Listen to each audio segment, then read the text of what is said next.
Lonyuan Star, Great Qin Empire, 300 kilometers outside Kanglan City.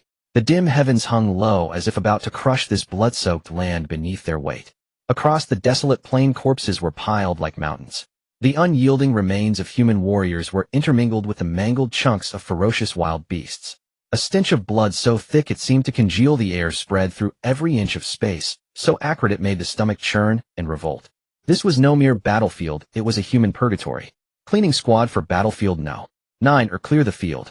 The one shouting was Li Hu, the one-armed captain, a blood-stained war sword strapped to his back. His hawk-like gaze swept across this man-made hell, as a hoarse growl rolled up from the depths of his throat.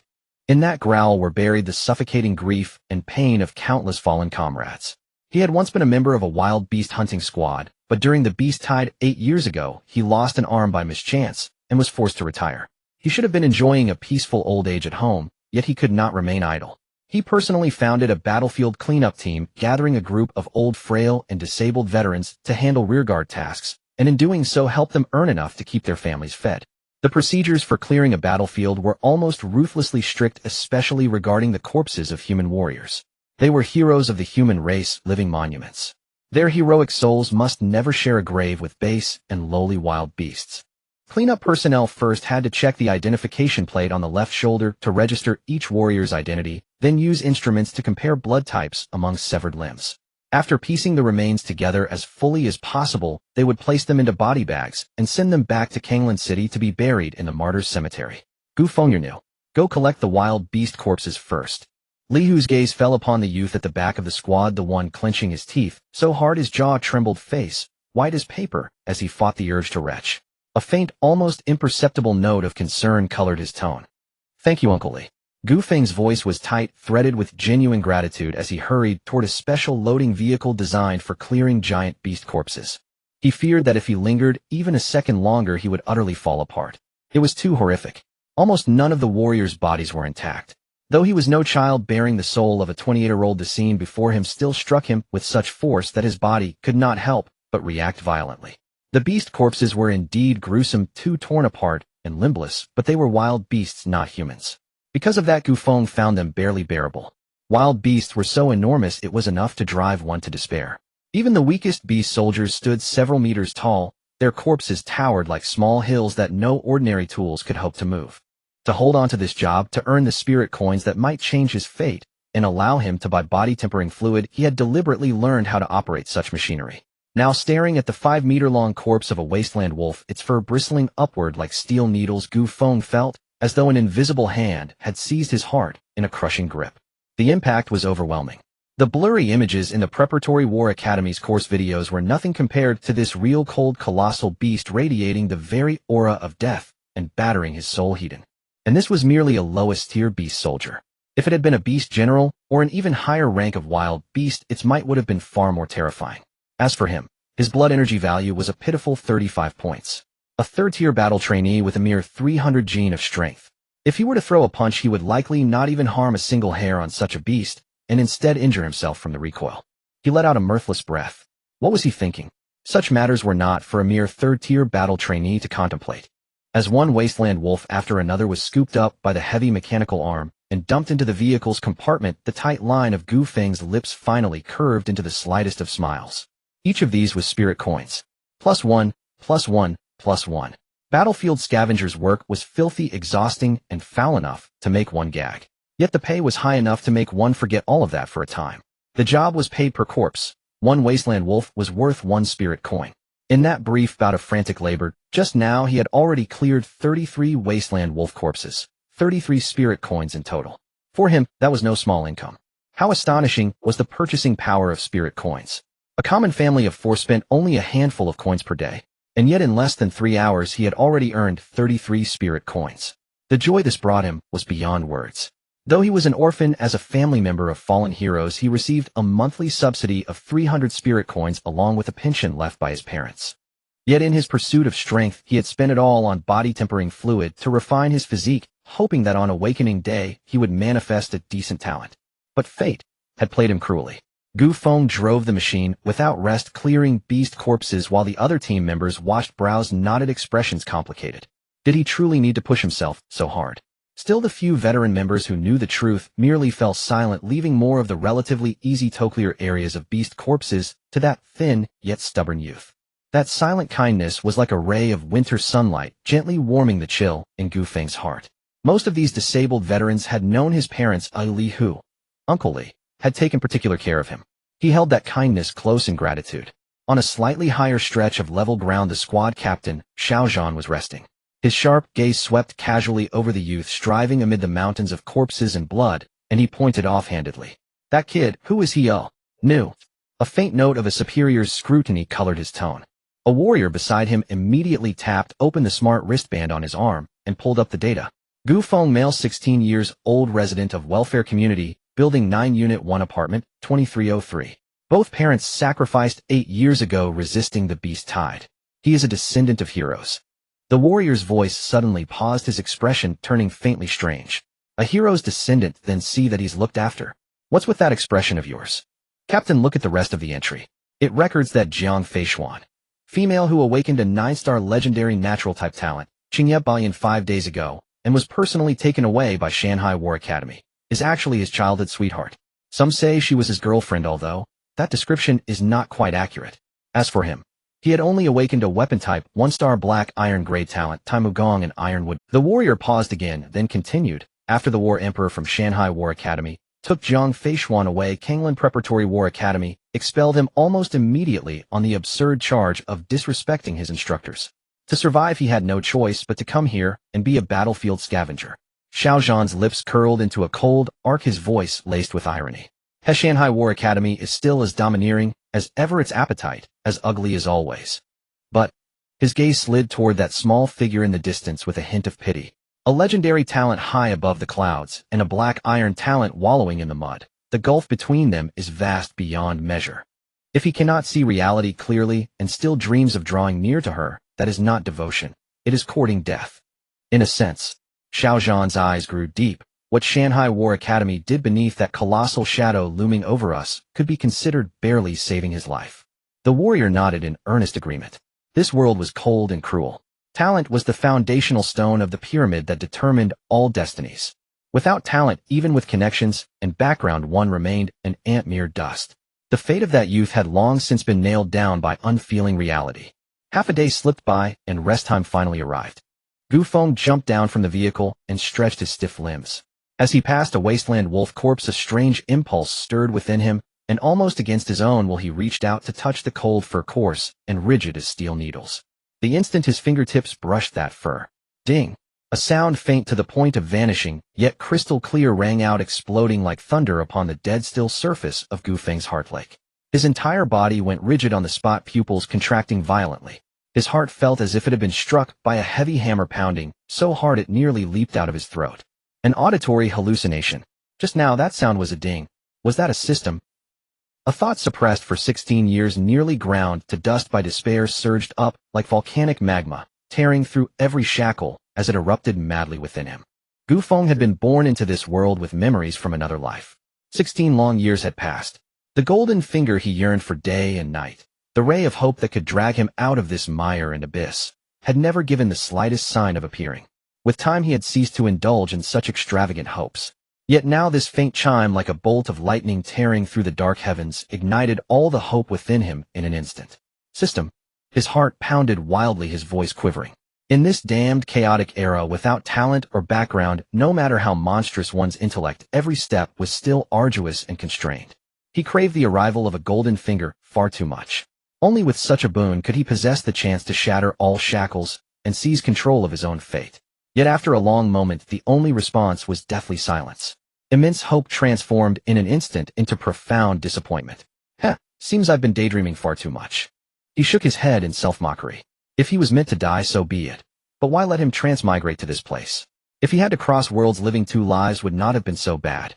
If they had saddled him with such a pathetic aptitude, was this some kind of cruel joke?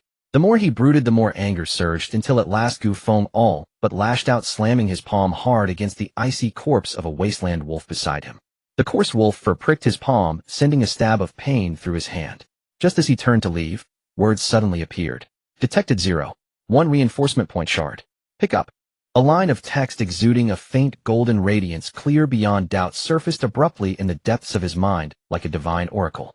Gu Feng's entire body went rigid, his very blood seemed to congeal in that instant. He shook his head hard. Was he hallucinating? Yet that golden line of text remained obstinately and distinctly branded into his consciousness. This was no illusion. Ha cough cough. Seeing this, Gu Feng no longer cared why the subtitles appeared within his mind instead of before his eyes, nor how he could still see them so clearly. At this moment, he wanted to roar with laughter to vent all the resentment, unwillingness, fury, and suffocated frustration that had piled up for 16 years. Yet just as the first syllable burst from his throat, he jolted in alarm and forced the sound back down. He could not afford to laugh. He forced himself to calm down, though his heart hammered uncontrollably in his chest. Such agitation and exhilaration could only be understood by someone who had faced despair countless times and suddenly glimpsed hope. Countless thoughts flashed through his mind like lightning. Reinforcement points. A reinforcement system. Once more there was no response. Fine. I'll accept even a mute system. There is hope. As long as there is hope, that's enough. With that, Gu Feng drew a deep breath, entirely unbothered by this minor flaw. Such a small defect was of no consequence at all. Since touching corpses could yield reinforcement points, then he would keep touching corpses.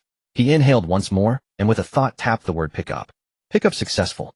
Congratulations to the host for obtaining 1 reinforcement point shard. Note: 10 reinforcement point shards can be synthesized into 1 reinforcement point. Reinforcement points can strengthen all things. Staring at this line of golden text, Gu Feng felt as if he had been injected with pure adrenaline. His entire body surged with vigor, and even his hunger was flung far beyond the ninth heaven. He no longer cared about food. At once, like a leopard that had scented prey, he strode toward another wasteland wolf carcass of even greater size. Filled with excitement and anticipation, he reached out and touched it. Detected 2 reinforcement point shard. Pick up. It felt oddly like one of those bargain shopping apps.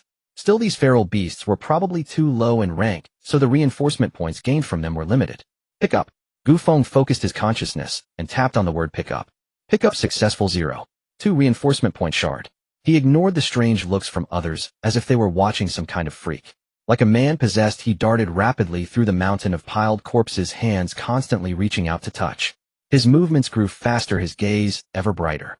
He even ignored filth and danger, scrambling up into the bed of a large truck loaded with wasteland wolf corpses just to reach more bodies.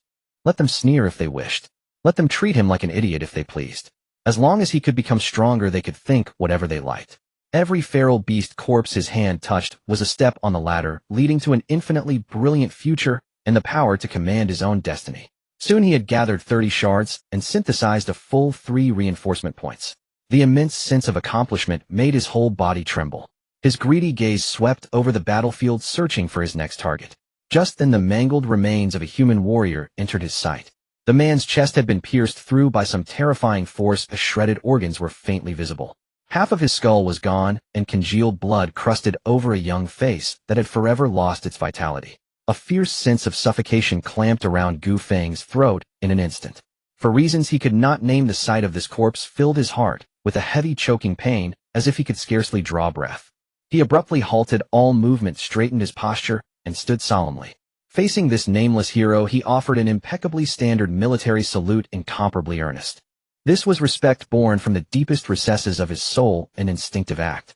Without these warriors who advanced wave after wave, who offered up their heads and shed their blood to defend home and country, using their flesh and bone to resist the onslaught of feral beasts, the great Qin Empire would likely have long since been utterly erased beneath this starry sky. Thank you. Nearby, a warrior whose body was caked in dried blood, dragging his exhausted frame, as he painstakingly gathered the remains of his comrades, noticed Gu Feng's salute and offered a soft, weak, yet utterly sincere word of gratitude. A rush of intense shame surged through Gu Feng. We're the ones who should be saying thank you. We the ones still alive. I'll help you. He moved up at once, his face filled with reverence and respect, a faint choke edging his voice. The warrior's weary features forced out a pale smile as he shook his head. No need, kid. Go eat. I'll handle things here. Gu Feng shook his head hard, his tone firm. It's fine. Let me help you. How could he bear to leave the heroes who protected him lying exposed in this frozen wasteland? This small act of assistance was the only way he could express his respect. At the same time, a thought flickered across his mind. Could the heroic souls of humanity also grant him reinforcement points? With a trace of anxiety and guilt, he stretched out his hand and carefully touched the icy remains. Detected 1 reinforcement point. Pick up. 1 point. Vast joy engulfed his mind in an instant. A full reinforcement point. It seemed this warrior had been formidable in life, perhaps at the warrior realm, or even the war general realm. Kid, thank you, the warrior said again. You're too polite. This is the least I can do, Gu Feng replied, hurrying to help arrange the remains, his heart a tangle of conflicting emotions. Gu Feng, come eat. If you're any later, there'll be nothing left. At that moment, the rough shout of Captain Li, who rang out from afar. Got it. Coming. Gu Feng responded, then a bit embarrassed, turned to the warrior. I'll come back and help you as soon as I finish eating. Haha, go on, the warrior chuckled, nodding, a hint of comfort glimmering in his eyes. A short distance away, the commander of the Shao battle squad, who had been silently observing, watched Gu Feng's crouched figure as he helped gather the fallen. In those cold, iron-hard eyes, a barely perceptible trace of warmth flickered by. The kid's got heart, what a pity. His aptitude is far too poor. With a 1-star black ironwood bow, even at his limits he'll struggle to ever cross that chasm into the warrior realm. Otherwise, once he grew stronger, he'd be a promising candidate to pull into the battle squad. His regret all but spilled from his expression. Gu Feng wolfed down the tasteless meal from the box and immediately, like a wound-up toy, threw himself into the cleaning work. Time is spiritual currency. It's a point of enhancement. It's the hope of becoming stronger. Before sunset, Team 9 finally completed their task. Gu Feng, dragging his weary body, lay directly down in the heavy carriage returning to Kanglan City. Meanwhile, the Phantom Squad continued to coordinate with the legions, sweeping away the savage beasts on the border, protecting the countless civilians behind them. Xiao Feng, you're back. Xiao Feng, where have you been? Why are you so dirty? What? You went to clean the battlefield. You child. Sigh. Don't go there again, it's too dangerous. Xiao Feng, have you eaten? Annie just made a bit extra, come take it, and help Annie out. Thank you, Auntie, I won't be polite then. As Gu Feng stepped through the familiar yet dilapidated entrance of the welfare community, all the neighbors he recognized warmly greeted him. The elderly security guard Grandpa Zhang hunched over and with a kind smile, chatted with Gu Feng for a moment before opening the door for him with a concerned look. Aunt Lu, ever so gentle and kind as always, upon hearing the noise outside, wore a warm and kind smile. Using a pretext they both understood, which had been in use for nearly 7 years, she unceremoniously shoved a food box already prepared and emitting the aroma of food into Gu Feng's hands. Gu Feng did not refuse, nor could he.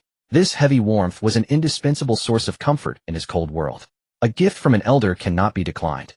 Furthermore, he had been eating Aunt Liu's meals for nearly 7 years together with Jiang Feishuan. This kindness had long been etched into his bones. In the past, he might not have been able to help Aunt Lu much, but now it was different. In fact, Aunt Lu was also a person with a hard life. Her husband, a member of the hunting team, had met the same fate as his parents, disappearing without a trace during the shocking beast tide 8 years ago, leaving no remains. She also had a daughter named Yi Yun, who was a year older than Gu Feng. Yi Yun and Jiang Feishuan had grown up together in this slum like childhood sweethearts. However, unlike them, Yi Yun was taken away by a group of mysterious individuals when she was 10 years old and has never returned since. Gu Feng still remembers that night, when he returned home after finishing a part-time job and unintentionally overheard a conversation at Aunt Liu's door. I can't leave. If I do, Xiao Feng and Feishuan will probably starve. My 2 sisters would surely not rest in peace if they knew. There were more words, but the voice was too low for him to catch. Every time he thinks of this, it feels as if a massive stone is lodged in Gu Feng's heart, heavy enough to... The reason Aunt Lu stayed in the welfare community was to take care of him and Jiang Feishuan, these 2 orphan children. It can be said that he and Jiang Feishuan grew up eating the 100 families' meals from this impoverished area. Of course, the country had not neglected them. Since they were both descendants of heroes, they not only received a substantial pension, but also a monthly subsidy of 300 spiritual currency until they turned 18. This subsidy was actually quite generous. After all the daily expenses for an ordinary family of 4 amount to just a few spiritual currencies. However, aside from a small portion for living expenses, the vast majority was spent on refining liquids for body enhancement. Of course, he was too young at that time and had no body refining techniques, so he could only expend the refining liquid through doing some squats and push-ups, and he even applied the refining liquid on his body. He hoped to awaken a good talent on the day of awakening, but unfortunately, Auntie, is there still no news of Sister Yun? Auntie, your cooking skills have improved. Oh, it smells so good. Gu Feng took the food box, eagerly opened it, and began to wolf it down, all the while casually asking, his voice tinged with a hint of inquiry. If it's delicious, eat more. Oh, slow down, don't choke. Here, drink some water. Aunt Lu watched Gu Feng eat so happily, her eyes filled with comfort and affection as she spoke, while turning to bring him a cup of warm water. Yes, I asked someone to inquire, it seems. She has joined the army. Aunt Liu's gaze flickered, her voice gentle. Sigh. That girl has been away from home for 7 years and hasn't even come back to take a look. Join the army. Gu Feng gulped down the water, but his brows involuntarily furrowed. In this world, joining the army is not the same concept as in peaceful times on Earth. It is the true front line, a meat grinder of purgatory. He had merely been to a small-scale battlefield outside Kanglan City once as a cleaner and had witnessed the cold corpses of at least 100 soldiers. That horrific scene was imprinted in his mind like a nightmare. And this was just the tip of the iceberg of what he had seen. What about the places he couldn't see? It could probably only be described as a mountain of corpses and a sea of blood. Let's not mention her anymore. Aunt Lu waved her hand as if trying to dispel the gloom in her heart, then cautiously changed the subject, probing. By the way, what is the situation between you and Xiao Feishuan now? Her gaze was fixed tightly on Gu Feng's face, afraid of missing any subtle change in emotion. Give me the food box so I'll wash it, Aunt Lu said, naturally taking the already empty food box from Gu Feng. Thank you, Auntie. Gu Feng casually wiped his mouth, smiled broadly, then shrugged, and said, there's nothing going on between me and Xiao Feishuan. His eyes were clear, devoid of resentment or unwillingness, as if he were speaking of something unrelated to him. Regarding Jiang Feishuan leaving without a word, aside from initial confusion and slight discomfort, he got over it the next moment. From her perspective, any choice she made was reasonable. However, deep down he did not believe that her sudden departure was due to her being snobbish or looking down on him for his low talent. The two had been together since they were toddlers, and later, since both of their parents had passed away, they had relied on each other. He understood her true nature to some extent. Until the truth was revealed, he would not easily blame or resent that girl he grew up with. Even if it was her choice, he would not hold it against her. Everyone has their own path to walk. What choice to make is also their own business. He cannot delay someone just because she has higher talent and he has lower talent, and then demand from a moral high ground. Moreover, having lived 2 lives, he understands too well that human nature is the most fragile and cannot withstand testing. He has never had any illusions or expectations about human nature. Aunt Lu looked deeply at Gu Feng. Seeing his eyes clear and his demeanor natural, the heavy stone that had been hanging in her heart finally fell, and she sighed with relief. This boy has been impressively sensible since childhood, like a little adult, clever and resilient, endearing to others. Unfortunately, heaven has no eyes, giving him the worst talent. However, Aunt Lu thought to herself, perhaps weak talent could be a blessing, allowing one to live as an ordinary person far from those high-flying struggles and the cruel battlefield, living a stable life. Maybe they could live longer. Perhaps Gu and the others knew of this boy's mediocre talent, which is why they did not interfere or train him too much. Otherwise, with their perspective and means, how could they allow their child to be content with mediocrity? After all, this is a world where savage beasts roam freely, where one could encounter danger at any moment. Without strength, one would only be waiting for death in the face of crisis. Thinking of these matters, Aunt Lu sighed deeply, a hint of helplessness quietly surfacing in her heart. Boom. Just then a deafening, earth-shattering roar suddenly erupted from the street, not far away. The tremendous sound instantly shattered the tranquility of dusk. Gu Feng's expression changed dramatically. He turned sharply to look towards the street. Off. Bloodthirsty wild rats. Bloodthirsty wild rats have broken in. Help! Help! Someone save my child. Damn beast. Return my child. My child. I'll fight you. The chillingly terrified screams, desperate cries, and furious roars surged in like a tide from the street, instantly drowning the entire welfare community. Gu Feng's heart felt as though it were gripped tightly by a cold claw. All the blood in his body seemed to freeze at that moment. He suddenly turned around, instinctively pushing and pulling the pale-faced, trembling Aunt Lu back into his cramped room. Aunt, don't be afraid, I'm here to protect you. He forced down the panic in his heart after pushing the stunned Aunt Lu into the room, quickly taking out his phone and dialing the emergency number for the security team. After quickly and clearly reporting the location and situation, he hung up the phone, looking at Aunt Lu, who was already pale and limp with fear, taking a deep breath. Aunt, stay here and don't move, lock the door. I'm going to check the situation. Xiao Feng, don't go. Aunt Lu suddenly snapped awake, gripping Gu Feng's arm tightly, her voice trembling with fear and pleading, shaking her head desperately, tears streaming down her face. Gu Daya's life or death was unknown. She couldn't let this child get into any more trouble. Aunt, don't worry. I'm just going to take a look. I won't do anything reckless. Gu Feng patted Aunt Liu's cold, trembling hand, trying to comfort her. Then he rushed into his bedroom, quickly grabbing the black longbow that had accompanied him for many years, firmly strapping the quiver full of arrows to his back. Without a moment's hesitation, he turned and dashed out the door, locking it behind him. Be careful. Don't be reckless. You must come back alive. Aunt Liu's desperate shout followed him through the door crack. Got it, Aunt. Gu Feng's figure vanished into the corridor. This journey into the wilderness had yielded great rewards. Not only had he awakened the killing enhancement system that could change his fate, but he had also earned a precious 7 enhancement points. This was the greatest confidence he had to venture out now. System, I want to enhance my cultivation. Right now. Gu Feng urgently commanded the silent system in his heart. At this moment, enhancing his cultivation was obviously more practical than enhancing his talents. His talent was too low. Even if he enhanced it, it would only slightly improve his limits and training speed, but wouldn't bring about powerful combat strength. Enhancing his cultivation was different. It could grant him several times the combat power. At this time, combat power was the most important.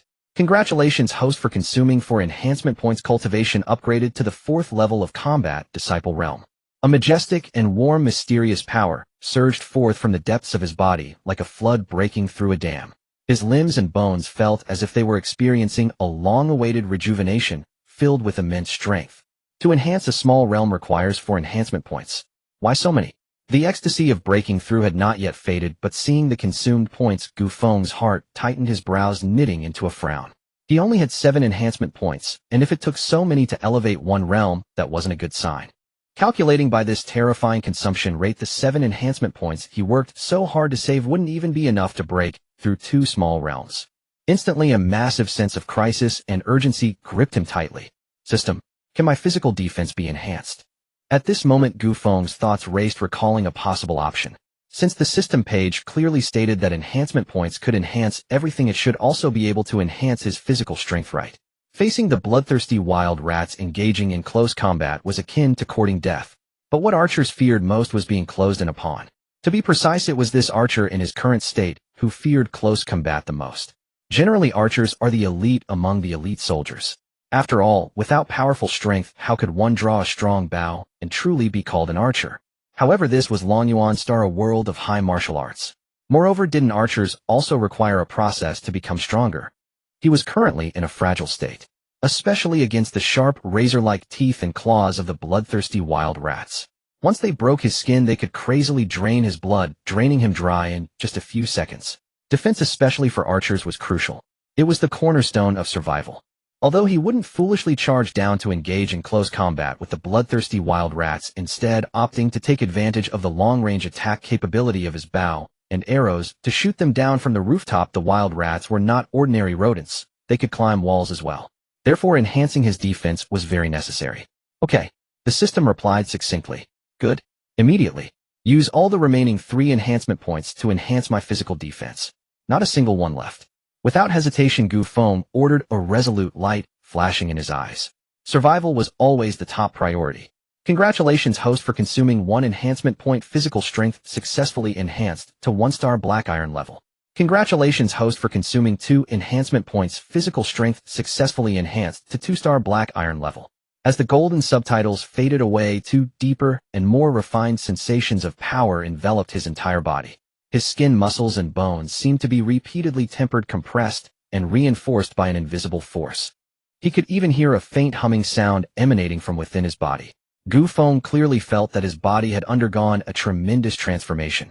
His skin became tough and tight, the muscle fibers twisted like steel wires, and his bones glittered as if coated in a layer of metallic sheen. A power far beyond before surged through his limbs and bones. His body became more compact and solid, filled with explosive strength. It was as if he had donned an invisible layer of resilient armor. At this moment, Gu Feng also understood the consumption mechanism of enhancement points. At the black iron level, 1 star consumed 1 enhancement point, 2 stars consumed 2 points, then 3 stars would be 3 points. 9 stars would be 9 points. Overall enhancement of the black iron body required 45 points. It should be like that. After sorting all of this out, a glint of determination flashed in Gu Feng's eyes. Without a moment's delay, he dashed up to the rooftop like a nimble leopard. He rushed up to the rooftop of the 18th floor, and upon looking down, the scene before him made his scalp tingle. The entire street had plunged into a chaotic hell. Dozens of terrified residents were fleeing like headless flies, while behind them at least 3 giant rats, each comparable in size to an adult goat, covered in bizarre blood-red fur, with bristles standing like steel needles, their eyes glowing with a bloodthirsty red light, were chasing at an astonishing speed. Their sharp claws scraped against the ground, making a teeth-grinding scrape sound. At the entrance of the welfare community, several giant rats were gathered together, crazily gnawing at a few corpses that had already been torn apart. Blood and flesh mingled. A strong smell of blood rose to the sky. Gu Feng focused his gaze, and uncontrollable fury erupted like a volcano from the soles of his feet straight to the top of his head. It burned his eyes red, because on one of the mangled, gnawed corpses, a familiar faded piece of security uniform pierced like a knife into his eyes. That was Grandpa Zhang, the security guard of the community. The gentle old man who always smiled would secretly give him candy when he was a child, and would keep vigil at their door all night when his parents just left. Now was being devoured by those damned beasts. Beasts! Die, die, die! Extreme rage instantly overwhelmed his fear. Gu Feng roared, his movements swift as lightning. He knocked an arrow, drew the bow, pulled the string, all in one motion. The bowstring was instantly drawn into a full moon. With a sharp, piercing whistle, it shot through the air. The black arrow transformed into a deadly streak of black light, tearing through the air at an almost imperceptible speed, accurately aimed at the bloodthirsty wild rat gnawing at Grandpa Zhang's corpse on the ground. Gu Feng had practiced archery since he was young, thus his accuracy was decent. The bloodthirsty wild rat had an exceptionally keen sense of danger. At the instant the sound of the arrow slicing through the air reached it, it let out a sharp, piercing squeal, abruptly dropped the remains in its mouth, and prepared to dart backward with its 4 claws. However, its reaction was still a fraction too slow. Thud! The first arrow, fueled by Gu Feng's pent-up anger, plunged deeply into its plump hind leg. The tremendous force nearly shattered its leg bone. Blood sprayed forth. Squeak! The excruciating pain elicited a more agonizing shriek from the wild rat. But Gu Feng's movements were even swifter. The second arrow followed closely like a parasite clinging. This time it precisely penetrated the side of its head, which had been raised in agony, the arrowhead bursting forth with a spray of blood and brain matter from the opposite temple. Thud! The massive rat's corpse crashed to the ground, its limbs twitching a few times before falling completely. A cold system notification echoed in his mind, like pouring oil on burning rage. Gu Feng's gaze was icy, unaffected, and without a moment's pause, like a merciless killing machine, he drew his bow again. This time his target was no longer the rat gnawing on carcasses, but rather those bloodthirsty wild rats that were frantically pursuing and threatening the lives of the living. One arrow after another transformed into deadly black lines tearing through the air. Whoosh! Thud! A wild rat lunging at a woman and child was shot through the throat. Whoosh! Thud! Another rat attempting to leap onto a low roof was shot through the head. Whoosh! Thud! Yet another. The sound of arrows slicing through the air. The cries of agony. The dull thud of arrows embedding into flesh, intertwined into a cruel symphony of death. One bloodthirsty wild rat after another was precisely nailed to the ground. The neighbors, fleeing for their lives, saw the arrows descending from the sky, like divine weapons, and their faces erupted with joy in an instant. They hurriedly rolled and crawled with their families toward the nearby sturdy buildings to hide. Out of arrows. On the 18th floor rooftop, Gu Feng was fully concentrated, moving quickly and shooting when his fingers instinctively reached for the quiver only to grasp at air. Looking down, he discovered that nearly 20 arrows in the quiver had been completely depleted in just a short time. A chill instantly climbed up his spine. Cold sweat soaked his back. Now, without arrows, he was no different from a lamb waiting to be slaughtered. Moreover, without arrows, he could not kill the bloodthirsty wild rats. His talent was archery. Without arrows, he could use his chi and blood as arrows. He immediately focused his mind and summoned his innate weapon, the ironwood bow, emitting a faint dark glow of 1-star black iron grade. Any talent not only represents ability, but also relates to cultivation, speed, comprehension, and other comprehensive potentials. At the same time, it is the most fundamental power of the talent user, which can be summoned as a weapon, especially for weapon-type talent users. But Gu Feng was well aware that his ironwood bow was too low in grade. Not only was its attacking power limited, but more importantly, condensing chi and blood arrows required time. It required a massive amount of chi and blood. In this critical moment, the speed of condensing would be fatally slow. He quickly glanced at his remaining enhancement points, finding that they had returned to 7 points. His heart stirred, and he immediately issued a command to the system. System, upgrade my realm. Congratulations, the host consumed 5 enhancement points, and the cultivation level has risen to the 5th War Apprentice realm. A surge of even more formidable power swept through his body once again. The chi and blood that spontaneously manifested surged like a torrent, instantly breaking through a new barrier, propelling his realm into the 5th War Apprentice realm. His strength increased by another 100 pounds. Without time to savor the joy of his breakthrough, Gu Feng gave another command to the system. System, use the remaining enhancement points to upgrade my talent. Congratulations, the host consumed 2 enhancement points, and the talent has been upgraded to 2-star black iron grade. A faint dark glow flickered across the ironwood bow. The wooden grain of the bow appeared even deeper and more refined, and the bowstring was pulled tauter. The enhancement was not particularly noticeable, though it felt slightly smoother in transmitting power when held in hand, but at this moment of life and death, he could not afford to savor it. Die. Gu Feng had no time for any thoughts and immediately drew the ironwood bow. In the moment he drew the ironwood bow, the spiritual energy of heaven and earth seemed to have a mind of its own, rapidly converging into the ironwood bow. At the same time, the chi and blood within him flowed down his arm into the ironwood bow in his hand. A second later, he condensed a slender chi and blood arrow, emitting a faint red glow that shot directly at a bloodthirsty wild rat. With a soft thud, the rat gnawing on the neighbor's corpse was instantly pierced through the head, dead beyond revival. Gu Feng raised an eyebrow. The chi and blood arrow was surprisingly more powerful than the other arrows, and even faster. It seemed that in the future he needed to use enhancement points wisely, ensuring that when he upgraded his realm, his talent kept pace. Only then could he maximize his combat power. Just like now. Whoosh whoosh whoosh. After a few sounds, several more bloodthirsty wild rats were shot dead, but suddenly Gu Feng felt his legs go weak, nearly falling to the ground. Not good. In a moment of excitement, his chi and blood were nearly exhausted. Even the ironwood bow in his hand felt somewhat diluted. His talent and realm were still too low. However, at this critical juncture, whoosh, whoosh, whoosh, several figures swift as the wind and imposing like divine soldiers, descending suddenly appeared on the chaotic street. They were dressed in matching black combat uniforms, wielding gleaming weapons, their movements clean and swift, perfectly coordinated. Thud. In a flash of blade light, a wild rat lunging at a child was accurately cleaved in half. Thud. Another rat that had just leaped was sliced in two. Thud. Thud. The blades moved like a whirlwind of death, effortlessly reaping those ferocious, bloodthirsty wild rats like wheat. 1 slash for each. Clean and efficient.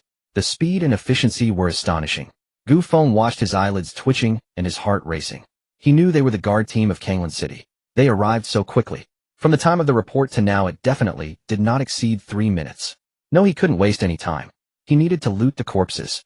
Every corpse was an enhancement point. Each was a resource for becoming stronger. Gu Feng quickly stowed away the somewhat diluted ironwood bow, shouldering the black, great bow, once more dragging his weary body and relying on sheer willpower, rushed down the building. Little guy, did you shoot these bloodthirsty wild rats? As soon as he reached the bottom of the building, a member of the guard team, dressed in tight black combat gear and wielding a standard black weapon, approached him, pointing at the few rat corpses clearly shot by arrows on the ground, with a hint of surprise and scrutiny in his voice. Yes, that. Sorry, excuse me. Gu Feng quickly spat out a few words and dashed to a corpse of a bloodthirsty wild rat, rapidly pulling out his arrows while reaching out to touch the corpse. As a result, his mind was met with silence. No prompts whatsoever. Was it because these bloodthirsty wild rats had been shot by him personally, making it impossible to loot them a second time? Damn it, that was a huge loss.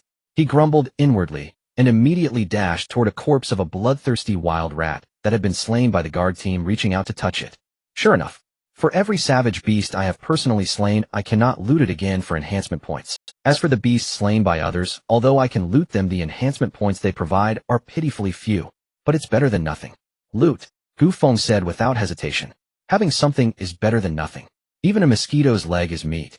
Without time to explain, he swiftly darted around the neighborhood in the astonished gazes of the security team, frantically touching every bloodthirsty savage rat corpse he could reach, while also picking up arrows. These arrows, although all of bronze rank, are worth 0.2 spirit coins each. Moreover, these 20 arrows are the only inheritance left by his father, and he doesn't want to lose them. 0.1 fragment. 0.1 fragment. 0.1 fragment.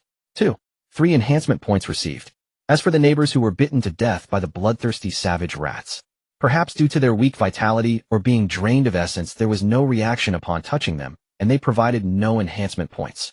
Seeing these neighbors who had just chatted with him now turned into gruesome corpses, Gu Feng felt a heaviness, especially upon seeing the body of Grandpa Zhang, the security guard, which was almost entirely mutilated. The anger within him began to brew. Strength. He wanted to possess the power strong enough to protect those around him. At this moment, Gu Feng's desire for strength reached its peak. Goodbye, Grandpa Zhang. Rest in peace. Rest assured that one day I will eradicate all savage beasts to honor your souls. Gu Feng pulled out a faded white bedsheet from the security room, enduring the pain and anger within him, to collect Grandpa Zhang's body. Little one, I'm sorry we are late. Because over at the Yuan community, there was also an invasion of bloodthirsty savage rats, and it was even more severe than here. Moreover, thank you for shooting the bloodthirsty savage rats. It greatly alleviated our pressure. At this moment, a steady and powerful voice, filled with heavy sorrow, sounded beside Gu Feng. He looked up after tidying up Grandpa Jean's body. There stood a tall and sturdy man with a resolute face, sharp eyes like blades, and carrying a heavy Tang broadsword, looking at him with admiration. Hello, Captain Hong, I know you. My name is Gu Feng. Gu Feng quickly stood straight, his tone carrying a hint of respect. Hong Jian is quite well respected in the slums of the city's outskirts, having solved many cases there. It wouldn't be an exaggeration to call him the guardian of the slums. You just said. There are also bloodthirsty savage rats in the Yuan community. Gu Feng's expression changed slightly as he asked. Yes, that's right, but it has been cleaned up. Otherwise we might not have been able to make it here in time. Wait. You just said your name is Gu Feng. Hong Jian nodded, then his mind stirred, a hint of contemplation flashed in his eyes, and he tentatively asked, Are you the son of Gu Yuanshan? Yes. Gu Feng nodded, his gaze dimming slightly at the mention of his father's name. Huh. Indeed, like father, like son. Hong Jian's smile instantly became incredibly warm and excited. His large hand patted Gu Feng's shoulder with such force that Gu Feng nearly stumbled. It is said that your parents sacrificed themselves in battle to protect the citizens of the city, fighting against beast hordes, ultimately heroically falling in the trenches 30 miles outside Kanglan City. They are true heroes. Pride of Kanglan City. Worthy of respect. I didn't expect his son to also pick up weapons and shoot these beasts without hesitation in the face of danger. Good, good, good. Hong Jian repeatedly said good, his eyes filled with satisfaction and emotion. These beasts deserve to be exterminated by all. I merely did what anyone would do. Gu Feng shook his head, his tone calm. Haha, good. Not arrogant nor rash. Indeed. Very good. The admiration in Hong Jian's eyes deepened. Come, let's exchange contact information. He shook his wrist where a smartwatch was located. The bloodthirsty savage rats you just killed will earn you a reward in spirit coins based on their realm and number. I'll have someone transfer the reward to your account later. There's a reward? Gu Feng was somewhat surprised. He had never experienced such a thing and didn't know about the rewards. Of course. Moreover, the reward is quite substantial. This is also a form of encouragement to motivate more warriors to join in protecting our compatriots. More people means greater strength. Hong Jian said cheerfully. Great. Thank you, Uncle Hong. Here is my contact information along with my Jiuzhou bank card number. Gu Feng promptly provided his information. The way he called Uncle Hong felt completely natural. Haha, good. Hong Jian clearly appreciated this address, laughing heartily as he exchanged contact information with Gu Feng. Uncle Hong, I have a question. Although this is a slum and the defenses are not as strict as in the inner city, shouldn't there be no bloodthirsty savage rats sneaking in here? Gu Feng put away his watch and, looking at the security team members cleaning the scene, voiced his doubts. The specific situation is still under investigation. But what can be confirmed now is that it seems this group of beasts has dug through a section of the abandoned underground waterway. Hong Jian's expression darkened, and his gaze turned sharp and cold. You know, these bloodthirsty savage rats are not only bloodthirsty, but also excel at digging tunnels. Their teeth are incredibly sharp. Although the city's underground defenses are made of specially reinforced concrete, extremely hard, and theoretically able to withstand beast general-level destruction, there are always flaws. Hong Jian sighed. Forget it, let's not talk about that. You should go rest. We still need to conduct a thorough search to rule out any possible survivors. And arrange for someone to clean up the corpses. Hong Jian patted Gu Feng's shoulder again, his tone filled with... At the same time, he quickly tapped a few times on the watch on his wrist, and a pale blue light curtain was instantly projected, displaying complex grids and scanning waves. Gu Feng looked at this magical scene, his gaze flickering. The smartwatch is a high-tech device that integrates communication detection and information processing functions. Once activated, it can detect the energy fluctuations, numbers, and approximate levels of savage beasts within a certain range. This thing is not cheap. He remembers that the silver-level watch his father wore in life was worth nearly 5,800 spirit coins. Uncle Hong. Gu Feng's heart stirred as a bold thought emerged. If you detect more bloodthirsty savage rats, can you let me shoot them? I want to take revenge. The last two words were as firm as a vow, his eyes filled with intense desire. He wanted to grow stronger. He did not want to watch familiar people die tragically like today. He wanted to master power. He wanted to control his own fate. Hong Jian looked at Gu Feng in surprise, noticing the profound desire and determination to grow stronger in his gaze. Momentarily taken aback, then his eyes sparkled with admiration as he nodded vigorously. Good. No problem. Kid, you have guts. Thank you, Uncle Hong. Gu Feng felt immense joy in his heart. Haha. No need for such formalities. By the way, what's your innate talent? Archery related. Yes, indeed, Gu Feng replied truthfully. Oh, no wonder your aim is so precise. A promising prospect. Hong Jian nodded approvingly. A promising prospect. Before acquiring the system, this talent had rendered him utterly worthless.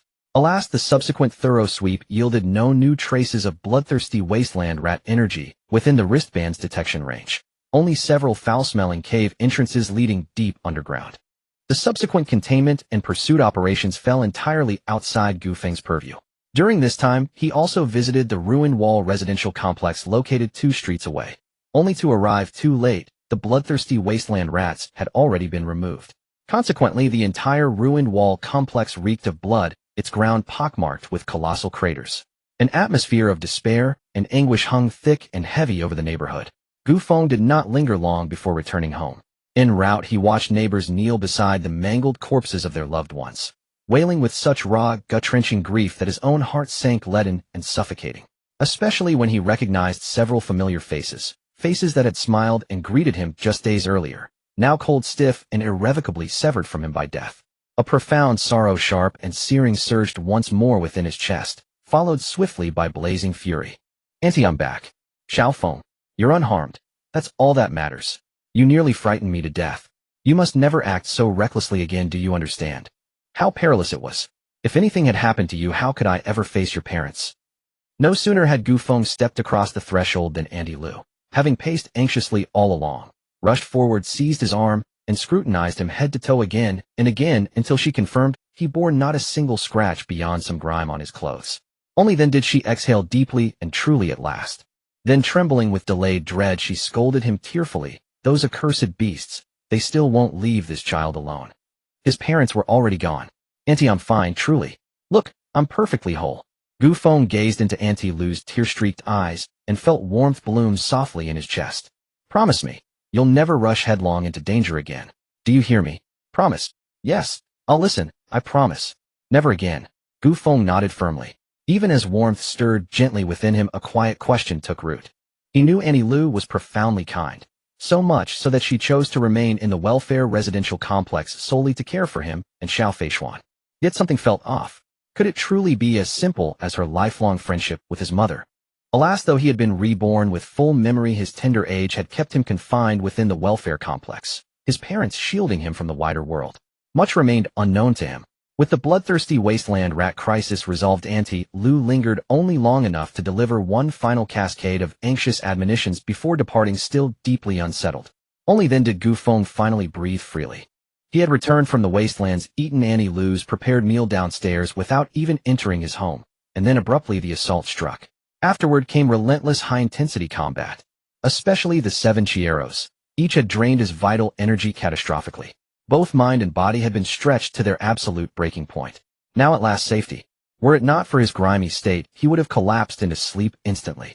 Dragging his exhausted frame into the cramped shower stall, he turned on the faucet, letting icy water cascade over him, washing away blood, sweat, and exhaustion alike.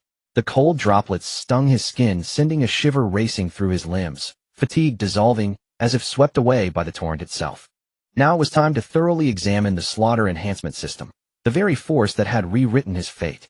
Earlier scavenging corpses on the wasteland battlefield, he had acquired 7 enhancement points. All had been spent.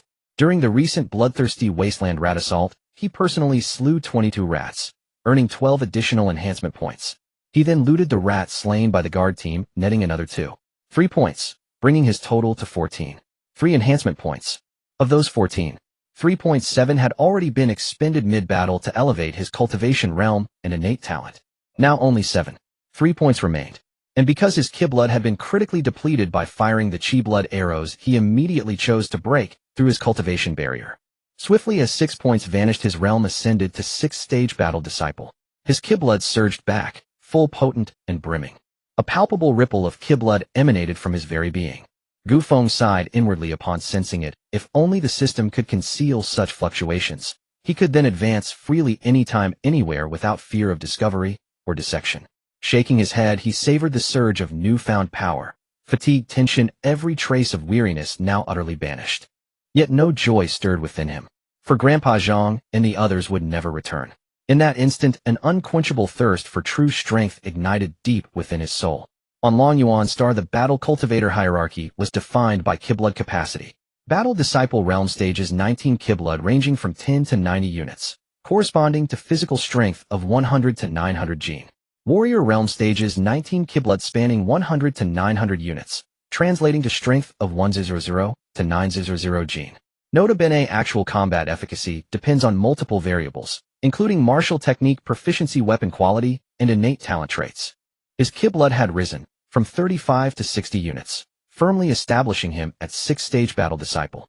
Once he breached the 100-unit threshold, he would officially ascend to 1st-stage Warrior. That would mark a quantum leap, not only granting eligibility for official certification at the Jojo Martial Hall, entitling him to a monthly stipend of 100 spirit coins, but also elevating his societal standing dramatically. That threshold represented true emancipation from the underclass. Tongzi, does the system interface exist? Display my current status. Gu Feng murmured silently within his mind. Instantly, a translucent holographic screen shimmered into existence within his consciousness. Cultivator Gu Feng. Bloodline unranked human. Talent weapon proficiency, 2-star black iron tier, ironwood bow. Chi blood 60. Spiritual energy 92, 10 enhancement points required to unlock new vocation Soul Seer. Battle cultivation realm 6th-stage Battle Disciple. Physical realm 2-star black iron. Strength 800 gene, 600 gene base, 200 gene from 2-star black iron physique. Martial technique 9-star black iron tier, Tongbei fist proficient. Cultivation manual 9-star black iron tier, foundational body tempering, art mastered. Battle weapon 9-star bronze tier, bronze bow. Enhancement points 1. 3. Storage space locked unlocks upon attaining warrior realm. So there is a manual. No wonder it stayed silent. Everything's neatly compiled right here on the interface. Gu Feng blinked, realization dawning, then cleared his throat, lightly masking his mild embarrassment. Having finished bathing, Gu Feng retrieved a chilled bottle of Wasteland Craft Brew beer from the refrigerator, leaned back onto his modest bed, and sipped slowly, savoring the bitter malty aroma, while poring over each line of his system interface with rapt, meticulous attention. Bloodline. His gaze lifted slightly as he read the term on his personal stat panel. Was the human bloodline inherently unranked? Or was his bloodline specifically unworthy? Instinct whispered this attribute mattered deeply. Otherwise, why would it appear so prominently on his stat panel? It demanded utmost scrutiny. He mentally circled it, flagged for priority. Settling into a more comfortable posture, he continued reading, until his eyes landed on spiritual energy and Soul Seer. He jolted upright, electrified. Spiritual energy, 92 points. Soul Seer. Was this not the legendary, most enigmatic, and most terrifying vocation among the transcendent elite? Could he possess this talent? A wave of overwhelming elation crashed over him. He had heard of Soul Seers, knew them to be exalted, profoundly mysterious figures, whose spiritual power surpassed peers of equal rank, capable of slaying foes unseen, undetected, and utterly inexplicable. He also knew Soul Seers were born alchemists and master artificers, synonymous with unparalleled power and arcane secrecy. This aligned almost perfectly with the spiritual mind cultivators described in a revered classic he'd read in his past life, merely differing in nomenclature. And perhaps due to his transmigratory soul's fusion, his spiritual energy had begun at an astonishing 92 points, far exceeding the norm for ordinary humans, typically 10-30 points.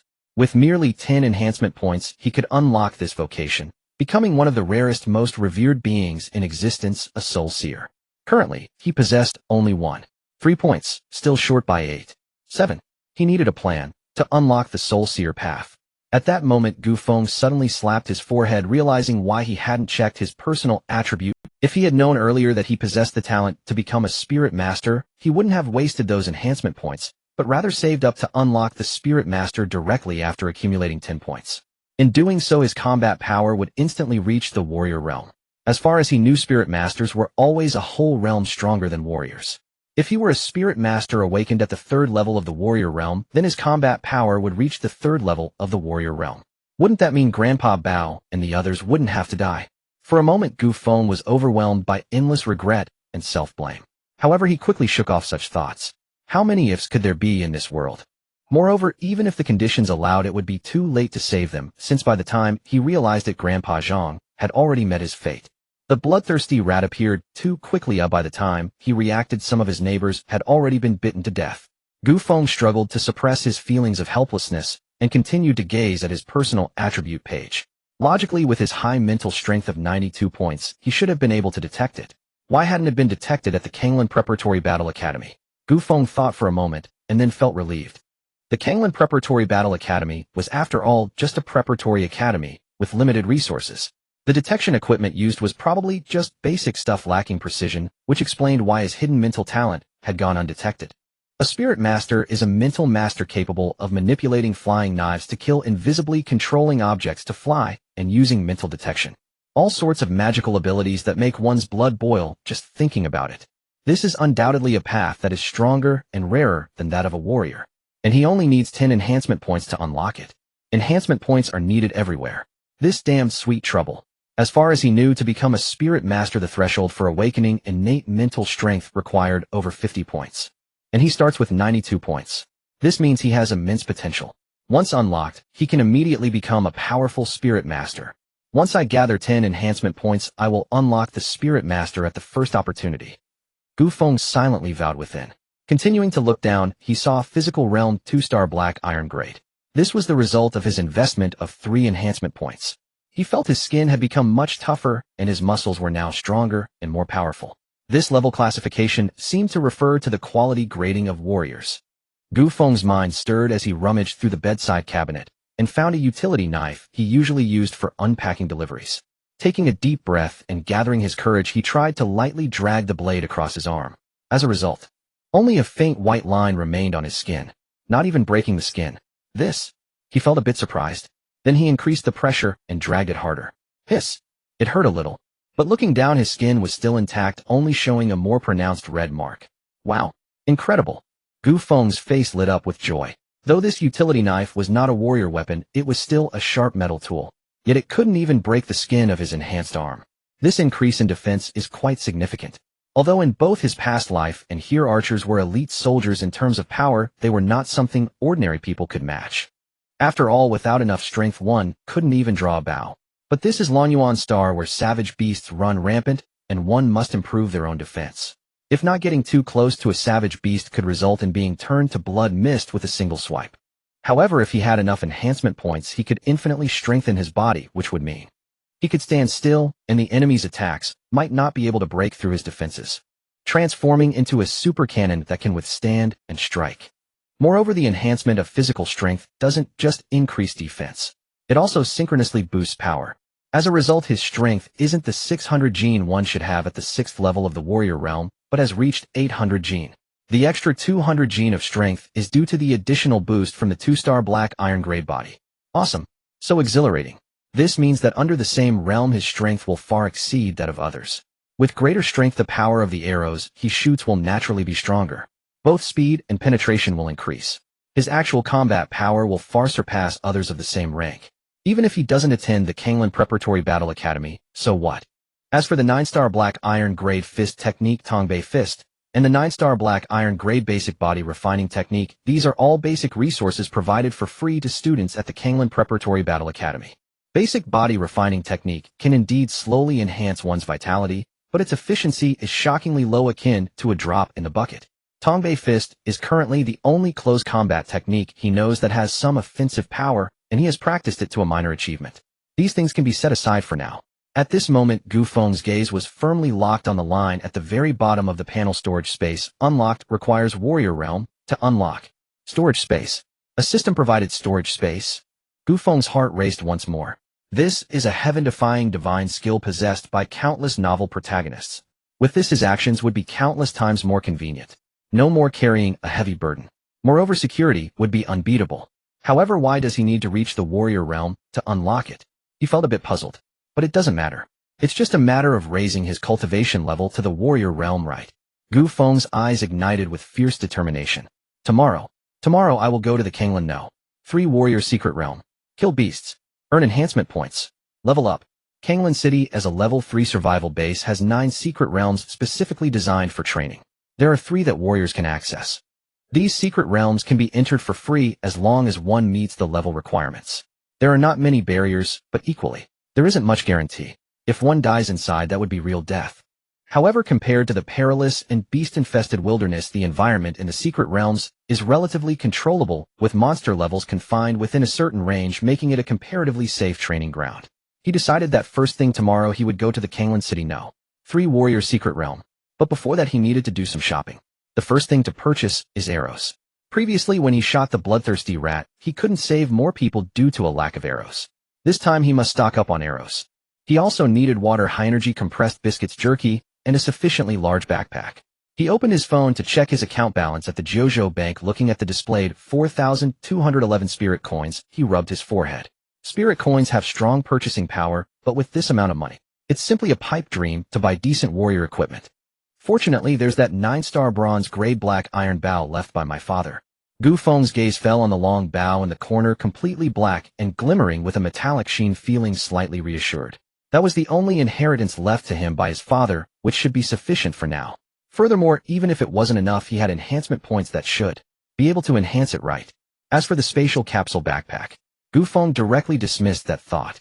That thing integrated super technology of spatial folding, and the price was far beyond what he could afford right now. The account ending with 6,352 received a transfer of 2,280 Ling coins on May 27, 3,069 at 2025. Current balance 27011. 00 Ling coins. Looking at the string of exhilarating numbers and Hong Jin's message on his phone, Gu Feng was momentarily stunned, then couldn't help but smile broadly. He immediately opened the chat box to reply. Gu Feng received it. Thank you so much, Uncle Hong. That's good. I have to get busy now, there's a lot to handle. Sure thing, Uncle Hong, I'll be careful. 2,280 Ling coins. This far exceeded his expectations. He originally thought he would only get a few thousand Ling coins. This large sum of money was a timely relief for him. As for the Daqin Tianwang account, it is a unique account for every citizen of the Daqin Empire, similar to an ID card. However, unlike an ID card, the Daqin Tianwang account can be upgraded. This upgrade is not merely formal, it brings numerous conveniences and benefits. For instance, social status and shopping discounts. Moreover, it is said that the higher the level of the Tianwang account, the greater the combat power it represents, and it can grant access to some precious secret realms. At the same time, the higher the level of the Tianwang account, the greater the permissions it holds, allowing one to see secrets that others cannot. In summary, there are many benefits. Because he assisted the guard team in slaying the bloodthirsty rat and saved many neighbors, his Daqin Tianwang account was upgraded to 1 star. The next day, as dawn broke, after a simple wash, Gu Feng changed into a durable black combat suit, carefully wiped his trusted black longbow and black iron bow, and mentally reviewed the list of essentials he organized last night. Then he quickly walked out of the welfare complex and flagged down a streamlined, supermagnetically levitated taxi, heading straight for the Jojo Chamber of Commerce building in the center of Kanglan City. The Jojo Chamber of Commerce is the largest commercial giant in the Daqin Empire, without question. Its influence spans the entire Longyuan star, making it an undeniable behemoth. Here, as long as you have enough Ling coins, you can almost buy anything you desire: cultivation resources, weapon equipment, living supplies, cultivation techniques, and more. Its reputation is high, with no deceit to the young or old, and it maintains reasonable prices, all thanks to its powerful and despair-inducing intelligent supervision system, the Tianwang system. The entire transaction process is highly automated, minimizing human intervention and fraud. As Gu Feng stepped into the grand and sci-fi-like hall of the Jojo Chamber of Commerce, resembling a palace of the future, he was momentarily stunned by the sight of the sea of people. There were too many people. Around him, hundreds of gigantic holographic projections displayed various rare items, and the air was thick with the scent of money and power. Countless warriors dressed differently and exuding various levels of aura moved about, either shopping, selling, or just looking to broaden their horizons. He wasted no time and headed directly to the weapon equipment area. Hello, may I ask how much a 1-star silver-level arrow costs? Gu Feng asked straightforwardly. He had his father's left-behind 9-star bronze-level black iron bow, so he didn't need to buy a new bow for now, but arrows were a necessity. Moreover, he wanted to buy some quality arrows. Good arrows are not only strong and sharp, but also represent speed. Hello, young man, replied a sweet smiling young girl behind the counter. She glanced at Gu Feng, showing no disdain for his faded black combat suit, casually brushed her hair aside, and smiled. A standard 1-star silver-level armor-piercing arrow is 3 Ling coins. How many do you need? 100 arrows, Gu Feng stated, then cautiously asked, is there any discount? Do you have a warrior medal or a merit honor medal or any identification like a Tianwang account level? If you do, you can enjoy corresponding discounts, the girl explained with a smile. Gu Feng's heart stirred as he carefully took out a blue, ancient-looking metal with slightly worn edges from his pocket and gently placed it on the smooth counter. What discount can a one-star merit metal provide? His voice carried a hint of subtle dimness. This metal was earned by his parents with their lives. Upon seeing the metal, the girl's professional smile immediately vanished, her expression turning solemn and respectful. She quickly stood up and deeply bowed to Gu Feng and the metal. Anyone holding a merit medal or their family members has made indelible contributions to the survival of even a one-star medal cannot be treated with any negligence. This is the iron rule of the Jiuzhou Chamber of Commerce and the entire human society. Esteemed merit family member, greetings. With a one-star merit medal, you can enjoy a 10% discount on all purchases at our chamber. Hearing this, a warm current surged within Gu Feng. The honor earned by his parents with their lives was still protecting him. So, can it be stacked? I also have a one-star Tianwang account. Sorry, it can't be. However, the discount for both is the same. Alright, then I'll use the Tianwang account. Gu Feng nodded. Here's the list. A young woman moved swiftly over the controls. Very well, please wait a moment while I recalculate the price. She then announced, after applying a 10% discount to all your purchases, the total comes to 11180 Ling coins. Alright, pay. Gu Feng nodded without hesitation and completed the payment. Payment completed, and soon a sleek service android bearing a metal tray approached Gu Feng. Esteemed sir, here are all the items you purchased. Please inspect and accept them. Gu Feng began to inspect carefully. 100 silver-grade armor-piercing arrows glinted coldly, neatly arranged in a specially made quiver. The shafts were perfectly straight and the tips were razor-sharp, three-sided armor-piercing points forged from a specialized alloy flashing an icy metallic sheen. The fletchings had been crafted from the tail feathers of the wind attribute wild beast Fengweiji, painstakingly made to reduce air resistance and enhance the arrow's speed and stability, of superior quality. The smartwatch Pancher 3 had more presence in reality than in its picture, simple, weighty, and imbued with an austere dignity. He immediately followed the prompts and securely imported every contact, bank account detail, and piece of personal data from his old phone into the watch. He did not discard the old phone. It had been a gift from his mother when he was 8. He tucked it to his chest with everything is in order, thank you. Gu Feng, satisfied, placed the quiver into the newly purchased canvas rucksack, slung it over his shoulder, fastened the austere smartwatch to his left wrist, offered a word of thanks, and strode away from the bustling Jiuzhou guild. Huh, isn't that?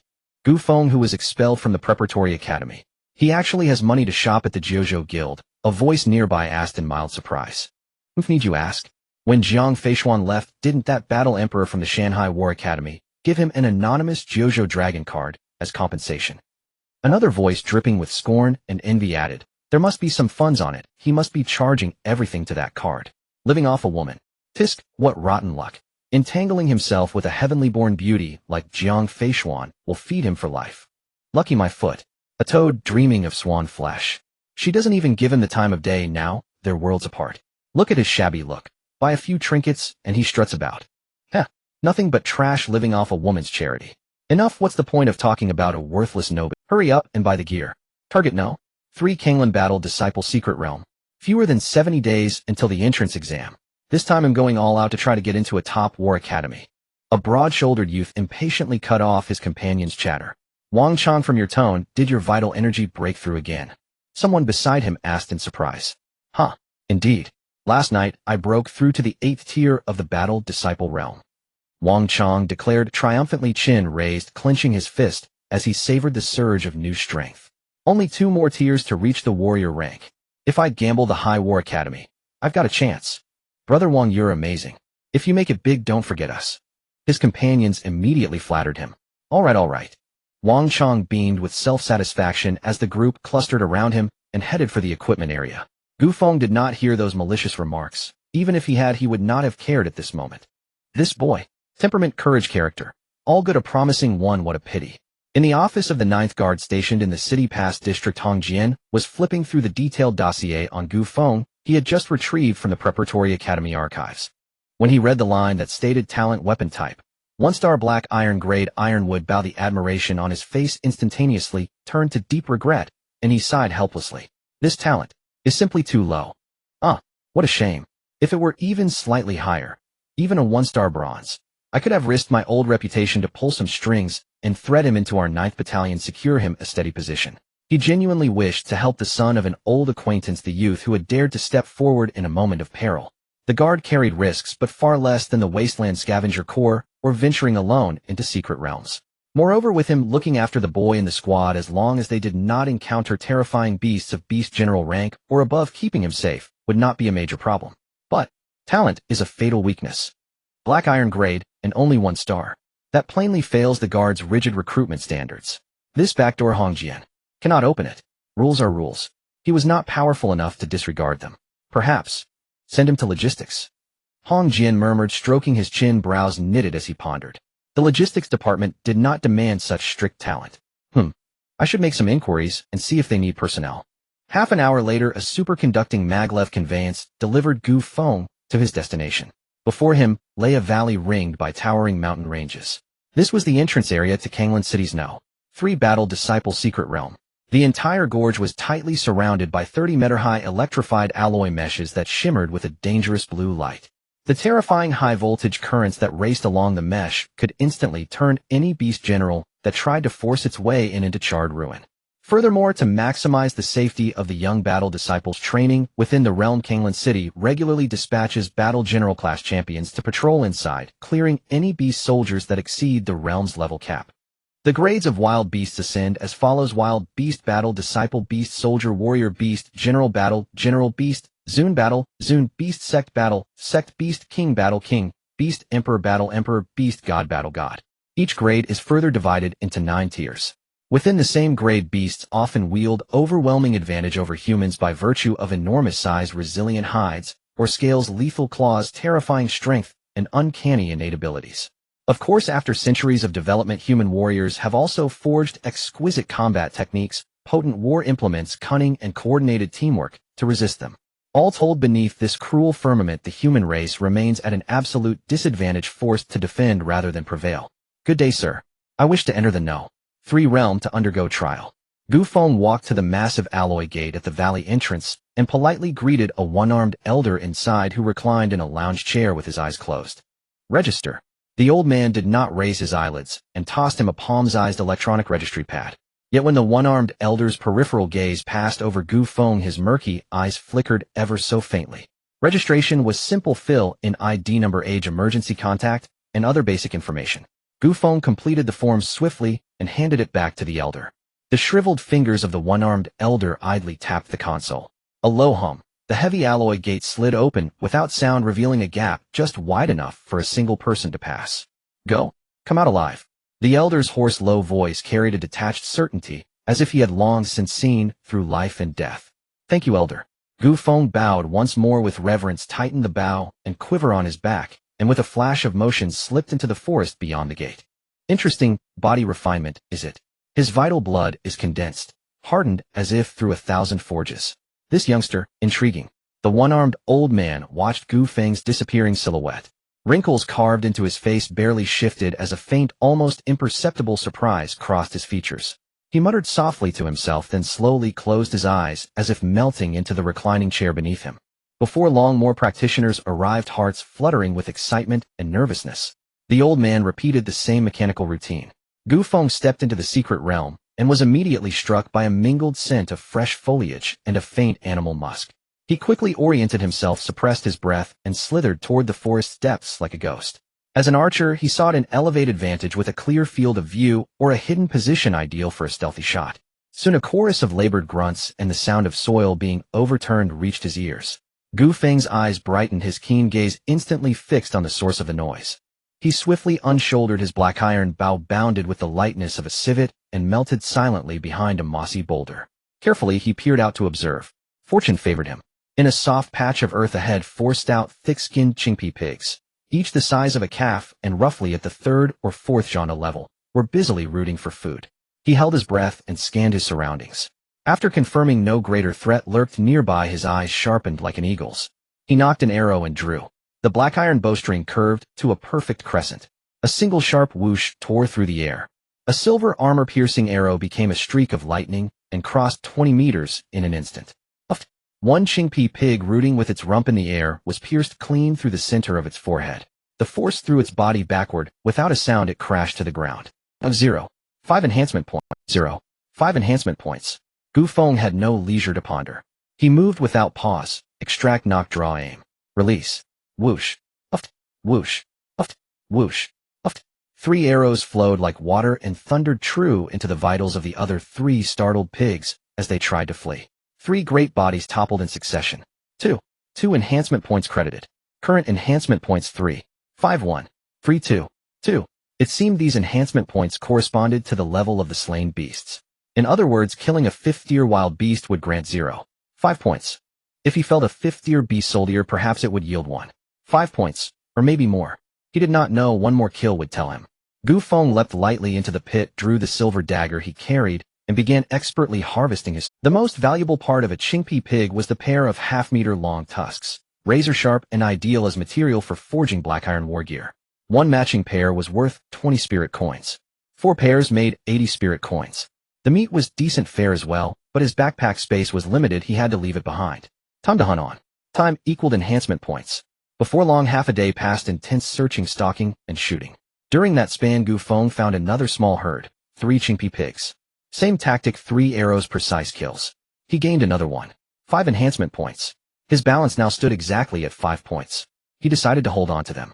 He intended to save up enough to unlock the ability to awaken his spirit sense. With enhancement points on hand, he could instantly raise his realm or augment his physical strength in a crisis. There was no cause for worry. Gu Feng found a concealed fork in a tree, ate a few pieces of high-energy jerky, and drank to replenish his strength. He activated the brand-new Pancher II-type smart wristwatch on his left wrist. A pale blue display shimmered into being. He switched it to biological energy detection mode. Immediately, the screen painted living energy blips within a 50-meter radius centered on him. About 40 meters to my left front, 3 red dots. Energy intensity reads, at least 7th-tier beasts. Doesn't that mean I can gain at least 2 points more? Gu Feng's gaze hardened, and the smile at his lips grew keener.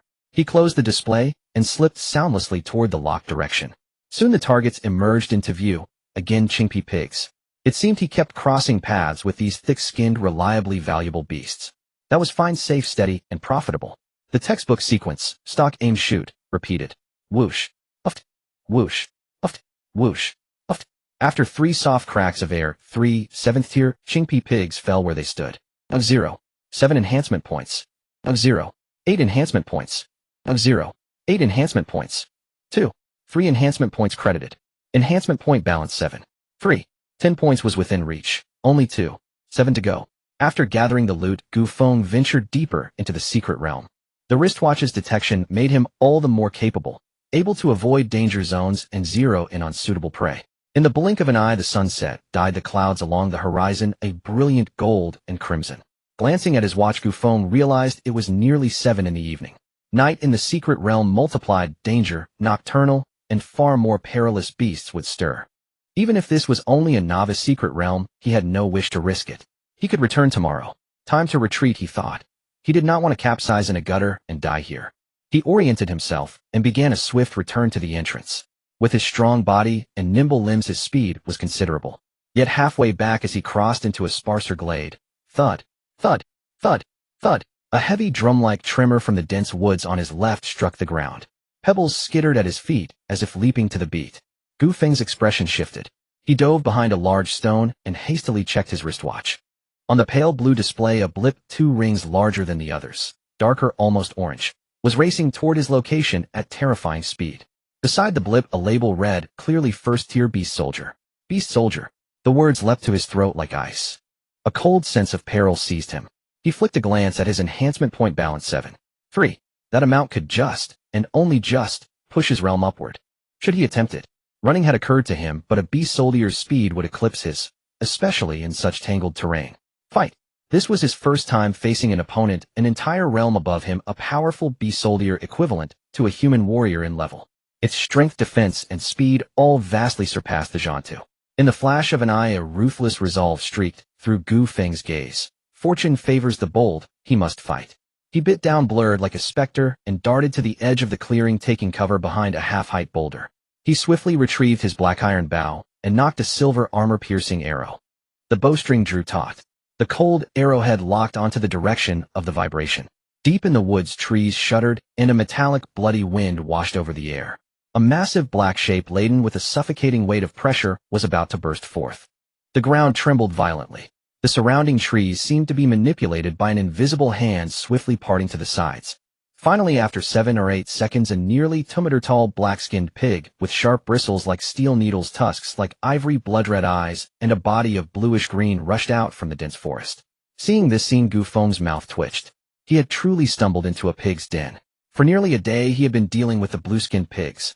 At this moment, he glanced at his smart wristwatch, and when he saw that it indicated a second-tier beast soldier rather than a first-tier one, his eyes immediately narrowed. How could it be a second-tier beast soldier? This is the secret realm of the Battle Disciple realm. The appearance of a first-tier beast soldier could still be explained as a temporary breakthrough. However, a second-tier beast soldier was no longer a temporary breakthrough. Just then, Gu Feng suddenly felt a tingling sensation on his scalp. He shockingly realized that the blue-skinned pig seemed to have locked onto him, as if equipped with navigation. What? How could this be? Gu Feng's expression changed drastically. Without time to think, he decisively leaped out from behind the boulder like a cheetah, pushing off with his feet. In midair, the black iron bow in his hand was already drawn to its limit. With a whoosh, the sound of the arrow slicing through the air echoed, and the silver-grade, armor-piercing arrow shot toward the left eye of the blue-skinned pig. With a thud, the armor-piercing arrow accurately pierced the left eye of the blue-skinned pig. A thunderous roar erupted from its mouth. Taking advantage of the situation, Gu Feng transformed into a cheetah, quickly leaping over 10 meters away, avoiding the blue-skinned pig's charge, and then knocked another arrow to shoot the second armor-piercing arrow. This time, due to the blue-skinned pig's extreme rage and wild thrashing, he did not hit the second eye but missed. Without any pause, Gu Feng shot the third and fourth arrows. When the fifth arrow was fired, the second-tier beast soldier blue-skinned pig could no longer stand and fell to the ground with a thud, convulsing a few times before becoming motionless. In Gu Feng's mind, a line of golden text appeared. Congratulations, host, for completing the first-level kill of a second-tier beast soldier blue-skinned pig, earning a critical reward of 50 enhancement points. Balance, 57. 3 enhancement points. 50 points. How exhilarating. Gu Feng was instantly filled with excitement. He did not expect that this time, due to the level-up kill of the second-tier beast soldier blue-skinned pig, he received a wave of critical rewards. Does that mean after unlocking the Divine Mind, he would still have 47. 3 enhancement points left? What a bonanza. Gu Feng collected himself and eagerly went to harvest the blue-skinned pig's tusks. This was a second-tier beast soldier blue-skinned pig. Its massive tusks, resembling ivory, were worth at least 1 or 200 spirit coins each. 2 tusks would be worth at least 200 spirit coins. Just as Gu Feng retrieved the arrows and took out his dagger to extract the blue-skinned pig's tusks, a series of footsteps reached his ears. Gu Feng looked up and saw his former classmate Wang Chong and others. He raised an eyebrow but did not pay much attention, continuing to extract the tusks. Gu Feng. Wait, this is a beast soldier blue-skinned pig. Cough. Isn't this the blue-skinned pig we were hunting? Look at the wounds on its body. It's clearly from my spear. I didn't expect you to get here first. Gu Feng, get lost. This is our hunted blue-skinned pig. Seeing Gu Feng, Wang Chong and the others immediately had a glint in their eyes and swaggered over to him. Wang Chong even sneered and kicked at Gu Feng. However, Gu Feng suddenly turned around and slapped back fiercely. Smack! The loud sound of a slap echoed through the forest as Wang Chong spun like a top, crashing heavily to the ground, his mouth, filled with broken teeth, immediately knocked unconscious. At least 1/3 of his teeth were knocked out. Was this the feeling of having power? It was so intoxicating. The other 4 lackeys' faces changed upon witnessing this scene, and they all howled loudly as they charged towards Gu Feng. As a result, Gu Feng easily knocked them all to the ground. These 5 people had previously bullied him, relying on their greater numbers, their superior strength, and their connections. He had recorded all of it in his little notebook, just waiting for the day he became stronger to take revenge. Now these 5 still wanted to bully him as before. How could he possibly show mercy? He had not held back at all, ruthlessly breaking their arms and legs. Then, under the terrified gaze of the 4, he coldly stripped away their spatial capsules. Gu Feng, you're dead. You're dead. Do you know who Changgu is? He is. Bang. He's your— Just as Gu Feng was about to leave, he heard the threats from behind, and quickly turned back, stepping on the opponent's shin bones with one foot after another. My leg is broken. If you make one more noise, do you believe I will send you to meet your great-grandmother right now? The opponent immediately fell silent. Looking at Gu Feng, their eyes were filled with terror, disbelief, fear, and dread. Only then did Gu Feng satisfactorily clap his hands and turn to leave. As for Wang Chong and the others, let them fend for themselves. This kid is also ruthless and decisive. He's quite a character. Moreover, his archery skills are remarkable and his combat awareness is strong. He was actually able to level up to kill a second-tier blue-skinned pig. It seems his talent is more than just a single-star black iron level. The one-armed elder looked at the footage in the monitoring room. A slight smile appeared at the corner of his mouth as he muttered to himself. However, this little scene didn't pique his interest much. He simply glanced, and then withdrew his gaze. Upon returning to Kanglan City in a special vehicle, Gu Feng headed straight to the Jojo Chamber of Commerce and sold all his gains. Soon 1870 spirit coins were credited. 2/3 of it came from Wang Chong and the others. Spirit coin balance, 13,490. By the way, should I recycle these spatial capsule bags? At this moment, Gu Feng suddenly had a thought and took out 4 spatial capsule bags. He wanted to keep one, not for use, but to conceal his identity. After all, he would soon upgrade to the warrior realm, at which point he could unlock the system's storage space. Yes, but the recycling price might not be very high, only 80% of the original price. That's fine, I'll recycle them. Even if he only got 50%, he would agree.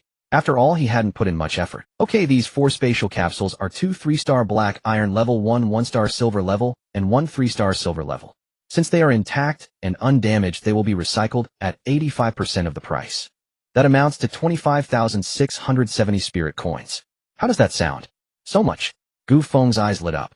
No wonder it said that spatial capsule bags are among the most expensive equipment among warriors. It seems this is indeed true.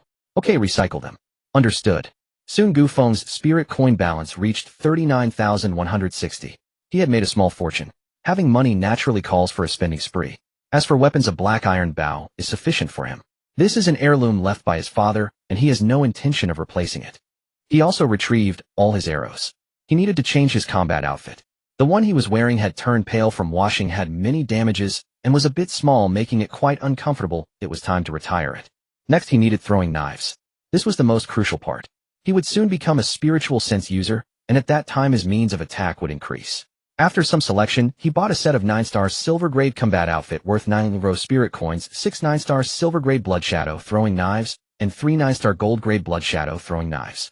And then, there was nothing left, because he ran out of spirit coins. The combat outfit cost 900 spirit coins, and 1 9-star silver grade blood shadow throwing knife was 900, totaling 540 spirit coins for 6.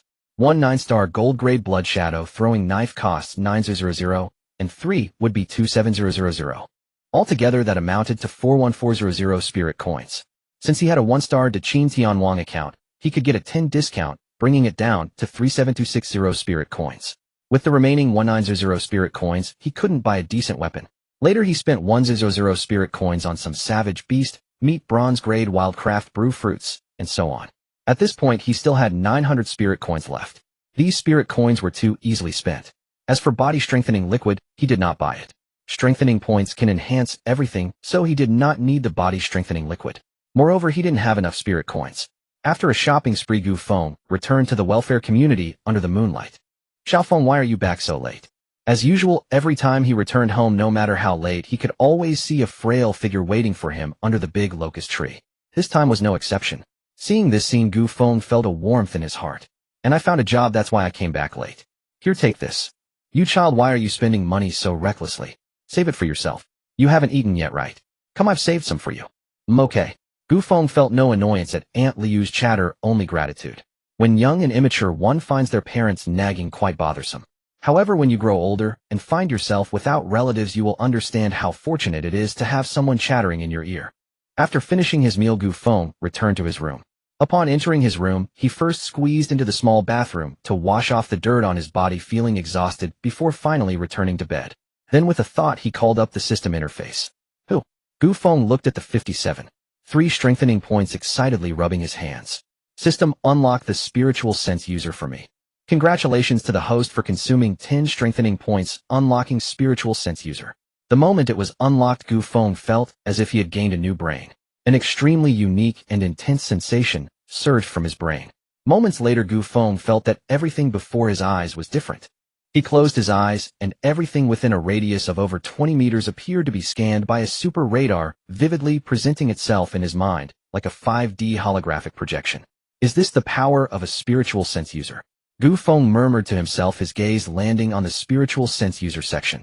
There the subtitle had already changed to Spiritual Sense User, Ninefold Soul Disciple. Did he effortlessly become a ninefold soul disciple? The classification of spiritual sense users is divided from low to high into soul, disciple soul, warrior soul, general soul, Lord Soul Sect, Soul King, Soul Emperor, Soul Master. Each realm is further divided into 9 levels.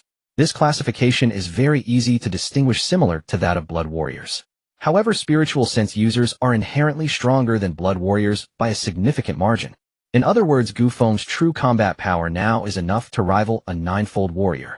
Even paired with the blood shadow throwing knives he just bought, he could probably slay a 1-fold warrior with a well-timed ambush. This feeling of power was intoxicating. At this moment, Gu Feng took out 9 throwing knives that resembled Xiao Li's flying knives, but were sharper and cooler. These throwing knives are not ordinary. They are crafted from special savage beast bones combined with a unique alloy. A 9-star silver-grade blood shadow throwing knife, while seemingly as thin as a cicada's wing, weighs about 7 to 8 pounds. The 9-star gold-grade blood shadow throwing knife is even heavier, weighing at least 30 pounds. He stared intently at the 9 sharp throwing knives before him, and with a thought he lightly commanded them to rise, but the 9 knives merely trembled slightly and did not float as he had expected. He then tried to control one of the 9-star silver-grade blood shadow throwing knives. In the next moment, the silver-grade throwing knife, imbued with his mental strength, instantly floated up. Seeing this scene, Gu Feng's heart was filled with joy. However, the next moment, the knife that had just floated up suddenly fell to the ground. Cough. Too excited. Rised. Gu Feng looked at the blood shadow throwing knife that had fallen on the floor, flicked his finger, and lightly shouted. In the next moment, the blood shadow throwing knife swooshed and hovered before him. Huh. Gu Feng rejoiced, then focused seriously on controlling the blood shadow throwing knife, beginning to swiftly maneuver it around the room. Its speed was as fast as lightning, and it was completely silent. All one could see were trails of crimson light darting rapidly through the room. However, after a short while, Gu Feng felt a throbbing pain in his temples. It was a severe drain on his mental energy. He hurriedly stopped practicing. System upgrade my spiritual sense user level to 1-fold soul warrior. Congratulations to the host for consuming 10 strengthening points, breaking through to the first level of Soul Warrior realm. As the subtitles in his mind appeared, the feeling of gaining a new brain surfaced once again. This sensation lasted only a moment before it ceased. His spiritual sense user level had also stepped into the 1-fold Soul Warrior realm. When he used the blood shadow throwing knives again, it became much more effortless and easier. However, when he tried to control 2 throwing knives at the same time, he felt a sense of disorientation and nearly injured himself a few times. Frightened, he immediately stopped practicing. It seems that his level was insufficient, and for now he could only use 1 throwing knife. Additionally, he urgently needed a spiritual sense user technique. He also needed to cultivate techniques and combat skills. Forget it, he should first raise his blood realm to warrior and unlock his storage space. With this thought, Gu Feng immediately issued commands to the system to begin elevating his blood realm. Congratulations to the host for consuming 7 strengthening points, raising the realm to the 7-fold warrior level. Congratulations to the host for consuming 8 strengthening points, raising the realm to the 8-fold warrior. Congratulations to the host for consuming 9 strengthening points, raising the realm to the 9-fold warrior level. Continue to break through. Gu Feng, with his eyes closed and experiencing the surge of power within, urged the system when it stopped leveling up. He did not expect that breaking through to the warrior realm would require the combination of a bronze-level mental technique. However, he did not possess any mental techniques above the bronze level. All he had were the 9 stars black iron level basic body refinement technique and the 9 stars black iron level back fist, both distributed for free by the Kanglan Preparatory Combat Academy. Yet these 2 techniques were merely standard equipment for combat trainees. Wait, didn't the enhancement points say they could enhance anything? If I upgrade the basic body refinement technique to bronze level, wouldn't that work? With this thought in mind, Gu Feng immediately issued a command to the system. System, upgrade my basic body refinement technique to 1-star bronze level. Congratulations, host, you have consumed 10 enhancement points and successfully upgraded the basic body refinement technique to 1-star bronze level. It is now renamed Bronze Body Refinement Spirit Technique, which enhances the physical body by 5 times and can refine a bronze-level body, reducing the consumption of enhancement points when used in conjunction with the body refinement technique. As the system notification ended, Gu Feng clearly felt that the basic body refinement technique was much more complex and powerful than the 9 stars black iron level version. Moreover, its name had even changed to Bronze Body Refinement Spirit Technique. The term spirit indicates that after entering the warrior realm, one needs to absorb the spiritual energy of heaven and earth to cultivate. At this moment, the increase in vitality was even faster. Now elevate my realm. Notice to the host, insufficient enhancement points to elevate. Insufficient enhancement points. Gu Feng was startled and quickly glanced at the consumption record, realizing that he truly did not have enough, with only 3 points remaining. 3 enhancement points left. He had just unlocked the Divine Sense 10 points, raised the Divine Sense realm to the first level Soul Warrior realm 10 points, increased his Vitality realm 24 points, and upgraded the basic body refinement technique by 10 points, which left him with only 3 points. That's just too easy to spend. Looks like tomorrow I need to venture into a higher secret realm to hunt savage beasts and earn enhancement points. Gu Feng reluctantly closed the system page and fiddled with the Blood Shadow flying dagger. He still needed a flying dagger combat technique. Damn, all of this requires a lot of money. Yet he currently had only 900 spirit coins left. How poor. So damn poor. Tomorrow he would venture into the secret realm of the warrior realm. With his current combat strength, even if he encountered a first-level warrior realm expert, he could still easily defeat them. In the secret realm of the warrior realm, wouldn't he sweep through everything? That night, as the lights came on, a flurry of footsteps broke the tranquility of the private hospital in King. A graceful woman in high heels accompanied by several strong bodyguards rushed into a luxurious private room, her face filled with anxiety. When the woman pushed the door open and saw her son Wang Chong lying on the bed wrapped like a mummy with only his eyes visible, her heart shattered and her rage surged. "Chonga, my Chonger, who the hell beat you up? Tell me, and I will avenge you." Lu Suiying grasped her son Wang Chong's hand with a pained expression. "Mom, I'm fine, don't worry about me. You're like this, and you say you're fine. Tell me, who is that bastard who dared to hurt you so badly? Mom, I'll handle this myself." "You? Enough." At that moment, a voice full of authority came from behind. "Dad, I have understood the situation. To be honest, we are not in the right here. That little brat is too useless. He tried to bully others, but ended up getting beaten up himself." "Honey, what do you mean? Our son has been beaten to this state, and you're still speaking up for others. Don't you care about Chonger at all?" Lu Suiying's expression changed immediately, and she questioned angrily.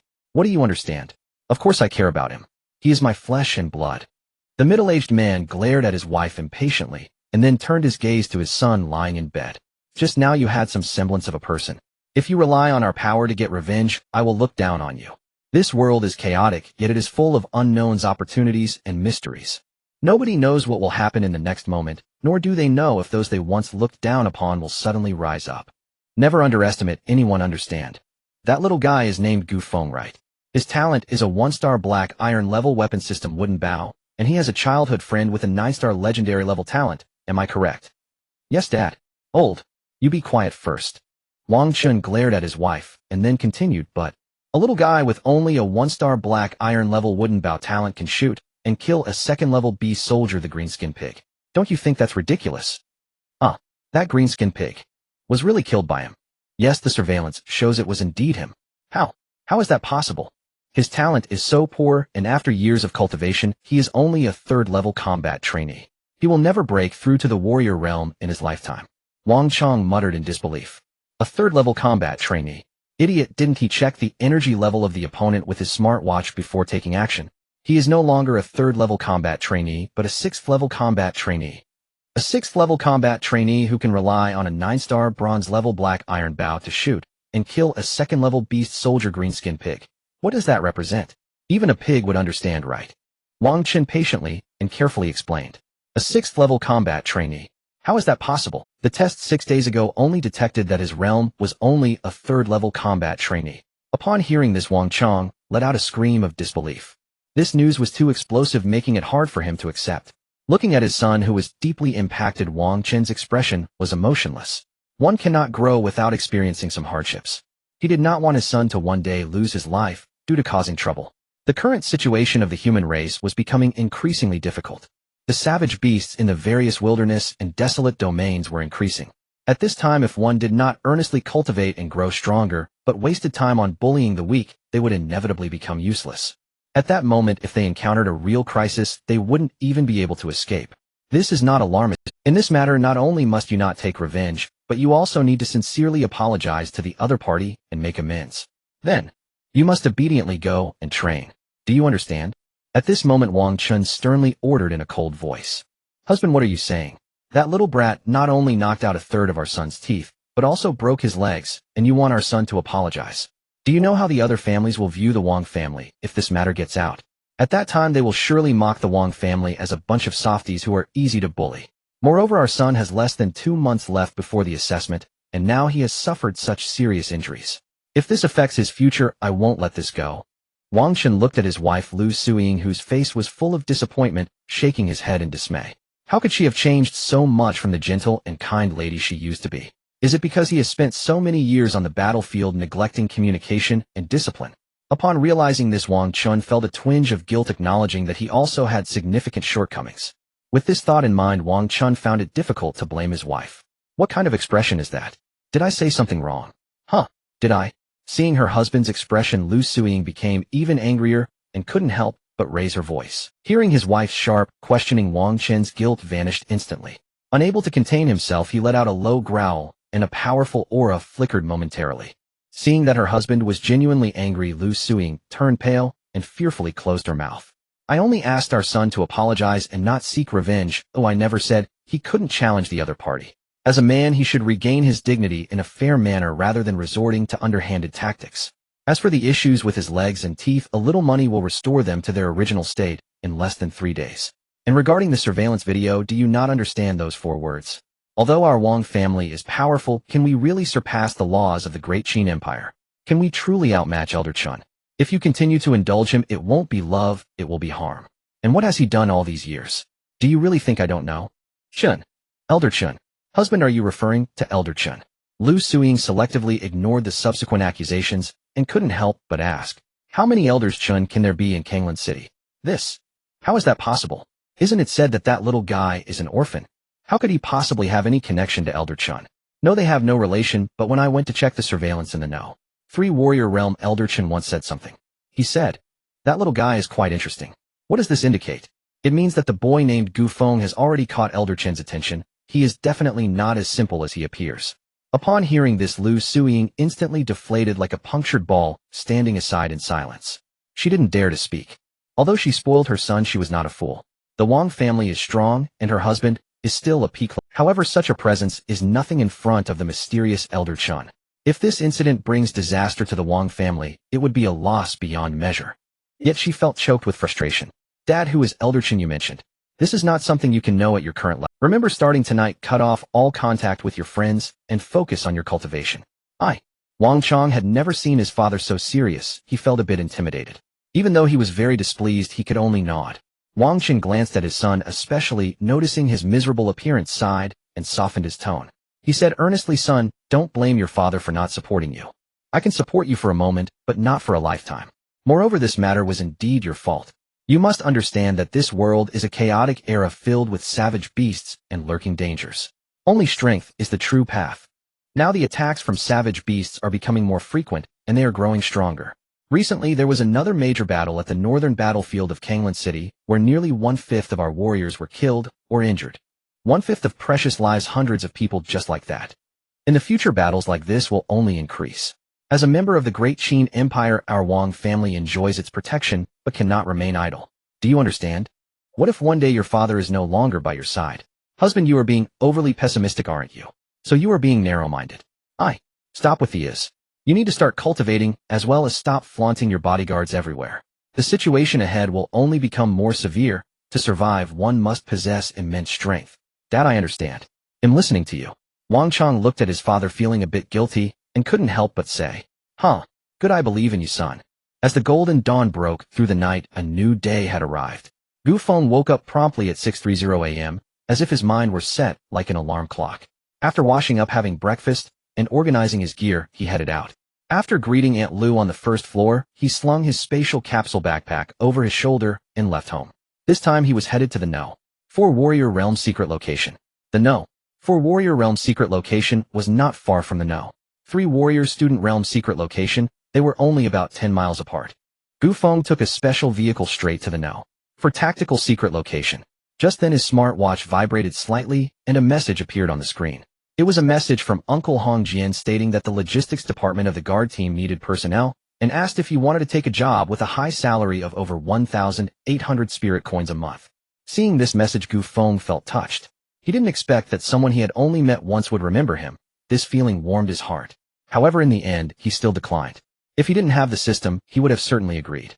After all, a salary of over 1,800 spirit coins a month was quite high. But now he possessed a killing enhancement system, and his battlefield was on the front lines in the wilderness, and even in the wasteland. Naturally, it was impossible for him to waste time in the rear. Want to walk the path of a warrior. This little guy. Well, let him be a once he hits a wall, hell no to turn back. Uncle Hong Jian looked at the message on his smartwatch, shaking his head with a wry smile. Talent, while not everything, is still of utmost importance.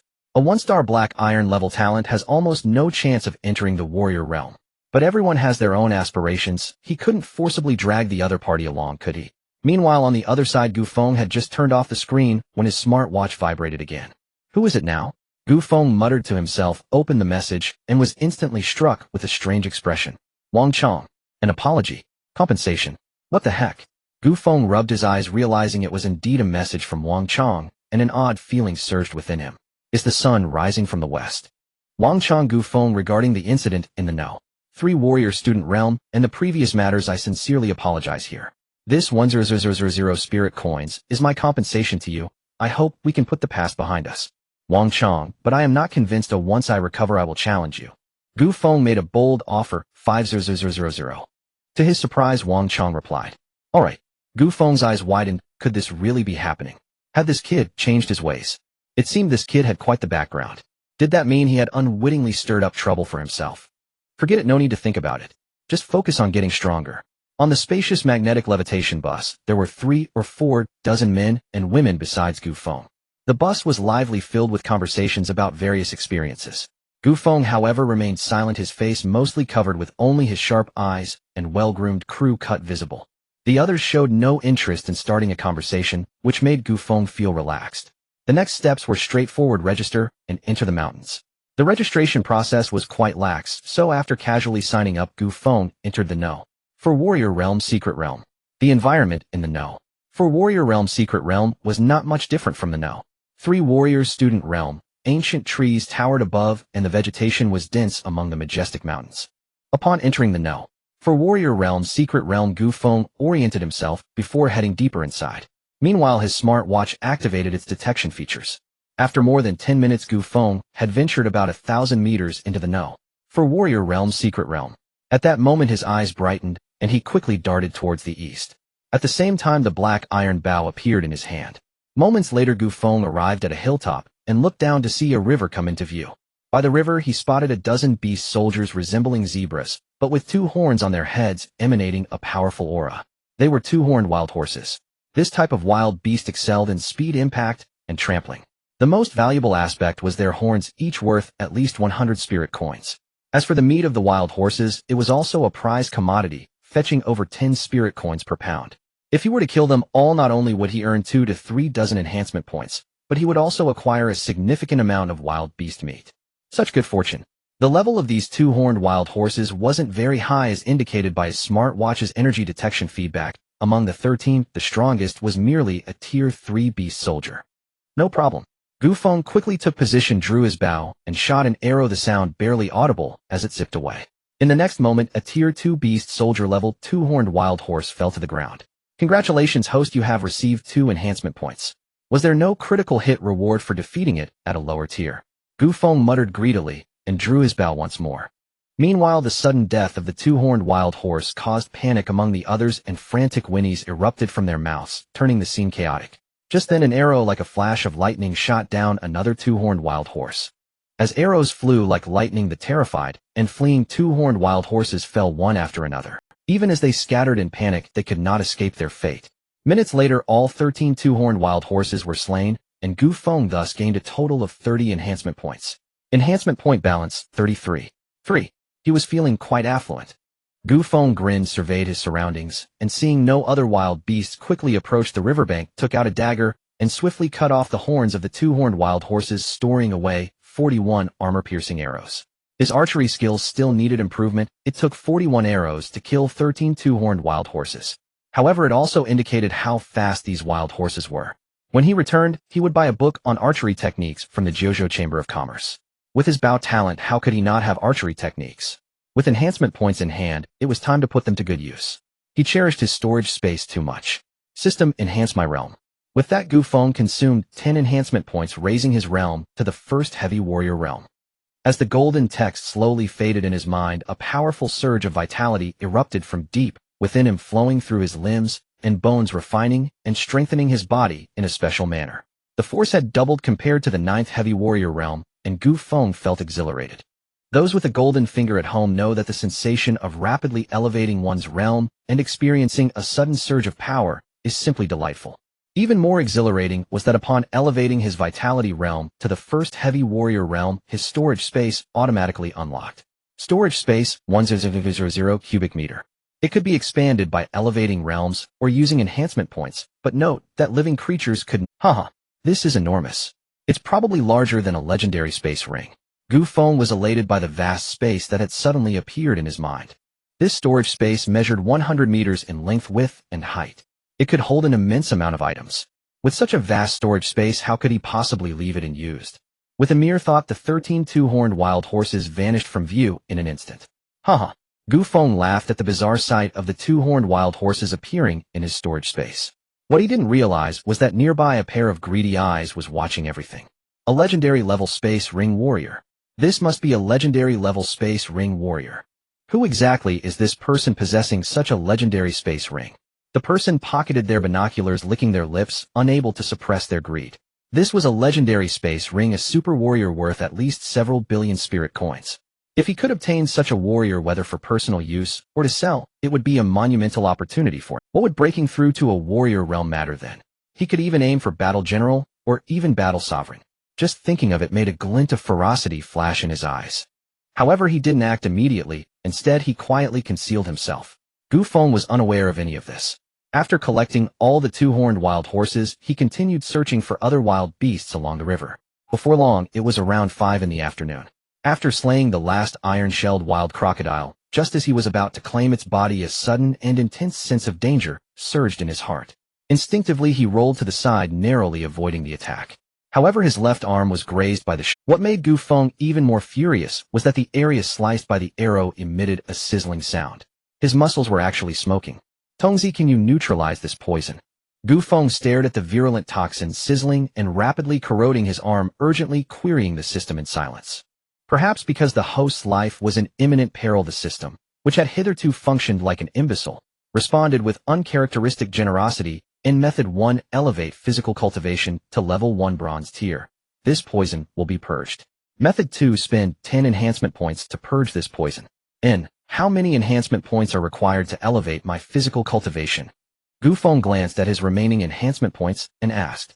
N. 12 points required. And he checked his balance again, 106 points. These were the points he had amassed in a single day, relentlessly hunting down wilderness beasts. N. Upgrade. And rather than waste 10 points merely to counteract the toxin, it was far wiser to directly fortify his physique. True, this path consumed more points, but physical enhancement conferred permanent irrevocable strength, yielding the highest long-term value. NAS for time. It took but an instant, the supreme advantage of wielding such a divine cheat. Unlike other warriors who required days, or even weeks, to break through a cultivation tier, needing absolute tranquility and often even protective guardianship, he was different. Breakthroughs occurred in the blink of an eye. And does this sensation feel unbearable? Does your entire body grow numb, your blood ceasing to flow? Does your heart feel as though devoured by 10,000 writhing worms? And precisely. This is heart-devouring powder, purchased for 5,000 spirit coins on the black market. Once afflicted, even a peak warrior tier cultivator would collapse within seconds. You are no exception. At that moment, the masked man gazed upon Gu Feng with ravenous greed and feverish excitement, babbling incessantly. No exception. You damned fool. And watching the masked stranger advance step by step, Gu Feng's murderous intent and seething fury surged violently within his chest. With a thunderous roar, he cocked back a fist the size of a mortar bowl and drove it straight toward the man's sternum. Yet the assailant merely sneered, contempt curling his lips. How dare this insignificant level 1 warrior already poisoned raise a hand against him? And he himself stood at level 7 warrior tier. But then, a soft puff echoed, and the masked man felt a sharp, piercing agony bloom in his chest. Instinctively, he looked down, and there protruding from his sternum was the blood-licked hilt of a crimson blade. Crimson rivulets pulsed rhythmically along its grooved edge, spilling outward. In moments, his combat suit darkened with spreading crimson. And I asked this to my own blood. Then excruciating, soul-rending pain erupted in his heart. Suddenly, icy dread flooded his limbs, as if plunged into a glacial abyss. And you ambushed me. You violate martial virtue. And HRK, ambush, violate martial virtue. And don't you know I'm a coward at heart? Fear makes me kill. and Gu Feng's eyes burned with unrestrained malevolence as he slammed his fist onto the hilt of the blood shadow flying dagger. Another muffled puff, and the dagger pierced entirely through the man's body, streaking onward like a bolt of scarlet lightning. It sheared through several ancient trees before finally embedding itself deep within a massive bluestone slab and halting. Thud! And the masked man collapsed mid-sentence, dead. And the blood shadow flying dagger had already pierced his heart. Gu Feng's follow-up strike had delivered a true chilling heart-piercing blow. Such a wound would kill not only a level 7 warrior, but even a level 7 warlord. NAS the foe fell golden characters shimmered silently within Gu Feng's consciousness. In congratulations, host defeated a level 7 warrior, awarded 7 enhancement points. Without expression, Gu Feng kicked the corpse aside and roughly seized the spatial capsule backpack strapped across the dead man's back. He then wrenched from the corpse's grip a longbow adorned with intricate 9-star silver tier patterns, and from his waist a quiver brimming with over 29-star silver tier armor-piercing arrows. After rummaging briefly over the body, finding nothing else of value, he didn't even glance at the man's face before kicking the corpse into the raging river and turning away. He cared not who the man was, and he surmised the attacker must have witnessed him sealing the twin-horned wilderness horse into his storage space, and mistaken it for a legendary spatial ring. Greed had ignited murder. And alas, the man knew nothing of Gu Feng's dual cultivation, not only level 1 warrior, but also level 1 soul cultivator. To slay warriors was like slaughtering dogs. Ni's fist had been mere misdirection. The true killing stroke was the blood shadow flying dagger. Gu Feng knew well even after ascending to level 1 warrior and attaining level 1 bronze tier physical resilience, doubling his defensive might and raw strength to 2000 gene. Delivering a fatal punch to a level 7 warrior remained improbable. Level 1 warrior 1000 gene, level 1 bronze tier, physique 1000 gene. And whereas the foe commanded 7000 gene of sheer force. Thus he'd chosen the blood shadow flying dagger, silent, lethal, decisive. In this brief confrontation ignited within him a profound sense of urgency. And now only 61 enhancement points remained. Those points were woefully insufficient. And Gu Feng deliberated, and chose to elevate his soul cultivator rank. In maximum strategic return. Swiftly 50 points vanished, and his soul cultivator rank ascended to level 3 soul cultivator, and 11 points remained. He spent them all, no hoarding, and even with the Slaughter Enhancement System, abysmal innate talent severely constrained his potential. 7 points dissolved, and his talent ascended to 4-star black iron tier. And now only 4 points remained, too few for anything meaningful. Gu Feng glanced at his smart wristband, 536 p.m. Nightfall loomed within hours. He ate some dried rations and drank a can of wilderness brew, then resumed his slaughter. And minute by minute the hours bled away, until night descended like a vast suffocating blanket over the heavens. Gu Feng did not leave Sector 4 Warrior Sanctuary, and he intended to spend the night within. And with his current power, he could slay even level 3 warlord tier foes. Even granting that wilderness beasts surpassed humans in raw ferocity, he could still contend with level 1 beast lord tier predators. And moreover, those 3 hours of slaughter had replenished his enhancement points to 134. Enough to ascend further. And the stronger he grew, the faster he earned points. Yet consumption accelerated just as sharply.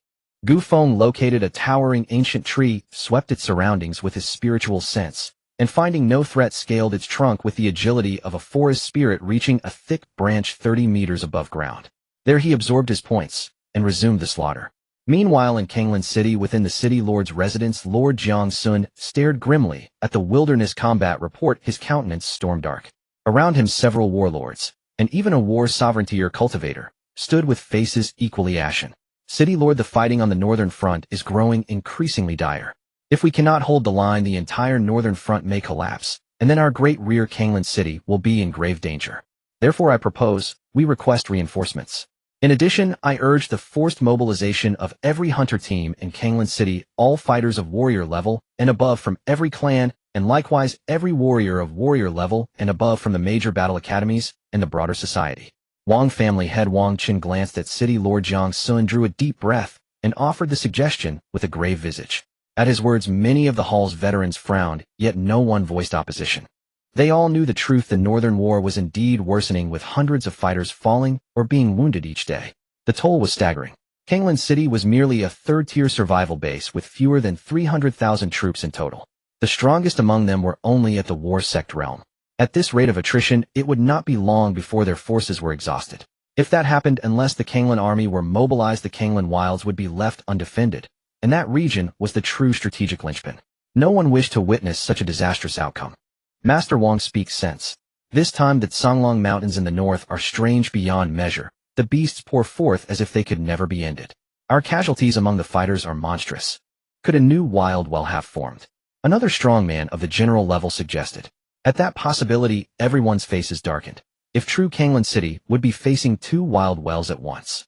I agree with requesting reinforcements, and with forcibly sending the hunter teams rumbled the burly city Lord Jiang Sun, his presence exuding a murderous aura. But is it not premature to send warrior-level fighters to the front? City Lord, what we need are iron-blooded soldiers who can take up blades and slay the wilderness beasts, not delicate flowers raised in greenhouses. Without bloodshed they will never truly grow. Moreover, sending them need not be solely for battle. The main purpose is to harden their courage to make them see blood. If possible, release a batch of beast units for them to slay. Such a measure carries certain mortal risks, yes, but surely it is preferable to the ruin of the city and the deaths of our people. Master Wang, are you not overstating the matter? Is it truly that grave in the north? Li Yuan, the corpulent head of the Li family, whose fingers bore rings of gold and jade, frowned, and could not help but speak. Overstating. Exaggerating. Wang Chen shot back. Li Yuan, if you knew that the Great Wall on the northern front loses hundreds, even thousands of fighters each day, you would not speak so lightly. When you make such remarks, do us the courtesy of inspecting the front lines yourself, instead of cowering in the rear. Wang Chen sneered with biting derision. Wang Chen, who are you calling a coward? Li Yuan barked indignant. Has the Li family not contributed much to Kanglan City over these years? Besides the Li family trades, supplying Kanglan City with pills and soldiers is our chief contribution. A voice cut in. Shut your mouth, I loathe you money-grubbing merchants. And claiming that you supply Kanglan City with superior pills and soldiers. Spare us the self-aggrandizement. Over the years you have passed off inferior goods while lining your pockets. How much have you truly given to Kanglan City, or to the Daqin Empire? Do not forget the Jiuzhou Chamber of Commerce. Every survival base has a Jiuzhou chamber that supplies soldiers pills and material of far better quality than what your Li family provides. And what has your Wang family done? Li Yuan roared as if stung. But he immediately regretted the outburst. Li family head, such words are unpleasant to hear. Who does not know the sacrifices the Wang family has made for Kanglan City? In a little over 20 years the Wang family has lost 2 war venerables, 19 generals, 360 warriors, and even 590 rank-and-file fighters. They now rest in the Martyrs' Cemetery on Wulong Mountain. You may question or insult others, but you must not slander the Wang family. Wang Chun said coldly, giving Li Yuan a look. The others in the hall could not stand silent. Xiaozhan, captain of the Ghost Squad, cast Li Yuan a hard glance, and as if reciting an old ledger spoke in a frosty voice that only deepened Li Yuan's humiliation. No one could refute those facts, not even Li Yuan. He cleared his throat. Very well, the northern situation is indeed tight. This time we'll follow Master Wang's plan. But we cannot send everyone to the north, he added reluctantly. We must still dispatch forces to the southeast and west as a contingency. Jiang Sun cleared his throat, signaling an end to the debate. The other strongmen made no further objections. They still held Wang Chun in high regard. After all, the Wang family had paid dearly for Kanglan City over the years. Of course, many others had also. Issue the city lord's edict, order every hunter team in Kanglan City to proceed to the northern front and support. Each clan and each academy must dispatch 1/3 of their fighters of warrior level and above to the front. On the evening of May 29th, year 3069 at Tuangizuro, the message was posted to the city lord's network account and sent to every fighter in Kanglan City. When that notice reached the hands of every fighter, it sent shockwaves across the city. Countless people were kept awake that night. They understood that the front had grown even more severe.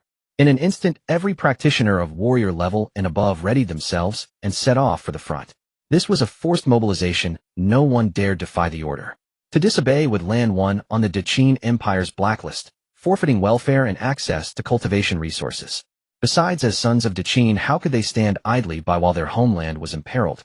Kanglan City's 3 intermediate battle academies and 9 preparatory academies likewise began mobilizing, organizing all fighters of warrior level and above to head to the front. At that very moment, deep within the know, for warrior's secret realm on the branch of a colossal ancient tree, Gu Feng nursed a cup of wild brew and gnawed dried meat made from an iron-armored wild ox. He had just opened his system interface to continue his cultivation when his smart watch vibrated. A glance at the message tightened his gaze. A city lord's edict. And 3 such edicts sent through the night. Is the front desperate? Perhaps I should go to the front myself. The wasteland teems with the most suitable beasts for his talent. Now that he had some means of self-preservation, it was time to venture out and carve his path. As for enrolling in an academy, he no longer cared. With a killing enhancement system at his disposal, what use had he for a war academy? He would be at the northern front by 7 o'clock tomorrow morning. 10 hours remained as surely he could earn more enhancement points by then. Night was the prime hour for the beasts. Gu Feng grinned, finished the dried meat, and the wild brew leapt down from the tree and set off on his killing spree. On May 30th, at 6:58 a.m. Gu Feng appeared in the vast square of Kanglan City, keeping an eye on the time. At this moment the square was already filled with an overwhelming number of people. The number was so great that it was likely no less than 30,000. These were nearly all the warriors above the martial artist realm that Kanglan City could mobilize. Of course, Kanglan City could not mobilize all the warriors within the city, though otherwise it would become a defenseless, empty city, and if wild beasts invaded, it would be troublesome. At least part of the guard team city defense and Kanglan Legion must remain to guard Kanglan City. Furthermore, the city lord Jiang Sun must also stay. Gu Feng. As soon as Gu Feng arrived at the square and was about to head to the registration desk, he was stopped by a surprised voice. Uncle Li. Gu Feng turned around and saw that the person calling him was Li Hu, the leader of the battlefield cleanup team. With a smile, Gu Feng walked up to Li Hu and greeted him. I was just about to message you. Since you're here, you should return to the team. Li Hu said with a comforting pat on Gu Feng's shoulder, smiling. Although this young lad was only at the 3rd level of martial apprentice realm, he had a passionate heart, which was quite rare. No. Uncle Li, this time I can't join the cleanup team at Battlefield 9. I want to go to the front lines to slay the wild beasts. Gu Feng shook his head, rejecting Li Hu's request. That's nonsense. You, a mere martial apprentice, are just asking for death by going to the front lines. Wait. Your realm. Hearing this, Li Hu's eyes widened as he glared at Gu Feng. However, the next moment he suddenly realized that the aura on Gu Feng was not right. It did not resemble the blood fluctuations of a 3rd-level martial apprentice. He immediately glanced at his smart wristwatch and was astonished to see that the energy detection had reached the 1st level of warrior realm. You brat, come with me. Li Hu looked at Gu Feng deeply, then unceremoniously pulled him to a secluded spot, glancing at Gu Feng before asking. Your talent is not as simple as a 1-star black iron level ironwood bow, is it? Don't get me wrong, I'm not trying to pry into your secrets. It's just that some matters, if not handled properly, can lead to disaster. Do you understand? Disaster? Uncle Li, what do you mean by that? Gu Feng asked, puzzled. Longyuan Star is vast and boundless. The territory of our great Qin Empire alone covers an astonishing 128 million square kilometers. Such a large territory inevitably breeds countless other forces. Among them are the fallen god cult, blood god tower, etc. These forces thrive by devouring warriors or the blood of wild beasts to grow stronger. Especially the blood god cult. They have committed countless heinous crimes in our great Qin Empire. So do you understand my concerns? Li Hu spoke cryptically, succinctly explaining, while narrowing his eyes at Gu Feng. Seeing no other expression on Gu Feng's face, he let out a sigh of relief. Thank you for your concern, Uncle Li, but... Uncle Li, have you heard of bloodlines? What? Blood? Li Hu's face changed drastically, and he couldn't help but exclaim. However, the next instant Li Hu quickly silenced himself, looking around to find that no one was paying attention, and only then did he breathe a sigh of relief. Then, leaning closer, Gu Feng asked in an extremely low voice with a serious expression, Do you possess the legendary bloodline? When did it happen? Gu Feng looked at Uncle Li, who was excited and incoherent, and a glint of amusement flickered in his eyes. His guess was correct. His realm had increased too rapidly. He had asked the system numerous times, hoping it would conceal his aura, but the system ignored him. He couldn't possibly stop improving his realm, so he had to rack his brain for other excuses. Thus, Gu Feng set his sights on the bloodline. Before this, he had searched for some information about bloodlines on the internet. Although it was rare, it made him understand one thing: bloodlines are an extremely special and mysterious existence. They possess mysterious powers that other talents do not have. They are even rarer and more precious than divine sense users. Once discovered, even the lowest level bloodline would be protected by the higher-ups with all their might. Now it seems that his strategy has worked. Of course, he currently does not possess a bloodline. However, he does have enhancement points. Yes, I do. And furthermore, wait, come with me. To be safe, Li Hu hurriedly led Gu Feng to a more remote, secluded corner where no one was around. Then he took out a signal blocker resembling a pen, activated it, and said, Now we can talk. Gu Feng nodded, then spoke. This matter started 2 days ago when you took me to the wild's battlefield. Was that when you awakened? Yes, when I touched the corpse of a wild wolf, perhaps due to the stimulation of the blood, I felt a vast and mysterious power surging within me. Blabbering. And then, does your bloodline have any other special traits? Li Hu looked at Gu Feng with an expectant and excited expression, asking. Special traits? Well, getting stronger through slaughter, does that count as special? What? Getting stronger through slaughter. Your bloodline even has attributes. Wait. Getting stronger through slaughter, isn't that the legendary Slaughter bloodline? I don't know. Oh, anyway, my realm has increased in the past 2 days by slaying beasts and wild beasts in the 3rd martial apprentice realm and the 4th warrior realm. Really? Yes. Haha, great, wonderful. Brother Gu, sister Xia, did you see? Your son is not a waste. He is the legendary bloodline possessor. He has awakened a bloodline, and it's the legendary Slaughter bloodline. He will surely become a pillar of the human race. At these words, Li Hu was so excited that he could not contain himself, even raising his head to look into the void, tears welling in his eyes as he prayed. Seeing this scene, Gu Feng felt a twinge of guilt in his heart. However, he naturally would not tell anyone about the system. Moreover, the system's greatest feature is indeed getting stronger through slaughter, so he wasn't wrong. Xiaofeng, what do you think about the bloodline? At this moment, Li Hu suddenly looked at Gu Feng with a serious expression and asked, I want to hear your thoughts, Uncle Li. Seeing that Li Hu's demeanor and emotions were genuine, Gu Feng felt a little relieved in his heart, and since the Slaughter bloodline, this legendary and terrifying bloodline, has only one best place to go, and that is the Shura Battle Academy. The reason I say this is that the Shura Battle Academy is the most top tier of the 9 battle academies in our great Qin Empire, directly situated in the abyss. Their students' daily lessons involve slaying wild beasts, so every individual who emerges from the Shura Battle Academy is a true killing god. When mentioning the Shura Battle Academy, a fervent admiration and awe arose in Li Hu's eyes. Although our great Qin Empire has 9 strongest battle academies, the one he respects the most is the Shura Battle Academy. After a pause, Li Hu added, however, the Shura Battle Academy is also the most dangerous academy among all, with the highest casualty rate. A slight misstep could lead to death in the abyss. Especially to join the Shura Battle Academy, one must undergo rigorous assessments to become a formal student. So think it over yourself. Uncle Li, am only at the 1st level of warrior realm. Do you think I have the qualifications to join the Shura Battle Academy? Moreover, I've already been expelled from the 3rd Preparatory Battle Academy, so how could I qualify to participate in the Academy assessment? Gu Feng naturally had heard of the Shura Battle Academy and had the utmost respect and admiration for such an institution. That place is a terrifying existence that guards the abyss, dedicating everything to the continuation of the human race on Longyuan Star. Such a feat is unmatched not only in the Great Qin Empire, but also across the entire Longyuan Star. And the abyss is an even more terrifying and dangerous place than the wilderness. The wilderness exists on Longyuan Star, whereas the abyss is in another dimension. Haha, Xiaofeng, it's just an assessment. That's for ordinary warriors. For bloodline possessors, there are, not to mention your bloodline, is very likely the legendary Slaughter bloodline. If the Shura Battle Academy learns about this, they will definitely send a strong expert above the Battle Emperor to come and fetch you. If you want to go to the Shura Battle Academy, I can contact you right now. Not to mention your bloodline is very likely the legendary Slaughter bloodline. If the Shura Battle Academy learns about this, they will definitely send a strong expert above the battle. That does make sense. Gu Feng nodded and continued, however, there's no rush. I'll head to the Shura Combat Academy once my realm improves a bit. Yes, you have a point. After all, to enter the Shura Abyss, where the Shura Combat Academy is located, one must at least reach the Battle Sovereign realm, otherwise it's tantamount to seeking death. Such high requirements. Yes, Battle Sovereign is just the minimum requirement, and there are still assessments. Let's not talk about that for now. By the way, here's this wristband for you. Put it on, it can shield you from the detection of others' smart wristbands. However, if the opponent possesses a 5-star or higher king-level smart wristband, it won't be able to conceal you.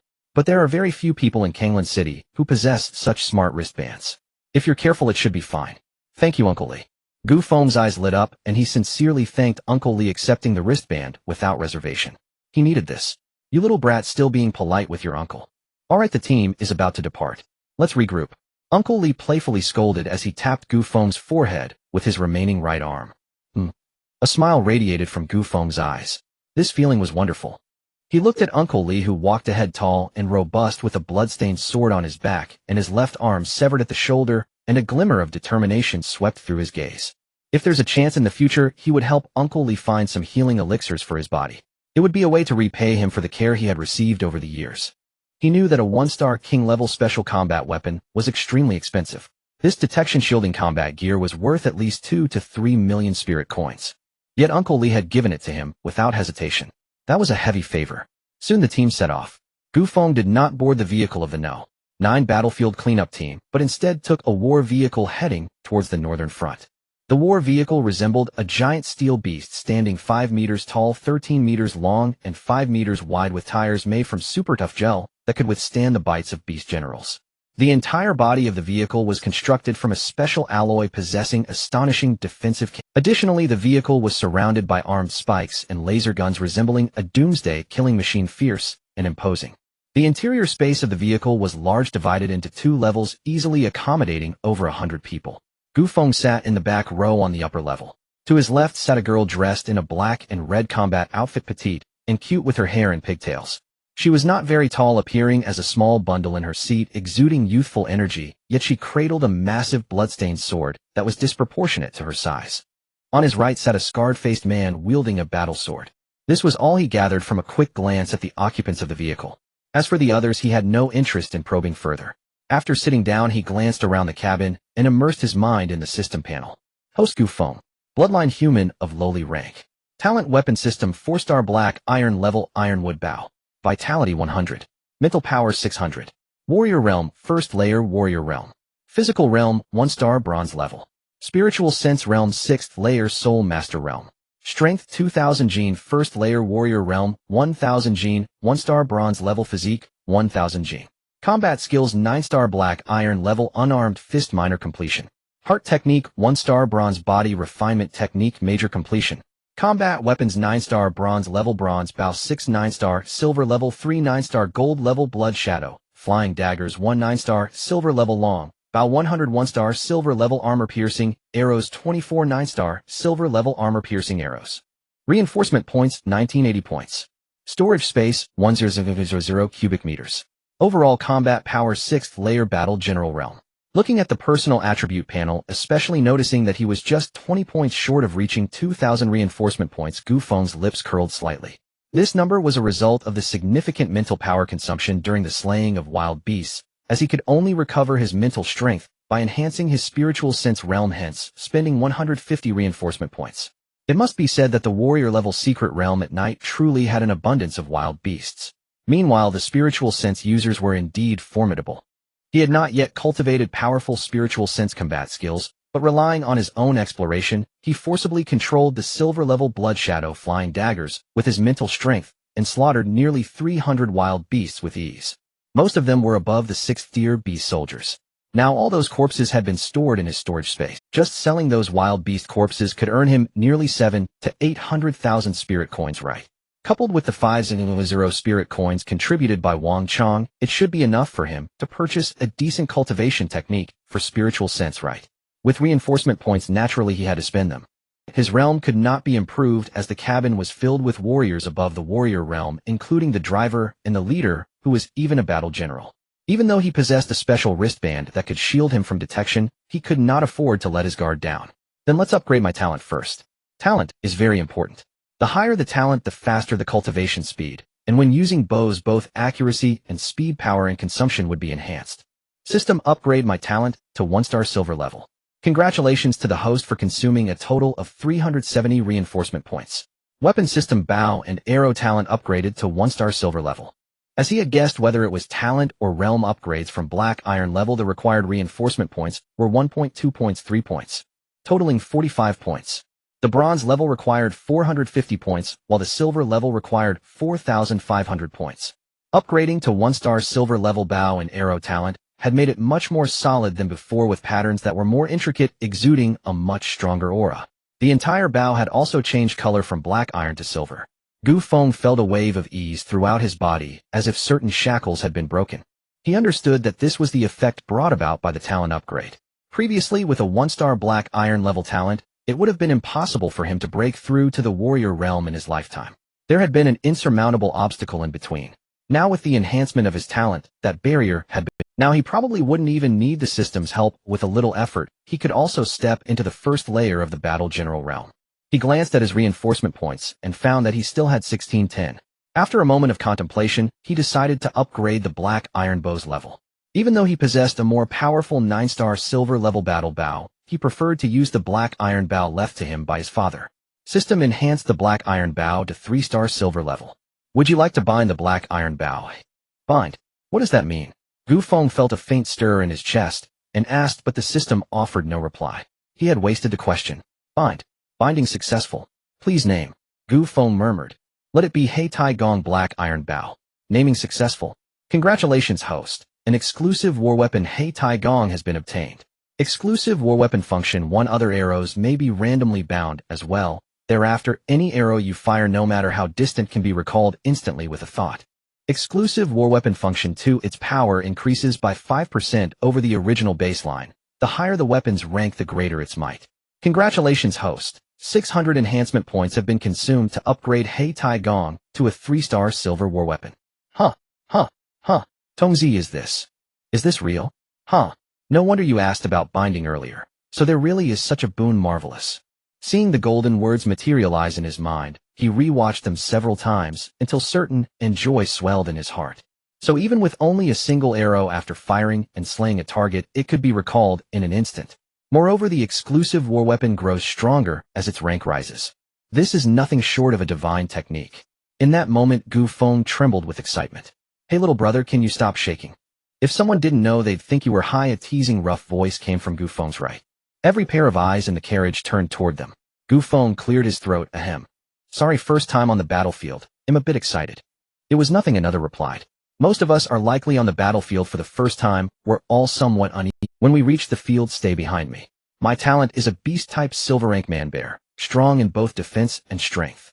The scar-faced man patted Gu Feng's shoulder with a reassuring smile. Thank you, big brother, Gu Feng said with a beaming smile. Big brother. This is my favorite beef jerky. Here, take it. A voice clear and bright as a warbler reached Gu Feng's ear, the kawaii girl on his right. Gu Feng shook his head. Thanks, but I don't eat it. He politely declined her kindness. Big brother, you eat. My sister said that once you've been to the battlefield, you share a bond of life and death. You can entrust your back to such comrades.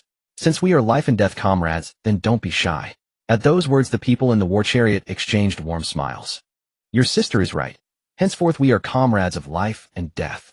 Then he'll treat you to some huang. Hearing that, Gu Feng accepted without further ceremony. From his spatial capsule pack, he produced 3 cans of Huanyuan brew and handed one each to the kawaii girl and the rugged scar-faced man. He liked the Huanyuan brew because its flavor resembled the craft Alesh of his past life, richer, purer, with no additives, brewed from the wasteland's special spiritual herbs. The kawaii girl brightened at the offered brew, eagerly accepted it, opened it with practiced ease, and began to. The scar-faced man made no pretense. He took his can and began to drink. Folks, I only brought a dozen cans. It's a bit short for everyone, so apologies. Gu Feng shook the can in his hand and expressed regret to the others. Haha, little brother, no problem. Sister here has some as well. I have some too, another chimed in. Next time you can buy me one. Though who knows if there will be a next time, haha. Don't speak like that, shall we? Raise a glass. Someone proposed the toast. All right, cheers. Cheers. Laughter filled the space. For a moment, that small interlude loosened the heavy, oppressive atmosphere within the war chariot and lifted everyone's spirits. Such fine young ones. Ah, who knows how many will return this time? The driver muttered. Damn those wild beasts. One day we'll cut them down to the last one. The driver Lao Ma, hearing the noise behind him, glanced at the beautiful woman beside him, sighed, then could not help slapping the steering wheel and cursing with anger. The stunning woman, clad in a black combat suit that revealed swathes of sun-kissed skin, her eyes cold as blades, showed no expression, as if she had not heard Lao Ma's outburst at all. Clearly she had seen such scenes many times and had grown numb to them. 20 iron behemoths roared like wild beasts, raising clouds of dust. At the edge of dawn, while the sun still lingered below the horizon, they thundered across the boundless plains toward the northern battlefield 500 li away. The war chariots sped along purpose-built, sturdy, wide roads erected for emergency warfare, so the journey of over 500 li was completed in less than half an hour. The 20 iron behemoths came to a halt in a swift line. All disembark, a hoarse command rang out. Gu Feng and the others clambered down, and under the direction of 20 war-grade soldiers, quickly formed ranks. As on the seats to his left and right remained the kawaii girl Jiang Shui and the scar-faced man Wang Meng. Once in position, Gu Feng finally had time to take in his surroundings. 100 meters away loomed a vast wall, nearly 50 meters high, black as night, coiled upon the earth like an ancient dragon. Before they even approached, a majestic, overwhelming pressure struck his chest. Gu Feng was filled with awe. Is this the northern front of Kanglan City? So grand and magnificent. And this is only a level 3 survival base. Just imagine a level 2 or level 1. As Gu Feng scanned the scene, the other soldiers did the same. They were all struck dumb by what lay before them. Gu Feng, this is the northern war great wall of Kanglan City. They say it stands 55 meters tall, 13 meters wide, and stretches nearly 300,000 meters long, constructed from special alloys Qingang stone and a supersilicate cement, with a compressive strength of 580 MPa. Only our Daqin Empire possesses the capability to build such war walls, while other empires simply lack the resources and coordination to undertake such projects. Because of structures like this, the Daqin Empire's national strength continues to grow steadily, and our casualties are far fewer than those of other empires. To be born into Daqin in this life, my ancestors must have done countless good deeds. At those words, Gu Feng's eyes glittered, and a thought rose unbidden in his mind: how fortunate to have entered Daqin in this life. May I be Daqin's own again in the next. To be born into Daqin in this life, and to remain Daqin in the next. Haha, well said. Someone cheered. That line hits like thunder. It's the truest depiction of our Daqin Empire. Little one, what's your name? Reporting, Commander. My name is Gu Feng. Gu Feng, wait, I know you. Weren't you on the 9 battlefield cleanup squad formed by Lao Hu a few days ago? Yes, he is my uncle. Gu Feng answered with earnest sincerity. He understood in small measures the ways of social favor. Haha, not bad at all. It is an honor to enter Daqin in this life. In the next life, may I still be a citizen of Daqin. That line is splendid. May I use it as the Yiling Squad slogan? Of course, credit to you. Commander, feel free to use it, but whether you attach a signature matters little. Excellent. Xiao Zhan patted Gu Feng on the shoulder and climbed onto the podium. Everyone, my name is Xiao Zhan, captain of the Yiling Squad, a level 1 battle venerable. Beside me stands my deputy, Yi Ying of the 9-fold battle general realm. From this day forward, you 2,000 are under the command of the Yiling Squad. All must obey the orders of the Yiling Squad. Disobey a military command, and you will be executed no matter who you are. Do you understand? Xiao Zhan's eyes grew icy. A dreadful aura of slaughter and the crushing pressure of a level 1 battle venerable washed over the entire place. Beneath that fearsome killing intent and oppressive might, every heart tightened. The warriors' gazes toward Captain Xiao Zhan brimmed with awe. Gu Feng was no exception. Understood. Louder. Did you not eat? Understood. A roar like that of wild beasts burst from the throats of the warriors at battle warrior rank and above. Good. Now form into units. In short order, the 2,000 sorted themselves into 5 regiments, 20 companies, and 80 squads. Each regiment held 400 men, each company 100, each squad 25. Clear layers, strict discipline. Curiously, Gu Feng again found himself in the same carriage-assigned squad as Jiang Shui and Wang Ming. His squad was the 9th detachment. Its leader was a female warrior named Wang Yulan of the 2nd fold battle general level, standing 1.8 meters tall and bearing a black long spear. She ranked among the highest cultivated warriors across many squads. It seemed the claim that he is my uncle had some weight. Other soldiers who witnessed this scene looked at Gu Feng with envy and jealousy. What could they do?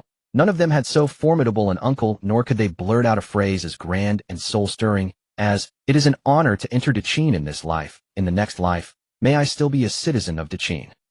The Yiling Squad's execution was swift. Before long, that slogan, "It is an honor to enter Daqin in this life. In the next life, may I still be a citizen of Daqin," pinned by Gu Feng, was plastered in large characters across the squad's camp. It even covered sections of the war Great Wall around them. Every warrior who read it felt thunderbolt struck, moved to tears, as if cleansed to the soul, because the line rang so true. In this chaotic era of slaughter and rampant feral beasts on Longyuan Star, which nation or power besides Daqin dared, for the sake of protecting its people, to expend endless toil and treasure over 500 years to erect a war Great Wall, enclosing nearly 1.8 square kilometers? None. Only Daqin possessed such resolve and determination. Precisely because of the war Great Wall, its people enjoyed vastly greater security, and its population began to surge. A growing population is the most crucial factor in preserving the flame of humanity. After all, only with more people can more champions arise, and only then can they muster strength to resist the beast incursions.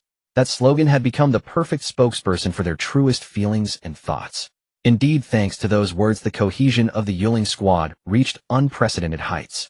Feeling all this, Xiao Zhan glanced at Gu Feng with a flicker of something unusual. The boy had presented a generous gift. No. Those words were so stirring, so direct to the soul, that he could not help but open his smartwatch, access his Tianwang account, delete the original phrase, Yiling Squad, slaying all feral beasts as our mission, replace it with, "It is an honor to enter Daqin in this life. In the next life, may I still be a citizen of Daqin." Gu Feng, pin it to the top, embolden it, and notify Juanbu Jiyubu and Daqin Shangbao. After doing this, Xiao Zhan closed his smartwatch and cast a glance at Gu Feng, recalling the matter of the boy's cultivation level. He hoped Wang Yulan would look after the kid. His cultivation was far too low. It was a fault he blamed on himself. Had he thought of it sooner, he would not have enlisted the boy into the squad. But by the time he realized that the roster had already been filed and become an unchangeable military dispatch that had been reported upward, even as captain of the Yuling squad, he could not arbitrarily alter military orders. How else could he manage so many warriors? Military orders must not be reversed on a whim. That iron rule could not be shaken. Even if the Yuling squad were a temporary detachment rather than a standing army, discipline needed to be absolute. Thus, to make amends, he had slotted the boy into the 9th detachment and asked Yulan to look after him.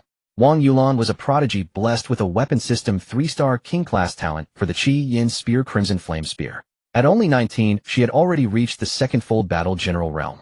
Her combat prowess was such that she could stand and fight even against third-tier beast generals.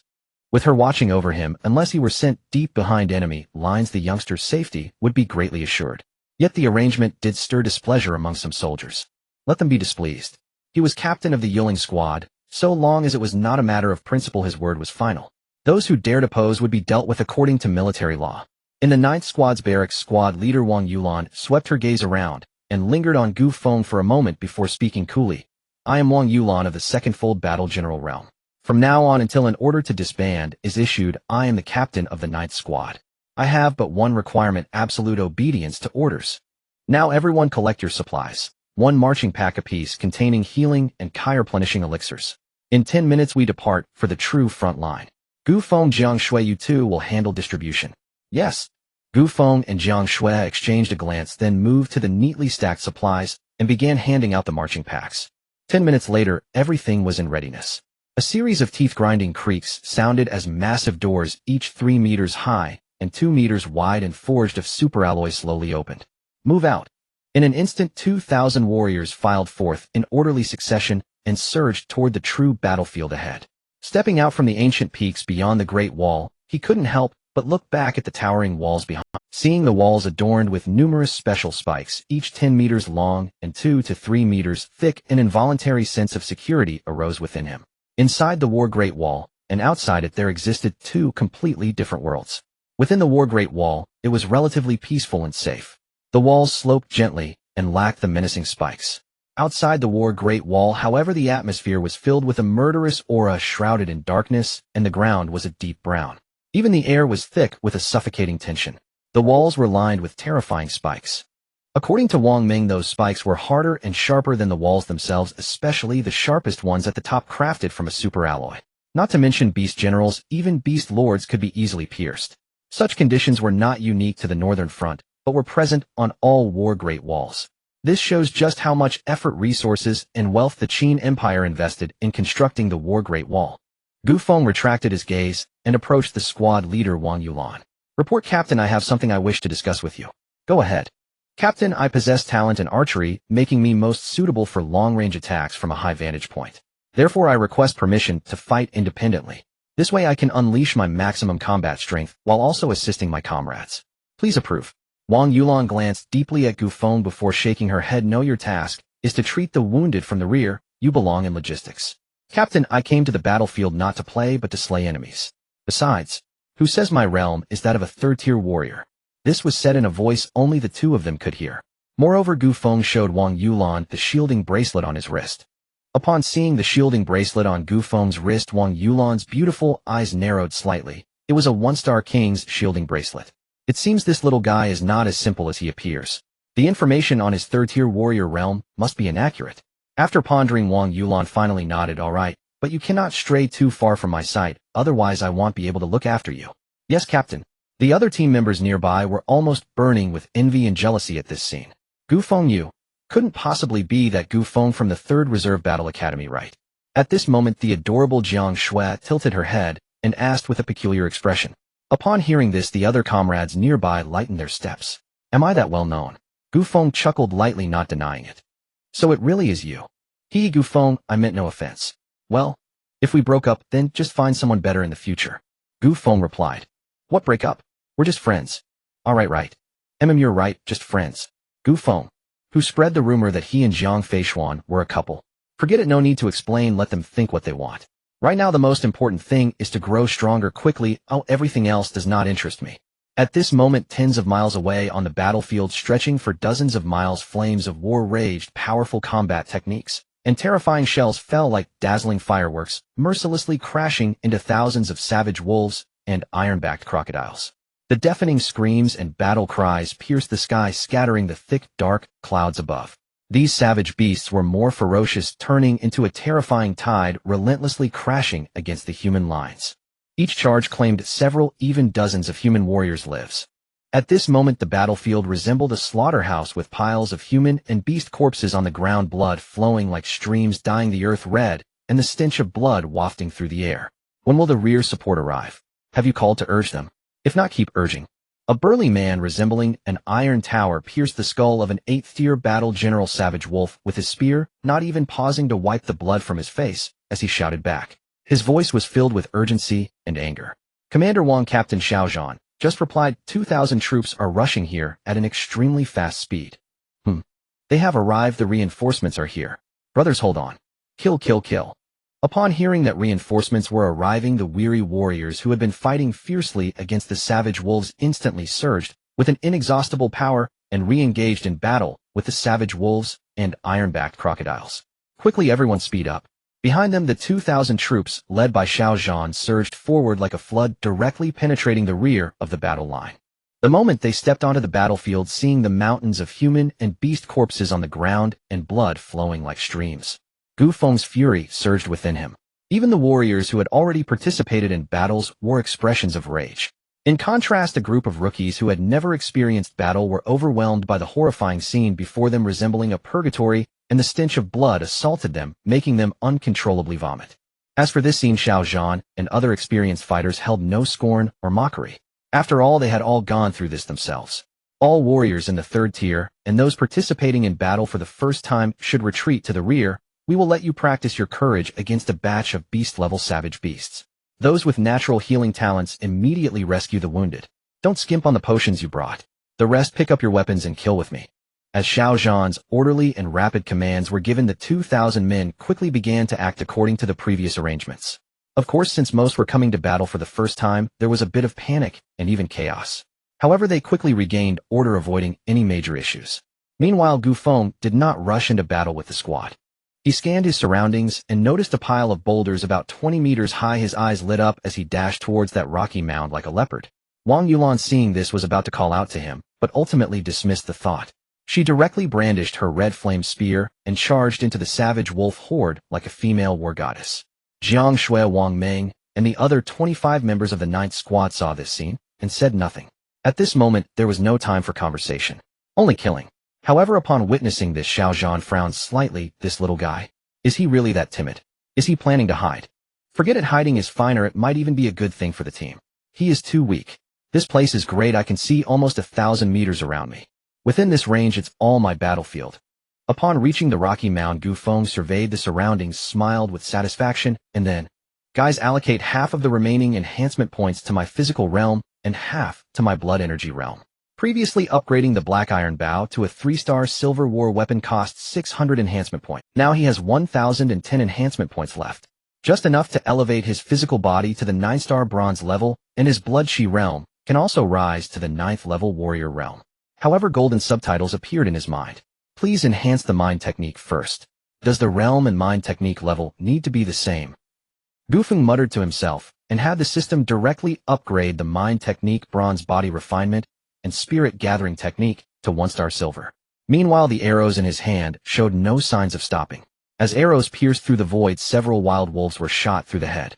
Congratulations, host, for successfully killing the 9th tier beast soldier, wild wolf, gaining 9 enhancement points. Congratulations, host.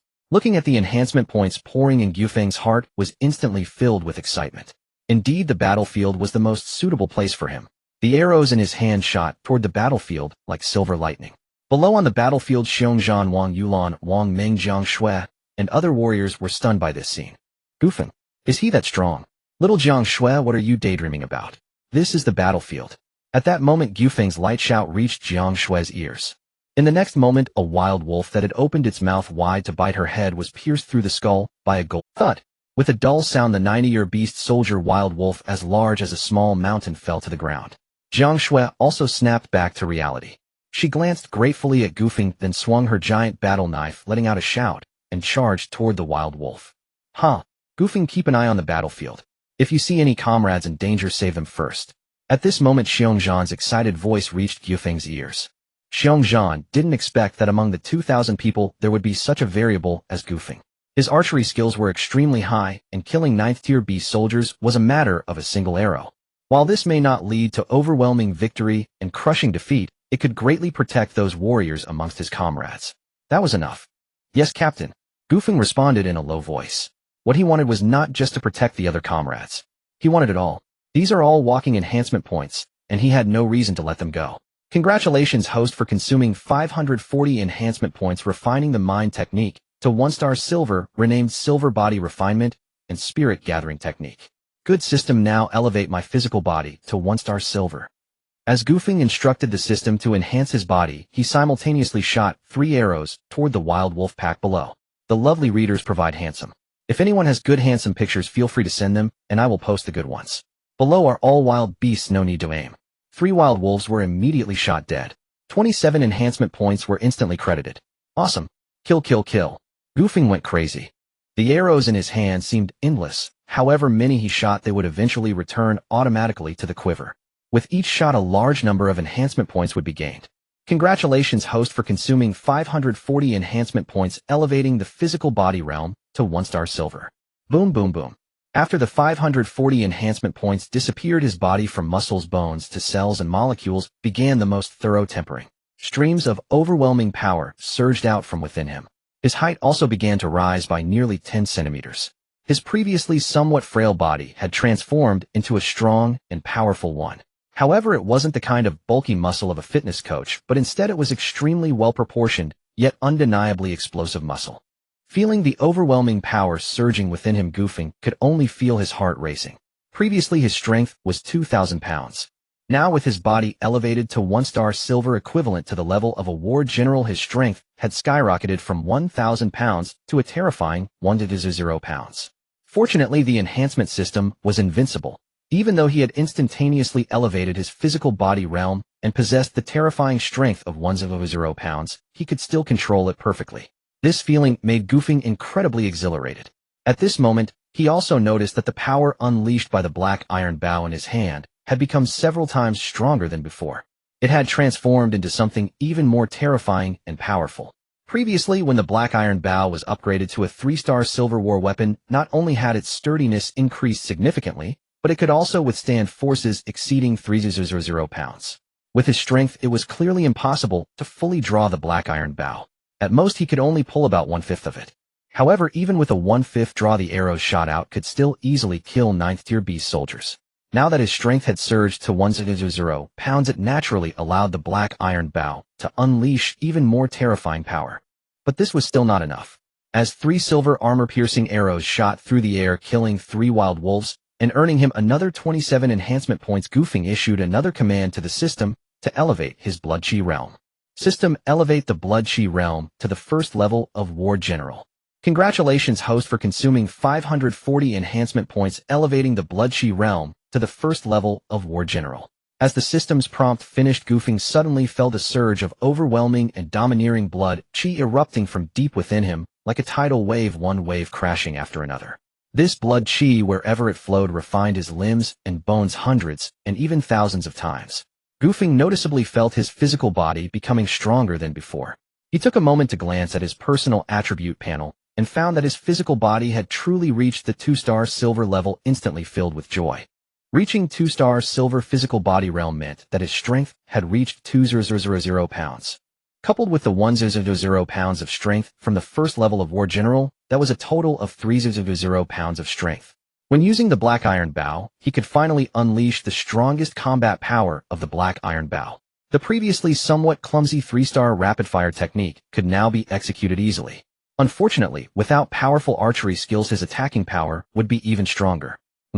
At that moment, Gu Feng saw Wang Yulan surrounded by 3 wild wolves at the 2nd tier and above in a perilous situation. He immediately focused his spirit and shot 3 9-star golden armor-piercing arrows targeting the 3 second-tier wild wolves. Whoosh whoosh whoosh. After a barely perceptible sound of arrows slicing through the air, the 3 second-tier wild wolves were accurately pierced through their skulls dead, without a doubt. This, originally trapped in a deadlock and filled with anxiety, Wang Yulan was astonished to see that the 3 second-tier wild wolves had been pierced through the skull by golden armor-piercing arrows. Captain, stop daydreaming and hurry up and retreat. Gu Feng's helpless voice reached Wang Yulan's ears. Had this girl lost herself in battle and forgotten everything? She was almost about to charge into the midst of the beast horde. Did she really think she was a battle emperor? Wang Yulan suppressed the shock within her heart and realized that she had delved too deep. Immediately, she moved to withdraw from the battlefield.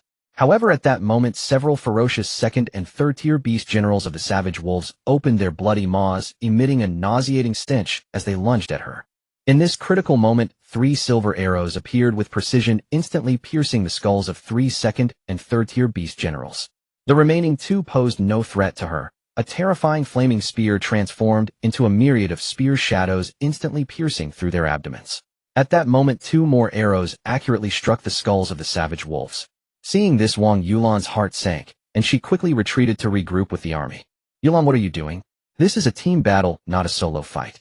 You need to correct your habit of losing yourself in battle. Just as Wang Yulan withdrew from the beast horde, the voice of Xiao Zhan, filled with reproach, reached her ears. Captain Gu Feng. Gu Feng, save me. While wielding her red flame spear to slay the savage wolves, she communicated back incredulously, her words lacking coherence. Before Xiao Zhan could respond, she continued, his combat power has definitely reached the battle general level. Just now, 3 arrows killed 3 second-tier or higher savage wolves, and then 3 more arrows killed another 3. What are you talking about? This is the truth. If it weren't for him, I might have been torn apart by the pack of wolves. Xiao Zhan. While it is true that arrows can slay enemies above their level, this is just too much. Moreover, he could see that Gu Feng didn't seem to know any archery skills. Yet he still possessed such terrifying lethality. Xiao Zhan glanced at the pile of rocks not far away where arrows transformed into streaks of light, continuously shooting into the beast horde. Wherever they passed, beast soldiers were directly slain, while the beast generals, being stronger, required several arrows to be killed. Strangely, he noticed that those arrows vanished after killing the savage wolves. What is going on? These aren't blood arrows. This kid definitely has a big secret. However, it's a good thing. On the other side of the battlefield, the burly Captain Wang had also noticed the situation. His gaze shifted towards the pile of rocks, a glimmer of excited curiosity flashing in his eyes. Who is the hidden master of archery? How could they be so effective? In less than 4 hours, not only had they killed hundreds, even thousands of savage wolves and iron-backed savage crocodiles, but they had also rescued at least 30 soldiers who were on the brink of being devoured. Although the vast majority were beast soldiers, with only a small number being beast generals, this made the mysterious figure a great contributor to everyone. At that moment, a low growl suddenly emanated from the rear of the beast horde.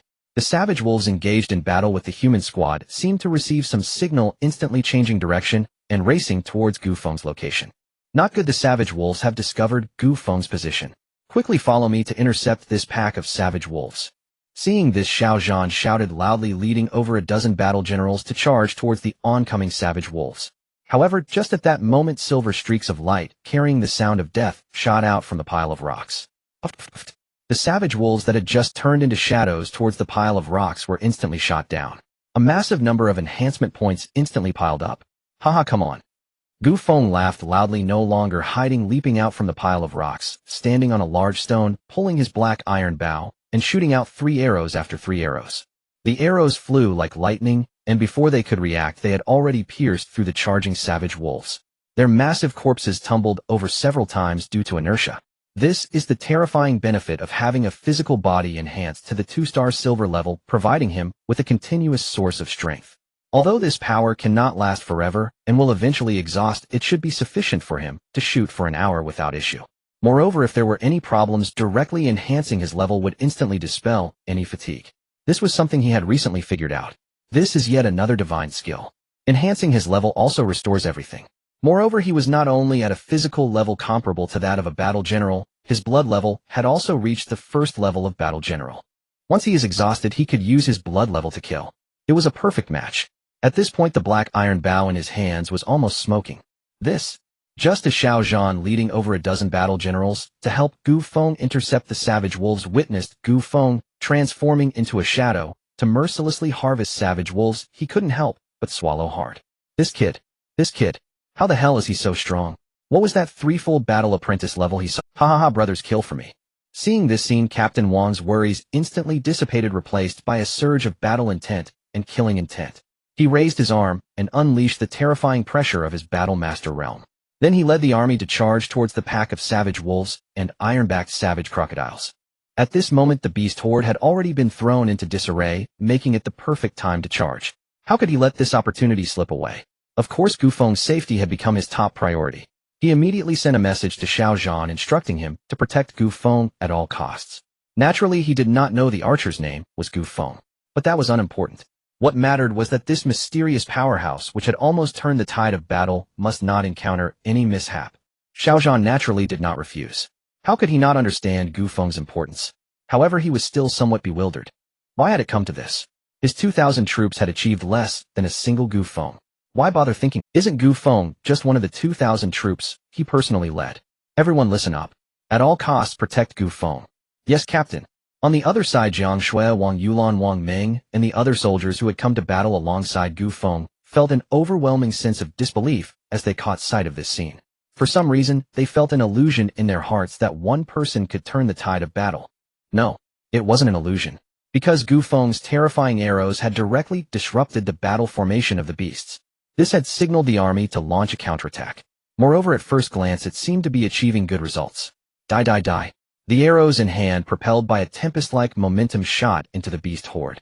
However, at this moment, Gu Feng frowned slightly, glanced at the black iron bow in his hand, and a hint of heartache crossed his face.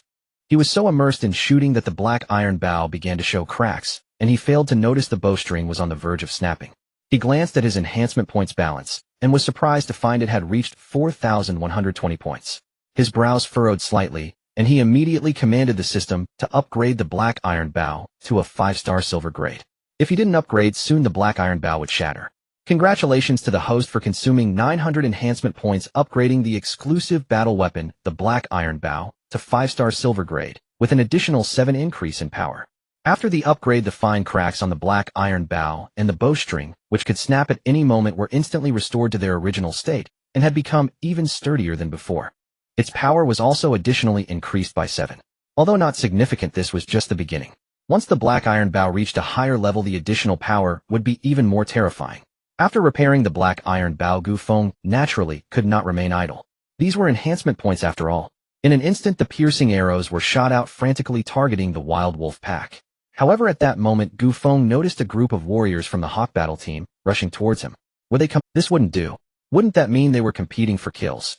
Immediately, Gu Feng anxiously shouted, "Hawk Battle Captain, don't steal my kills. They are all mine." What did he just say?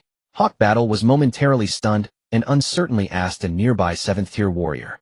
Gu Feng, the young brother, said, "Not to steal from him, that they are all his." Is that what he said? The 7th-tier warrior responded and asked his companion with a hint of uncertainty. Many warriors nodded in agreement. Yes, that's what he said.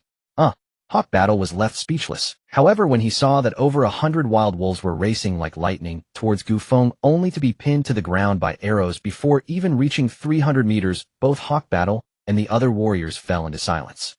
It seemed they really didn't need to offer assistance. Captain, what should we do? What else? Just stand by and watch. If he encounters any danger, we can step in immediately. All right. Gu Feng felt a wave of relief as Hawk Battle and the others moved away. The arrows in his hand flew faster and faster. During this time, Gu Feng not only shot down the wild beasts charging at him, but also found moments to rescue other comrades. It could be said that Gu Feng became the busiest person on the battlefield. Thanks to him, the casualties on this side of the battlefield were the least. Time passed second by second. When it was around 7:40 p.m., the wild beasts suddenly retreated. Hawk Battle Captain Wang and the other soldiers felt a wave of relief wash over them. Finally, they retreated.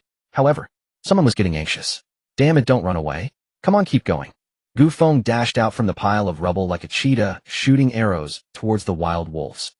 Gu Feng, stop. Don't kill them. Hawk Battle quickly intervened.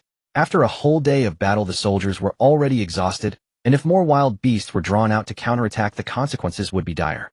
Ahem. Fine. Gu Feng coughed awkwardly and could only think it was a pity as he put away the black iron bow and the arrows, heading towards Hawk Battle and the others.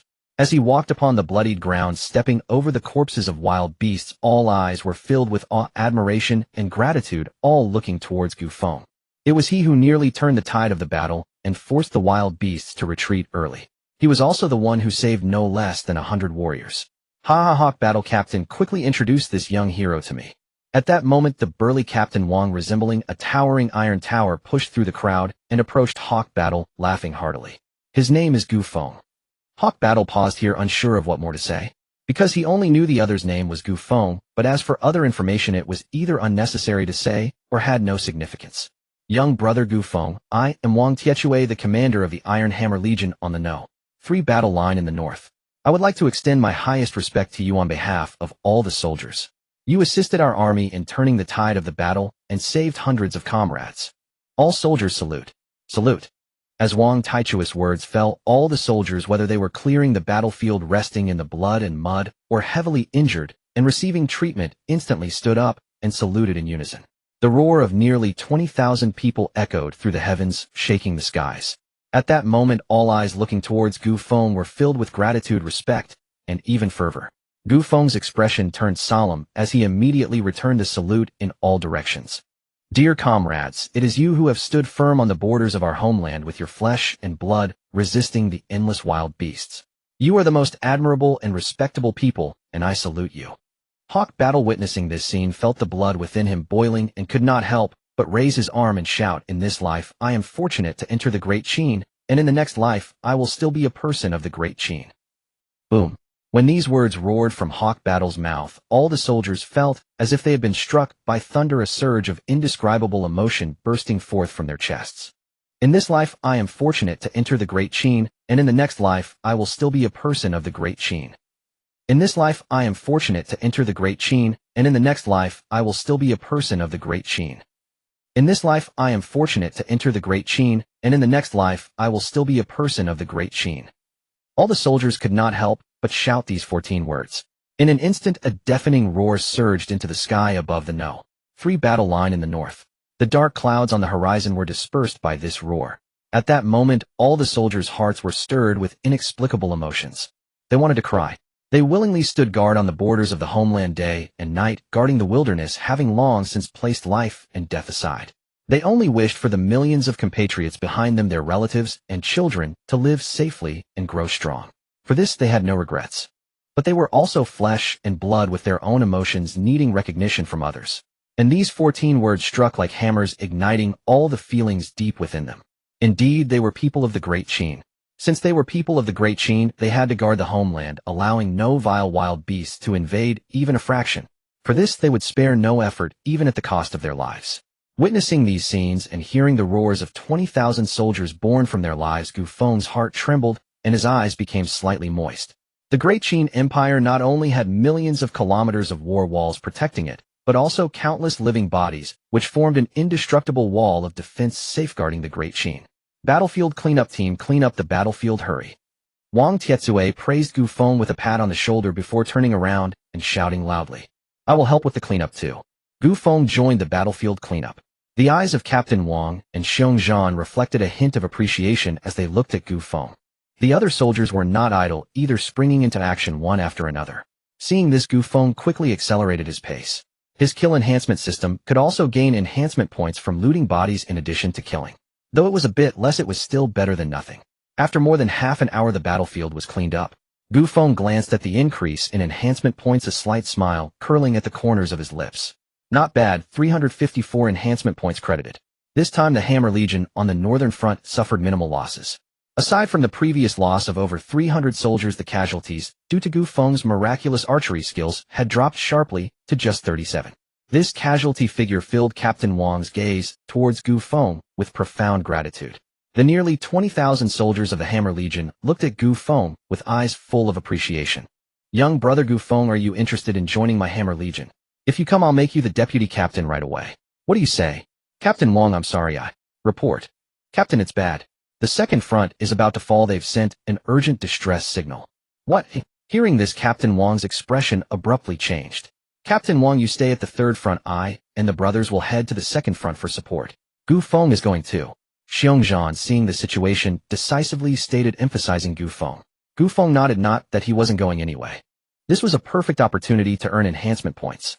Alright, Captain Xiongzhan, Gu Feng, and all the brothers from the ghost team, we're counting on you. Once we drive back this group of damned beasts, I Wang Tietsue will treat you all to drinks. Upon hearing this, Captain Wang immediately nodded, saluting everyone from the ghost team, and spoke loudly. Although the third front had just repelled the savage beasts, it didn't mean the beasts wouldn't charge again. Therefore someone needed to stay to guard. Alright, it's settled. Everyone follow orders and head to the second front.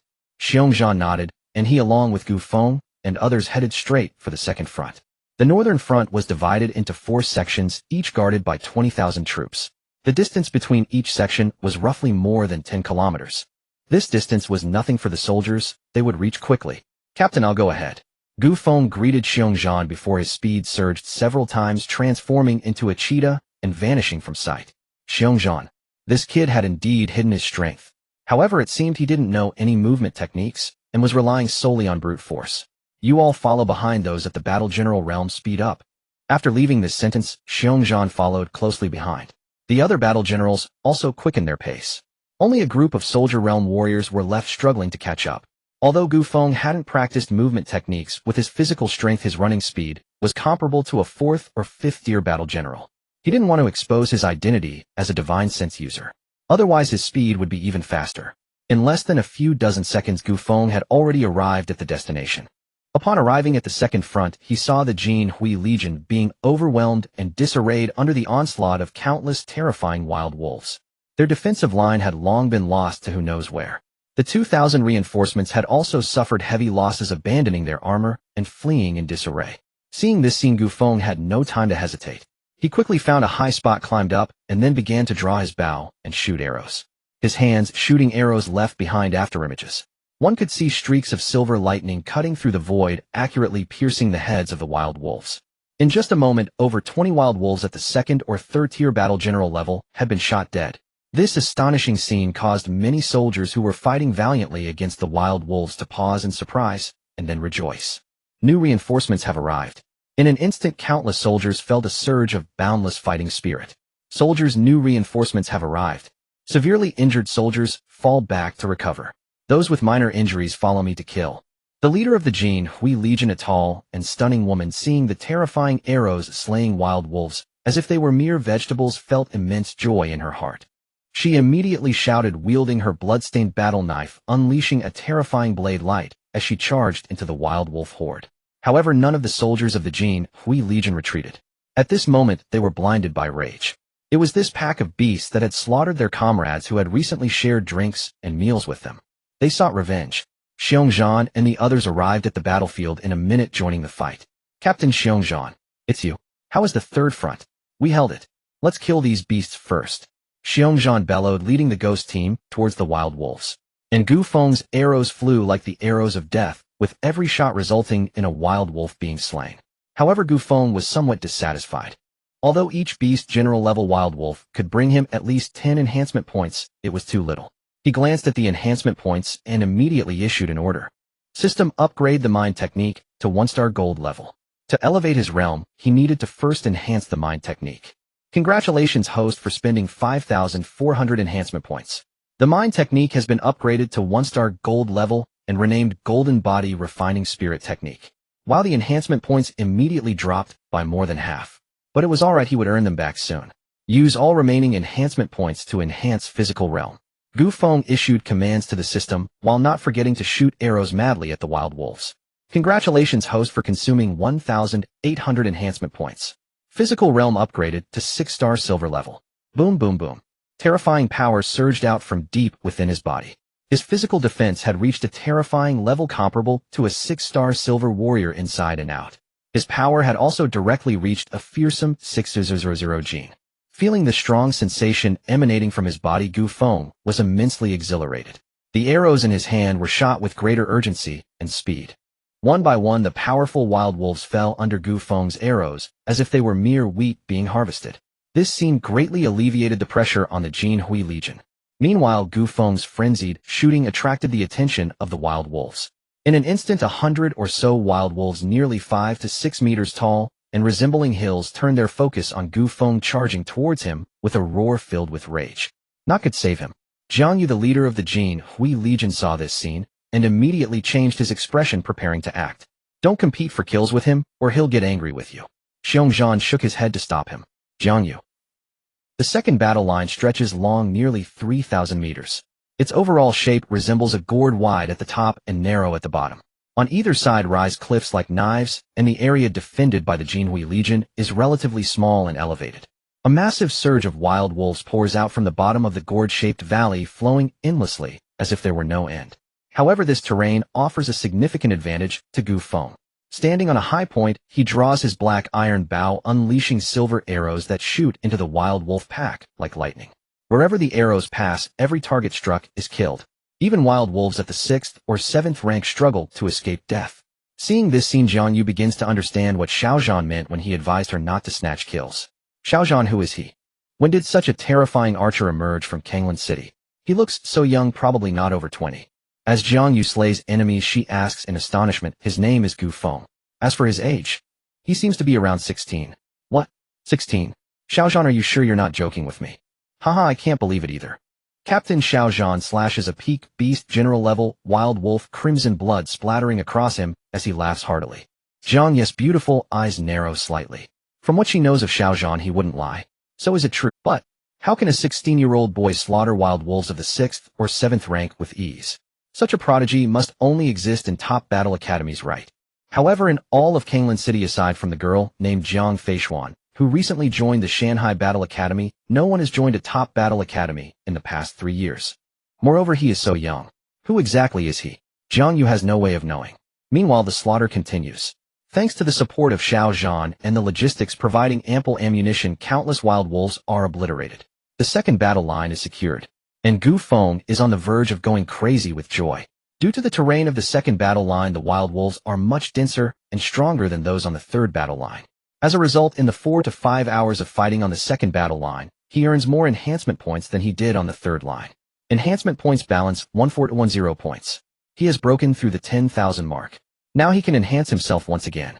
Next, under the pretense of helping the Jinhui Legion clean the battlefield, Gu Feng begins to loot corpses. TSK. The second battle line is truly his fortune. Simply looting corpses has netted him 119 enhancement points. Enhancement points balance 15429. Awesome. Little brother Gu Feng, nice to meet you. I am Jiang Yu, the leader of the Jinhui Legion. Thank you for your support at the second battle line. By the time the battlefield is cleared, it is already past 5 in the morning.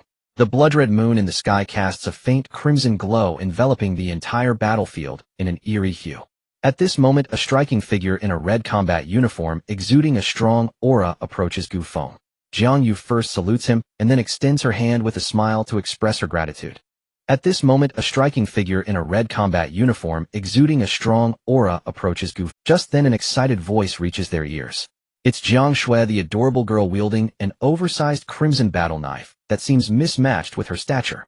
Are you hurt? Seeing her sister, Jiang Yu shows no signs of reproach, instead smiling as she ruffles Jiang Shui's hair, which is sticky with sweat and blood, and asks, "Thanks to brother Gu Feng, otherwise you wouldn't have seen your lovely sister again. What happened?" Jiang Yu's expression changes slightly upon hearing this. It was brother Gu Feng.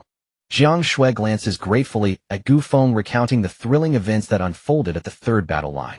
Upon hearing this, Jiang Yu immediately bows deeply to Gu Feng, expressing her gratitude. "Gu Feng, your life-saving grace is unforgettable. Please accept this token of my appreciation." With that, Jiang Yu pulls out a card depicting a golden 5-clawed dragon and hands it to Gu Feng.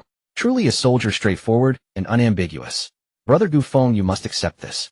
It's the unique Jojo Golden Dragon card from the Jiang family, allowing for an overdraft of 3 million spirit coins. 3 million. Gu Feng is taken aback. That is quite extravagant. However, he does not accept it.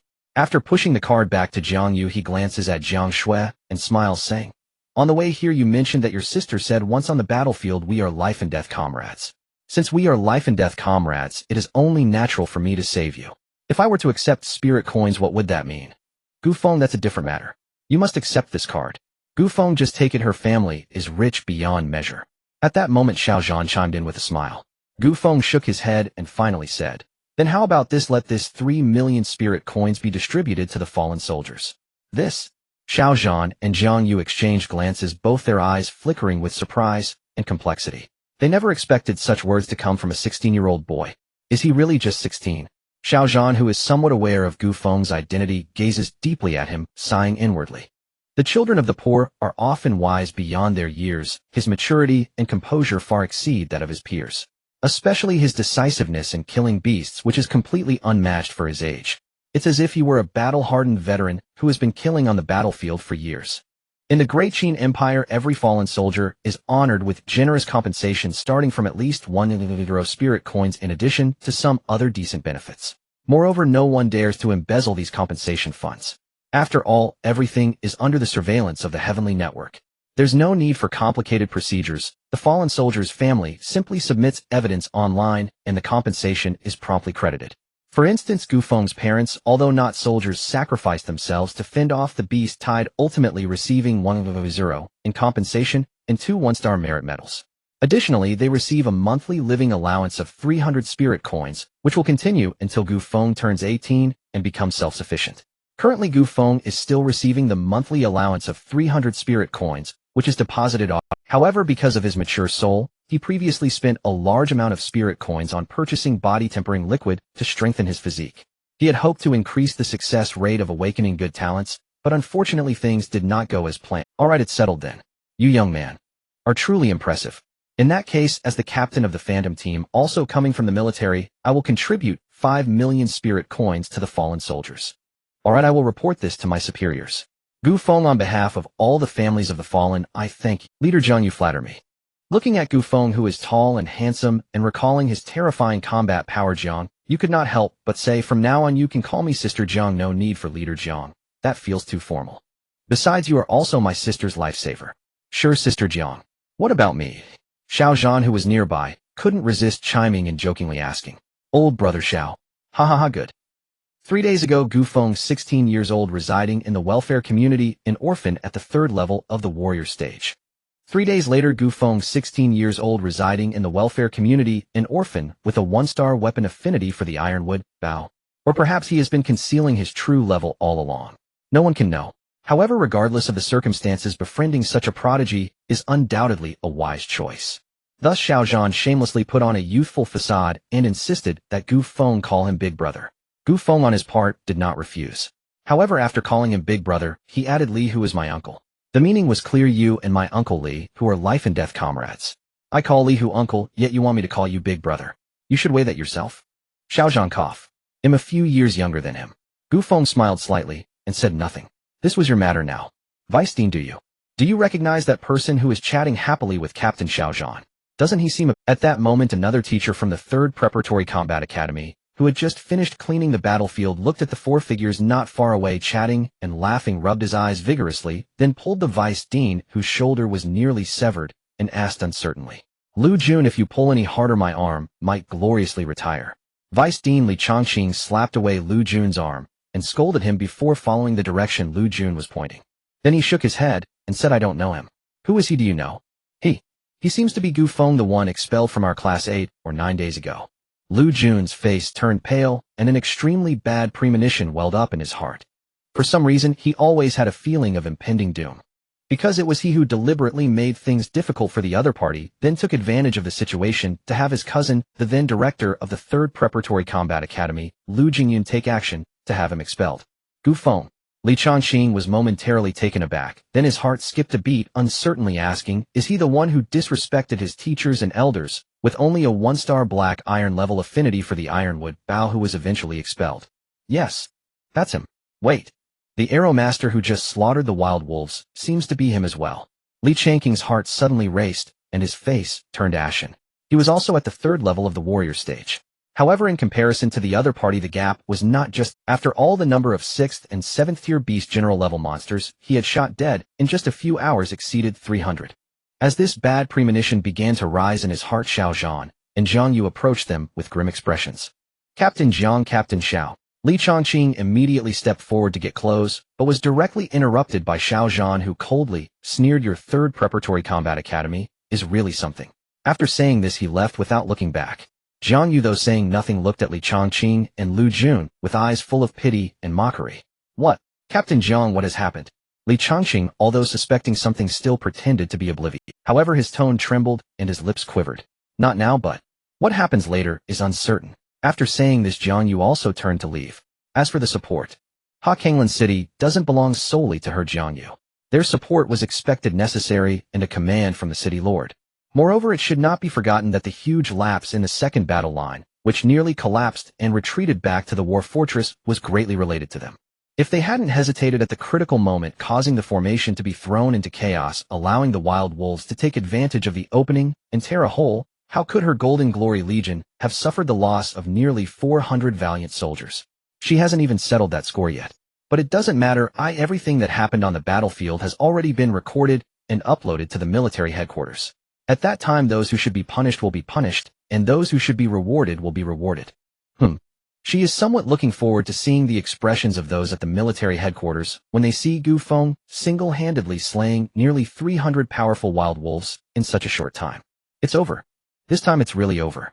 Li Changqing looked at Xiao Zhan and Jiang Yu, who were turning to leave, with an extremely ugly expression. Others may not know the identities of Xiao Zhan and Jiang Yu, but as the vice dean of the 3rd Preparatory Combat Academy, how could he not know? Suddenly Li Changqing turned his head, abruptly glaring at Lu Jun with a ferocious gaze, shouting, "What on earth happened back then? Did Gu Feng truly disrespect his teachers and elders? Did he confront you?" "Yes. Lu Jun, if what you say is true, then there's nothing more to discuss. But if you're lying, I will make you aware of my methods, Li Changqing." Li Changqing cast a cold glance at the already sweating Lu Jun and immediately called the director of the monitoring room of the 3rd Preparatory Combat Academy. Vice Dean Li Changqing requests the footage of Class 9 managed by Lu Jun over the past 10 days. After retrieving the records, send them to my smart wristwatch. Without waiting for a response, he hung up and then called the inspection team of the Preparatory Combat Academy. The message was simple and clear: thoroughly investigate everything Lu Jun has done in the academy. Upon hearing this, Lu Jun immediately collapsed to the ground, frightened. Li Changqing felt a chill in his heart. He knew that something big was about to happen. He immediately began to mobilize all his connections accumulated over the years, even going so far as to call his older brother Li Yuan. Meanwhile, Gu Feng remained completely unaware, and even if he did know, he would not be interested. After returning to the temporary military camp, he did not even bother to count his gains, and simply buried his head in sleep. After nearly 20 hours of frenzied slaughter, he was utterly exhausted. On the other side, in Kanglan City, at the military headquarters within a grand building that resembled an iron fortress, a burly middle-aged man exuding the aura of a peak war sovereign finished handling his affairs and just lay down in a reclining chair, wanting to rest for a moment, when sudden hurried footsteps approached. "Minister, we've discovered something interesting." "Shaolin, what has you so excited?" "Minister, take a look at this." Shaolin opened his smart wristwatch and displayed a holographic screen pointing at a line of text saying, "To the minister in this life fortunate to enter the Great Qin, in the next life still a citizen of the Great Qin, Gu Feng." Upon seeing this line of text, the minister abruptly stood up, his eyes shining with sharp light. "This sentence is wonderful indeed. By the way, who is this Gu Feng?" After savoring these 14 characters, the minister felt increasingly that they resonated deeply, unable to resist asking. "I don't know, but this comes from the Ghost Team's Captain Xiao Zhan, who should be aware." Now this sentence has already gone viral on the internet. The Daqin Business News, Daqin Sky Network, the Ministry of Education, and even the military have all shared it. In an instant, the entire internet exploded with the spread of this sentence. Countless people have recorded a multitude of videos using their personal experiences to elaborate on the meaning behind this sentence. Haha, great, excellent. This person named Gu Feng truly has great talent. He can articulate such simple yet profound words that strike at the soul. It's remarkable, truly impressive. Indeed, looking at the entire Longyuan star, which empire or force regards the lives of its compatriots as more important than anything else, like our Daqin. None. Not a single one. And these 14 characters perfectly encapsulate all of this. "I'm sorry, Minister, I got too excited." Secretary Xiao Lin, in a fit of excitement, danced about, but quickly regained his composure and awkwardly scratched his head. "Wait, Minister, there's a battle report. Read it." Hearing this, the minister, who had just picked up his cup, paused slightly and quickly replied. He had been waiting for news from the front lines, and now he finally received it. Xiao Lin opened the report and began reading, but as he reached the latter parts, a strange expression crossed his face. "Minister, take a look." The minister took the tablet and quickly glanced at the content. When he reached the latter half of the battle report, his expression suddenly changed dramatically. The 16-year-old archery master Gu Feng single-handedly disrupted the battle, killing over 1,000 beast soldiers and generals in more than 20 hours, traversing between the 3rd and 2nd battle lines, with beast generals accounting for 90%. As he read this, the minister's eyes narrowed, and he abruptly stood up. 16 years old. In just over 20 hours switching between the third and second lines, killing over 1,000 beast soldiers and generals, with 90% being generals. This battle report must be fake. He was so agitated that his aura involuntarily erupted. Poor Shaolin was directly blasted away by this overwhelming peak battle respect aura, crashing against a solid building, spitting blood. Cough. Sorry, I'll go get the healing pills. Yes, Minister. Shaolin wiped the blood from the corner of his mouth and turned to leave the room. By the way, do not tell anyone about this matter. Yes, Minister. The minister withdrew his gaze and continued to read. This child's archery is exceedingly peculiar. The arrows he shoots can vanish in an instant, yet they are not chi blood arrows. His chi seems inexhaustible. I suspect he has cultivated a body refining technique. His combat power is estimated to be around the 7th or 8th level of the warrior realm. Hiss. A 16-year-old warrior. Moreover, at the 7th or 8th level of the warrior realm. Such a prodigy, even in a top-tier battle academy, would be considered elite, right? The fact that someone of peak battle respect realm would feel alarmed shows just how significant this matter is. Below was Gu Feng's personal information. Gu Feng, 16 years old, resides in the welfare community. Born on October 20th, 3053 in the Lonyuan calendar, his parents sacrificed gloriously 8 years ago during the Beast Tide, becoming an orphan. His talent and realm are yet to be determined, but it is suspected that he may be hiding his talents and realm. He has a childhood friendship with Jiang Feishuan, a peerless genius with a natural 9-star legendary talent of the green leaf, white lotus. 10 days ago, he was forcibly expelled from the 3rd Preparatory Battle Academy for being disrespectful to teachers and arrogant. In truth, the head teacher Lu Jun of Class 9 at the academy was worried that Gu Feng would affect the admission rates, found an excuse to make things difficult, and withheld refining liquid. After Gu Feng rebutted a few times, he was forcibly expelled. Is there such a thing? Is the 3rd Preparatory Battle Academy filled with useless people? To not only fail to discover such a prodigy, but also directly expel him. This is simply outrageous. Those 14 characters were spoken by this little guy? Haha, what a good child. Not only does he have prodigious talent and terrifying combat power, but he also possesses such literary skill. Excellent, excellent. The minister looked at the information with a face full of admiration. After thinking for a moment, he pulled the page up to the top and set the viewing permission level for this battle report to S level. A 16-year-old with the combat power of a 7th or 8th level warrior is certainly deserving of, since he operated through the internet after setting the confidentiality level to S. Some information and photos about Gu Feng on the internet either disappeared or were automatically blurred. However, those 14 characters were not erased. This was inconsequential for Gu Feng. The intention, in this world where there is light, there is also darkness. Although the Qin Empire is relatively safe and is the most protective of its own, one must remain cautious. No one knows how many hidden rats there are. Once those rats set their sights on Gu Feng, it would be a catastrophe. Li Changqing, just wait. I won't rest until I peel your skin off. The minister snorted coldly, angrily dialing the phone number of the deputy minister of the education department in Kanglan City, Shaoyun. The minister of education has been in seclusion for a long time and has not come out. The battle situation in the north has temporarily calmed down due to the retreat of the savage beasts. Before dawn, a large volume of ammunition pills and various supplies, such as battle soldiers and armor, were transported to the northern front line one after another. Simultaneously, batches of reinforcements followed. This time the northern front suffered heavy losses, and there is a severe shortage of troops. If more troops are not dispatched to guard, it may lead to even greater problems. As for the tens of thousands of troops sent for support, they were all withdrawn. Gu Feng also prepared to return to Kanglan City. He needed to convert the accumulated enhancement points into strength, and also visit the Jiuzhou Merchant Association to purchase resources for cultivating divine sense practitioners. On the spacious road back to Kanglan City, 20 war chariots kicked up a cloud of dust as they raced towards the city. This time 200 people were sent to support the 3rd battle line, returning with 1864. A total of 136 people remained forever on the battlefield. This is the cruelty of war. And this was still due to the involvement of Gu Feng, Xiaozhan, Commander Wang, and other powerful figures. Otherwise the casualties would have been even greater. However, compared to other battle teams, this casualty rate is the smallest.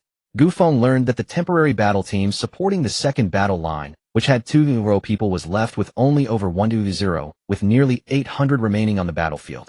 If there had been no support from Gu Feng and others later, the casualties would have been even higher. And for the 2nd battle line, the losses of the Golden Radiance Legion were even greater. It is said that all of this was a result of the teachers from the 3rd Preparatory Battle Academy retreating due to fear when faced with a large number of savage beasts. The 3rd Preparatory Battle Academy. Remembering this academy sent a chill through Gu Feng's heart. Especially when he thought of a certain short and stout figure. A surge of anger welled up inside him. The war chariot sped rapidly on the spacious road. On the war chariot belonging to the ghost team, Xiao Zhan formally extended an invitation to Gu Feng, hoping he would join the ghost team. The Phantom Team, one of the top 3 hunting teams in Kanglan City. Currently, the Phantom Team consists of 6 members: the captain Xiao Zhan, the vice-captain Ying, and the members Wang Yulan, Wang Meng, Jiang Shui, and the driver Old Ma. Each of them possesses strength above the battle general realm. This is also the reason why the Phantom Team can rank among the top 3 hunting teams in Kanglan City. The Phantom Team is far more powerful than the hunting teams where my parents used to be. Alright, Gu Feng replied without hesitation. What is a hunting team? Naturally, it is an organization dedicated to hunting wild beasts and earning spiritual coins, officially recognized as a special organization. It can be said that the hunting teams spend most of their time hunting wild beasts in the wilderness, except for rare occasions. To become stronger, one needs to slay a large number of wild beasts to gain substantial enhancement points. This aligns perfectly with his own plans. Moreover, after a preliminary understanding, he found that Xiao Zhan and the others were quite good. Joining them would only benefit him. Haha, great. Welcome Xiao Feng to the Phantom Team. From now on, our Phantom Team finally has a powerful long-range fighter. Perhaps our Phantom Team can strive to become a gold-tier hunting team now. Though he is at the first level of the Battle Sovereign realm, due to insufficient hunting points, he is still at the 9-star silver level. However, they are just one wild beast of the first-level Beast Sovereign away from becoming a 1-star gold-tier hunting team. This time, perhaps the Phantom Team can make that leap. Brother Gu Feng, welcome to the Phantom Team. Once we return to Kanglan City, I'll go to the Hunting Alliance to apply for a special Phantom Order, just for you. At this moment, Jiang Shui, with a smile on her face, looked at Gu Feng. Her crescent-like eyes were almost squinting with joy. Alright, thank you for the trouble. Not a bother at all. I never expected that on this trip to the wilderness I would meet a little brother like Gu Feng, and now we are comrades fighting side by side. Haha, it's worth it. The big guy Wang Meng also happily patted Gu Feng on the shoulder to express his welcome. Gu Feng smiled slightly. Soon the Phantom War Chariot arrived at Kanglan City. Gu Feng, if there's nothing else, shall we head to the Hunting Alliance first? Let's go eat first. Suddenly the cold and silent Ying spoke up. Huh. Look at my brain, right, let's go have a good meal first, which can also be seen as a celebration for Gu Feng joining the Phantom Team. Xiao Zhan paused for a moment, and then slapped his head. I'm fine with anything. Gu Feng nodded, then sent a message to Aunt Lu through his smartwatch to inform her of his safety before heading to the Hunting Alliance with Xiao Zhan and the others. The Hunting Alliance, a colossal organization. Its role is to oversee all hunting teams. It is also a special commercial association that is no less significant than the Jiuzhou Chamber of Commerce. This organization is loose, free, and mixed with people from all walks of life. After Gu Feng and the 7 others parked the car, they took the elevator directly to the 9th floor of the hunting building for a meal. Gu Feng, this hunting building not only sells battle soldiers and mental methods, but also allows for the sale of various items, and the prices are relatively higher than those at the Jiuzhou Chamber of Commerce. It also has surveillance from the Sky Network, so you can rest assured about fairness and safety. I just booked a nice restaurant with my smartwatch, we can eat while we chat. Okay. Gu Feng nodded, as he indeed had only a vague understanding of the hunting teams and the Hunting Alliance. It was a good opportunity to learn more. In the Hunter's Tower on the 9th floor, as the drinks flowed and the dishes were savored, the bond between Gu Feng and the others, such as Xiao Zhan, grew significantly closer. Gu Feng also gained a general understanding of the Hunter Alliance and the Hunter teams. For instance, the Hunter teams can be classified into various levels based on the number of hunting points: Black, Iron, Bronze, Silver, Gold, Diamond, King, Legend, Supreme, and God. Moreover, within the Hunter Alliance, hunting points can be used like spirit coins, and their purchasing power exceeds that of regular spirit coins. Top-tier training rooms and advanced mental techniques can be exchanged for hunting points. Additionally, the beasts they slay can be sold to the Hunter Alliance, among other things. It bears a striking resemblance to the Jiuzhou Chamber of Commerce of the Great Qin Empire. However, the Hunter Alliance is relatively more loose and free. It integrates task reception, beast hunting, and commerce. In contrast, the Jiuzhou Chamber of Commerce solely focuses on business. In short, for the Hunter teams, the Hunter Alliance is an exceptionally good place. After spending some time in the Hunter's Tower and completing the necessary tasks, Gu Feng prepared to take his leave and return to the welfare community. Wait a moment. Xiao Feng, as a member of the Phantom Team, you have your own exclusive villa. It's located in the Kanglan district at the city center, which is the best villa area for all warriors. Brother Xiao, sister Ying, I still prefer living in the welfare community. Gu Feng shook his head and refused without hesitation after hearing this. The previous incident with the bloodthirsty rodents was still fresh in his memory. If he left the welfare community and encountered another crisis, what would happen if something similar occurred there again? He grew up eating the food of many families and has deep feelings for that place, not wanting to leave. Are you worried about the neighbors in the welfare community? Ying seemed to understand Gu Feng very well. She glanced at him and asked, Yes. Don't worry, the previous accident was due to the underground drainage system being in disrepair for many years, which allowed the bloodthirsty rodents to invade. The guard team and city defense are currently reinforcing it with the latest cement. Such incidents won't happen. Yes, that villa is quite large. You could have Aunt Lu move in to help take care of your daily needs. Moreover, in the Kanglan District Villa area, both the various training facilities and the natural spiritual energy are superior to other places. Well, Gu Feng, although the Kanglan District is in the city center, if you want to return to the welfare community later, it would only take a moment. Alright, then I'll discuss it with Aunt Lu when I get back. By the way, can you drive? As a member of the Phantom team, besides having a roughly 800 square meter 3-story villa, a Phantom vehicle is an essential mode of transportation. I have driven before, but I don't have a license. No problem, just hand over your ID card to me, and let Xiao Jiangshui handle it for you. She's the one taking care of these matters. Alright. Gu Feng nodded and handed his ID card to Jiangshui before returning to the welfare community. Xiao Zhan Ying Wang Meng Jiangshui Old Ma and Wang Yulan watched Gu Feng disappear on the maglev bus, their expressions varying. Captain, perhaps we can explore that place again. At this moment, Wang Yulan suddenly moved and suggested, Yes, that's true. This guy's long-range attack is very strong, and he can shoot non-stop for 2 to 3 hours. Perhaps we really can go explore that place again. Upon hearing this, Xiao Zhan pondered for a moment before finally nodding with a smile. As Gu Feng returned to the welfare community, he greeted a neighbor who was walking in the neighborhood, and then went straight to Aunt Liu's house, directly stating his intention to take her to live in the Kanglan district in the city center. He subtly mentioned that his talent was not merely a 1-star black iron level wooden bow. Upon hearing this, Aunt Lu was overwhelmed with joy, weeping with happiness, and exclaiming that the heavens had opened their eyes, and that her little Feng was finally successful. However, she did not want to leave the welfare community, citing that she had lived there for most of her life, and had too many memories that were hard to let go of, and she could not part with the neighbors she had known for 4 to 5 decades. To this, Gu Feng felt helpless and could only give up. And don't worry, I will come to see you whenever I have time. Alright, when you come, just let me know, and I will make your favorite dishes. Okay. Gu Feng nodded, then opened his spatial capsule backpack, and with a clatter poured out a large pile of golden spirit coins that emitted a special luster. And these are for you. The rest, please help me distribute 1 spirit coin for each household. What are you doing, child? Since your talent is quite good, there will be many places to spend money during your cultivation. I only have this mouth, I have food and drink, and won't spend much. As for the other neighbors, she felt uneasy making the decision. And now that I have the ability, you don't need to work as a cleaner anymore.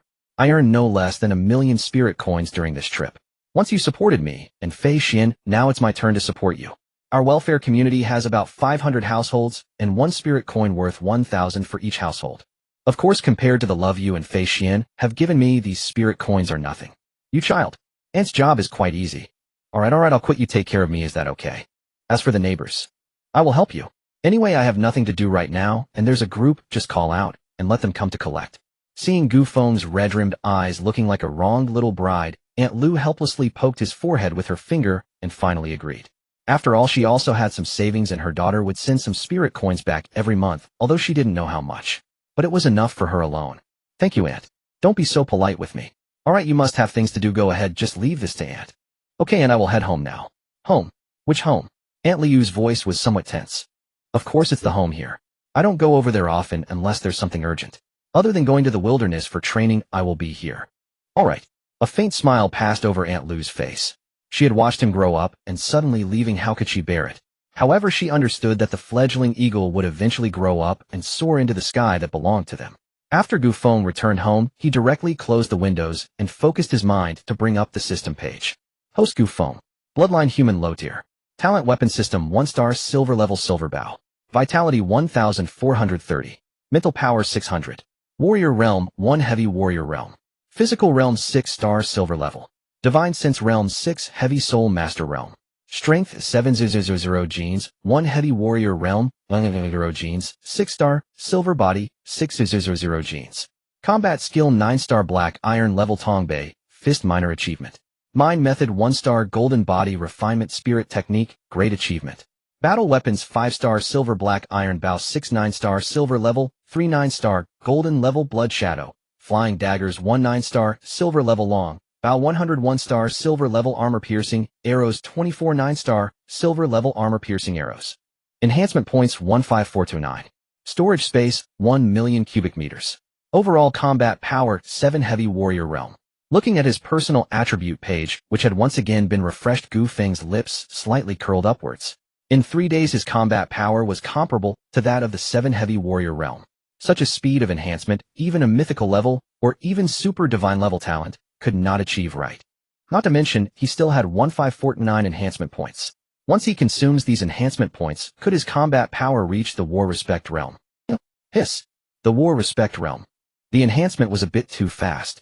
Although because of the system, even if he instantaneously reached the War God realm, his realm would not show signs of instability. But it was too astonishing. If some strong practitioners sensed it, it would be strange if they didn't capture him for dissection. He possessed a Slaughter Enhancement System, yet that did not mean he was invincible. He needed to plan carefully how to allocate these enhancement points for maximum benefit. First was the Divine Sense. He planned to break through to the Soul General realm. This way he would have combat power comparable to the War Respect realm. This was a necessary enhancement and his greatest trump card. Secondly, the physical realm must also be enhanced. The most feared thing for an archer is close combat. If his defense is strong enough, and he cultivates a powerful fist technique, sword technique, or spear technique, anyone who dares to approach would perish. After all, with the enhancement system, it didn't matter if he had no talent, he could just grind his way up. Lastly, there was the mysterious bloodline.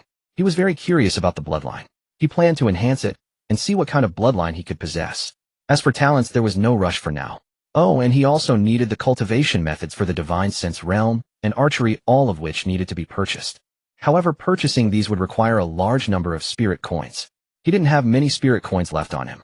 But it didn't matter, as he was now a member of the Phantom team, and could apply for the team's training fund. The so-called training fund means that each member must deposit a certain amount of money into a communal account every month with a minimum of 1 million spirit coins and no upper limit. Its greatest function is that when a team member urgently needs spirit coins, they can apply to use it. The approval speed is extremely fast. Just input a reasonable reason and it will be credited instantly. Each team member has one opportunity to apply every month based on their contribution value. Of course, the prerequisite is that they must urgently need money. Moreover, after using it, they must return it within a certain time. If they fail to repay on time, their credit value will decrease and future applications for training funds will be reduced accordingly. This way it ensures relative fairness and justice. In fact, this training fund is a benefit for higher-level practitioners to help their lower-level comrades grow rapidly. After Gu Feng opened their dedicated Phantom official website and checked the balance of the training fund, he was immediately astonished by the 590 million spirit coins displayed. The Phantom team is surprisingly wealthy. Afterwards, he looked at the amount he could apply for and saw that as a newcomer, he could apply for 8 million spirit coins with a repayment period of 1 year, and his eyes lit up. With this amount of spirit coins, he could do a lot of things. Like talent, the methods of cultivation, battle weapons, spirit herbs, and spirit pills are categorized from low to high, such as black, iron, bronze, silver, etc. Each level is also divided into 1 to 9 stars. However, Gu Feng did not apply, but rather prepared to enhance the Divine Sense realm first. Upgrade the Divine Sense realm to 1-star Soul General realm for me. Congratulations to the host for consuming 2,400 enhancement points, elevating the realm of the spiritual practitioner to the 9th level of Soul Warrior. Gu Feng furrowed his brow as he watched the fading golden subtitles. The Chi Blood technique requires the operation of both minor and major circulations to refine the body and enhance vitality. All of this is indispensable. However, does the spiritual practitioner also require a technique? It seems I can only purchase a spiritual practitioner technique for now. Immediately, Gu Feng applied for a training fund of 8 million spirit coins. After inputting his Tianwang account and Jojo bank account, he clicked on the application, and the next moment his smart wristwatch vibrated. Indeed, the funds arrived instantly. With 8 million spirit coins, he could indulge himself in a spending spree. He opened the official website of the Hunter Alliance. The reason he chose not to use the Jojo Chamber of Commerce's app is that it does not allow anonymous purchases. In contrast, the Hunter Alliance's app allows for anonymous transactions. He did not want others to know his identity as a spiritual practitioner, so he naturally opted for the more fitting Hunter Chamber of Commerce. Opening the Hunter Chamber app, he directly navigated to the spiritual practitioner section and entered technique in the search box. In the next moment, hundreds of spiritual practitioner techniques popped up. After scanning through, he found that these spiritual practitioner techniques varied from black iron level to gold and even diamond level. However, there were no techniques above king level. After further searching, he realized that they did exist, but techniques above king level required very high privileges to purchase. This high privilege could be based on the Hunter Command level or the Tianwang account level. As long as one reaches 4 stars or above, they can purchase techniques above king level. Moreover, the prices are significantly discounted. His Phantom Command did not have a level yet. As for the Tianwang account level, after checking briefly, he found that it had already reached 2 stars, and he was just a bit short of merit points to upgrade to 3 stars. This was likely due to the merit points he earned from slaying beasts in the northern battle yesterday. This was quite. As a result, whether he was buying items from the Jojo Chamber or the Hunter Chamber, he could enjoy an 85. As for other benefits, there were many more. After closing the Tianwang registration account page, he opened the Hunter Chamber app again. After roughly filtering through, he finally selected 5 diamond-level spiritual practitioner techniques: Star Crystal Concentration Technique, Divine Sky, Breaking Illusion Technique, Mirage World Technique, Spirit Axis, Domain Map, and Return to Void Calamity Sea Guide. Upon clicking to view, he discovered that each technique's homepage not only contained detailed cultivation instructions, but also allowed for direct download as an ebook. This was extremely convenient. After filtering again, he chose the 9-star diamond level technique, Star Crystal Concentration Technique. The reason for selecting this one over the others was that it was noted that this technique was unearthed from an ancient relic deep within the Shura wilderness. Additionally, this technique had an upgraded version called Heavenly Soul Tower. After searching for Heavenly Soul Tower, he found that it was a 1-star supreme level spiritual technique, and without hesitation, he chose to purchase it. Spiritual practitioner techniques are rarer and more precious than Chi blood techniques, naturally making them more expensive. A similar level would cost at most 2 to 3 million spirit coins. However, Star Crystal Concentration Technique required 6.8 million spirit coins. Even with the discount, it would still cost 5.78 million. But just as Gu Feng was about to pay for the technique, a dialog box popped up. Strong warning: this technique is extremely difficult to cultivate.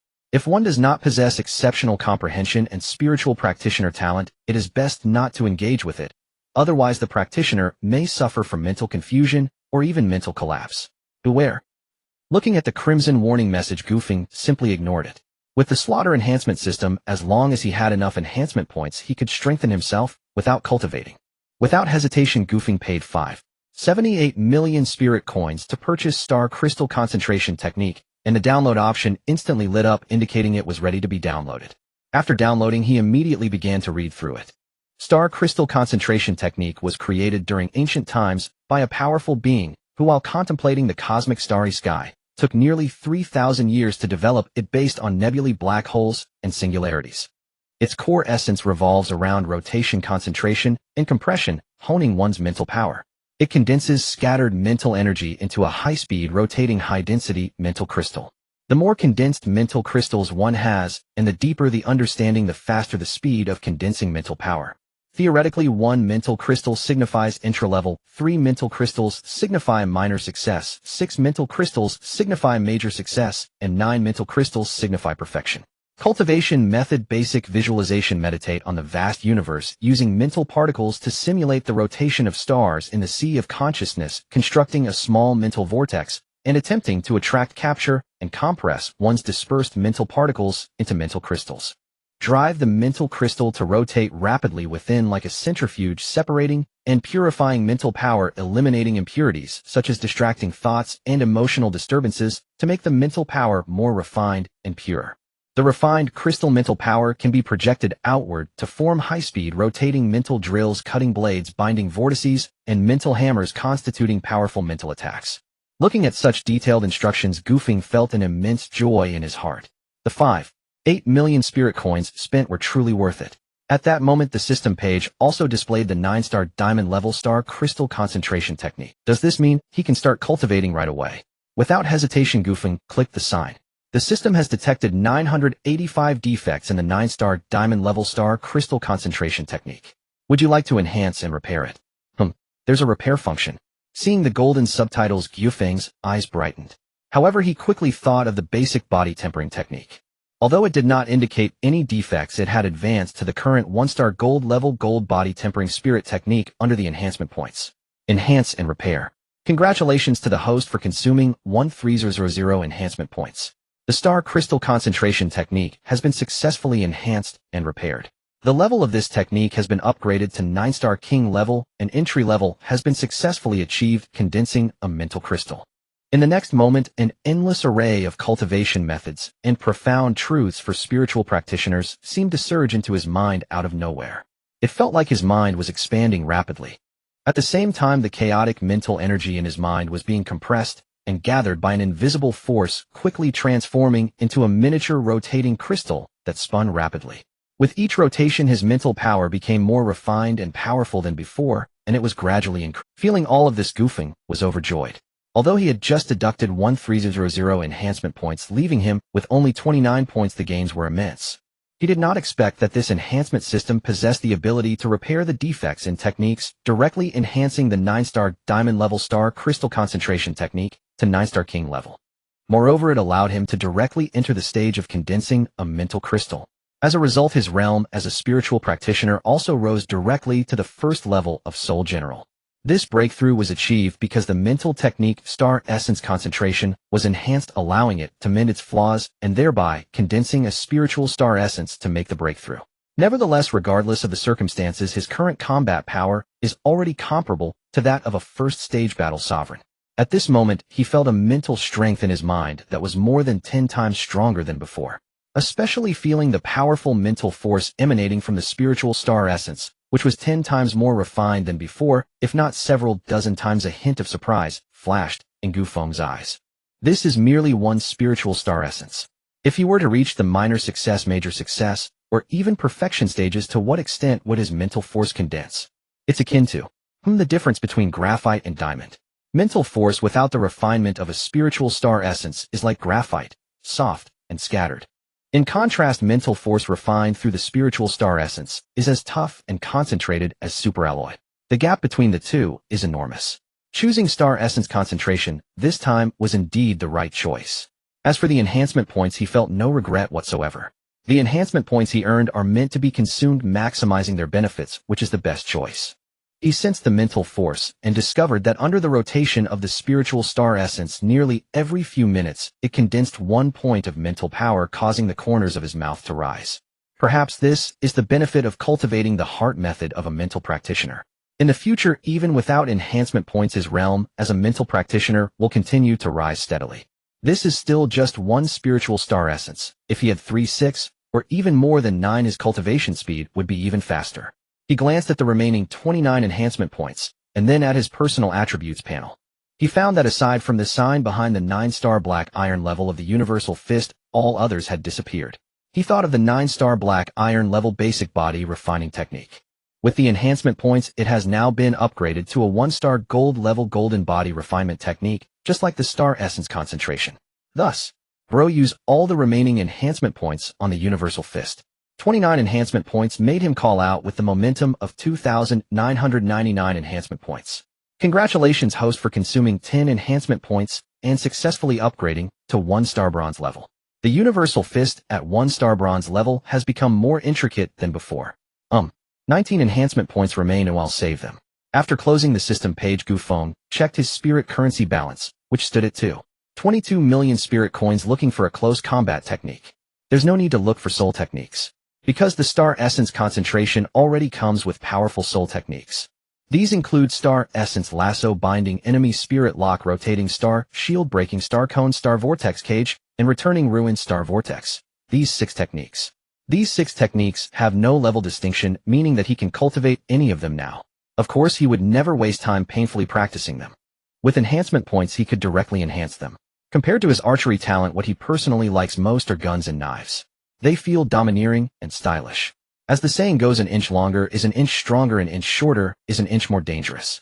In gunplay, the first glint of cold light arrives, followed by the gun shooting out like a dragon, making it extremely suitable for slaying savage beasts on the plains.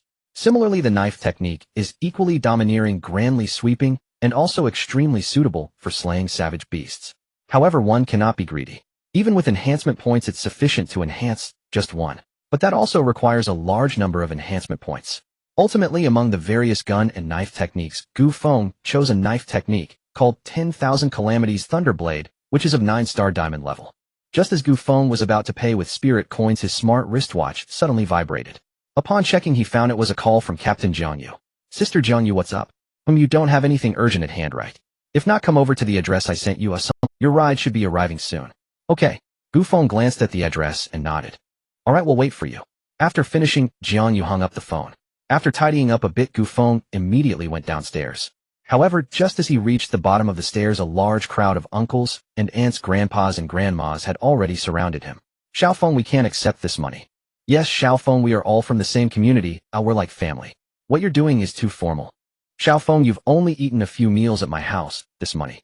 Uncles and aunts, grandpas and grandmas. Listen to me. You must accept this money. The kindness of raising me cannot be repaid. This is just a small token of my appreciation. Alright, I have things to do, I need to get going, see you. Aunt Lu, sorry for the trouble. After saying this, Gu Feng slipped away like an eel. See, I told you it wasn't necessary. That brat is now capable and has prospects. Aunt Lu smiled at the neighbors around her, looking exceptionally proud.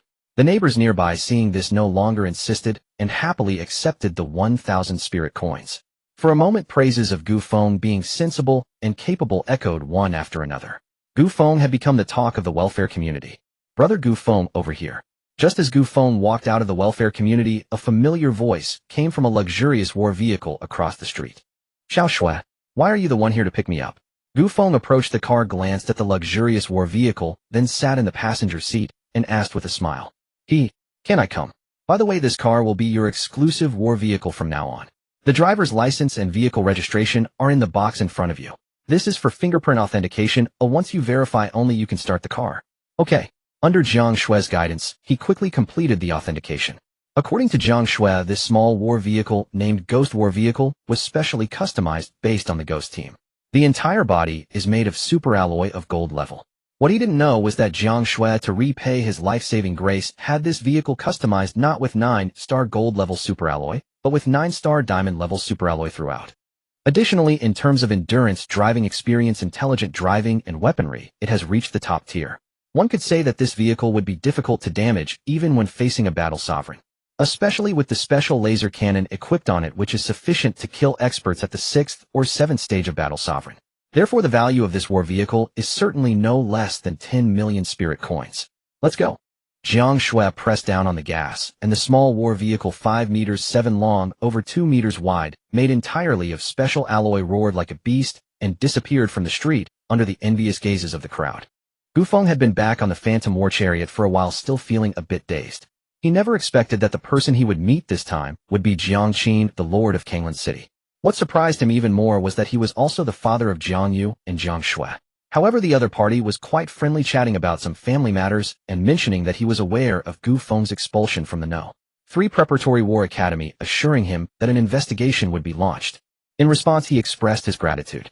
Afterwards, the other party excused himself, citing busyness, and Jiang Yu also hurriedly left to head to the northern front. As for Gu Feng and Jiang Shui, they rode in Gu Feng's war chariot towards the Kanglan Warrior Villa district. In the spacious and comfortable driver's cabin, Jiang Shui, dressed in a pink and white outfit with thigh-high shorts exposing her long fair legs, and with a sweet and cute appearance, blinked her seemingly expressive beautiful eyes, and said with a smile, Gu Feng, Gidge, I didn't scare you just now, did I? Uncle Jiang is quite approachable. That's only for you, he's not like that with us. Jiang Shui crossed her arms and huffed. Gu Feng smiled slightly, saying nothing. The Weiyang restaurant was not far from the Kanglan district, and they arrived in no time. Along the way, Jiang Shui chattered incessantly, which Gu Feng found interesting rather than annoying. After all, who could resist such a cute and beautiful little girl? The Kanglan district was the most prestigious residential area in Kanglan City. The entire district covered a vast area, approximately 220 square kilometers, according to Jiang Shui. When Gu Feng heard this figure, he was momentarily stunned. However, thinking that this was not Earth, but rather Longyuan Star, he felt relieved. After all, the territory of the Daqin Empire reached 128 million square kilometers. That is to say, 1.28 billion square kilometers. Just this area alone was already more than twice the total area of Earth. After all, the total area of Earth is only 51 million square kilometers. And this was merely the area of the living bases among the 9 major continents. If one includes the wastelands, mountains, wild regions, chaotic abysses, seas, lakes, and rivers occupied by the Daqin Empire, it becomes even more exaggerated. Thus, having a villa district of over 220 square kilometers was not something to be overly surprised about. Longyuan Star was simply too vast. Even if he was not very familiar with it, he knew that it would probably take hundreds or thousands of Earths to match the size of Longyuan Star.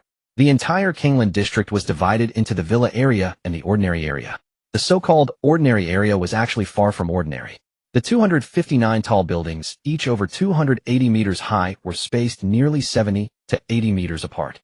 The environment of the entire district resembled a five-star scenic area, beautifully stunning. The spiritual energy in the area was at least 5 times denser than outside. Those tall buildings were not constructed from ordinary materials, but were built with extremely strong concrete and reinforced with superalloys. Even in the event of an earthquake of magnitude 8 or 9, there would be no issues. Each floor housed 4 units, with each unit occupying no less than 180 square meters, and each came with a sky garden of about 70 square meters. This was far better than the 4th-generation residences on Earth. The district was equipped with facilities such as hospitals, supermarkets, recreational areas, and fitness centers, among others. It was quite luxurious and grand. When Gu Feng learned of all this, he was left in astonishment. Such standards were something he would never have dared to imagine in his past life. But this was Lanyuan Star. In a high martial world filled with warriors and savage beasts, it was understandable. If the ordinary area was already this luxurious, how extravagant would the villa area be? He began to feel some anticipation. Jiang Shui continued to explain everything to Gu Feng. According to her, the villa area was even more luxurious, with spiritual energy 10 times denser than the ordinary area. The Kanglan Villa district had a total of 888 independent villas. Each villa was detached, well spaced apart, and featured not only incredibly strong basements, but also gardens of several hundred square meters. Moreover, these did not require personal management, as dedicated staff would take care of them. The nearby tall buildings could serve as rewards or could be purchased. However, the villa area was different. These villas could not be purchased. They were only awarded as rewards to exceptionally talented individuals like Jiang Feishuan, or to true powerhouses, or those who made significant contributions to Kanglan City. This was also a way to win people's hearts. After Jiang Shui's explanation, Gu Feng grew increasingly eager for the upcoming villa area. The Phantom War chariot was fast, and soon they arrived at a district characterized by its elegant environment and abundant ancient trees. As they approached the district, Gu Feng was awestruck by the antique and majestic gate. The entire gate resembled that of a city gate, standing nearly 20 meters high, with a width of about 8 meters. The 2 doors were made of special alloys, exuding a sense of heaviness. On either side were tall walls extending into the dense forest. These walls were 5 meters high, topped with electrified fences and various advanced laser guns. The security measures were quite thorough. There were 4 guards at the entrance, all veterans who had retired from the front. Since Jiang Shui had already registered his vehicle in the district's security system, the security system automatically opened the gate as soon as they arrived, allowing them to enter. Gu Feng gauged, "Do you see that cluster of villas hidden in the purple bamboo forest near Donghu? Those 9 villas belong to our Phantom War team. Currently 3 of them are vacant, so you can choose anyone you like." The Phantom War chariot quickly navigated through the winding roads and arrived at the villa area. Once inside, Gu Feng was captivated by the surrounding environment. It was indeed impressive. Compared to the welfare district, this was paradise, while that was a slum. There was no comparison at all. In the end, Gu Feng chose a villa that was a bit distant from the other 8, close to Donghu. "This one will do." "Yay, that's great. My villa is not far from here." Jiang Shui's eyes lit up immediately, and she jumped. Next came the fingerprint authentication and property transfer, which Jiang Shui handled. After spending some time in Villa No. 9, she left. Gu Feng, on the other hand, seriously examined the villa. This set of villas had 3 floors above ground and 2 below, complete with a 300 square meter garden. Fish ponds, artificial hills, streams, various uniquely shaped pines, and more were all present. The name Jia Tian Bang, kneel before me, was quite imposing. However, he did not pay much attention to these. After all, this was a chaotic world, not a place for enjoyment. These were generally meant for family. What he cared about most was the 2 underground levels. 2 underground levels. The first level is a garage and storage room. The second level is a martial arts training ground. It is referred to as a training ground rather than a training room due to its astonishing area of 2,500 square meters with a height of about 10 meters. The entire space is filled with a futuristic technological vibe. Various testing instruments are placed around, including combat power testers, speed testers, and sensitivity testers.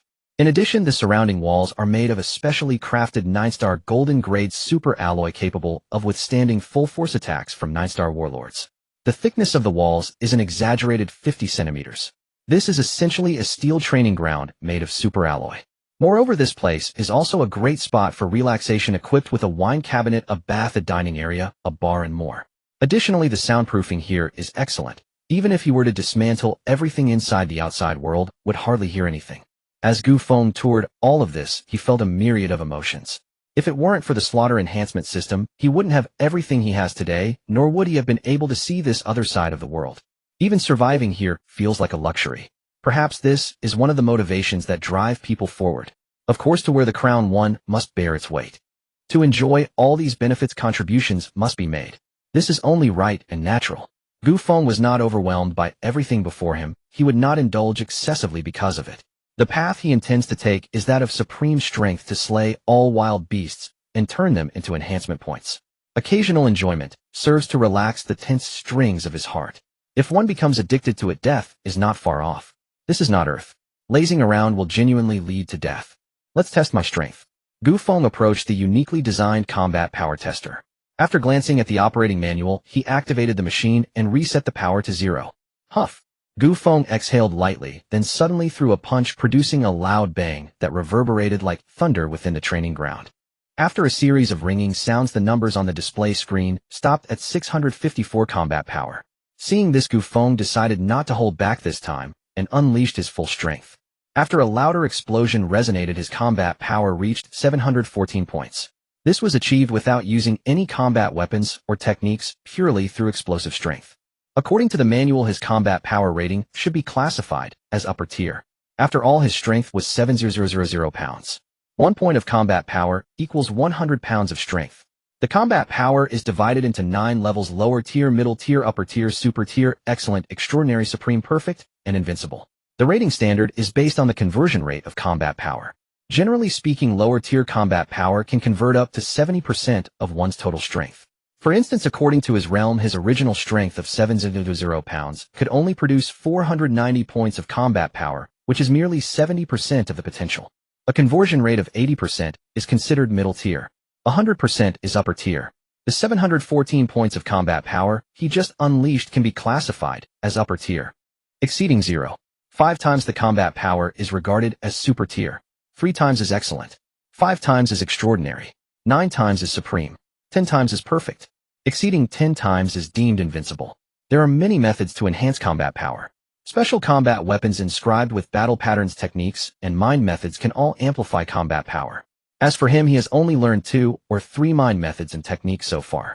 Next, Gu Feng demonstrated the fully mastered 1-star bronze level Tongbei fist, striking the combat power tester. Boom. After a massive explosion, the combat power on the tester instantly refreshed from 714 to 781. Incredible indeed. A good technique greatly amplifies power. This is merely a 1-star bronze level Tongbei fist, yet it directly increased his combat power by 67 points. That's equivalent to raising his strength by 6,700 pounds. If he further cultivates the 10,000 calamities Thunderblade, a close combat killing technique, and perfects it coupled with a powerful combat weapon inscribed with special battle patterns, how much would his combat power amplify? At that point, he could probably slay 4 or 5 warriors of the first rank with just his own strength. Perhaps even more. Although his physical strength can be enhanced, and he has a spiritual companion, he is not worried about close combat. However, having a companion is different from not having one. He can only say he fears death. He will enhance his combat power whenever possible. After all, this world is filled with endless wild beasts and alien races. Simply slaying them can yield enhancement points. Therefore, he acts with abandon. Next, the main event arrives. Gu Feng focused his mind, and a blood shadow flying knife, thin as a cicada's wing and as powerful and stylish as Xiao Li's flying knife, appeared in his hand. Buzz. A vast mental force from the first-rank soul general enveloped the blood shadow flying knife. In the next moment, the knife transformed into a blood-red flash faster than lightning, shooting straight at the combat power tester. Puff. With a light sound, the testing device was instantly pierced at the point of impact. Gu Feng. I was reckless. The material of this tester is only 9-star golden grade. While it is the same grade as the blood shadow flying knife in his hand, one remains stationary, while the other darts forward at terrifying speed. The difference in strength is evident. Ziz. Boom. The combat power tester short-circuited and was destroyed. Cough cough. Gu Feng coughed lightly and turned to the speed tester. The speed tester is essentially a 300-meter long and 2-meter wide circular track flanked by hundreds of special high-speed cameras and radar systems. Gu Feng did not start testing immediately. Instead, he first read the detailed manual. This manual not only explains how to operate the speed tester, but also includes a speed correlation chart. For instance, speed correlation chart for the Battle Disciple Realm levels 1 to 9 have a speed range of approximately 5 to 45 milliseconds. Speed correlation chart for the warrior realm levels 1 to 9 have a speed range of approximately 50 to 140 milliseconds. Speed correlation chart for the war general realm. Of course, this speed correlation chart is just a rough standard. After all, besides techniques and mind methods, there are also body techniques. Body techniques are those that enhance speed. Additionally, those with natural wind or thunder attributes can also increase their speed. Therefore, one cannot generalize. Just as combat power can be amplified, speed can also be enhanced and rated, with its rating being quite similar to combat power amplification. Of course, these are merely a rough distinction and not particularly accurate. After reading the manual, Gu Feng pressed the start button nearby, activating all the high-speed cameras and radar systems on the circular track. Taking a deep breath, he immediately transformed into a shadow, disappearing from his spot. While Gu Feng was immersed in testing, in a certain standalone villa within the villa district, Wang Chang felt the immense power surging within him and couldn't help but laugh maniacally towards the sky. This time, thanks to the precious spirit pill his father found for him, not only had it healed his injuries and stimulated new teeth, but he also unexpectedly broke through to the first-rank warrior realm. This filled his heart with exhilaration. Gu Feng, this time, let's see how you can show off in front of Brother Chang.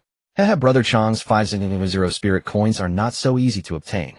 Joyfully ecstatic and filled with fighting spirit, Wang Chang immediately took out his smart wristwatch and sent a series of messages to Gu Feng. The essence of it could be summarized in 2 words: challenge. Gu Feng gazed at the speed data, a glint of brilliance flashing in his eyes. He never expected that his speed had reached the terrifying level of 357 milliseconds. This had already surpassed the speed of sound at 340 milliseconds. It was simply outrageous. However, upon feeling the violent and formidable power within him, he felt a sense of relief. One cannot judge this life with the common sense of the past. It operates on a completely different dimension. In his previous life, the strongest individual in the world might barely compare to a 7th or 8th level warrior. However, in this world, a warrior is merely an entry-level realm, just like him, whose power had already reached a terrifying 700 gene. Yet, Gu Feng glanced around the circular track, feeling a bit embarrassed at the buildings that had been knocked askew and the high-speed cameras that had been damaged. Although he could perfectly control his body when breaking through the realm at the enhancement points, it seemed that speed was not included in that. Just moments ago, while he was running, he had been unable to control his body due to his excessive speed, resulting in several high-speed cameras being damaged and crashing into solid walls multiple times. However, now that he had initially adapted, he no longer needed to worry about losing control. After testing his speed, Gu Feng headed to the spacious, luxurious, and technologically advanced shower room to wash up. At that moment, Gu Feng felt a vibration from his smart wristwatch. Extending his spiritual sense, he opened it and was momentarily stunned by the content within. Wang Chang wants to challenge me. Has this guy gone mad? Should I tell him that I know your elder brother? It was during a meal at the Wilderness Tower that he learned about Wang Meng's identity. He never expected Wang Meng to be from the Wang family, and moreover to be Wang Chang's elder brother, the biological kind. Should I inform Meng Gu about this? Gu Feng found Wang Meng's contact information and relayed the situation. As a result, Wang Meng quickly responded. Agree. Why not agree? This mischievous kid has been spoiled. I heard from my father that he often bullies you with a group of cronies, right? This time just give him a good beating back. As long as he isn't missing arms or legs, feel free to handle him as you wish. Also, about that mischievous kid bullying you, I owe you an apology. It's all because my parents and I have been away for so long that I neglected to discipline him, causing him to develop such a character. Meng Gu is just joking, or it has all passed. Gu Feng chuckled lightly and turned off the screen. He held the Wang family in high regard. This was a family that had sacrificed the most for the protection of Kanglan City. Previously, he had not known that Wang Chang was from the Wang family. In his view, how could a family of such honor produce such a loathsome son? However, contrary to his expectations, Wang Chang was not only from the Wang family, but also the current head of the family, Wang Chen's son. And Wang Chun was a commander on the northern front lines. When he learned all this, his hatred for Wang Chang evaporated completely. It wasn't as if he was trying to whitewash the other party. He was simply a spoiled rich kid, neglected and led astray by his friends. Previously, Gu Feng had already beaten him up, breaking his limbs and knocking out all his teeth. Now to deal with him again wouldn't be excessive, would it? Gu Feng grinned and opened Wang Chang's information, replying with 4 words: location time. Wang Chang, ha. Gu Feng, I thought you were scared silly by me. 3 days later. No time, it's now. What, 3 days? He didn't have that time. Right now, he only had 19 enhancement points left. Without enhancement points, he felt no sense of security. He needed to venture into the wilderness to slay savage beasts, earn enhancement points, and also make some money for his cultivation fund. Moreover, this time, he didn't know when he'd return. Wang Chang, you. Alright, how about 1 hour later at the challenge arena of the 3rd Preparatory Combat Academy? This genius will show everyone that being handsome means nothing. In this world, strength speaks the loudest. Gu Feng good. After replying, Gu Feng closed the page. Just right, he also had some matters to attend to at the 3rd Preparatory Combat Academy. Over 10 days ago, Lu Jun, the head teacher of Class 9, not only listened to someone's instigation, but also perhaps worried about the impact on his graduation rate, deliberately picked a fight in front of many people. Because Gu Feng had retorted a few words, he unceremoniously slapped himself and kicked him. Then he deducted his monthly bottle of 1-star black iron-grade body refining liquid. Following that, under the pretext of disrespecting teachers, he expelled him. He would not forget this debt. Gu Feng arrived at the basement level, got into the Phantom War car, and headed straight for the 3rd Preparatory Combat Academy. Just as Gu Feng was driving the Phantom War car towards the 3rd Preparatory Combat Academy, a vehicle from the Ministry of Education had already arrived ahead of him, stopping in front of a building deep within the academy. Some teachers passing by saw the Ministry of Education's vehicle, especially when they noticed the person who got out was even the deputy minister. Their expressions changed slightly. Why was the deputy minister here at the 3rd Preparatory Combat Academy? Moreover, it seemed that something was amiss, because a vehicle from the law enforcement department followed closely behind. Something big was about to happen. Deputy Minister Xiao, it's been a while, you still look splendid. A hearty voice came from among the law enforcement department's group. Deputy, I didn't expect this matter to even. Xiao Yun's indifferent voice echoed in everyone's ears, cold and distant, keeping people at bay. Yi Qing looked at Xiao Yun's tall and alluring figure, her long fair legs, and her stunning beauty, but felt no desire in his heart. The jade-faced Shura Xiao Yun, only 31 years old, at the 7th level of the War Sovereign Realm, when calm, seemed like an ancient ice, making people dare not approach. When enraged, she turned into a Shura, god of slaughter. Countless cultists and savage beasts had perished at her hands. This was also the fundamental reason why no man dared to approach her for so long. Of course, there were other reasons. For example, a hapless fellow from a secondary survival base came to Kanglan City on a mission, heard of Xiao Yun's great name, wanted to pursue her, and almost lost his life to her ice spear. Since then, who would dare to approach her? Even Yi Qing dared not approach. Did the Li family send for you? Xiao Yun's blue eyes glanced at Yi Qing indifferently. Yi Qing immediately tensed up, hurriedly explaining, no, it was that messenger who ordered me to investigate this matter thoroughly. It's one thing to investigate, but upon investigation, it's shocking. Over the years, this old bald man has embezzled no less than 59 million spirit coins, and has sullied several innocent girls without backgrounds. So what? In a black form-fitting uniform, long combat boots, Xiao Yun walked ahead, with her long jade legs, casually asking, without looking back. There are two possible outcomes. First, imprisonment, confinement, waiting for sentencing, likely resulting in a life sentence. Second, enlistment in the frontline vanguard squad to slay savage beasts, exchanging military merit for freedom. However, the 80 million military merits, can they ensure his survival in battle? Xiong Yun did not stop his steps, casually stating, let it be the second option. The law enforcement department thinks the same way. Imprisoning him would waste resources and occupy space. It would be better to make use of him. In the Great Qin Empire, those caught in bribery and corruption who occupy posts without merit and commit wrongdoing face unprecedentedly strict penalties upon discovery.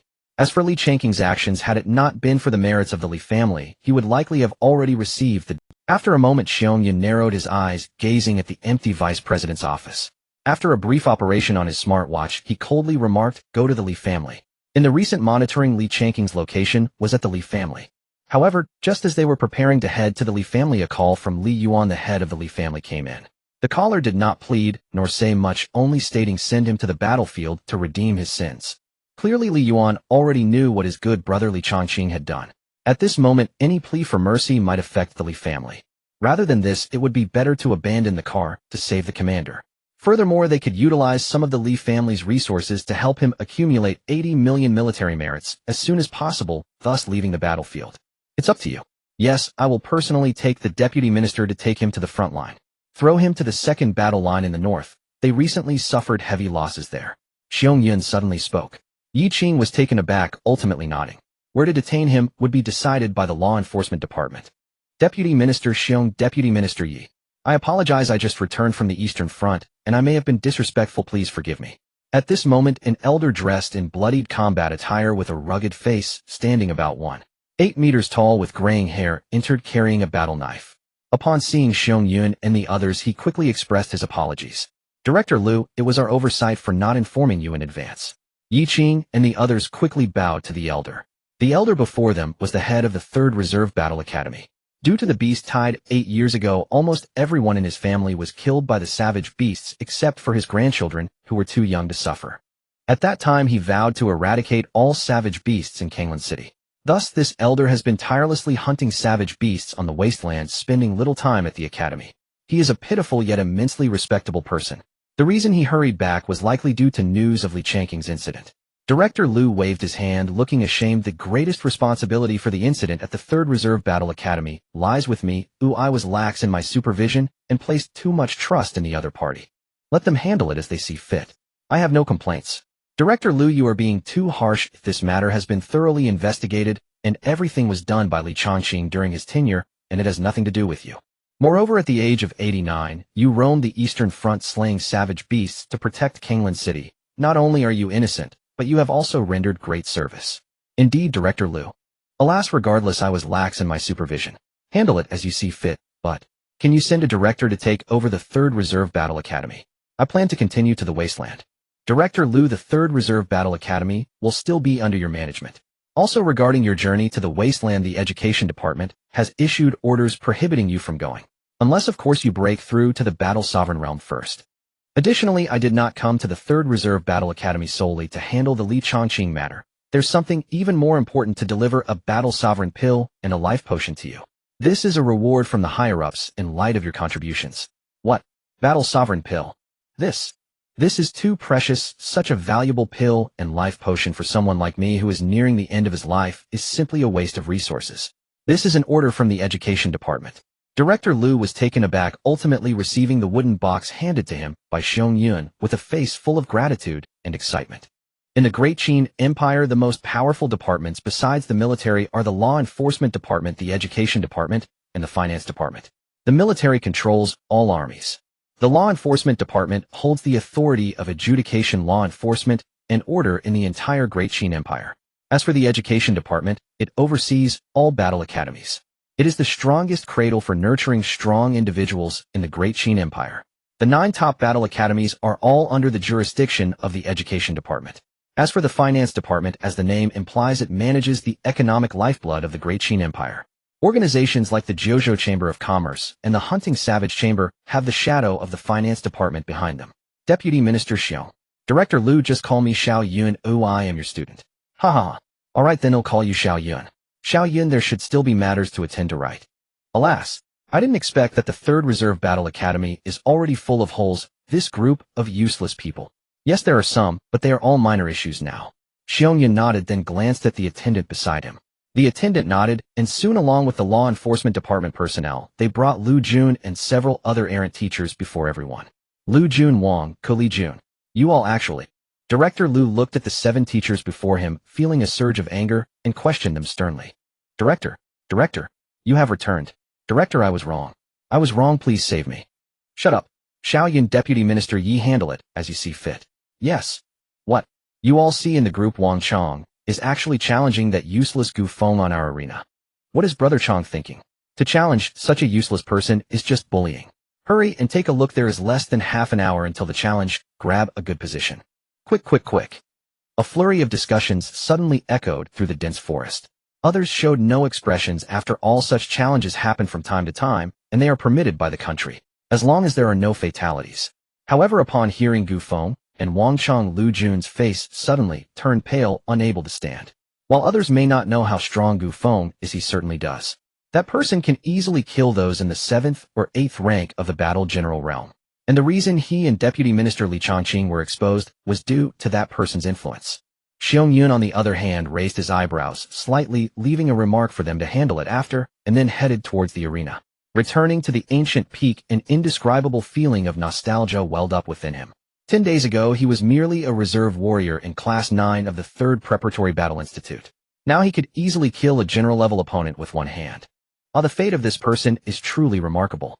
The surrounding students, upon seeing him, all wore expressions of astonishment and bewilderment.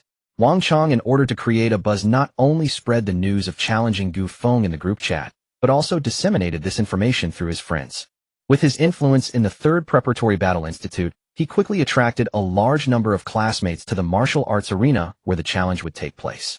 In the spacious center of the martial arts arena, on a platform 3 meters high and 20 meters long and wide, surrounded by ropes and pillars, stood Wang Chong, clad in silver-level combat attire, proudly.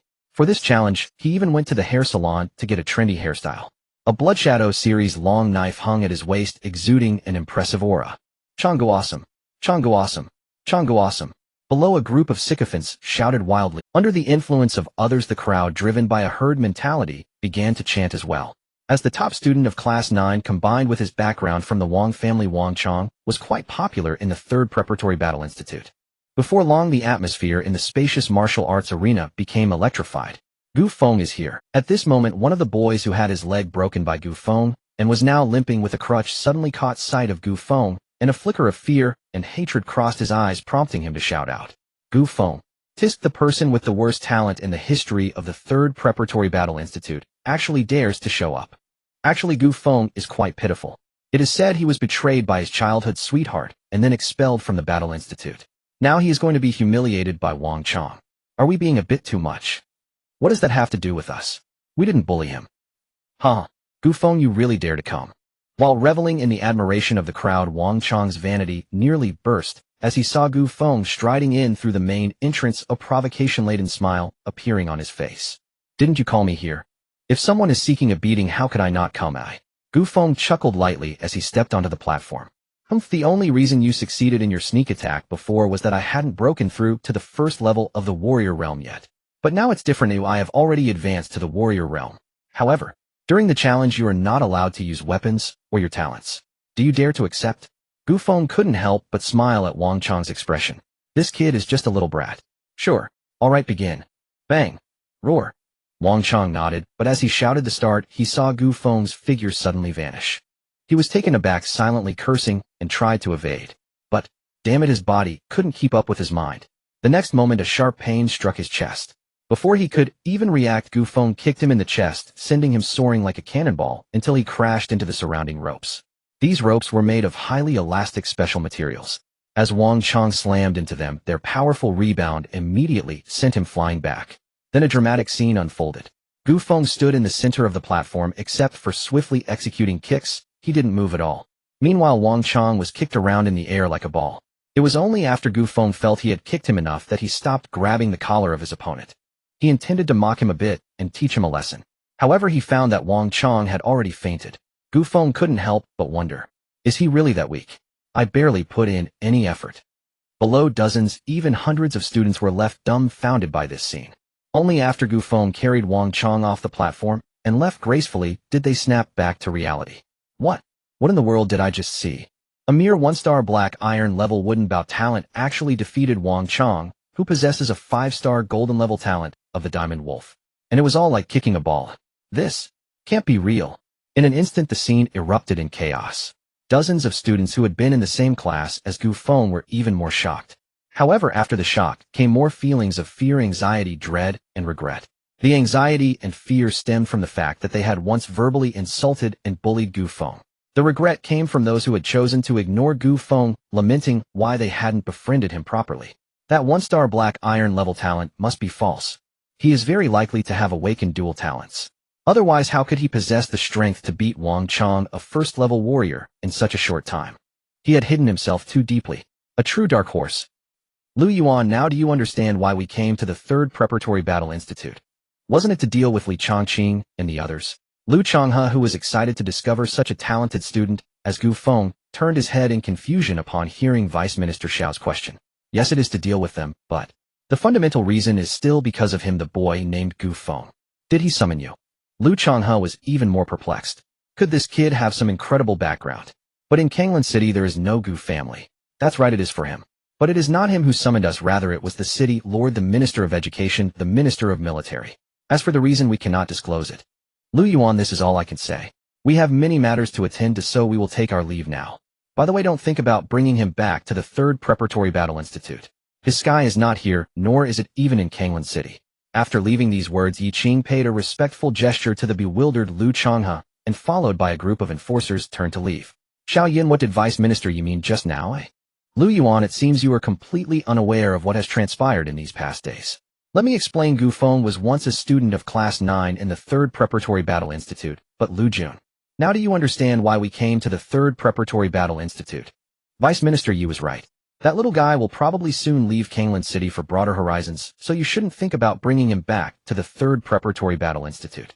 Xiaoyun, considering that Lu Changhe was once her teacher and had sacrificed so much to protect Kanglan City, patiently explained a lot, recounting how Lu Jun and others bullied Gu Feng and had him expelled. Upon hearing Xiaoyun's account, Lu Chang's aged face darkened like water, his anger and regret nearly consuming his sanity. These pigs, these damned foolish pigs, chased away a peerless genius from my 3rd Preparatory Battle Institute, just like that. I'm furious. Seeing Lu Chang's face turn red and his body tremble with anger, Xiaoyun shook her head and said goodbye before leaving the 3rd Preparatory Battle Institute with the others from the Ministry of Education. It's all my fault. It's all my fault. If I had guarded the 3rd Preparatory Battle Institute, how could such a thing have happened to you? At this moment, Lu Chang's heart was filled with endless anger and regret. However, he also understood that it was too late to turn back now. But he had to clarify things. He couldn't let that boy named Gu Feng harbor resentment towards the 3rd Preparatory Battle Institute. Otherwise, once such an existence grows without him saying anything, the people below would likely be enough to make the 3rd Preparatory Battle Institute suffer greatly. However, when he rushed out at full speed, where was Gu Feng's figure? Right, the archives. The archives must still have his information. If there's information, there must be a way to contact him. Suddenly, Lu Chang's heart stirred, and he turned back to the archives. However, when he opened the archives, he found that the information was already completely blank. How could this be? Where's the information? At that moment, images of Vice Ministers Xiaoyun and Yi Qing's serious expressions when they spoke of this boy flashed uncontrollably in Lu Chang's mind. Especially the last sentence they couldn't disclose. Did that mean that his information had been set to an extremely high level of access by the higher-ups? Only in this way could they not speak, and the records in the archives about him would be completely blank. Gu Feng, who on earth are you? What secrets do you hold? The secret realm of the number 3 warrior in Kanglan City. Old bastard, are you dead yet? Even if you die, I won't die. Huh? Hearing the voice from inside, the one-armed Li Hu let out a hearty laugh, holding a wine jug, and pushed the door open to enter. Wow, you finally decided to give me some to drink. Speak, what's the matter this time? The one-armed elder looked at the fine wine in Li Hu's hand and teased. Cough. You old bastard, can't I come to see you for no reason? Li Hu lightly coughed, then took out 2 wine bowls from the cabinet behind the elder, poured 2 bowls of wine, and sat down opposite the elder. Here you go, old bastard, this year's special supply all for you. Cheers. TSK. This Yinlua wine is still quite flavorful. Hurry up and say what you need to say, then get lost. Don't disturb me while I'm drinking. The one-armed elder snatched the wine jug from Li Hu's side, hugging it closely while savoring the aroma of the wine and urging him on. Li Hu lightly coughed, saying, wait a moment. He skillfully approached a special device behind the elder, operated it for a while, and then returned to sit opposite the elder. At that moment, the elder was no longer in his previous state. He sat up straight, a fierce aura emanating from him, and asked, have those rats moved? Sit down, sit down. The reason I turned off the shield is that I have something more important to tell you, but it's not about those stinky rats, it's that I've discovered an unparalleled prodigy. A prodigy you wouldn't even dare to imagine. Li Hu quickly pressed the elder back into his seat, his expression filled with excitement as he spoke. What prodigy? Is it even more extraordinary than that Jiang Feishuan? The elder, having retracted his fierce aura, asked curiously. He understood this tiger well. For it to make him believe it was an unparalleled prodigy, its talent was likely not inferior to Jiang Feishuan. Bloodline of Slaughter, what do you think? Boom. What did you say? Bang. Phew. As soon as Li Hu's words fell, the elder suddenly stood up, a terrifying crimson aura bursting forth from behind, transforming into a gigantic ape that blocked out the sky. Under such a terrifying and oppressive aura, Li Hu nearly became a dead tiger, being blasted away and crashing into the sturdy door panel, sliding down to the ground like a noodle.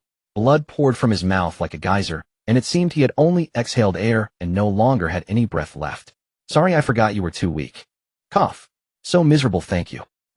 The elder, seeing this, leisurely reached out, grabbed Li Hu and tossed him onto the seat like trash, then rummaged in his pocket for a while, pulling out a dark pill and tossing it into Li Hu's mouth. In a short while, Li Hu awakened. His internal and external injuries had completely healed. Cough, cough. Old bastard, you want to kill me to prevent your retirement? Just say it directly. Wait. What is this smell? I swear you wouldn't have fed me that so-called imperial pill you made from yourself. Ugh. Beast. Ugh. That's because you're too weak, you can't even withstand a tiny fraction of my PFF. A tiny fraction. You old bastard, your face is getting thicker and thicker. Li Hu vomited for a long time, but couldn't expel the rancid smell that seemed to have not bathed for 800 years. He grabbed a wine cup and rinsed his mouth with yin luo, wine finally feeling a bit better. What you just said, is it true? Once Li Hu finished vomiting, the elder finally asked. It should be about right. Don't say should be, such matters are too important. If it's there, it's there. If it's not, it's not. The elder, with an unusually serious expression, shot a glare at Li Hu. The reason I say should be is that it hasn't been tested yet. You think too highly of the Great Qin Empire, too highly of the Long Yuan star. Bloodlines are too mysterious and bizarre, currently untestable, only inferable. You first explain what exactly is going on. The bloodline is actually untestable. Li Hu was taken aback and then said, there's a little guy named Gu Feng, an orphan left behind by a pair of meritorious couples. 10 days ago during the Awakening Day test, he only had a 1-star black iron level ironwood bow. But later, when I took him to the wasteland battlefield to clear the corpses of the wasteland wolves, he suddenly awakened. Every time he kills a wasteland wolf, a power flows into his body. The elder did not interrupt Li Hu's recounting, listening seriously. Especially when he heard that Gu Feng's slaughters of the wasteland wolves would automatically infuse power into him. A fierce glint suddenly flashed in the elder's eyes. Even his breathing began to become irregular. Old bastard, do you know? At this point, Li Hu stood up, excitedly stepping on a stool, with one foot, speaking rapidly and passionately. Old bastard, do you know? You have no idea. Previously, when the war broke out in the north, he actively requested to participate and went to the northern front to support. I thought just returning alive would be good, but can you imagine? He slaughtered for nearly 20 hours. For a full 20 hours of frenzied killing, he took down over 1,100 feral beasts, with 90% being beast generals, and many of them were 6th or 7th rank, even 8th rank beast generals. What does this indicate? It indicates that in just about 3 days he has gone from the level of a threefold warrior to the level of a warrior general. Does the Great Qin Empire have such a speed of improvement? Does it? Old bastard, you tell me the Great Qin Empire has been established for nearly 900 years, but have you ever seen such an unparalleled prodigy? Calm your emotions.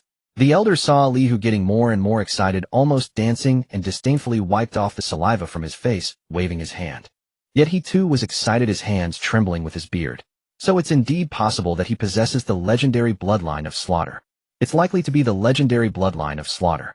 It matches too closely with what's recorded in those ancient texts. One might even say it's exactly the same. If that's really the case, your purpose in finding me is to hope that I take him back to the Shura Battle Academy. The elder realized, glancing at Li Hu, and asked the doubt in his heart with certainty. Yes, this kid is an unparalleled prodigy. I'm afraid he will be targeted by those stinky rats in Kanglan City, and if he suffers a loss, it will be a huge loss for our Great Qin. So I hope you can have the people from the Shura Battle Academy take him there. With his bloodline of slaughter combined with the training from the Shura Battle Academy, it won't be long before our Great Qin Empire will see a true Shura killing god. This is an indestructible blade for our Great Qin Empire, which is currently surrounded by enemies. Give me a copy of his information. All right. Li Hu hurriedly transmitted the prepared information to the elder. After a while, the elder looked at Li Hu with a strange expression, then opened a segment of surveillance video. Take a look, is it the same person? Li Hu glanced at the surveillance video and saw the handsome figure shooting a green-skinned pig with a bow and arrow, instantly becoming excited as he said it's him. Then there's no mistake. Moreover, this little guy has also embarked on the path of body refining, and a very pure one at that. Have you seen him before? Isn't that obvious? I have been guarding here, how could I not have seen him? By the way, regarding today's incident, keep it under wraps. That little guy from the military department of Kanglan City has already classified this kid as an S-level file. Perhaps Kanglan City will become lively soon. The old man said, narrowing his eyes with a profound meaning in his words. That little guy stood out too much. At 16 years old, after more than 20 hours of frenzied killing, he directly killed over 1,000 savage beasts, 90% of which were 6th or 7th rank, and even 8th rank beast generals. This news cannot be hidden. After all, he was not fighting alone. He fought from the 3rd front line to the 2nd front line, and there were no less than 50,000 witnesses. Even though the military department issued a gag order at the quickest speed, it was likely already leaked. Old bastard, you can't let that kid get into trouble. His father is Gu Yushan, and his mother is Mu Xiaohe. I see. Don't worry, as long as I'm here, he won't get into trouble. As for the Shura Battle Academy matter, I will give it a heads up. Gu Feng had just walked out of the gate of the 3rd Reserve Battle Academy when a tall and powerful man appeared before him. Meng Gu. Haha, thank you. This brat should be taught a good lesson. This time let's see how he can be arrogant. Wang Meng took the unconscious Wang Chong from Gu Feng's hands, glanced at him, and found that he only had some superficial injuries with no broken arms or legs, feeling relieved and smiling. After all, he was his own brother. Although he didn't mind if someone broke his limbs, he still felt a little heartache. Throw him into the wilderness battlefield, and hell behave soon. Gu Feng said with a smile. Haha, my dad said the same thing. Anyway, he is already a first-level warrior. As long as he doesn't run into a horde of beasts, he shouldn't have any problems. By the way, my dad has heard about your matters at the front line. He asked me to pass on a message thanking you for your support on the northern front. When he has time, he wants to treat you to a drink. Sure, it just so happens that I also need to go for training in the wilderness this time. If I have time, I'll go to the first front line. You want to go for training in the wilderness? Anyway, the battle team has no tasks recently. That's fine. Just be careful. If you encounter something you can't solve, just call my dad directly. This is his number. He has already saved your number on his side. Once you call, he will know it's you. Alright. Gu Feng saved Wang Meng's father Wang Qin's number, said goodbye to Wang Meng, and then drove the phantom battle car straight to the Jiuzhou Chamber of Commerce. This time he went to the wilderness planning to stay for a while, so he needed to purchase a large amount of supplies. Items like wilderness brew, compressed biscuits, jerky water, and so on were all necessities. Afterward, he used the remaining 310 spirit coins to buy a 3-star diamond-level Blood Shadow battle knife, which was also of the Blood Shadow system. Diamond-level weapons from 1 to 9 stars, the general price ranges from 100 to 900 except for special weapons like space capsule backpacks, etc. After considering, he used his Tianwang account to borrow 100 spirit coins to buy a 9-star diamond-level movement technique called Phantom Dragon Step and a red alloy mask. After taking care of all this, he drove the phantom battle car straight to the wilderness battlefield. Once back in the car, he stored the battle knife and supplies into the storage space. He was in dire need of enhancement points. Without more enhancement points on him, it felt just like having no money in his wallet or no battery on his phone, leaving him very insecure. The power source of the phantom battle car is exceptionally strong, utilizing the latest No. 9 super energy stick developed by Huayuan Company. The car is equipped with 9 sections, each as thick as an adult's arm, and 1 super energy stick can let the phantom battle car speed for half a month without issues. Not to mention the solar panels with a 100 conversion rate that charge at all times. One could say that the phantom battle car is a super battle vehicle that can run indefinitely without worrying about energy issues. Of course, this only applies to driving. If the laser gun mounted on it is used, one shot could deplete 1 energy stick. However, this laser gun would likely not be used. Therefore, Gu Feng was not worried at all about the energy issue of the phantom battle car. The phantom battle car sped across the wilderness like a raging beast. The scenery around flew backward rapidly, and the strong raging wind tousled Gu Feng's hair. Feeling all this, Gu Feng privately smiled faintly. This was the true new energy. It was far more powerful than the so-called new energies of his past life. However, that does not mean that the electric vehicles of the previous life were inadequate. Nothing could be achieved overnight. Roads must be walked step by step, and food must be eaten bite by bite. One cannot be impatient. The speed of the phantom battle car was extremely fast, and it didn't take long before it arrived at the northern war wall at the second front line. Xiao Feng, what are you doing here? As Jiang Yu was counting supplies upon seeing Xiao Feng's phantom battle car, he put down his tablet and walked over to Gu Feng with a smile. The other soldiers who were busy also greeted Gu Feng with excitement and thrill on their faces, as if they had seen their idol. Gu Feng responded to each one. They were comrades who had once fought together, and seeing them again felt quite friendly. Seeing this scene, Jiang Yu chuckled and teased, "You've become their idol." Gu Feng smiled awkwardly. "Sister Jiang Yu, am going for training in the wilderness." "Training?" Jiang Yu frowned and said, "With your previous frenzied killing, you must have already made it onto the savage beasts death list.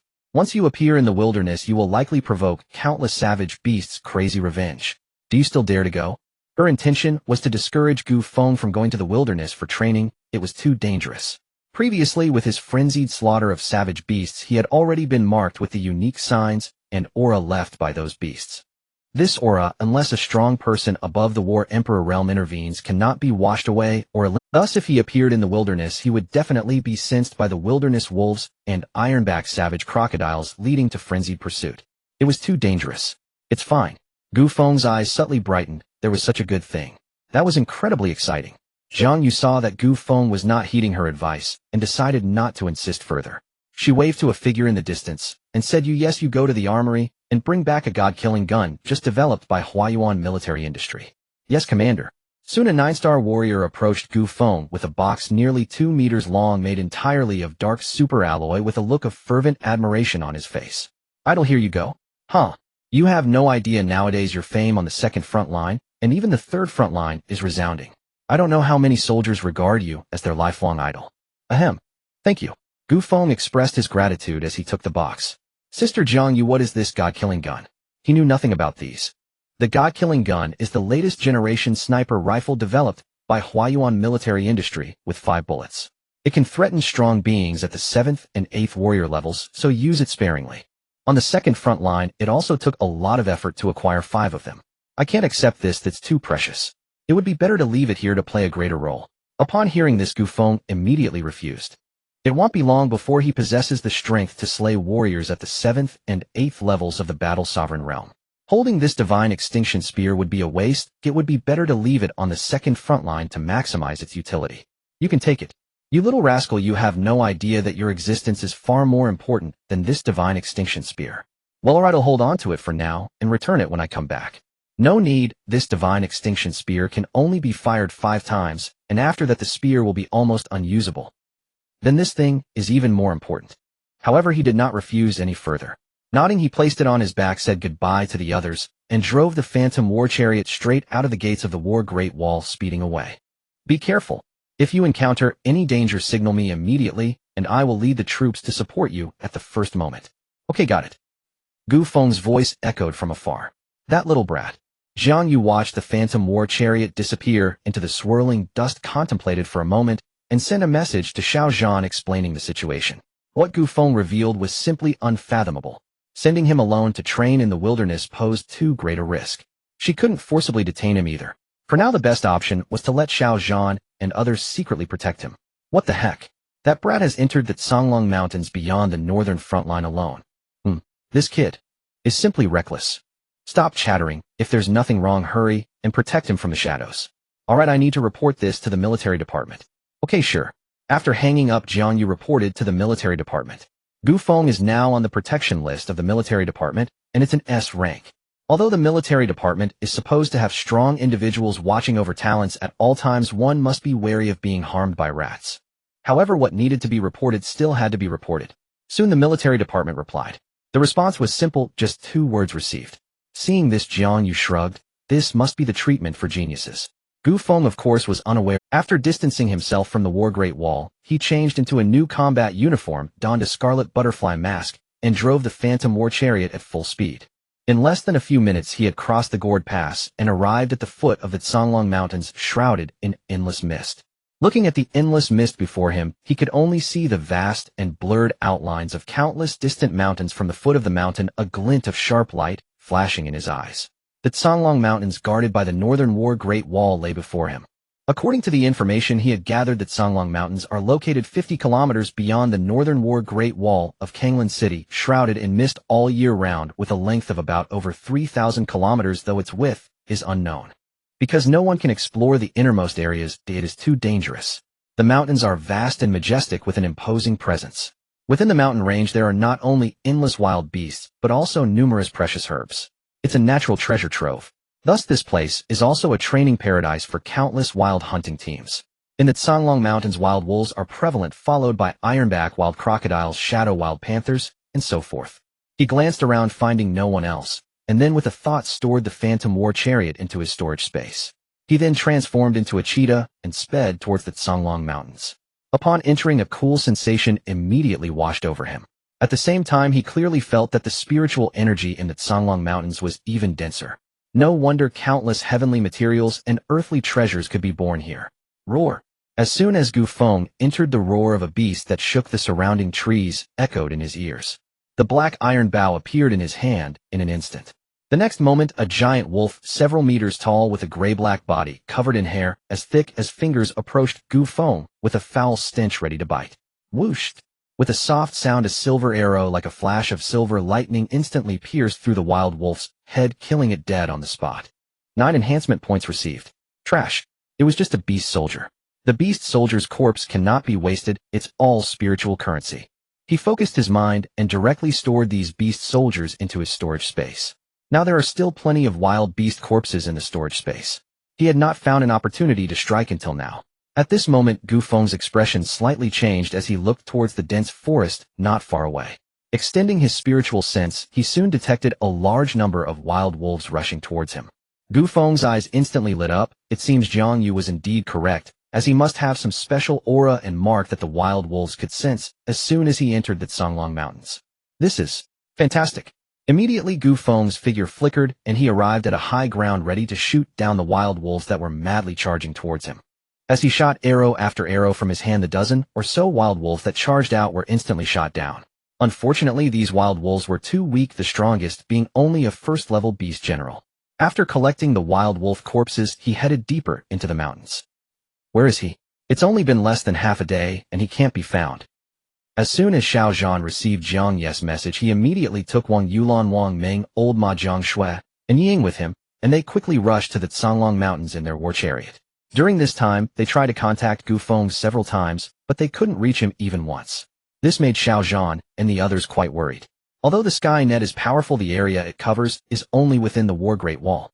Outside a distance of just a few dozen kilometers is no good. The magnetic field is too strong. In other words, once they step into the Songlong Mountains, even the most advanced smart wristwatch can only tell the time. We can only go in and search for him. Xiao Zhan chuckled bitterly, leading everyone quickly into the Songlong Mountains. Don't you find it strange? What do you mean? Xiao Zhan asked curiously while speeding along. Little Feng's phantom war chariot has... That's right. According to Commander Jiang, he came to the Songlong Mountains in the phantom war chariot, but where's the vehicle now? Jiang Shui said, could it be that Gu Feng has a space ring that surpasses the legendary grade? This? Everyone exchanged glances in silence. Because only a space ring that surpassed the legendary grade could have such a large space to store a phantom war chariot. However, such precious treasures are worth their weight in gold and are registered. How could they easily fall into the hands of others? Where did he get such a treasure? This kid has too many secrets. Ying, your sense of smell is the strongest. Try to sense Little Feng. After it rained, how can I sense it? I'm not a dog. Just then a hearty voice suddenly reached every... Haha, isn't this the Phantom Battle Team? Are you all here in the Songlong Mountains too? Are you searching for the corpses of wild wolves? As soon as these words came out, Xiao Zhan and the others' faces instantly darkened, looking towards the dense forest on the left filled with cold, killing intent and hatred. Time flew by, and in the blink of an eye 5 days had passed. During these 5 days, Gu Feng moved like a killing god, traversing the vast Songlong mountain range. As Jiang Yu had said, he indeed bore the special marks left by the wild plains wolves and ironback wild crocodiles. No matter where he went, hordes of wild plains wolves and ironback wild crocodiles would frantically converge towards him. Their aggression was such that they seemed ready to rip him apart. This left Gu Feng exhausted, no exhilarated. The black iron bow in his hands was nearly smoking from use. To avoid the risk of the black iron war bow breaking under strain, he directly spent 3,000 enhancement points to upgrade the bow from 5 stars to 9-star silver level. The 9-star silver level black iron war bow had its power enhancement increase from 7 to 10, making the arrows it shot stronger and faster.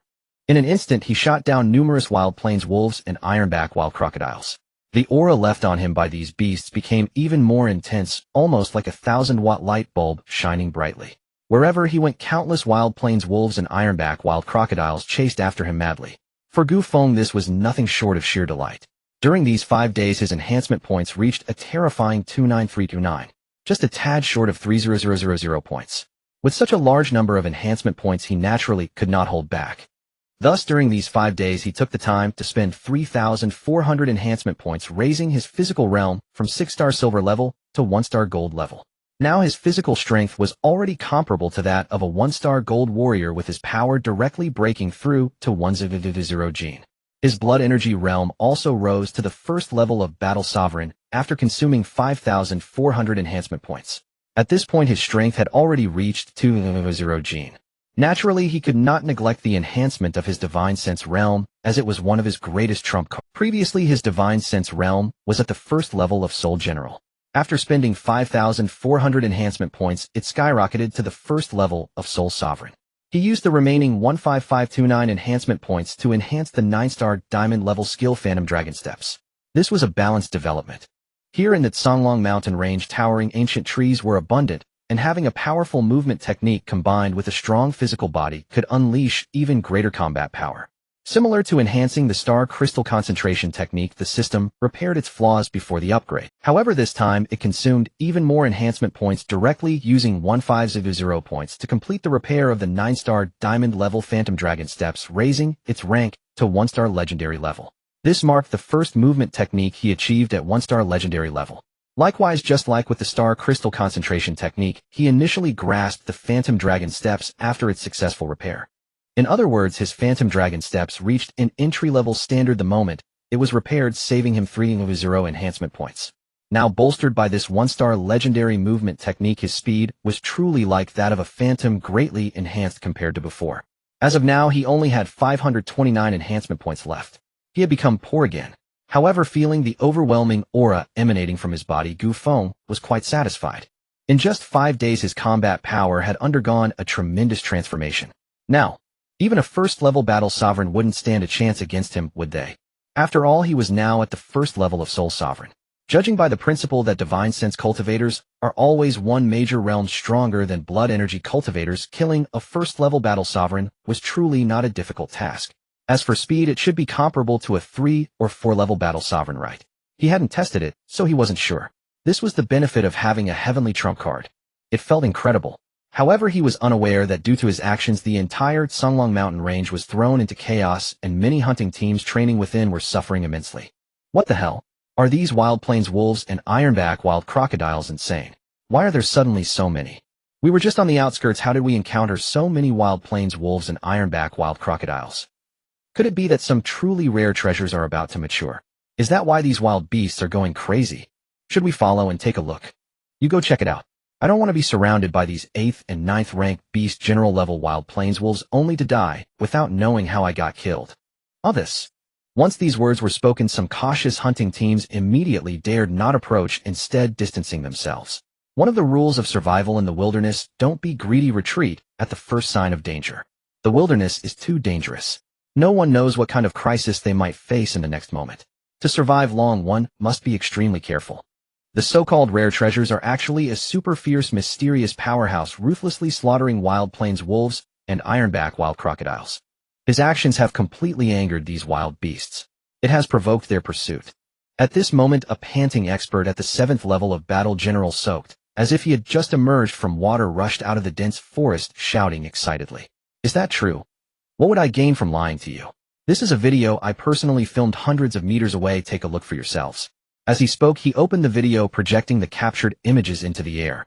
In the light screen, a man wearing a blood-colored butterfly mask and dressed in black combat attire, his face obscured, held a silver longbow, madly shooting down the wild plains wolves and ironback wild crocodiles that charged towards him. Wherever the arrows passed, even peak beast generals were pierced through the skull by the fearsome golden-grade armor-piercing arrows.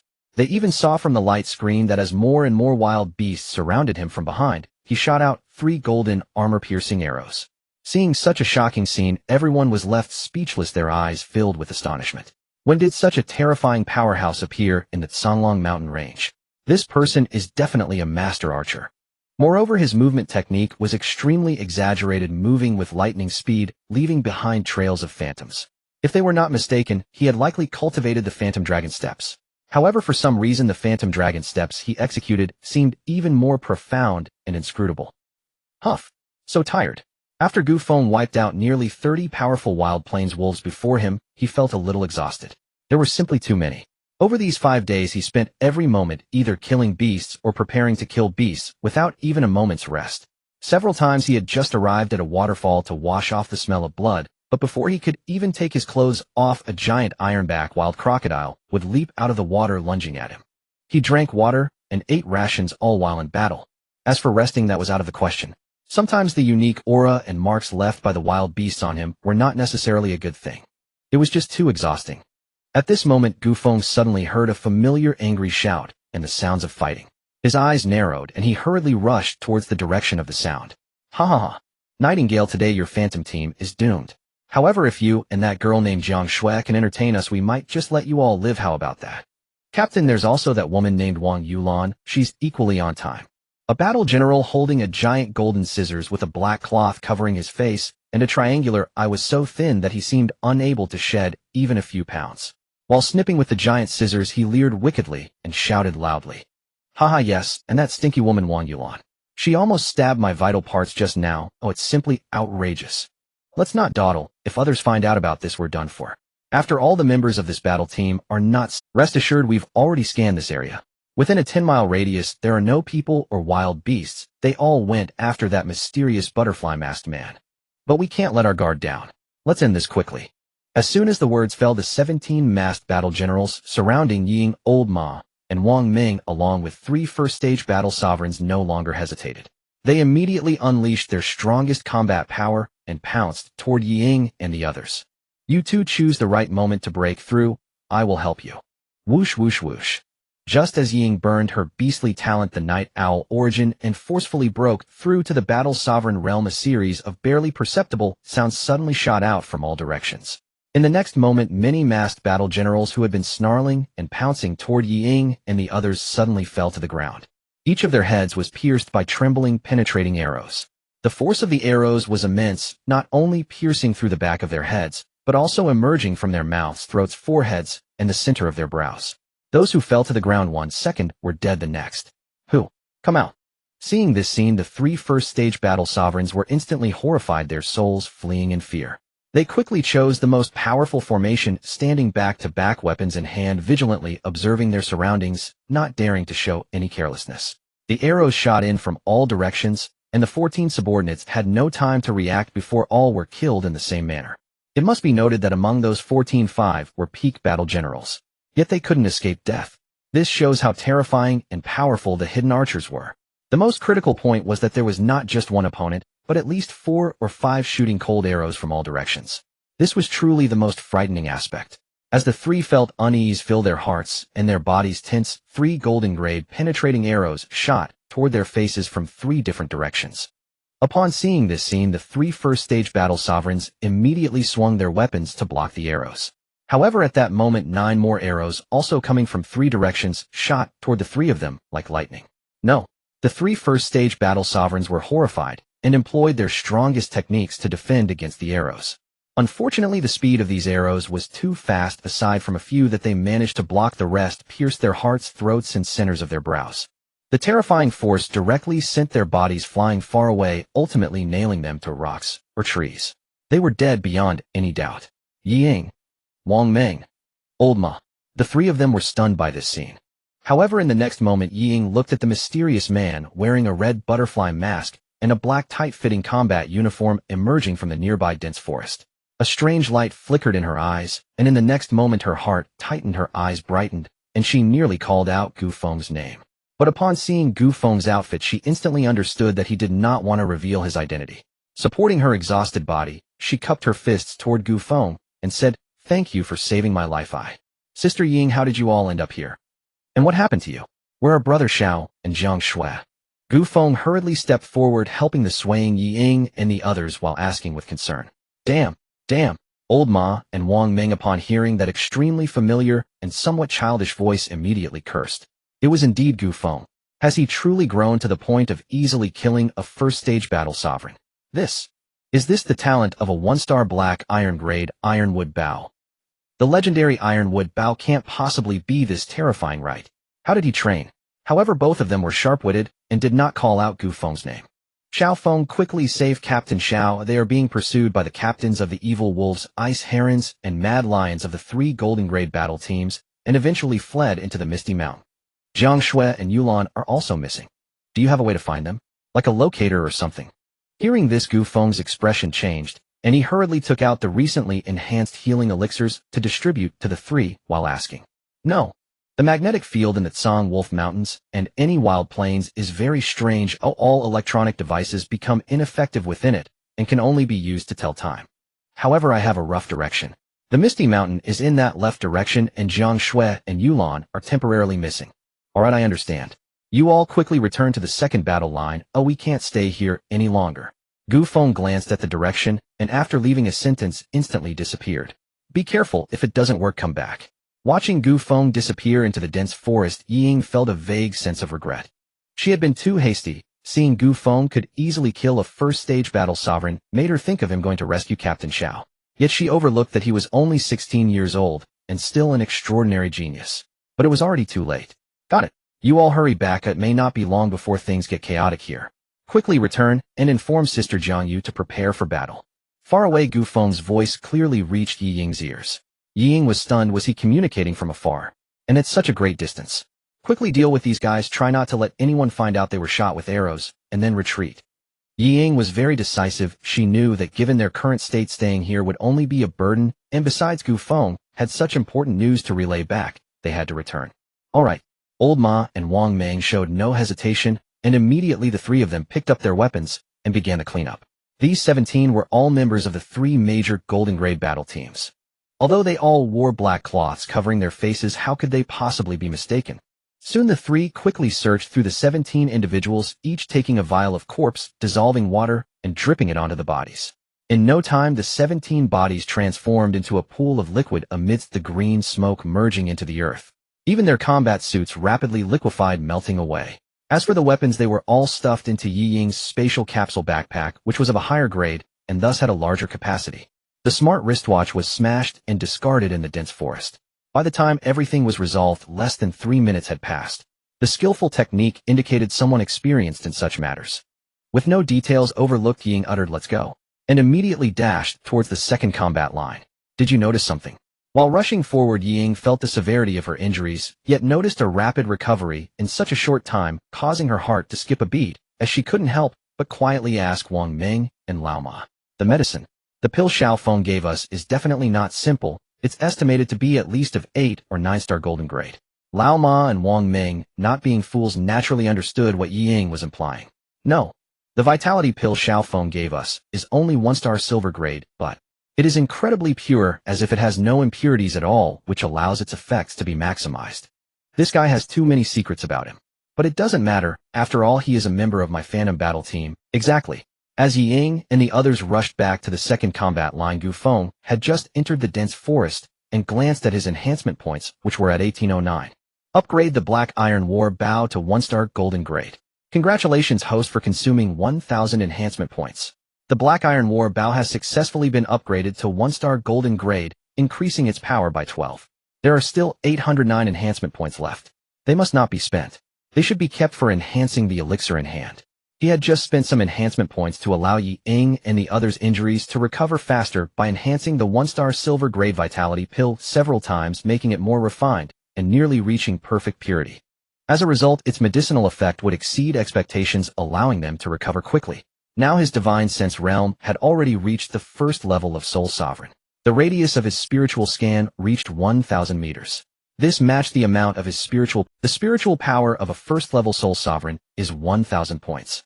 With such a wide range of scanning, he quickly sensed the presence of Captain Xiao Jiang Shui and Yulan. Strangely, the auras of these three individuals were all in the same direction, which saved him much effort and time in locating them. Immediately, Gu Feng moved his feet, transforming into a dragon-like figure, vanishing in an instant. This was the entry-level 1-star legendary skill Phantom Dragon Step, which allowed his speed to surge several times. When he had just shot down those 17 individuals, it was this terrifying speed that made the opponents believe there were 4 or 5 people shooting at them, thus disrupting their mental state. In a flash, a shadow darted across a distance of nearly several hundred meters, racing toward the Misty Mountain. At this moment, within the Misty Mountain, shrouded in dense fog with visibility of less than 10 meters, the heavily injured Xiao Zhan was desperately fleeing. Ice Heron, Mad Lion, Evil Wolf, you 3 damn scoundrels, this matter won't just end here. Once I break free, I will make you suffer more than death. Ha ha. Xiao Zhan, do you think you can escape? Hee, since we have made a move, it naturally means you must die. Releasing a tiger back into the mountain is not our style. Do you know who Jiang Shui, Yulan, and Yi Ying are? One is the beloved daughter of the Lord of Jiangsun City, one is the young lady of the Wang family from the second-level survival base Yunmeng City, and the other is the abandoned daughter of the Yi family. So you already knew their identities, but still attempted to kill them. It seems you have become the lackeys of that group of rats. Xiao Zhan, you should focus on your own situation first. TSK, do you think that if we kill Xiao Zhan and return with his horrific corpse that has been gnawed upon by the Wild Wolves, Deputy Minister Xiao Yun and General Xiao Zhentian will be enraged? Then, will they march into the Canglong Mountains? That we do not know. So this is your true purpose. Upon hearing this, Xiao Zhan was filled with extreme anger and shock. And so what? You will never bring this news back, ha ha ha. Not necessarily. At that moment, a youthful yet cold voice suddenly echoed in the ears of the 3 4-level battle sovereigns. In the next moment, 3 terrifying sounds of piercing air instantly resonated throughout the dense. The 3 powerful figures, Mad Lion, Ice Heron, and Evil Wolf, who had just been grinning with sinister smiles, realized something was wrong the moment they heard Gu Feng's voice, instantly abandoning the heavily injured Xiao Zhan to slash at the 3 arrows. With 3 loud bangs, the 3 9-star golden grade piercing arrows were directly knocked away. Seeing this, Gu Feng felt a chill in his heart. No wonder, they were 4-level battle sovereigns who often walked on the edge of life and death. Their combat experience was incredibly rich, and they precisely struck the 3 piercing arrows. However, if 1 arrow can be deflected, what about 3 or 5? The next moment, Gu Feng knocked an arrow. 3 more piercing arrows shot out like lightning toward the 3 powerful figures. Now the Black Iron War bow had reached the 1-star golden grade. Its power had increased compared to before. The arrows shot out were much stronger in both speed and force. Who are you? We are a golden grade hunting team. No, you are damn traitors. Gu Feng did not let the other party finish speaking, directly coldly scolding, while the arrows in his hand became even faster. Feeling the terrifying killing intent carried by those elusive arrows, the 3 4-level battle sovereigns felt a chill in their hearts, filled with unease. These arrows were too fast. So fast that they felt powerless to defend against them. At that moment, they began to harbor thoughts of retreating. Thus the 3 of them fought while retreating. Before long, they were nearly 100 meters away from Xiaozhan. Seeing this scene, Gu Feng grinned. This was wonderful. In such fog, revealing his identity as a divine sense user was not problematic, right? With this thought, Gu Feng focused his mind, and 3 thin butterfly-like 9-star golden grade blood shadow flying daggers instantly appeared at his fingertips. The mist on Misty Mountain is exceedingly eerie. Even his mental energy compressed from 1,000 meters to about 300 meters. All high-tech electronic devices were rendered utterly inoperable. This provided Gu Feng with a perfect opportunity to showcase his mental prowess without restraint. Now he was at the first Soul Sovereign level with true combat power comparable to that of a first battle sect. Killing 3 4th battle sovereigns should be a simple task. Sir, we have no grievances or animosities. Oh, why must we go to such extremes? As fellow humans, we should unite against the barbaric beasts. Whoosh, whoosh, whoosh. The reply came in the form of 3 piercing sounds faster than arrows, at least 10. The 3 4th battle sovereigns, upon hearing the sound, instinctively urged their bodies to evade quickly, but their bodies felt as if they had crashed, unable to respond. In the next moment, the 3 battle sovereigns suddenly froze. If one were to look from the front, they would see a blood-red blade piercing through the back of their skulls and emerging from their foreheads. No blood flowed out. Although the body of the blood shadow flying blade was indestructible, it was as thin as a cicada's wings. When it pierced through the bone of the forehead, it seemed to be embedded within, with no blood spilling out. Thud, thud, thud. Perhaps a second passed, maybe 3. The bodies of the 3 battle sovereigns fell in unison, as if they had reached an agreement in death. Indeed, it was extraordinarily powerful, especially that speed. Even though he did not exert full control over the blood shadow flying blade, its speed surpassed even the arrows he shot at full strength by 10 times. When speed reaches a terrifying level, even a piece of paper can become a lethal weapon. With a flick of Gu Feng's hand, 3 blades as thin as cicada wings appeared in his grasp. Looking at the blood shadow flying blades, which had not even a drop of blood on them, Gu Feng nodded in satisfaction. Then with a thought, he stored the 3 blades back into his spatial pouch.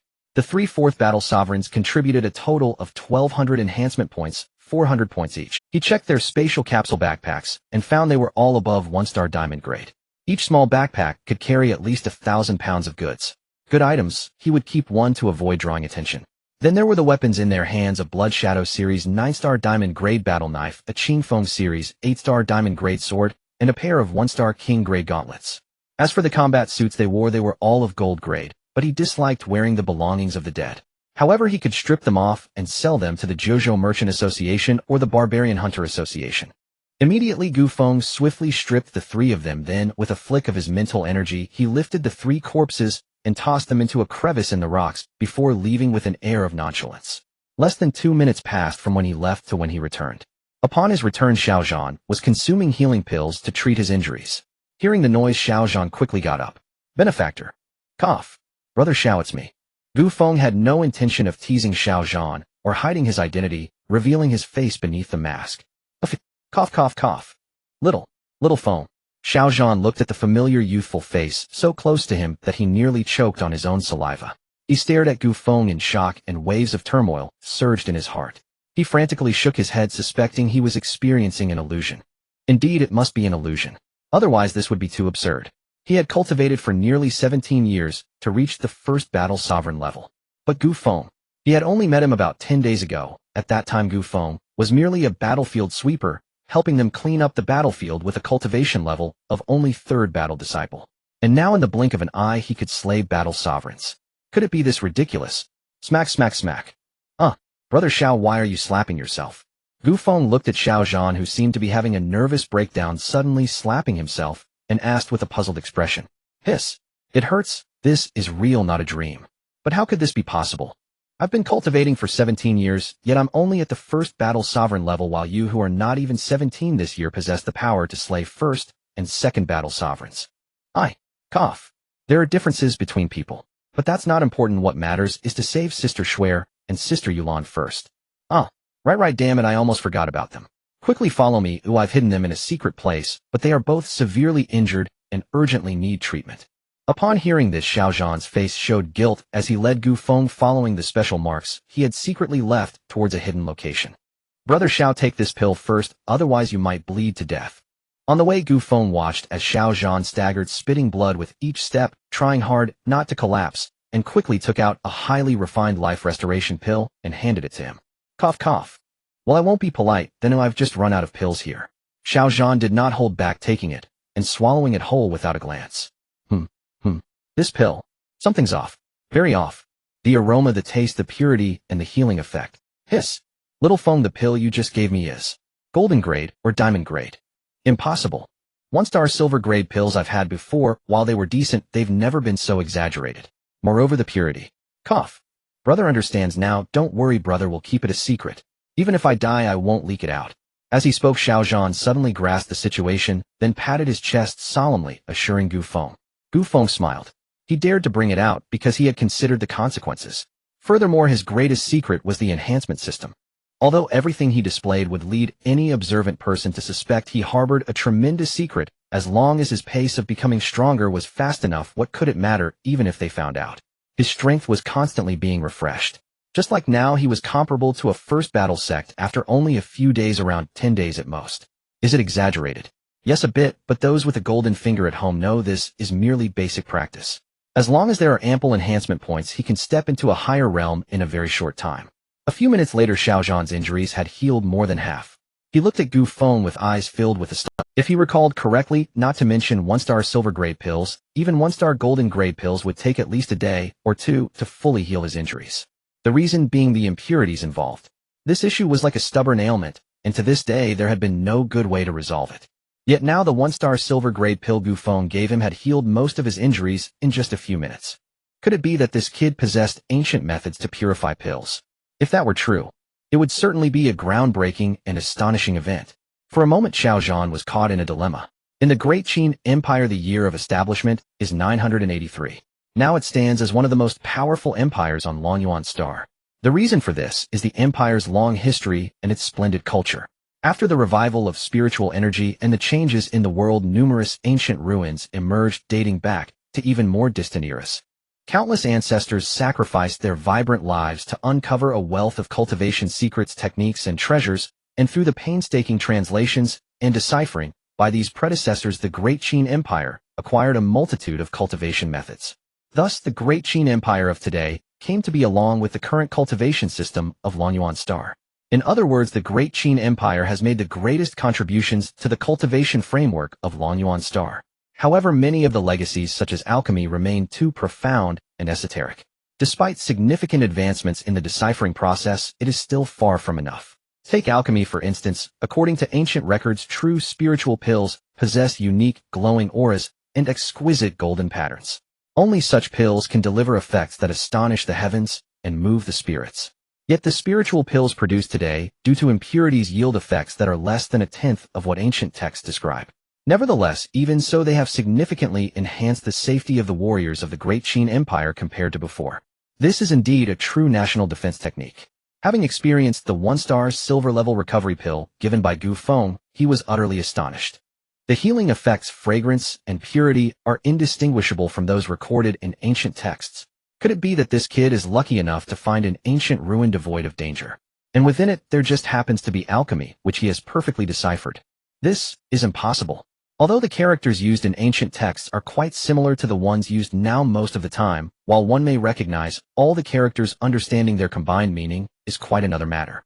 The current predicament of the Great Qin Empire resembles that of a second or third grade elementary student struggling to comprehend the most obscure classical Chinese texts.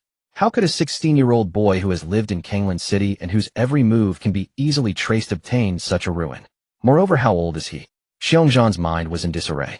Everything exhibited by Gu Feng was nearly shattering his worldview. If Gu Feng knew what Xiongzhan was thinking, he would surely say, "You should write a novel, your imagination is too wild." Soon the two arrived at the hiding place of Xiongzhan Jiang Shui and Wang Yulan. It was a very hidden cave. However, just as they arrived, a giant two-headed wild python roughly the thickness of a water bucket and around 20 to 30 meters long was coiling its tail around a massive ancient tree, its fierce twin heads flicking their tongues as they rapidly approached the hiding place of Jiang Shui and Wang Yulan. Seeing this scene, Gu Feng and Xiongzhan's expressions changed dramatically. Without hesitation, Gu Feng took out a black iron bow, knocked a golden-level armor-piercing arrow, and shot it at the head of the two-headed wild python. With a barely perceptible sound, the peak beast general level two-headed wild python was instantly pinned to the ground. 90 enhancement points. However, at this moment, Gu Feng's expression changed as he shot arrows into the depths of the dense forest, while tossing 2 enhanced recovery pills to Xiongzhan urgently, saying, "Brother Xiong, feed these pills to them, and quickly take them away. Hurry." "Okay." Xiongzhan quickly sensed that something was wrong, hurriedly took the recovery pills, and entered the cave. Finding Jiang Shui and Wang Yulan who were in a coma, he didn't have time to worry about gender differences, swiftly stuffing the pills into their mouths, and then carrying one under each arm, dashed out of the cave. Outside, the arrows in Gu Feng's hands flew like a torrential storm into the dense forest from which the rustling sounds emanated. The enhancement points quickly began to rise. This truly is a terrible choice of hiding place directly in the territory of the two-headed wild. However, this cannot be blamed on Xiongzhan. Under the frantic pursuit of 3 fourth-stage battle generals, managing to hide 2 severely injured teammates was already an extreme feat. "Go," Xiongzhan growled. "You go first, I'll hold them off. Here's a blood pill, take it quickly." "This. Okay, be careful if the situation turns bad, retreat." Xiongzhan did not waste time hesitating, knowing that even a few seconds of indecision could lead to trouble. He immediately swallowed the blood pill, feeling his vitality rapidly restore, and carried the 2 women as he sprinted away. As for Gu Feng, he smiled. The territory of the two-headed wild python is perfect, just when he had few enhancement points left. As for poison, he was unafraid. After all, with the enhancement system in place, even if he were poisoned, he could swiftly resolve it by increasing his realm or enhancing his physical strength. He had done just that before.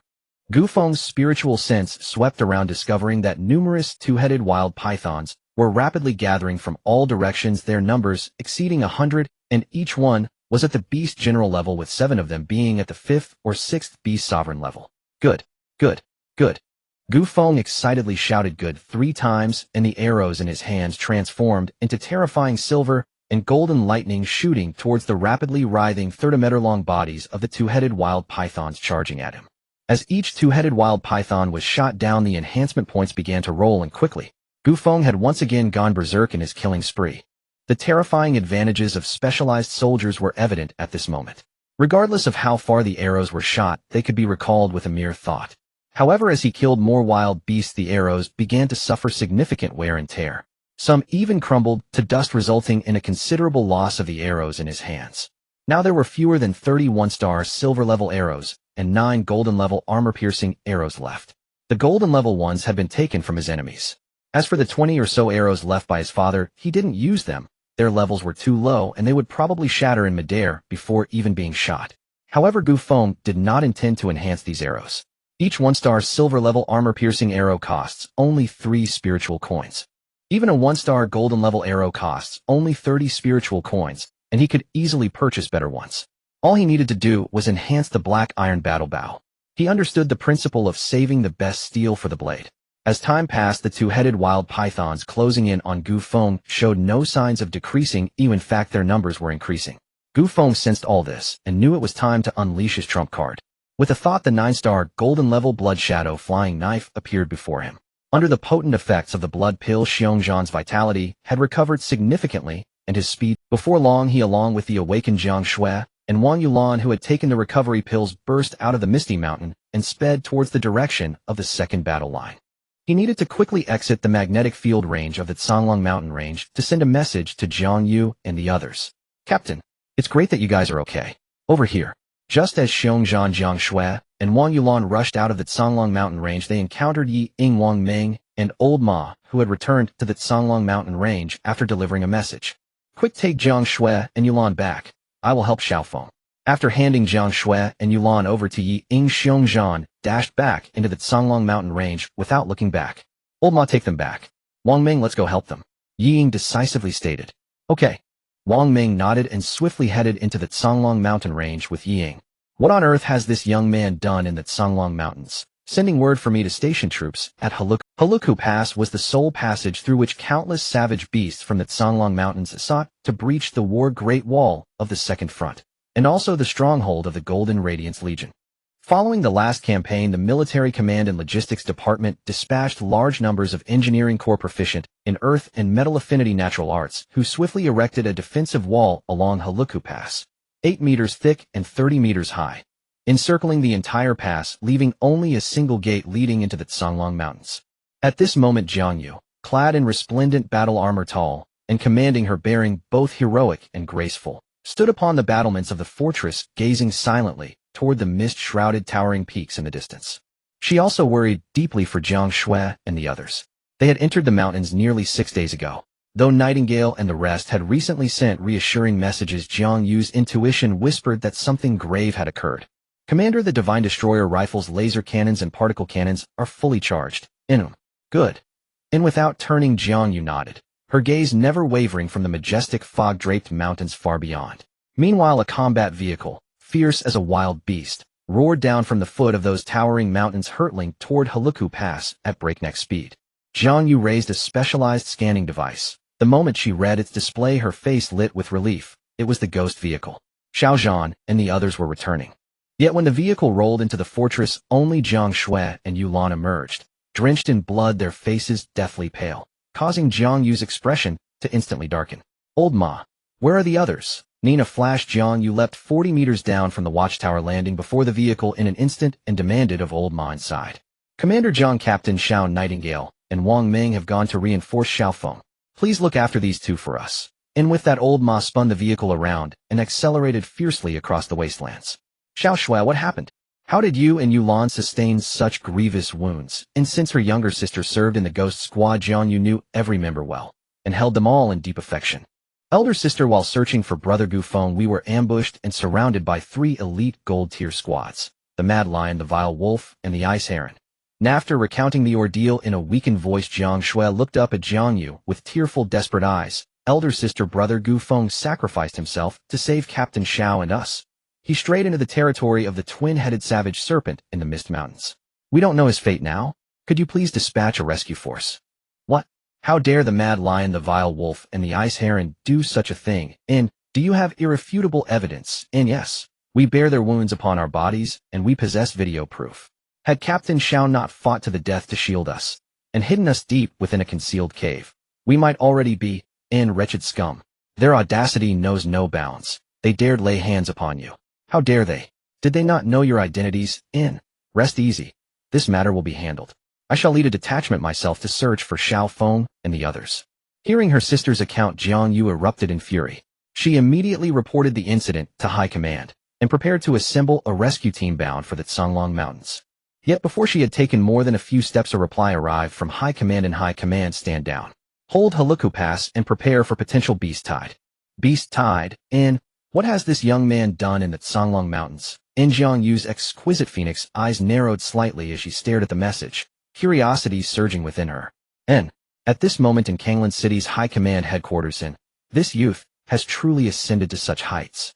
What secrets does he conceal? Incompetence. How did your assessments go so catastrophically wrong?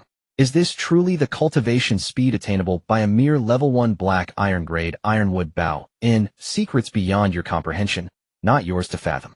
As Commander Xiao Jintian murmured over the report, a venerable voice drifted softly into his ear. Master Chun.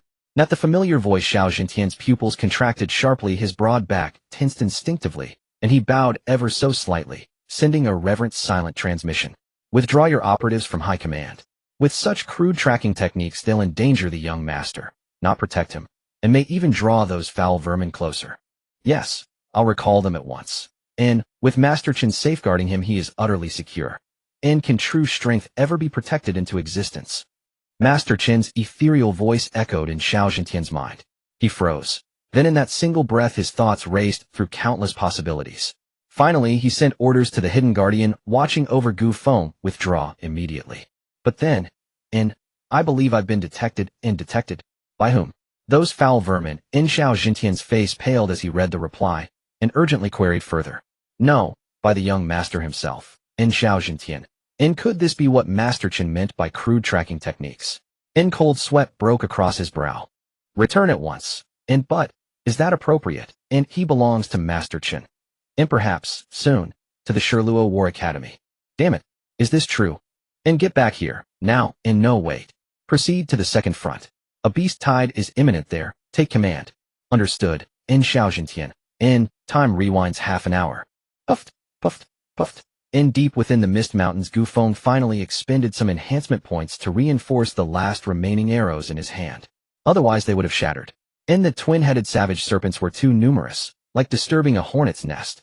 Wave after wave surged forth, yet fortunately his storage space was vast enough to hold immense reserves. And each one was wealth. Just then Gu Feng's expression shifted faintly. He sensed vibrations beneath his feet and recognized the familiar aura. Ah, so the Wasteland Wolf clan and the iron-backed Savage Crocodile clan had arrived too. Now, time to slaughter to heart's content. Gu Feng glanced at his enhancement points 9934, nearing 10,000.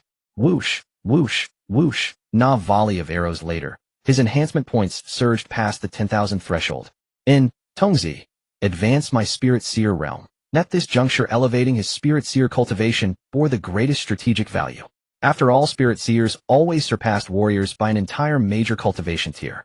Congratulations, host 9000 enhancement points consumed. Spirit Seer realm advanced to 4th stage, Soul Lord. Instantly his spiritual perception surged 20 to 30-fold. So overwhelming it felt like his very intellect had expanded. The stellar vortex within his mind swelled more than twice its former size, and spun at dizzying velocity. Simultaneously his detection range, previously compressed to just over 300 meters, exploded outward, restoring to over 1200 meters. Outdoors his range would extend to 4000 meters. Yet precisely then Gu Feng's gaze snapped toward the treetop of a colossal ancient tree, roughly 120 meters away. Someone. But when he probed again, the presence vanished. Was that military attire? High command. A subtle ripple stirred in Gu Feng's heart, uncertain whether the observer had discerned his Spirit Seer nature. No matter. First, slaughter the savage beasts. Instantly, with a thought, 3 9-star golden-grade flying daggers, thin as cicada wings, launched from his hand. At terrifying velocity, they pierced every twin-headed savage serpent within a 100-meter radius. His remaining enhancement points, barely over 1,000, surged upward anew. Is the information accurate? A hoarse and deep voice echoed from a subterranean space among the ruins of the old district in Kanglan City. Yes, the military has secretly sent someone to protect him, named Xiao Yu, a member of the Xiao family skilled in stealth at the peak of the Battle Sage realm. Additionally, investigation has revealed that this young man is quite peculiar. More than 10 days ago during the Awakening Day, his tested talent was that of a 1-star black iron tier weapon user with a wooden bow, a worthless individual destined to never step into the warrior realm in this life. However, several days later, he suddenly erupted with power, using arrows to kill over a dozen bloodthirsty wild rats in the neighborhood. Since then, things have spiraled out of control. Especially a few days ago on the northern front, he not only shot continuously for about 20 hours without pause, but it was as if he possessed an endless supply of terrifying vitality and energy. Moreover, out of the thousands of wild wolves and ironback wild crocodiles he slaughtered, 90% were at the beast general level, including several at the 7th and 8th stages. All of this is simply incredible.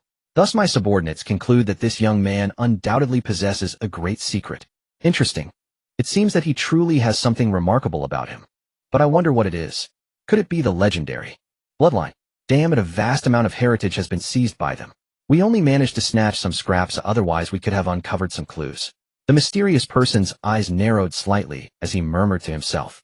The thought of the boy named Gu Feng possibly possessing a legendary bloodline sent a shiver of horror through him. Deep within his eyes flashed a hint of crimson light. Then the mysterious person made a series of arrangements and plans in the misty mountains. Under the attack of 3 9-star golden blood shadow flying knives, any beast generals or beast sovereigns, such as the 2-headed wild python wild wolves and ironback wild crocodiles charging towards him, were all slain. A massive amount of enhancement points instantly flowed into his account. Watching these enhancement points, Gu Feng felt an exhilarating surge of excitement. This Songlong mountain range was simply a treasure trove for him. In less than 3 hours his enhancement points had surged to an astonishing 35900. This clearly indicated the sheer number of two-headed wild pythons, wild wolves, and other wild beasts that had gathered this time all above the beast general level. He directly utilized 3 blood shadow flying knives to kill enemies with an effective range of 1,200 meters. This meant that within a radius of 1,200 meters, all were within the attack realm of the blood shadow flying knives. Coupled with his terrifying speed, moving rapidly and occasionally shooting arrows, he was able to amass so many enhancement points in such a short time. Of course, these wild beasts were far from being lambs waiting to be slaughtered, standing still for Gu Feng to slay. Especially the beast sovereigns, their senses were incredibly sharp and their attacks were violently terrifying, scattering the mist within a 10th of sand-meter radius. The ground was riddled with huge deep pits. The attacks of the two-headed wild python were particularly terrifying to Gu Feng. Both of its python heads could spit out toxic gas bombs, the toxicity so horrifying that it made Gu Feng's scalp tingle. A massive tree that 3 people could barely encircle was merely grazed by a toxic gas bomb, and within less than 10 seconds, it was corroded to ashes. Dozens of tons of heavy rocks under the cover of the toxic gas bombs were also corroded to dust in no time.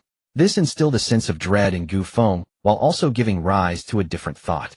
If he were to coat his arrows with this deadly poison, wouldn't their power be even more terrifying and outrageous? But first he needed to enhance his strength.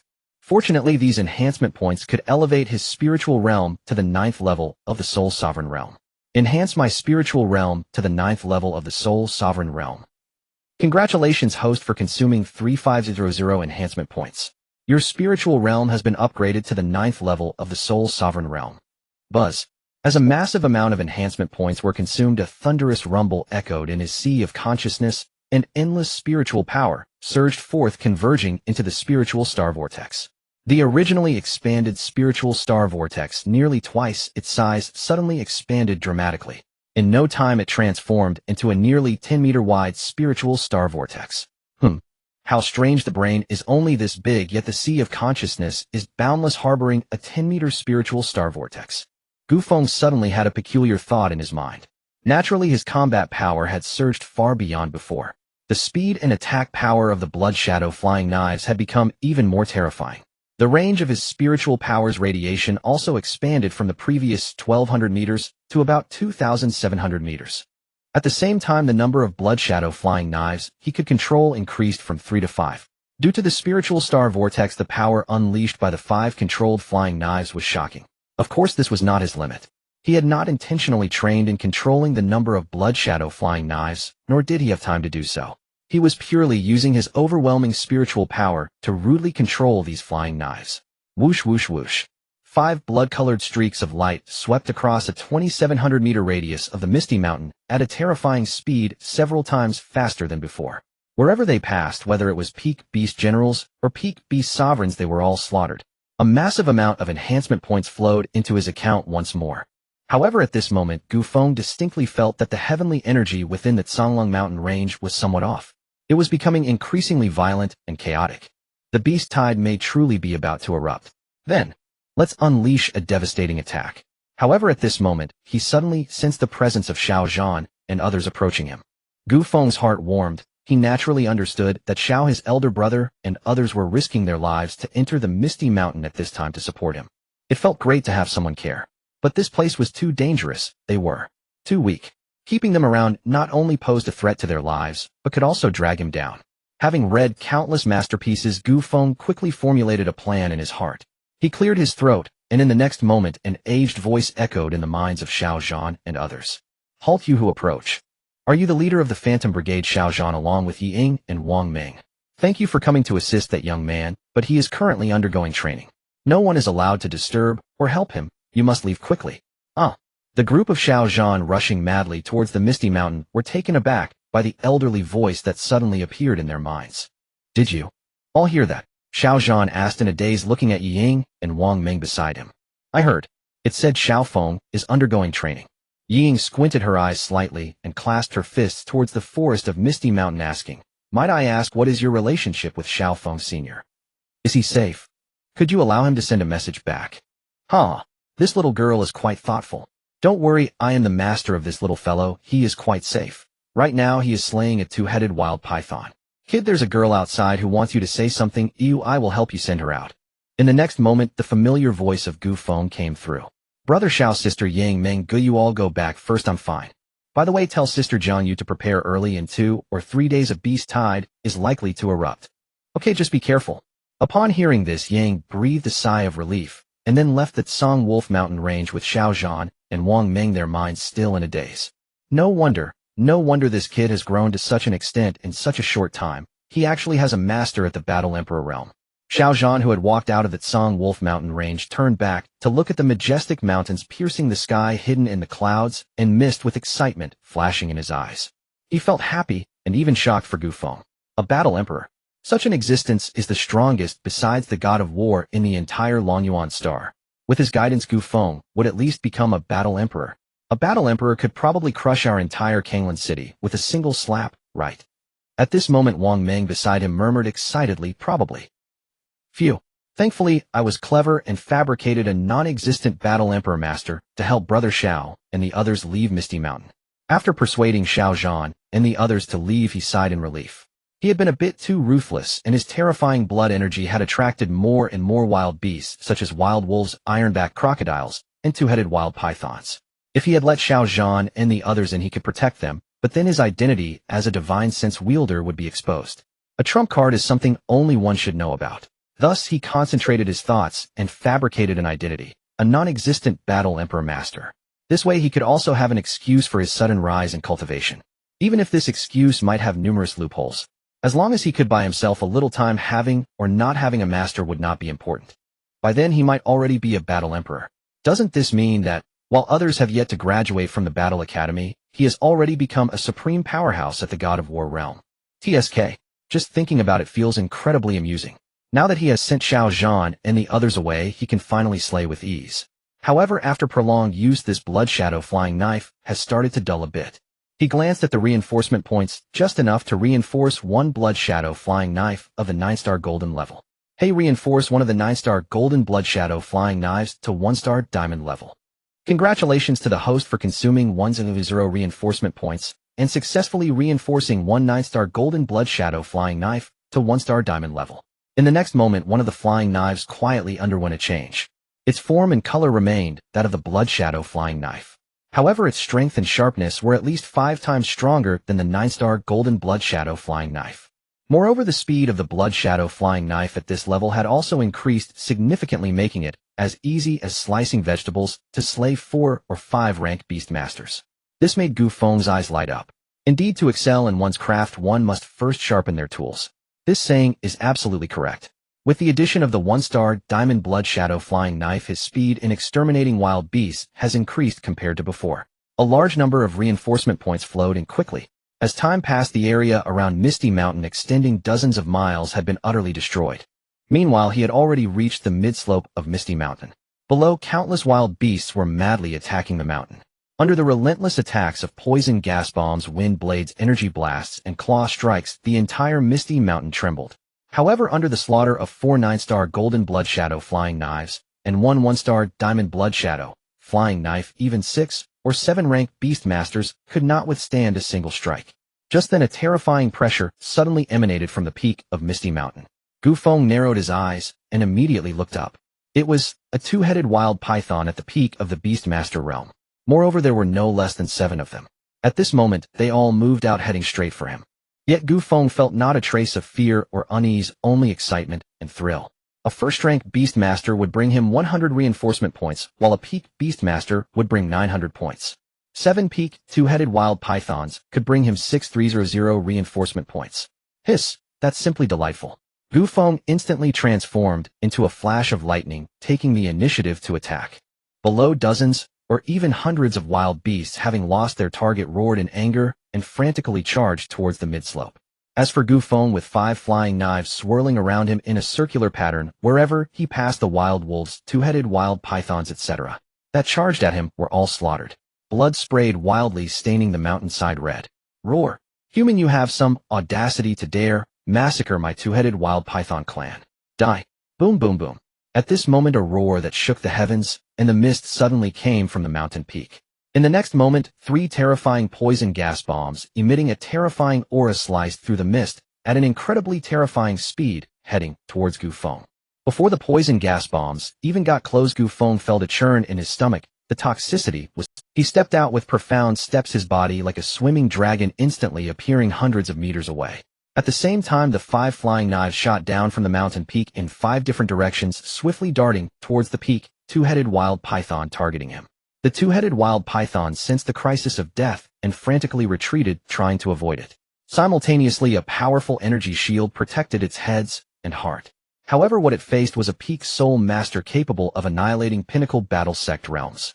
No matter how strong it was, how fast, or how many tricks it had, it couldn't escape death. Sure enough, under the path cleared by the 1-star diamond blood shadow flying knife, it easily shattered the shield and achieved a perfect penetration. Both heads were directly pierced. Boom.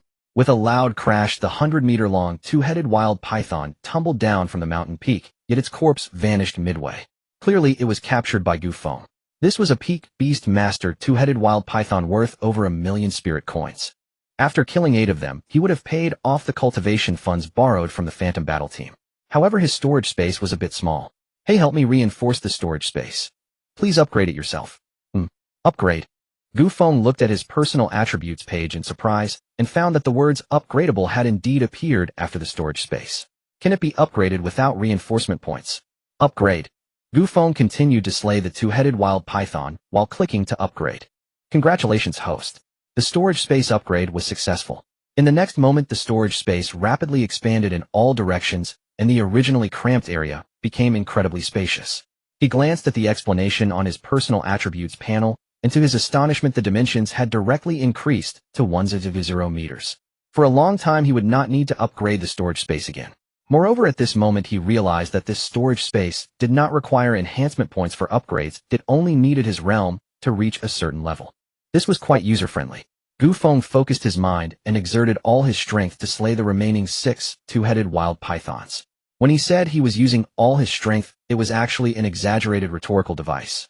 Now, with his divine sense reaching the peak level of the Soul Master realm, the power unleashed by each flying knife exceeded 9 million pounds, which is equivalent to 4500 tons. If combined with the combat power enhancement of a spiritual star, each flying knife's attack power would definitely exceed 5000 tons. Converted into battle power, that equates to 10000. This had already surpassed the 900 battle power limit of an ordinary peak battle sect. Thus, he truly did not need to exert all his strength to kill these 6 peak Beastmaster realm two-headed wild pythons. However, after slaying these 7 two-headed wild pythons, he felt a slight pain in his temples, and his spirit also felt a bit fatigued. He knew this was due to the excessive consumption of his mental power. However, it was no problem. Besides being a divine sense user, he was also an archer. With a flick of his mind, a nearly 1,000-pound black iron war bow of 1-star golden grade appeared in his hand. Whoosh, whoosh, whoosh. A series of golden lightning bolts shot out, instantly piercing through the heads of the wild wolves, two-headed wild pythons, and iron-backed wild crocodiles in their path. In an instant, a large number of enhancement points were credited to him. His figure moved like a ghost, sometimes on the left, sometimes on the right, elusive and unpredictable. Wherever he passed, all the wild beasts were slaughtered. At the same time, the corpses of these wild beasts would disappear in the next second, being stored in his storage space. At this moment, Gu Feng resembled a Shura god of slaughter, frantically killing a large number of wild beasts in the Fog Mountain. Time is money. He could earn hundreds of enhancement points in just a second, and spiritual coins also entered his account by the tens of thousands every second. How could he afford to delay? However, human strength has its limits. As time passed, he felt his body and mind grow weary, with his arms and fingers aching. However, it was fine, or as long as he leveled up once, he would be invigorated again. He glanced at his enhancement point balance and thought, not bad, 45333 points. Let's upgrade my divine sense realm to the first level of Soul Sect. Please, host, first comprehend the Star Crystal Meditation to the minor success stage. Wait, is there a requirement for this? Can I just upgrade with enough level? Is it really stuck at the comprehension stage? Do you not want me to grow stronger, quickly reaching divinity? After complaining about the system, Gu Feng looked at the enhancement points required for upgrading the Star Crystal Meditation. To his surprise, it needed 500 enhancement points, so he immediately gave up the upgrade. Enhance the physical body. Please, host, first upgrade the golden grade body refining spirit technique. Gu Feng. It seems that if the mind technique doesn't keep up, the realm cannot be upgraded. So this is how it is. Then let's kill some more. A few minutes later, the enhancement points reached 5000. Let's upgrade the Star Crystal Meditation to the minor success stage. Congratulations, host, you have consumed 500 points and successfully upgraded the Star Crystal Meditation to the minor success stage. Boom, boom, boom. As the 500 points disappeared, 2 new spiritual stars appeared in his sea of consciousness. However, the 2 newly formed spiritual stars were much smaller than the first one. At the same time, the endless comprehension of the Star Crystal Meditation surged into his mind. It felt as though he had cultivated this technique for 100 years, and not only did he master it perfectly in an instant, but he also perfectly controlled the accompanying soul skill Star Crystal Lasso. Star Crystal Lasso shapes mental power into a super-fast, rotating mental lasso to strangle enemies from afar. Simultaneously, this soul skill also possesses the ability to bind and cut. As expected, after enhancing the Star Crystal Meditation to the minor success stage, his divine sense realm automatically broke through to the first level of soul sect. His power surged more than tenfold. A vast and powerful mental energy emerged from the depths of his sea of consciousness, drawn in by the rotation of the 3 spiritual stars. The speed at which he cultivated his divine sense also increased by at least 3 times. Feeling all of this, Gu Feng's lips curled into a smile. These 500 enhancement points were truly worth it. In this way, his battle power had already risen to that of a first-level battle king. In 13 days, he went from the 3rd-level battle disciple realm to the battle king. What a terrifying speed of improvement. Such a being, there wouldn't even be one in Kangland City, right? In other words, he had silently become the strongest in Kangland City. Cough. Don't be arrogant. Just a battle king. Above him, there are still battle emperors, battle sovereigns, and battle gods. He still has a long way to go. With no enhancement points left, it was time to continue slaying. As a divine sense user who had reached the first level of soul sect, his mental power could detect a range of 100 meters in the fog mountain. Within this range, everything was his attacking range.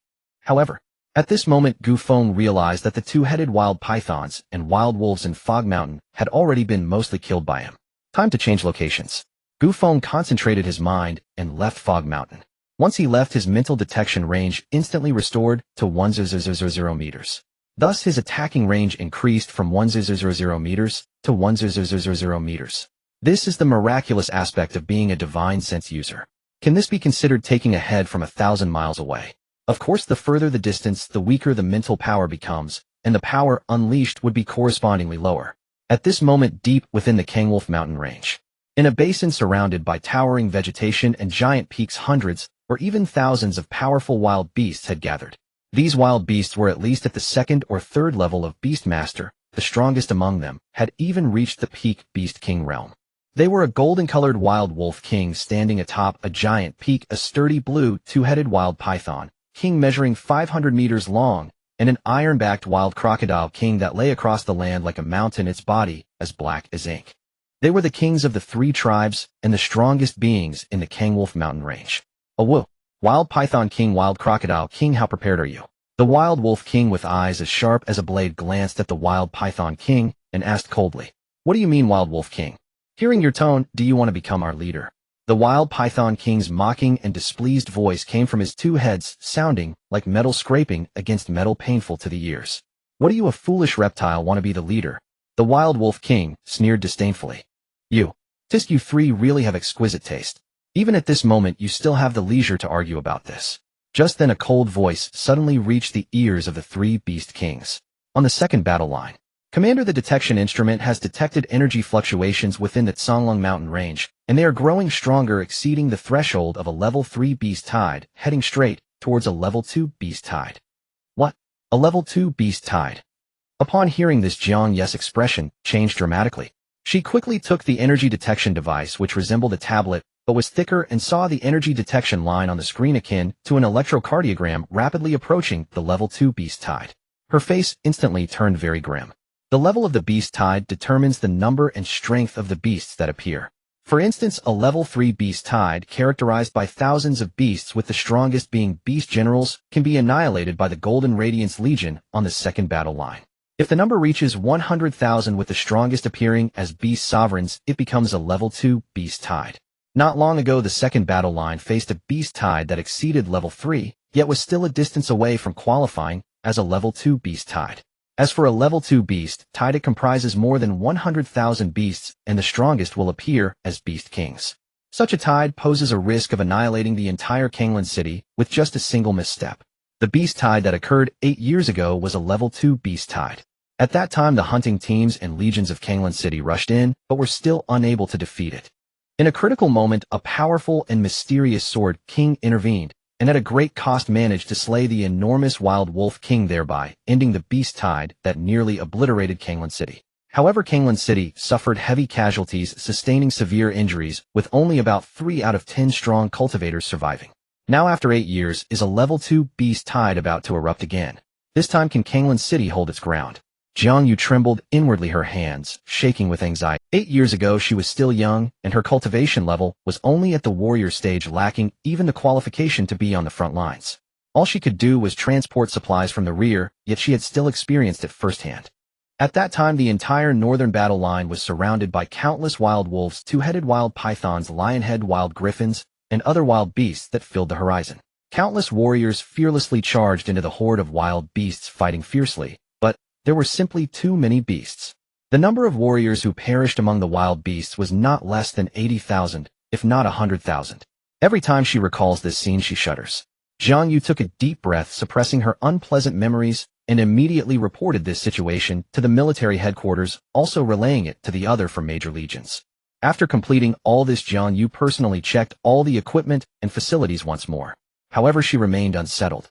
A level 2 beast tide poses a city-destroying threat to a level 3 survival base. These devices, although just recently mobilized from the logistics department, are sufficient to deter those at the beast sovereign level. Yet, within a level 2 beast tide there are beast kings. What? Is it really a level 2 beast tide? Damn it, it's only been 8 years, and another level 2 beast tide has emerged. The expression of Xiao Jintian darkened immensely upon receiving the news from Jiang Yu and all the commanders on the northern battle line. Although 8 years have passed since that beast tide, the scenes that resembled a hell on earth often replay in his mind. Thinking of the 198652 lives lost, a murderous intent surged in his heart. He longed to mount his steed and cleave through all the wild beasts in the Songlong mountain range. However, that was clearly impossible. The Songlong mountain range is too vast, and no one knows how many wild beasts lurk within. All they can do is defend, complete eradication is unattainable. After all, wild beasts are not exclusive to Kanglan City. There are even more in various survival bases. The dangers they face are even greater. Sigh, when will we be able to completely drive these beasts out of Lonyuan Star? Xiao Jintian sighed, feeling somewhat exhausted. The situation is becoming increasingly severe. The number of wild beasts appearing in the various wastelands, wild territories, and even the abyss is rising, and the frequency of beast tides is also increasing. Recently, 3 level 2 survival bases in the eastern Sakura Kingdom were completely destroyed by 9-headed wild pythons, with countless beings swallowed whole. This plunged the entire eastern Sakura Kingdom into indescribable suffering.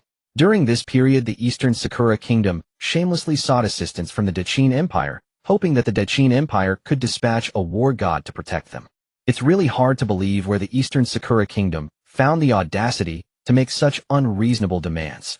Naturally, the Daqin Empire ignored them. Xiao Jintian composed himself and immediately made arrangements. In no time, the entire military headquarters, logistics department, and even the whole Kanglan City began to mobilize. On the Great Wall of War, thick cannon barrels emerged from the dark parapets. Countless pills and ammunition were rapidly transported to the front line by armored vehicles. An atmosphere of impending storm enveloped Kanglan City. On the evening of June 14, 3069 in the Longyuan calendar. No wind, sultry. The sky was overcast with dark clouds. Boom. Suddenly, a terrifying thunderclap, as if to tear the heavens apart, resonated in the sky. The originally dim sky was illuminated beneath that thunder, which echoed above Kanglan City, lighting up half the sky. Is it going to rain? Aunt Lu, hearing the thunder, hurried out of the courtyard to bring in the clothes hanging on the drying rack, glancing back at the floor, where Gu Feng's room was located, worried that it remained dark. Little Feng had been gone for many days with no news of him, and she had no idea where the child had gone. Drip drop. Before long, heavy rain poured down quickly, soaking the ground. On the northern Great Wall of War. On the second battle line atop a newly constructed fortress. It's a level 2 beast tide. Jiang Yu gazed at the energy detection device in her hand, taking a deep breath, feeling her mouth dry and her heart racing. Sister Gu Feng hasn't returned yet. What if something happens to him? Jiang Shui looked at the vast mountains shrouded in heavy rain, filled with immense worry. He will be fine. Jiang Yu did not speak up, but a voice came from behind her, that of Xiao Zhan. Captain, why didn't you bring Little Feng back? Jiang Yu turned around puzzled and asked. Xiao Zhan chuckled softly, and moved his lips. What? Are you serious? Hearing Xiao Zhan's transmission, Jiang Yes' eyes lit up, instantly asking with immense excitement. Yes, it's no lie. Perhaps this time there is a major operation from above. This is also the reason we returned to recover our injuries first rather than coming to find you. After all, the fewer people who know about this matter, the better. Great, that's wonderful. If it's truly like that, then this beast tide won't be a crisis at all. Rather, it will be an opportunity to flush out some hidden rats. In that moment, the enormous stone weighing down Jiang Yu's heart vanished without a trace. War Emperor. With such an unparalleled figure present, not to mention a level 2 beast tide, even a level 1 would be manageable, right? Something feels off.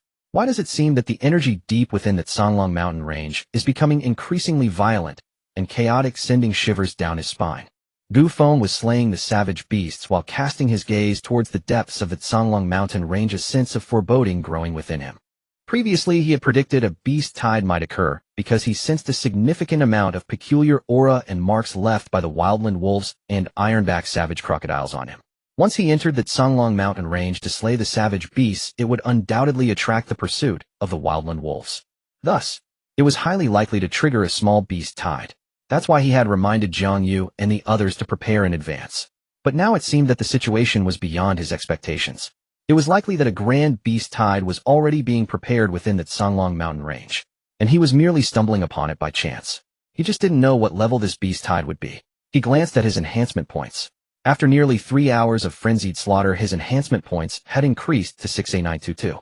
Just a little more, and it would reach 70000 points. He could further elevate his cultivation. Suddenly, a terrifying thunderous roar exploded across the land, with bolts of lightning raging through the void like silver dragons, illuminating the entire Songlong mountain range. Rain as big as marbles poured down. Soon this heavy rain formed a ferocious mountain flood, rushing down from the Songlong mountain range like a thunderous tide, devastating everything in its path. Mountains and trees were swept away, converging together and sweeping towards the direction of the gourd mouth. Gu Feng, perceiving all this, had a solemn expression. This downpour felt strange. With his divine sense now elevated to the first level of the soul sect, his perceptiveness was exceptionally sharp and powerful. He distinctly sensed that within this heavy rain there seemed to be a hidden special energy. Moreover, the area it enveloped was vast, standing atop the mountain peak, and gazing afar it appeared that the entire Kanglan city was shrouded by the rain. Could it be that warriors upon reaching a certain level could influence the heavens? For some reason, a somewhat absurd notion suddenly surfaced in Gu Feng's mind. What kind of power could influence the heavens? The battle emperor? Or the battle sovereign? Perhaps even the war god? Gu Feng did not know. He glanced at the timing, sensing the direction of the energy disturbance, and found it was not far from him. After pondering for a moment, he transformed into a stream of light and plunged into the depths of the Songlong mountain range. He needed a large number of enhancement points. Although the depths of the Songlong mountain range gave him a sense of dread, it should be fine if he proceeded with caution. Moreover, if he truly encountered a crisis, he could simply flee. As a first-level soul sect cultivator, his battle power was comparable to a first-level battle king. Additionally, he could fly using his sword. He had previously tested that the speed of sword flight was several times faster than his full exertion of the Phantom Dragon Step. He estimated that once he fully unleashed the sword flight, his speed could even exceed that of a second or third-level battle king. Not to mention, he had 700 enhancement points. If he truly encountered any danger, he could go all out. The reason he wasn't going all out now was that he wanted to wait until his mental energy was nearly exhausted before doing so, allowing him to continue slaying the savage beasts. Gu Feng's speed was swift. In an instant, he had crossed nearly 100 miles, arriving atop a massive tree above a vast valley that spanned over 10,000 meters. When he saw the densely packed wildland wolves not far below, his eyes lit up. Were they waiting for him to kill them? However, the next moment, these wildland wolves all turned their heads in unison, fixating their gaze on the tree where he stood. Then the wildland wolves, with their crimson eyes, unleashed earth-shattering howls. In the next moment, all the wildland wolves opened their mouths, letting out massive wind blades 3 meters long, slicing through the night sky like a storm, and they charged towards him like lightning. Gu Feng secretly cursed his oversight. He had forgotten about the marks left by these beasts on him. The moment he appeared, they sensed it. He immediately flickered, vanishing from his original spot like a ghost. Just as he left, the tree he had been standing on instantly turned to ashes. At the same time, 8 9-star golden-level blood shadow flying knives and 1 1-star diamond-level blood shadow flying knife were instantly released, transforming into deadly flying knives aimed at the wolf pack. In an instant, a large number of wildland wolves fell to the ground as if they were being mowed down. Watching his enhancement points rapidly increase, Gu Feng's eyes gleamed with excitement. He had made the right choice. The number of wildland wolves in this vast valley was no less than tens of thousands. If he could wipe them all out, even if they were just beast soldiers, it would be a big profit. Not to mention, most of the wildland wolves in the valley were at least beast generals, with some even being beast lords or beast sect cultivators. He was going to strike it rich. Just then, a human. Such audacity. Oh no. At that moment, a roar filled with boundless rage erupted in his ears like a thunderclap. The next moment, before he could react, a ghostly figure appeared beside him, striking towards his head at lightning speed. Gu Feng sensed the terrifying energy and was shocked. Almost instantly, he stepped into the phantom dragon step, transforming into a ghostly figure and dodging to the side. However, he severely underestimated the power and speed of the mysterious strong being. Even though he had detected something was amiss in advance, and had immediately activated the phantom dragon step to evade the opponent's strike, still carried terrifying force crashing into his shoulder. Crack. Gu Feng's body was instantly sent flying several dozen meters. An excruciating pain surged through him. His right shoulder was completely wrecked, nearly exploding from the violent force. Oh, you can withstand this king's claw and still live. It seems you must be a prodigy from some top-tier world. This king particularly enjoys toying with the top prodigies of your human race. Seeing that this human lad could withstand his claw, the Wildland Wolf King's crimson eyes lit up, realizing he had encountered a top prodigy of the human race. With that, it moved to ruthlessly kill Gu Feng. However, at that moment, 9 terrifying blood-colored streaks of light suddenly shot forth like lightning. The Wildland Wolf King swatted away a few strikes, feeling the terrifying power from the blood shadow flying knives. Looking at the blood streaming from its giant paw, a look of horror crossed its eyes. It realized the opponent was a divine sense user. However, it never expected that the opponent was actually a soul sect cultivator. The reason for this judgment was that in the human world, divine sense users were always a whole realm stronger than warriors. And if the opponent could injure its paw, that was enough proof that the opponent was undoubtedly a soul sect cultivator.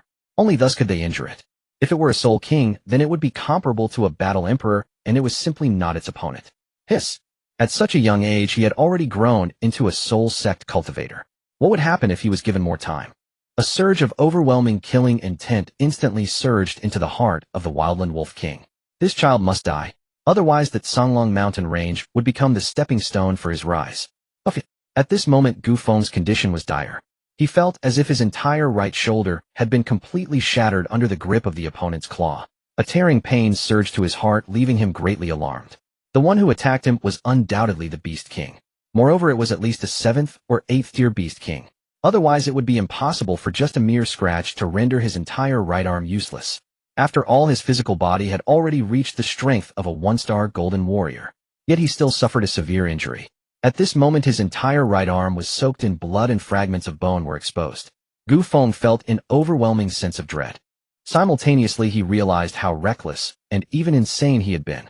He had ventured deep into the Songlong mountain range on such a rainy night for the sake of enhancing his abilities. He was floating. Furthermore, in the pursuit of powerful strength, he had neglected other aspects, such as his mental state. He had solely pursued power, nearly falling into madness. While frantically fleeing with his battle knife, Gu Feng introspected and secretly consumed several precious top-quality vitality pills.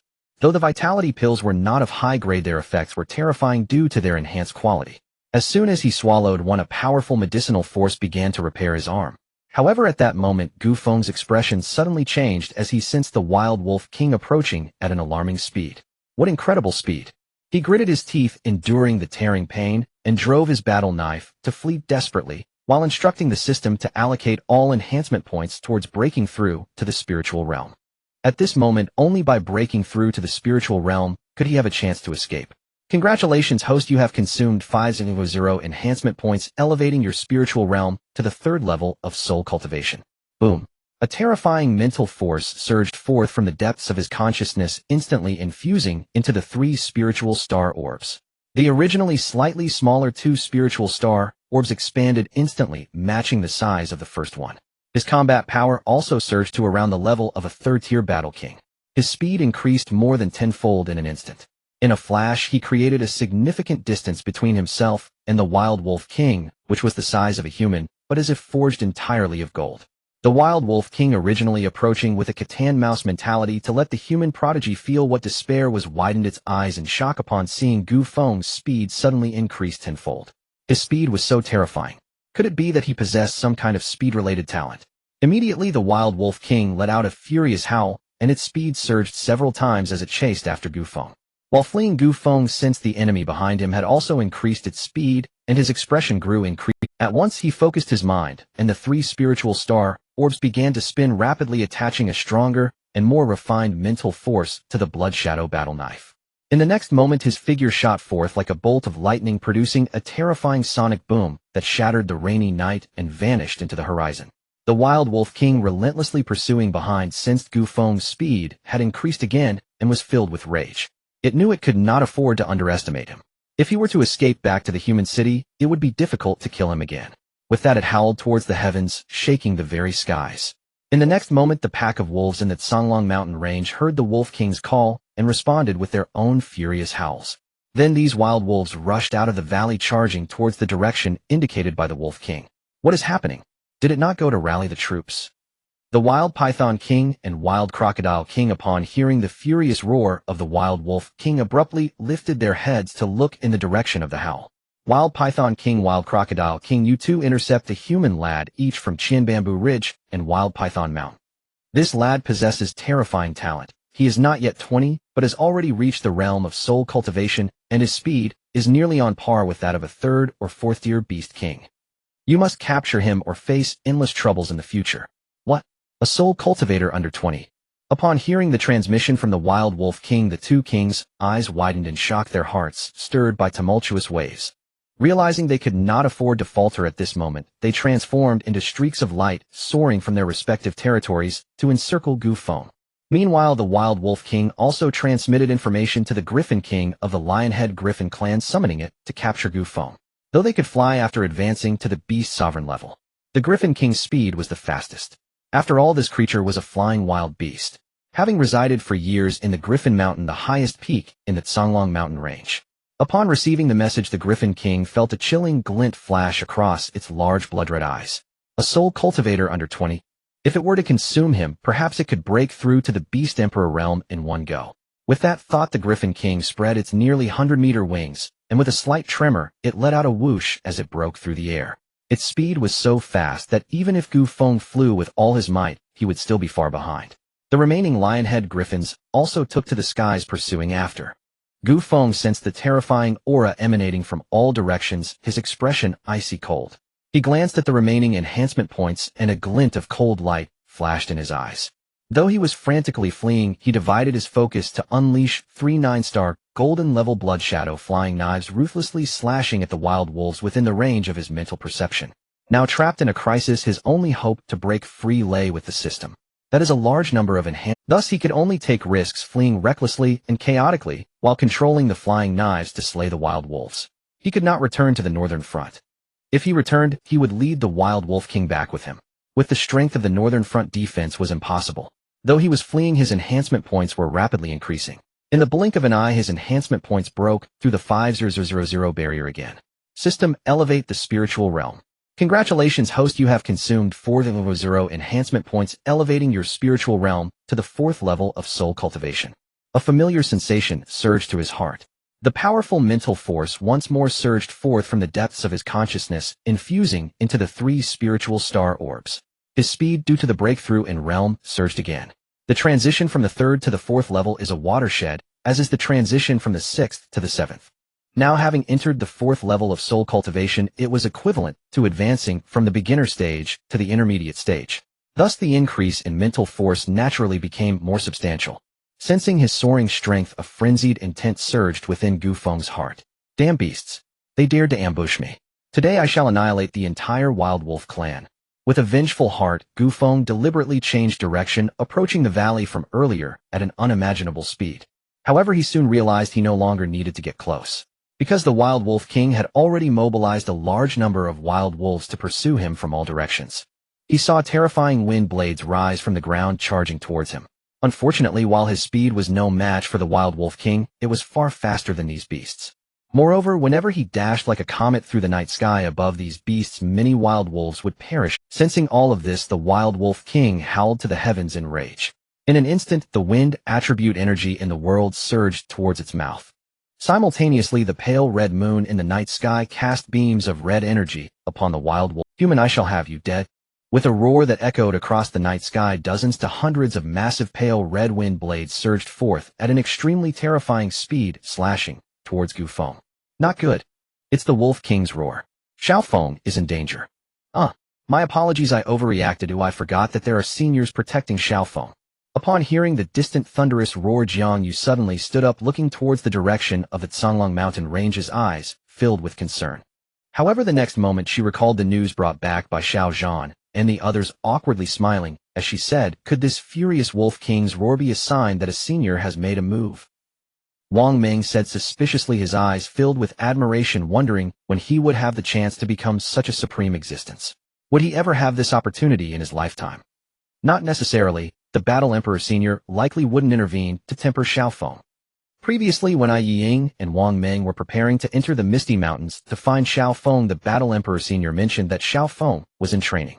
Since it's training, unless it's a matter of life and death, the Battle Emperor Senior probably wouldn't make a move. Moreover, don't forget about the Battlefield Covenant. Upon hearing this, Xiao Zhan shook his head, a look of certainty on his face. That is true. They had forgotten about the Battlefield Covenant. Everyone nodded in agreement, feeling that Xiao Zhan was right. The so-called Battlefield Covenant stated that in a Level 3 battlefield, it was forbidden for battle sovereigns or beast sovereign realm powerhouses to appear. In a Level 2 battlefield, it forbids battle emperors or beast emperors from appearing. In a Level 1 battlefield, battle gods and beast gods are not allowed to show up. This was the result of the many battle gods of the human race paying a bloody price to secure breathing space for humanity. It is precisely because of this Battlefield Covenant that humanity has the time to cultivate strong warriors. Otherwise, with the terrifying number and strength of the savage beasts, if there were no rules to restrain them, it would be hard for any survival base to withstand the devastation of these savage beasts. In the secret realm of the third battle disciple, at the guard post, a unique and delightful tune played from an ancient record player, resonating melodiously. Inside the room, the one-armed old man feigning sleep on the lounge chair swayed his head to the tune while savoring the drink of Yen Luo. But the next moment he suddenly opened his eyes, a terrifying aura like that of a fierce beast flashed and vanished. However, that terrifying presence appeared quickly and disappeared even faster. The expression on his face was quite remarkable.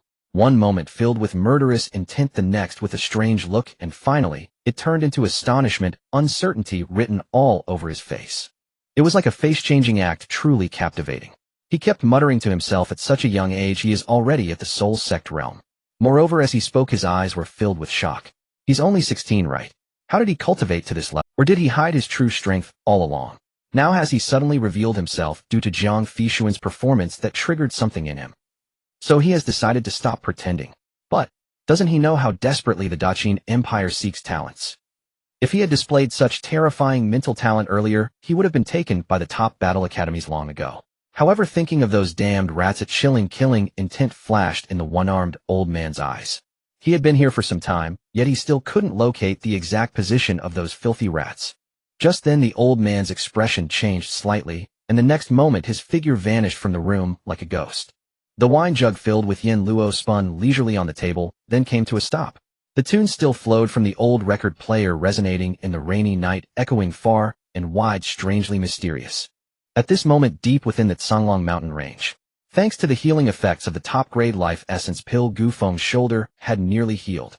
Even the bones that had been nearly shattered were automatically recovering and healing. Sensing all this, Gu Feng let out a sigh of relief in his heart. However, just then an alarm rang in Gu Feng's mind.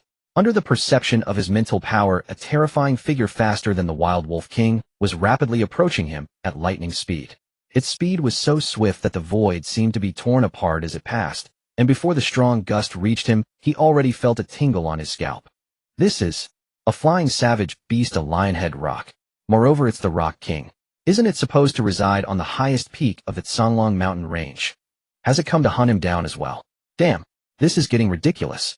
The Wild Wolf King, the Savage Python King, and the Savage Crocodile King have already made him suffer tremendously, forcing him to flee in a dire state. Now with the addition of a speedster flying savage beast, the Rock King, his advantage has instantly vanished. He glanced at his enhancement points, 26942 points. The growth rate is too slow. He still needs about 2400 points to advance to the 5th level of the Soul Sect. Now thinking of escaping while killing the savage beasts is becoming difficult. These enhancement points are useless. Kid, go to the war fortress. Huh. How my foot, hurry up. Gu Feng narrowed his eyes slightly, immediately changing direction, racing towards the war fortress like lightning. Not good, he's heading back to the war fortress. Rock King, stop him quickly. Upon seeing this, the Wild Wolf King immediately roared at the Rock King. Want to escape? Have you asked this king? The Rock King snorted coldly, and the next moment feathers filled the sky like arrows with a terrifying sharpness, instantly blocking Gu Feng's path forward. Moreover, these black feathers seemed to have guidance, tirelessly pursuing Gu Feng. You feathered wretch, do you really think I have no means? With the enhancement of mental power, Gu Feng could sense the impending danger quickly, and he instantly shifted sideways to evade the attack, simultaneously launching the skill Star Spiral Binding Cut at the Rock King. The Star Spiral Binding is a soul technique he mastered perfectly when the Star Spiral focus was enhanced to a minor realm possessing powers of strangulation and cutting. He directly executed the Star Spiral Binding at the Rock King's weakest spot. This was the most vulnerable. The next moment, a earth-shattering scream erupted from the Rock King as blood gushed from its rear, where the soul blade formed by the Star Spiral Binding violently cut open a large hole. Feathered wretch, this is just the interest. And you three beasts, wait for me. Within a month, I will come to collect your lives. After successfully landing the blow, Gu Feng let out a sigh of relief in his heart, and immediately wielded his battle knife, breaking through the void and escaping. Howl! Watching Gu Feng flee into the distance, the Rock King let out a roar filled with endless killing intent and fury. Its wings flapped wildly as it prepared to pursue Gu Feng, but the agonizing sensation from its rear made it cry out in agony, causing its speed to plummet. Meanwhile, Gu Feng had already seized the opportunity to escape from the Songlong mountain range, heading straight towards the northern war fortress. Rock King, what are you waiting for? Why aren't you pursuing? 3 minutes later, the Wild Wolf King caught up. Seeing that the Rock King was alone without the human kid or his corpse, it immediately roared in anger. The king of the wild vultures, with eyes as cold as blades, instantaneously fixed his gaze upon the Wild Wolf King. In the next moment, the king of the wild vultures let out a piercing cry towards the sky, unleashing a storm of black feathers imbued with terrifying murderous intent, shooting towards the Wild Wolf King like a torrential downpour. King of the wild vultures, are you insane? I am the Wild Wolf King. The Wild Wolf King roared in anger while dodging. You are the one I intend to kill. The furious roar of the king of the wild vultures echoed across the sky, and his attacks grew even more terrifying. It was all the fault of that stupid fool. Had it not been for him asking for help, how could he have suffered such a great humiliation? Everything had cracked open. If it weren't for him forcefully erasing the strange attack at the last moment, his injuries would have been far worse and more humiliating. Bastard! The Wild Wolf King was enraged as well. He let out a furious roar and engaged in a fierce battle with the king of the wild vultures. The arriving king of the wild crocodiles and the king of the wild pythons were momentarily dumbfounded. Weren't they supposed to be chasing that human kid? Why are they fighting each other? However, at this moment, they also noticed the injuries behind the king of the wild vultures. King of the wild vultures, you. What happened? Boom. This question ignited the boundless fury and rage within the king of the wild vultures, making his attacks even more terrifying. The king of the wild crocodiles and the king of the wild pythons exchanged glances, their hearts filled with extreme surprise. Was that the work of that human child? He is actually so strong. Even the king of the wild vultures could be injured.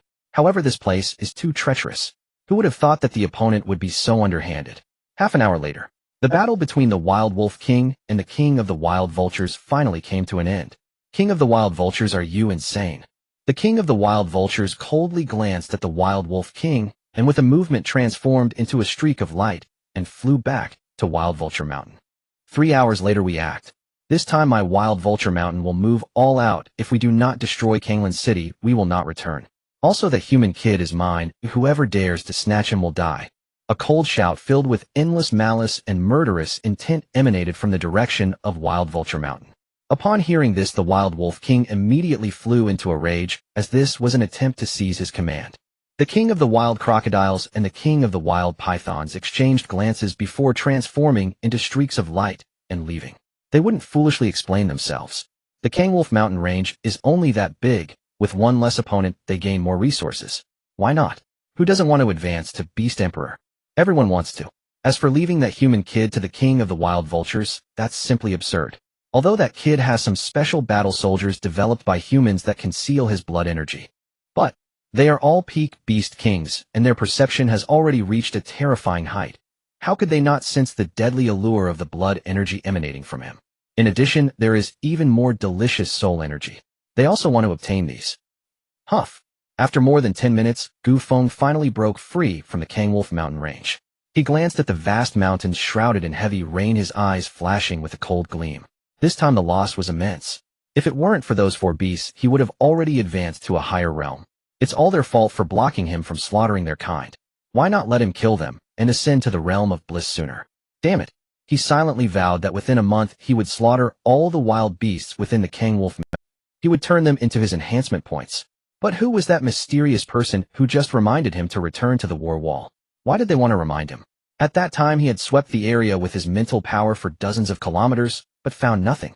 Moreover, what secrets lay within the war wall? How could it intimidate the peak beast kings into not daring to approach? Is it that they dare not approach, or that they cannot approach for the time being? It should be the latter, right? After all, 8 years ago during that beast tide, a beast king had broken through the war wall. Gu Feng pondered as he accelerated his flight, quickly exiting the Kangwolf mountain range. He glanced at the rushing flood. It seemed impossible to return with the phantom war chariot, so he could only use the phantom dragon step. Immediately Gu Feng's figure flickered as he stepped on stones and branches in the flood, swiftly returning to the northern second front. Huff, you finally returned. How was it? Did you sustain any injuries? As soon as Gu Feng returned to the second front, Xiao Zhan and the others hurriedly approached, asking with concern. I almost kicked the bucket. Gu Feng muttered to himself, but a smile was on his face as he shook his head, saying he was fine. Ahem. That. Xiao Feng, your master. Before Wang Meng could finish his sentence, Xiao Zhan kicked Wang Meng in the butt, scolding him angrily. Wang Meng scratched his head, smiled awkwardly, and repeatedly apologized. Gu Feng waved his hand and said, It's fine, my master is pretty good and easy to talk to. However, Meng go brother, Xiao, my master prefers to keep a low profile and doesn't want to be disturbed by too many people, so. Haha, understood, great people always prefer peace. Gu Feng nodded, and then expressed his wish to return to Kanglan City. Old Ma immediately started the war chariot to take Gu Feng back to Kanglan City. The war chariot moved at great speed, returning to Kanglan City in just over 10 minutes. Old Ma make a trip to the Hunting Wild Merchant Association. He originally felt well prepared for this trip.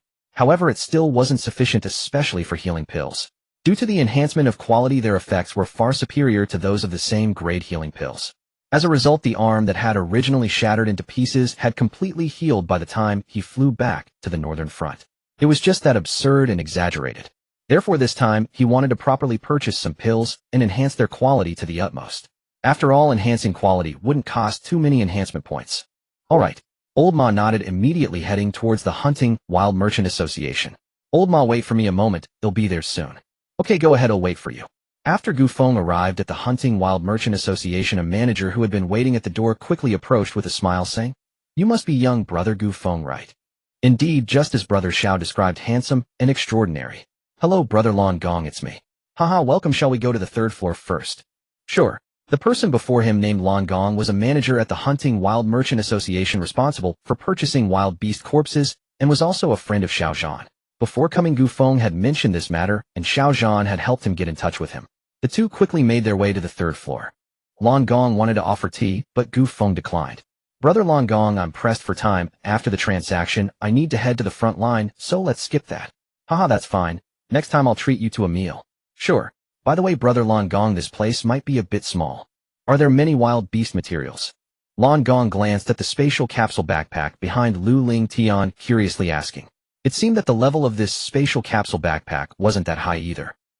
There are quite a few, but it's best to have a huge warehouse. Alright, please follow me. Upon hearing this, Lan Gong's eyes brightened, and he led Gu Feng to a massive warehouse. Is that enough? It should be, I think. Senior brother Lan Gong, please step back. Alright.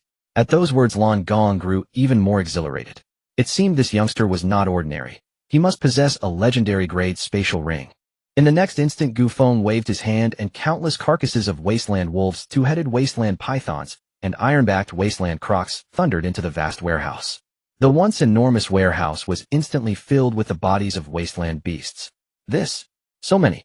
Heavens, have you wiped out these 3 great wasteland beast clans? Hiss. They are all at least beast generals, some are even of peak beast sect rank. Moreover, each corpse is exceptionally intact without the slightest damage, practically flawless. Even their vital essences are almost untouched. These are exquisite goods.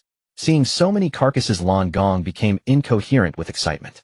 When he reached out, and touched one. His pupils contracted, warm to the touch. Were they just killed? But so many corpses and all of them still warm. How did he manage that? Ahem. Senior brother Long Gong, please quickly appraise the value of these wasteland beast corpses. Gu Feng urged him on. No one knew when the beast tide might erupt. Every minute wasted here would cost him many enhancement points. How about this? If you trust me, younger brother, leave these here, and I'll advance you 10 million ling coins now. When the final tally is done, we'll settle the difference. Sound fair? Long Gong waved his hand and said 10 million. Not enough. Then 20 million. Long Gong made the offer with a grand gesture. Whether or not he owed favors to Xiao Laoj, the youth before him, was worth cultivating a relationship with. After all, in this world, no one dared renege on debts to the Lai Wang Trade Guild. Thank you, senior brother Long Gong. Then 20 million. After a pause, Gu Feng added, all subsequent wasteland beast carcasses I slay will be traded with you. Haha. I've been waiting to hear you say that. Give me your account, and I'll transfer the funds immediately. Long Gong laughed, took Gu Feng's Tianwang account, and transferred 20 million ling coins at once. Thank you, senior brother Long Gong received. I want to purchase some battle units. Do you know anyone who deals in them? Recommend someone for me. This was a small favor to ask. Of course I do. My sister handles that. Her name is Londai, 18, a student at our Kanglan 1 Battle Academy. She has beastline talent 9-star golden level Quan Shi. Tall with long legs, she can be sweet, gentle, or a commanding beauty measurements. Ahem. Senior brother Long Gong, no need to be so specific. She's the one. Haha, thank you. Anyone whom even Xiao Laoj admired to such an extent must be an outstanding youth in both character and talent. His sister just happened to be single. Perhaps a match could blossom into something lovely. Seeing that Gu Feng had no ulterior motive, Long Gong shrugged and did not elaborate further. Leave it to fate. Londai, hand your current work to your colleague, and he'll introduce a major client to you. Londai, busy at work, at first paid no attention, but when she glanced over and saw the person beside Long Gong, her eyes lit up. She immediately passed her client to a coworker and approached with a smile. Sister Londai, how come it's you? Gu Feng's scalp prickled as he looked at the familiar figure before him. He wanted to run. He had not expected that Sister Londai would be Long Gong's sister. Is this what they meant by tall, long-legged, sweet, yet commanding? Wasn't she a violent one? Back when he had accidentally seen her bathing image in Yunhu, she chased him down 10 streets and nearly kicked his manhood to ruin. He only escaped because Fei Xian knew her and was on good terms. Since then, she would seize opportunities to tell him she would help improve his combat skills and rope him into sparring sessions. In truth, those sessions ended with him beaten black and blue every time. He suspected that if not for Fei Xian, he would have come away not just bruised but worse. You two know each other? Long Gong, baffled by the scene, asked in surprise. Of course we do. How could we not? You little bastard, weren't you so good at hiding? Keep hiding then. Having said that, she reached to grab Gu Feng's collar only to be stopped by Long Gong. This is the Lai Wang Trade Guild. What are you doing? Ahem. Sister Londai, am busy. Well, I'm in a hurry. Shall we discuss business first? After we're done, we can talk. Don't tell me you're the big client that person was talking about. What are you saying? Who's out of their mind? I'm your brother. Your brother, understand? Stop, it's me. Hurry, I'm in a rush. Gu Feng quickly interrupted the siblings' quarrel. Come on. Let's see how big this client of yours is. Londai cast a suggestive glance at a certain place on Gu Feng, her meaning clear. Gu Feng stiffened all over, a certain part nearly shrank away, an instinctive reaction to the shadow looming over him. A few minutes later, on the 3rd floor, inside an exquisite room. What? You want to buy treasures worth nearly 20 million ling coins? Where did you get so much money? Aren't you a 1-star black iron grade ironwood bow? When Londai heard Gu Feng intended to spend 20 million ling coins, she sprang away from where she stood, her gaze filled with disbelief. Long Gong, hearing his sister's remark about the 1-star black ironwood bow, tightened his gaze. A trace of inscrutable meaning crossed his look toward Gu Feng. Hey, race the list. If possible, Sister Londai, please hurry. I really am in a rush. Gu Feng scrolled through the tablet and urged her on. All right, wait a moment. Just a few minutes. Londai studied Gu Feng intently, asked no questions, then nodded and placed the order. Before long, a robot pushed a 2-meter alloy crate into the room. Please inspect it. Londai had the robot open the crate and said, You may distrust anyone, but you must not distrust Sister Londai. Gu Feng chuckled, stepped forward, waved his hand, and everything in the crate flowed into his storage space. The sight made Londai's eyes narrow. Legendary grade spatial battle units, or above. What on earth has happened to this kid recently? How had he changed so dramatically? Sister Londai, senior brother Long Gong, I have urgent matters and must go. We'll talk later. After paying the discounted 19.8 million Ling coins, Gu Feng turned and fled the Laihuang Trade Guild with old Ma speeding toward the second front. Sister, aren't you going to explain? Explain what? Get lost. Lan Dai scolded angrily, and how could she explain such a thing? Should she tell this dimwit that her sister was exposed? It would be better to just, wait a moment. Did you just say this little guy? His talent is a 1-star black iron level wooden bow of the weapon system. Hearing this, Lan Dai froze in place, recalling how shocked she was when Gu Feng took out 20 million spirit coins to purchase battle soldiers. After that, the other party even used a spatial wristband to collect all the treasures, making her even more curious and suspicious. Although it was hard to speak of how they got to know each other through Fei Xian, she had some understanding. Knowing that the other party was an orphan living in a welfare community, growing up eating from various households with talent at the lowest 1-star black iron level wooden bow, etc. Yet all this could not possibly connect with 20 million spirit coins and at least a legendary spatial wristband. It was too contradictory. Yet he possessed it. This made her very curious.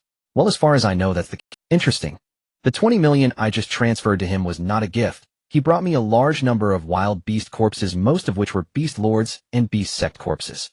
Moreover, these corpses are completely intact. If I'm not mistaken, these wild beasts were killed by a psychic. After all, weapons like the blood shadow flying knife are characterized by being as thin as a cicada's wing and extremely sharp. Are you saying that Lecher, although lacking a powerful talent, is a formidable psychic? Wait, what did you just call him? None of your business. A hint of crimson flashed across Lan Dai's fair and beautiful face as she scolded angrily and urged him to continue. TSK. Lan Gong glanced meaningfully at his sister, but wisely chose not to touch on her sore spot, immediately sharing his speculations. Lan Dai's eyes flickered slightly. If that Lecher truly possessed powerful psychic talent, that wouldn't be too bad. At least he wouldn't be lost among the masses. In the pouring rain, the phantom battle car darted through the downpour like a wild beast, heading straight for the northern second battle line. Inside the car, Gu Feng chatted idly with old Ma, while his mind delved into the storage space, counting the gains from this trip. This time he spent a total of 19.8 million spirit coins. It seemed like a lot, yet he acquired. The list is as follows: 9-star King level Blood Shadow, Flying Knife 9,50004. 5 million spirit coins. 9-star Legendary level Blood Shadow, Flying Knife 3 million 9 million spirit coins. 9-star King level Armor Piercing Arrow 9,302. 7 million spirit coins. 9-star Legendary level Armor Piercing Arrow 3 million 9 million spirit coins. The rest includes dozens of diamond level and king level recovery pills, blood essence pills, fine brews, jerky water, and so on. In total, he spent nearly 28 million. The reason he only paid 19.8 million in the end was that his Hunting Wilderness Battle Order and Tianwang account had both upgraded to 4-star due to his frenzied slaughter of wild beasts in the Songlong Mountains. Especially the Tianwang account, which was just a little short of reaching 5-star. A 4-star account or 4-star Hunting Wilderness Battle Order can provide a 30% discount when purchasing. Calculating it all, that's 19.8 million spirit coins. The discount is quite significant. This is also to encourage more warriors to slay wild beasts and share the burden. Although he didn't buy much this time, there were items sufficient to pose a threat to the Battle Emperor realm. Of course, given his current cultivation level, even if he could wield these flying knives and arrows, it was unrealistic to expect to slay a Battle Emperor or Beast Emperor. However, if operated properly, threatening a Beast King would be no problem. He declared he would flatten the entire Songlong Mountains, and he would not go back on his word. He glanced at his remaining enhancement points, and found he had 26942 points. He planned to use part of it to enhance pills, and the other part to strengthen the Black Iron War Bow, and improve his physical realm. The enhancement points used for enhancing pills were minimal, merely purifying, without increasing levels, so he used less than 500 points to enhance all his pills to the most refined state.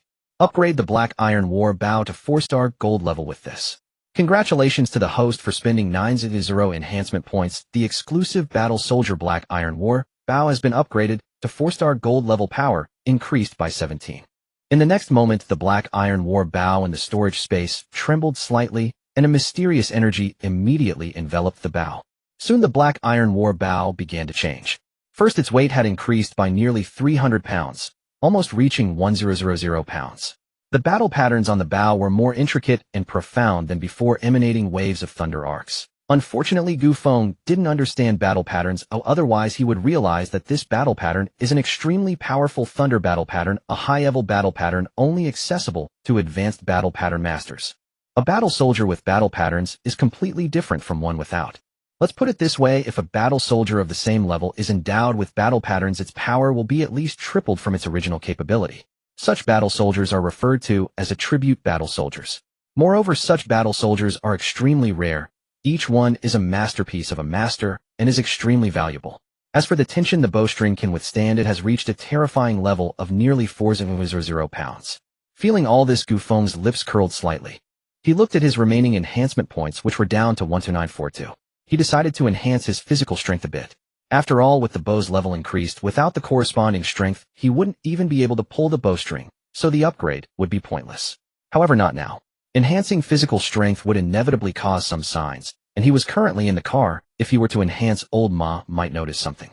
Although they were teammates in the same battle team and should trust each other, he wouldn't be foolish enough to completely trust anyone. That would be stupid, foolish, and suicidal. However, he could enhance his talent first. It was too low, just a 1-star silver level. Thus, he reserved 900 enhancement points for enhancing his physical body and used all the remaining enhancement points to boost his talent. With the disappearance of a large number of 440 enhancement points, his archery talent soared from a 1-star silver level to a 9-star silver level. As his talent improved, Gu Feng clearly felt his archery skills rising sharply. This is the fundamental reason why higher talent leads to a higher ceiling and greater combat power, isn't it? And this is just the 9-star silver level. If it were gold, diamond, or even higher levels, how gratifying would that be? Unfortunately, there weren't enough enhancement points. The remaining 9001 enhancement points were just enough to elevate his physical realm to 4-star gold level. No one knew that in this brief span of less than 20 minutes, Gu Feng's combat power and talent were refreshed once again. However, this slight enhancement was still insufficient to give him the confidence to contend with a peak beast king. The road ahead is long, and he must continue to strive. Whoosh! Just then, a terrifying sound of something piercing through the air suddenly reached his ears. The enemy is attacking. Gu Feng's expression changed slightly as a violent and terrifying mental force surged forth, spreading like a super radar, reaching hundreds of thousands of meters in an instant. At this moment, Gu Feng's expression shifted. His mental force instantly locked onto a dilapidated building 3,000 meters away. There, someone had set up 3 annihilation-type rockets, and 3 projectiles were slicing through the air at an incredible speed, heading straight for the battle vehicle he was in. Gu Feng's eyes turned cold, and the soul technique Star Xian Lasso instantly split into 3, attaching itself to the 3 projectiles. In the next moment, the 3 projectiles were redirected, hurtling towards the abandoned building. The 3 individuals who had stealthily targeted Gu Feng were preparing to pack up their rocket launcher to capture a photo of Gu Feng being blown to bits, intending to upload it for a commission, when suddenly, they heard a sharp whistling sound getting closer. What is that sound? Oh my god, rockets are coming at us. No way, it's real. Quickly dodge. No. Oh, god, how could this happen? Run. Boom. Boom. The 3 never imagined that the annihilation-type rockets, which had just soared into the sky, would turn back and rush towards them at breakneck speed. Though they managed to evade at the last moment under the enhancement of the Star Xian Lasso, the speed of the rockets had increased several times over. The result was that just as they raised their front feet, the 3 rockets exploded directly, turning them into a pile of minced meat. As for leaving survivors for investigation, Gu Feng had considered it. However, there was no time to think. Moreover, just now he had sensed with his mental force that the 3 individuals had already been disfigured, their faces pockmarked, as if they had been blasted by cannon fire. They really were blown up. As for their characteristics, it was not that there were none, it was that their aura was very chaotic and somewhat cold. What happened? Has the beast tide already erupted? The old horse, who was focused on driving, suddenly heard a rumbling sound and changed his expression. It's nothing but must be thunder, right? Gu Feng said with a smile. Is that so? The old horse looked skeptical. The battle vehicle quickly returned to the second battle line. We're back. Sister Jiang, how's the situation? After getting off the vehicle, Gu Feng approached the fortress, looking at the towering mountains in the distance. According to the intel, the beast tide will likely erupt within an hour. Upon hearing this, Gu Feng's heart stirred. An hour, huh? Should I make a move? He only had 9,001 enhancement points left. After enhancing his physical body, only 1 point remained. Ultimately, Gu Feng dismissed this thought. Now he was likely on the blacklists of the 4 great peak beast kings. Once he entered the Songlong Mountains, he would instantly be sensed. At that time, even if he possessed the 9-star legendary Blood Shadow flying dagger, it would be difficult to kill them. However, he was a mentalist. Even if he didn't go as long as his mental force covered the area, he could still launch attacks. After all, now that he had reached the 4th soul sect level, the range of his mental force could extend up to 400,000 meters. That is to say, 800 li. The distance to the Songlong Mountains was merely over 200 li. This is the terrifying aspect of mentalists.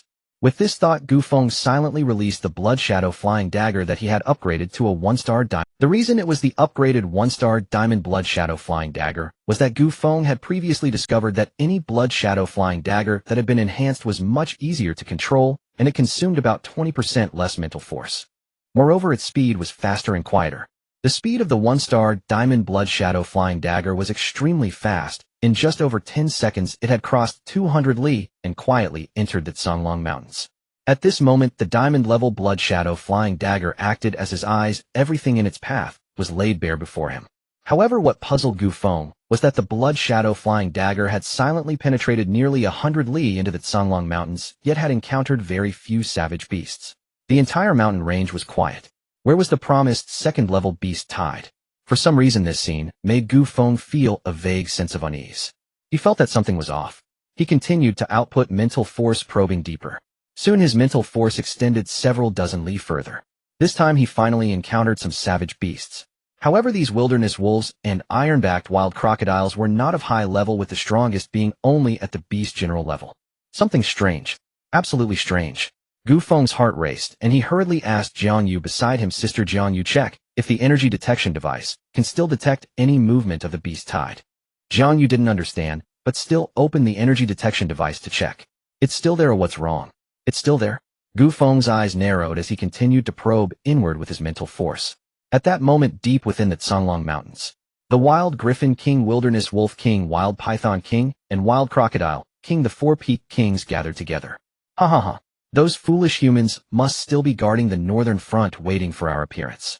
Little do they know that we have taken a detour and are heading straight to the eastern front to kill them. Ha ha ha. However, I must say these humans' brains are really useful. They actually managed to develop something that can simulate special magnetic fields to disrupt energy detection devices. The Wilderness Wolf King marveled while playing with a precision instrument the size of a basketball in his hand. Once the eastern front fails, the northern front will inevitably rush to assist. At that time, it will be our chance to break through this great wall of war and seize Kanglan City. Ha ha ha ha. Just now, did any of you sense a power sweep by? At that moment, the most perceptive Wild Griffin King suddenly narrowed his eyes, looking around and asking, "Is there? You must be mistaken. Maybe you sense the magnetic field emitted by this energy simulator. Is that so?" The Wild Griffin King also began to doubt. Gu Feng's expression was serious as he pulled Jiang Yu into a special room filled with shields, saying solemnly, "Sister Jiang Yu, just now my master transmitted news saying that this beast tide is suspicious, and a traitor provided the 4 great beast kings with an instrument called the energy simulator, fooling the energy detection devices, and secretly dispatched a large number of savage beasts to attack the eastern front." Gu Feng quickly recounted what he had overheard with his mental force. If what Gu Feng said is true, then things have become quite serious. After all, the entire Kanglan City can mobilize nearly all its military resources to the northern front. To everyone's surprise, the wild beasts within the Songlong Mountains have engaged in scheming, crossing nearly 5,000 miles to attack the eastern front. Now, even mobilizing troops may be too late. Moreover, Gu Feng has just mentioned that if the strong ones here withdraw, the enemy will surely launch an attack on the northern front. At that time, being caught between enemies would be even more perilous. Sister Jiang Yu, you report this to the military department and see how they arrange it. I will head to the eastern front. With that, Gu Feng transformed into a streak of light and vanished. After waiting for a long time, he ended up heading to the east. Those are all moving PowerPoints. How could he? After leaving the northern front, he stepped onto the Blood Shadow War Blade, instantly transforming into a terrifying beam of light that disappeared into the sky. The distance between the northern and eastern fronts is nearly 5,000 miles. With his current speed fully controlling the Blood Shadow Flying Blade, he could reach almost 6 times the speed of sound. This is only possible because his physical body has reached the level of a 1-star golden warrior, otherwise the terrifying tearing force alone could destroy his body. In response to Gu Feng's words, Jiang Yu instinctively nodded, but the next moment, she looked at the disappearing Gu Feng with a strange expression. He actually ordered the commander, and did so skillfully. What astonished her the most was that she had subconsciously agreed. Jiang Yu collected her unusual thoughts and, not daring to delay, promptly reported this to the military department. The next second, the call from the Minister of the Military Department, Xiao Shintian, came in. "Commander Jiang, is the information reliable?" His tone was filled with seriousness. "Minister, this information was conveyed by Gu Feng's master, a war emperor, so it should be absolutely true." Zhang Yu quickly explained and mentioned Gu Feng's War Emperor Master to enhance her persuasiveness. This was also something Gu Feng had secretly messaged her before leaving, saying that if the higher-ups doubted the truth, she should mention his master. Sure enough, when Xiao Zhentian heard this, his eyes narrowed, and after simply replying, "I understand," he hung up. A War Emperor. Damn, no wonder this kid has risen so quickly. Oh, it turns out he has a War Emperor Master by his side. This means there is a War Emperor hiding in Kanglan City. Who could it be? Regardless of who it is, Kanglan City is now a force to be reckoned with. Ha ha ha. After hanging up, Xiao Zhentian was so excited he became incoherent, unable to help but laugh out loud, his voice filled with uncontainable excitement and exhilaration. A War Emperor realm, such a being is a pinnacle figure across the entire Longyuan star. Now they have settled in the small third-level survival base of Kanglan City and even took that little guy as a disciple. This significance is immense. In the future, he can proudly tell others that Kanglan City has the backing of a War Emperor, who would dare to look down upon them. At this moment, the dark clouds brought by the second-level beast tide in Xiao Zhentian's heart dissipated in an instant. With a mysterious War Emperor Senior and Chun Lao around, the safety of Kanglan City would be ensured. However, he did not expect that this time the wild beasts of the Songlong Mountains would engage in a scheme of feigning one front while attacking another surrounding from both sides. With their intelligence, they clearly can't come up with such tricks. There must be other forces colluding with the wild beasts of the Songlong Mountains. After all, they cannot create energy simulators. But which side is collaborating with those beasts? Blood God Tower, Huangquan Tavern, the Fallen God Sect, or the Twilight of Doom? No matter which force it is, if Minister finds out, you will undoubtedly face complete annihilation. Xiao Zhentian took a deep breath and immediately began to make arrangements and deployments. You want to play a pincer attack and feign one front while attacking another. When it comes to schemes, you are just a bunch of amateurs. Gu Feng's speed is incredibly fast. Under near 6 times the speed of sound, he crossed the distance of over 500 miles in just a few minutes and arrived at the Eastern Front. The terrain here is very similar to the gourd mouth of the Northern Front. There are huge mountains on both sides, and in the middle is a vast valley steep slope dotted with bizarre rocks. However, it is even more magnificent and spacious than the gourd mouth. Between the two gigantic mountains, there is a massive wall nearly 100 meters high and tens of thousands of meters long, about 30 meters wide, resembling a giant dragon stretching across the heavens and earth. The Songlong Mountains are enormous, forming a semicircle from west to east with the northern front passing through the middle. Therefore, even the eastern front 5,000 miles away remains within the territory of the Songlong Mountains. The Songlong Mountains also pose the greatest threat to Kanglan City. 3 battle lines guard the Songlong. As soon as Gu Feng arrived above the eastern front, his formidable spiritual sense detected that deep within the Songlong Mountains, about 500 miles away, a large number of wild wolves, ironback wild crocodiles, and lionhead wild griffins were rapidly approaching the eastern front. Their numbers were astonishing, reaching no less than 100,000, densely packed across the mountains.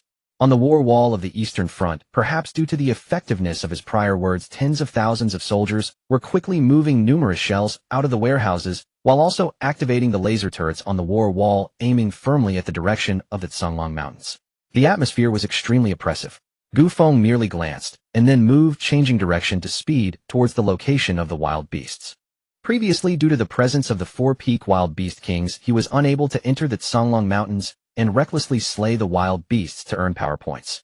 But now with the 4 wild beast kings on the northern front, these wild beasts are nothing more than moving power points. With this thought, Gu Feng suppressed the excitement bubbling within him and focused his mind, summoning 9 blood shadow flying blades of the 9-star golden level into his hands.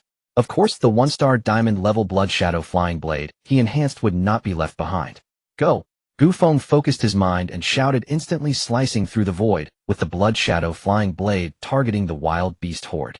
Among the numerous wild beasts rapidly approaching the eastern front, some of them did not even react before being directly pierced and killed by the blood shadow flying blade. This naturally caused a commotion, but it didn't matter. Gu Feng was still nearly 30 miles away from the horde, and they could not detect his presence at all. Watching the power points rapidly accumulate, Gu Feng's face broke into a smile. All of you die. He grinned maliciously, and a black iron war bow weighing 1,000 pounds appeared in his hands.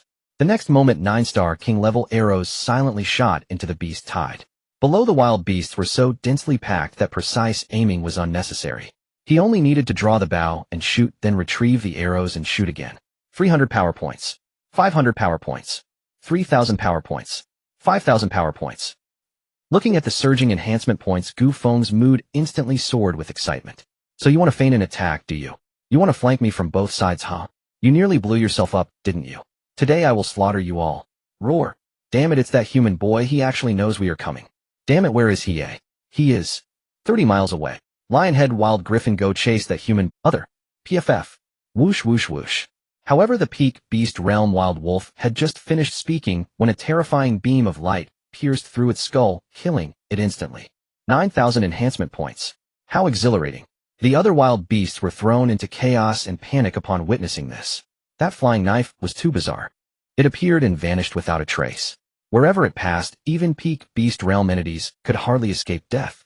However, the Lionhead Wild Griffin, regaining its composure, ferociously soared into the air, transforming into beams of light charging viciously towards Gu Feng. Unfortunately, just as they ascended the terrifying blood shadow, flying knives greeted them with even greater ferocity. After a series of piercing sounds, every Lionhead Wild Griffin that lunged at Gu Feng had its skull pierced by the dreadful blood shadow, flying knives dead beyond recovery. Their massive bodies plummeted down like meteors, smashing countless trees and even crushing some low-level wild beasts. And this also brought Gu Feng some enhancement points. He glanced at the enhancement points. Good gracious, was it not even 10 minutes? The enhancement points had already exceeded 9,000. Kill, kill, kill. Gu Feng frantically shot a barrage of arrows while controlling the blood shadow flying knives to slay the wild beasts. In an instant, a massive number of enhancement points surged into his account. The wild beasts below, of course, were not lambs waiting to be slaughtered. Upon encountering the ambush, they reacted immediately, launching an attack on Gu Feng. Unfortunately, Gu Feng used the Phantom Dragon Step, moving like a ghost, sometimes appearing thousands of meters away, and at other times arriving behind the wild beast horde. With just one person, he managed to toy with the entire beast tide. Moreover, as time passed, the wild beast horde became increasingly chaotic. Such tactics were truly outrageous. However, upon reflection, it made sense. After all, Gu Feng himself was a being of the 4th level of the Soul Realm, with battle prowess comparable to a 4th level War King. And perhaps even more. Coupled with the terrifying Phantom Dragon Step capable of shooting arrows that could kill peak beast sovereigns, it seemed reasonable that such turmoil would ensue. East front line. Where is the beast tide? Wasn't it said that it would appear within half an hour at most? What is going on? With dual guns on his back and fighting spirits surging, Commander Wang Xian stared sharply at the direction of the Songlong mountain range, voicing his dissatisfaction. Could it be that the intelligence is incorrect? Someone questioned uncertainly. Wang Xian's copper bell-like eyes narrowed sharply as he glared at the person, responding curtly, "Do you think the military is just loafing around?" Cough. No, I just think it's strange. No, beast tide is better, but we cannot let our guard down. Everyone stay alert. If anything seems off upon approaching the attack range, unleash indiscriminate bombardment. We must do our best to lighten the burden on the northern front line. Understood. This kid is a talent. No, he's a genius, an unparalleled genius. This time this kid not only uncovered the conspiracy of the Songlong mountain range, but also almost single-handedly disrupted the beast tide's assault, holding back over 100,000 wild beasts. This is nothing short of a miracle. Good, ha. Such a prodigy, if he can enter the Shuro War Academy, it will surely stir up a storm of blood and carnage. The human race has hope, the human race has hope. In the know? 3 Battle Apprentice Secret Realm, the one-armed elder gazed towards the east battlefield, his eyes shimmering with brilliance. He watched all of Gu Feng's actions. He never expected that while hiding in Kanglan City he would discover such a monstrous talent. This child undoubtedly possesses the legendary bloodline of Slaughter. Furthermore, his divine sense talent is exceptionally strong. Otherwise, he wouldn't have grown to such a level in such a short time. Of course, it is also possible that this child awakened his divine sense talent a long time ago. Perhaps this time the 2nd level beast tide will come to an end because of this young fellow. His slaughtering ability is terrifying. How long has it been? In less than half an hour he has already slain several hundred to 1,000 powerful wild beasts. The speed of killing enemies is far too fast. Gu Feng was naturally unaware that he was being watched by a mysterious powerhouse. At this moment, he was once again going on a killing spree. However, the high-intensity use of blood shadow flying knives consumed his mental energy significantly, thus he immediately spent 5,000 points to elevate his divine sense realm to the 5-fold soul realm. In this way, the severely depleted mental energy was instantly replenished and even grew stronger. The speed of killing wild beasts soared as well. He glanced at his remaining enhancement points, 47,000 enhancement points. Upon seeing such a large number of enhancement points, he immediately decided to continue upgrading his divine sense. However, the system reminded him that he needed to enhance his comprehension of the star's spiral concentration technique. Moreover, the enhancement points required reached as high as 5,000. This made Gu Feng roll his eyes. He immediately chose to give up, and then while killing enemies he issued commands to the system, spending 5,500. He spent 5,500 enhancement points to upgrade the Golden Body Refinement technique to 1-star diamond level. After upgrading the technique to 1-star diamond level, Gu Feng began to expend a large amount of enhancement points to enhance his physical strength in blood energy realm. At this moment, the stronger his power, the faster he could slay wild beasts, and the more enhancement points he would earn. But he raised my physical body to 1-star diamond level first. Congratulations to the host for spending 5,500. Physical body realm elevated to 1-star diamond level. Boom boom boom. With a large amount of enhancement points disappearing, Gu Feng's body underwent earth-shattering changes. Every muscle in his body, under the tempering of mysterious power, seemed to have undergone dozens of tempering sessions in an instant. His height also increased by over 10 centimeters at this moment, transforming him into a nearly 1.9-meter tall figure. Feeling the surging violent power within him, a captivating brilliance surged in Gu Feng's eyes. This was just the beginning. He continued to elevate his realm. However, at this moment a dialogue box suddenly popped up in his mind, reminding him that it was best to enhance his talent, otherwise it would cost more enhancement points to raise his realm. Hearing this, Gu Feng heeded the advice and immediately expended a large amount of enhancement points to commence the enhancement of his talent. Congratulations to the host for consuming 4,500 enhancement points, raising the talent level to 9-star gold. As the golden subtitles of the system dissipated, the silver longbow in his mind instantly transformed into a magnificent golden bow radiating dazzling golden light. Intricate and special mysterious runes covered the bow, imbuing the entire golden bow with an air of mystery. A feeling of complete ease suddenly surged in his heart. It felt as if the Ren and Du meridians had been opened, allowing Gu Feng to feel an overwhelming sense of comfort. Gu Feng knew that the shackles of his realm had once again been shattered. Moreover, after enhancing his talent to 9-star gold level, the power unleashed by the bow and arrow in his hand had increased nearly threefold, stronger and more terrifying than before. At this moment, the war bow in his hand finally exhibited its true power. An arrow shot forth, startling the heavens and earth, bringing death to the beast sect. Indeed, this was the benefit of a talent surge. It seems that he would need to enhance his talent more in the future. Next, Gu Feng spent another 4,400 enhancement points in one go, raising his blood chi realm to the 9th layer battle sovereign level. In an instant of violent and terrifying power, the dreadful blood chi surged wildly within his body, purging and refining his limbs and bones, causing his body to swell like an inflated balloon. A surge of soaring blood chi uncontrollably rose from his body, soaring into the clouds. At this moment, Gu Feng was a treasure filled with deadly temptation for any savage beast, madly attracting hundreds of thousands of them below. As expected, sensing the terrifying blood chi rising from Gu Feng like smoke, the savage beasts instantly went into a frenzy, their crimson eyes glinting as they launched all sorts of strongest attacks against him. In an instant, various wind blades, energy blasts, claw marks, and feathered arrows madly assaulted Gu Feng. As for the beasts at the beast sovereign level and the flying savage beasts, they crazily took to the skies to surround Gu Feng. Upon witnessing this scene, Gu Feng grinned, and then his figure moved, instantly disappearing from view. At the same time, the terrifying blood shadow flying knives formed layers of horrifying circles, beginning a mad slaughter. The longbow in his hand erupted with several times more power than before, embarking on a frenzied killing spree. In an instant, 9 blood shadow flying knives and arrows transformed into the sound of death, commencing their harvest. In no time, the enhancement points he had just consumed were being replenished at an astonishing speed. His realm. How is it possible? How could he possibly elevate his cultivation realm from the 1st layer battle sovereign to peak battle sovereign in almost an instant? Moreover, his physical body had similarly skyrocketed from 1-star gold level to 1-star diamond level in an instant. This little guy definitely possesses more than just a killing bloodline. In the 3rd layer battle disciple secret realm, sensing the blood chi realm and physical strength of Gu Feng, it had nearly elevated by 7 to 8 realms in the blink of an eye, shocking him to leap 3 feet high. The previously murky eyes suddenly sparkled with brilliance.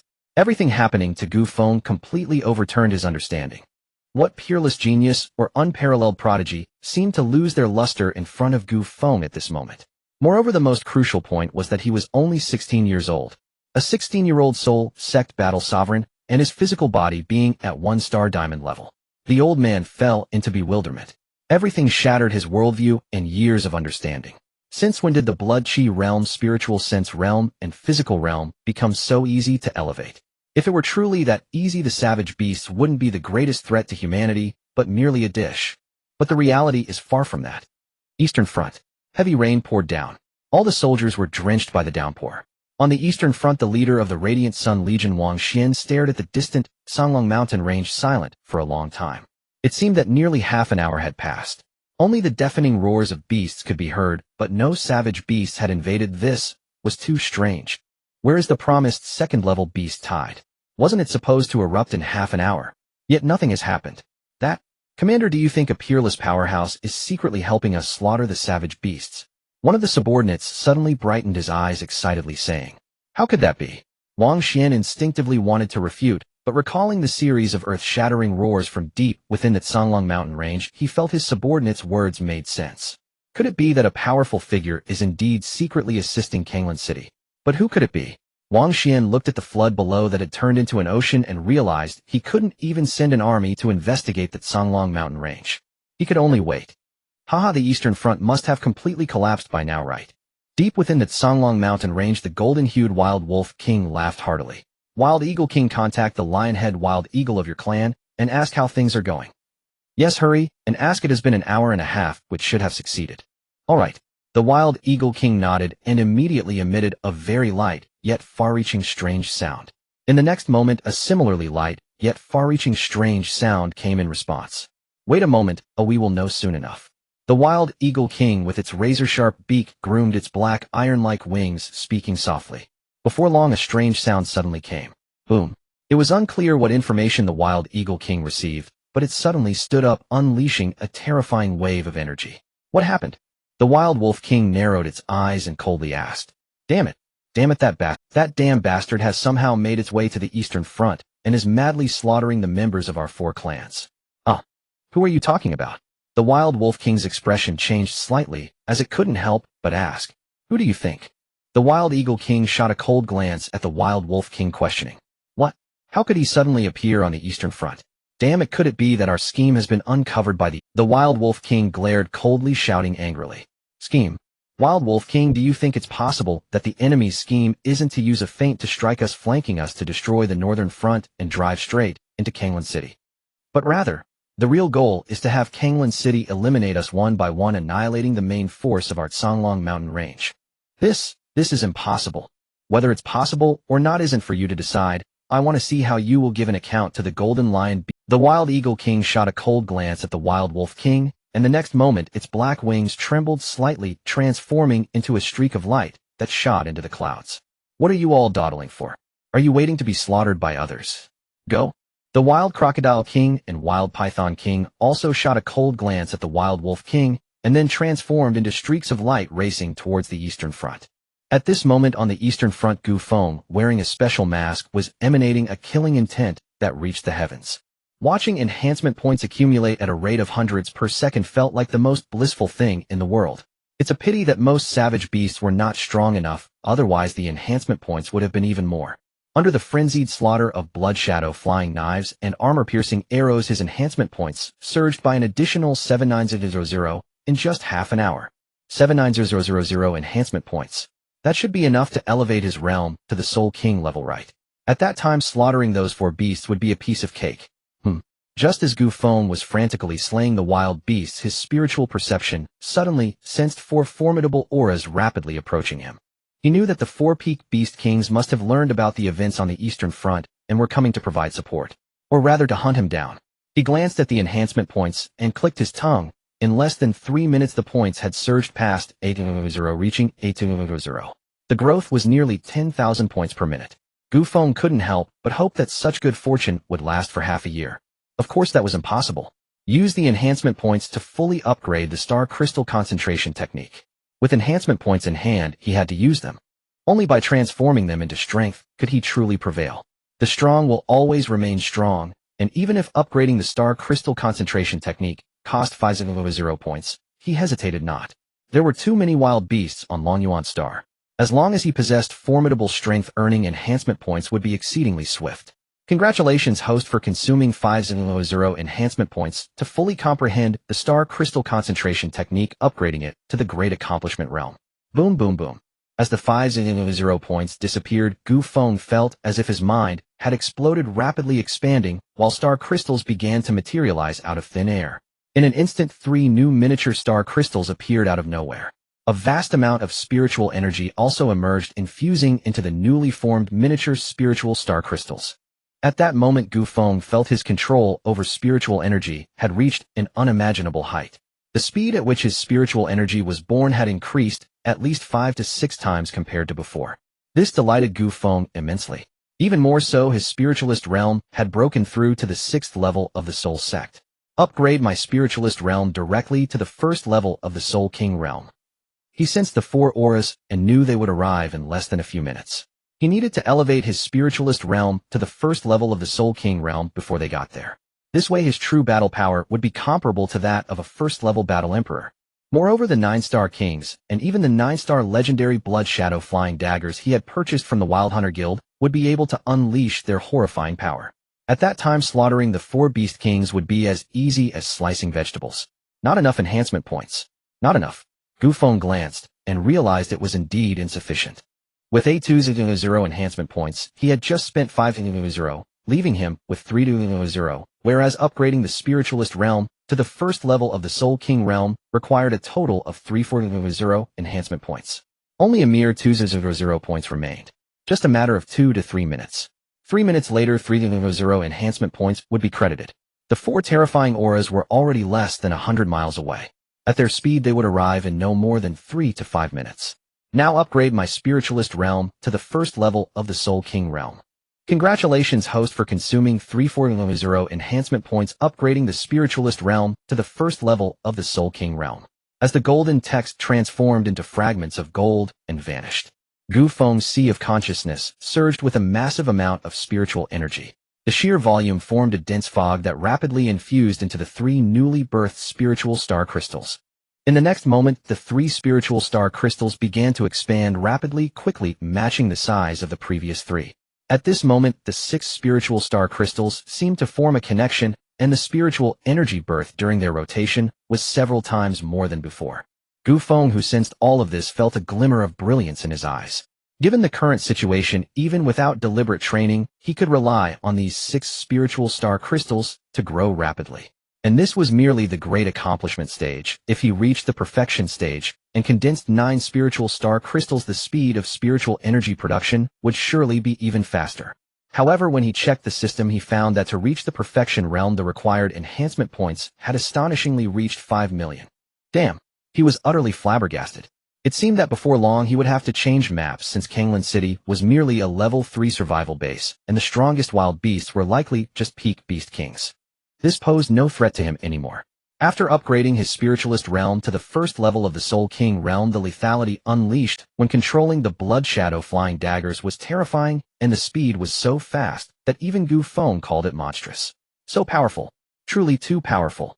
He had just tested the flying daggers and discovered that both speed and attack power had increased by at least 50 to 60 times.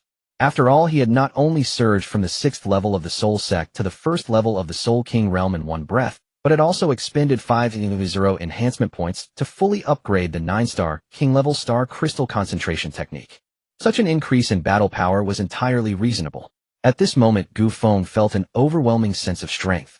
With a thought, he unleashed the 10th flying dagger, the 11th, all the way to the 18th flying dagger.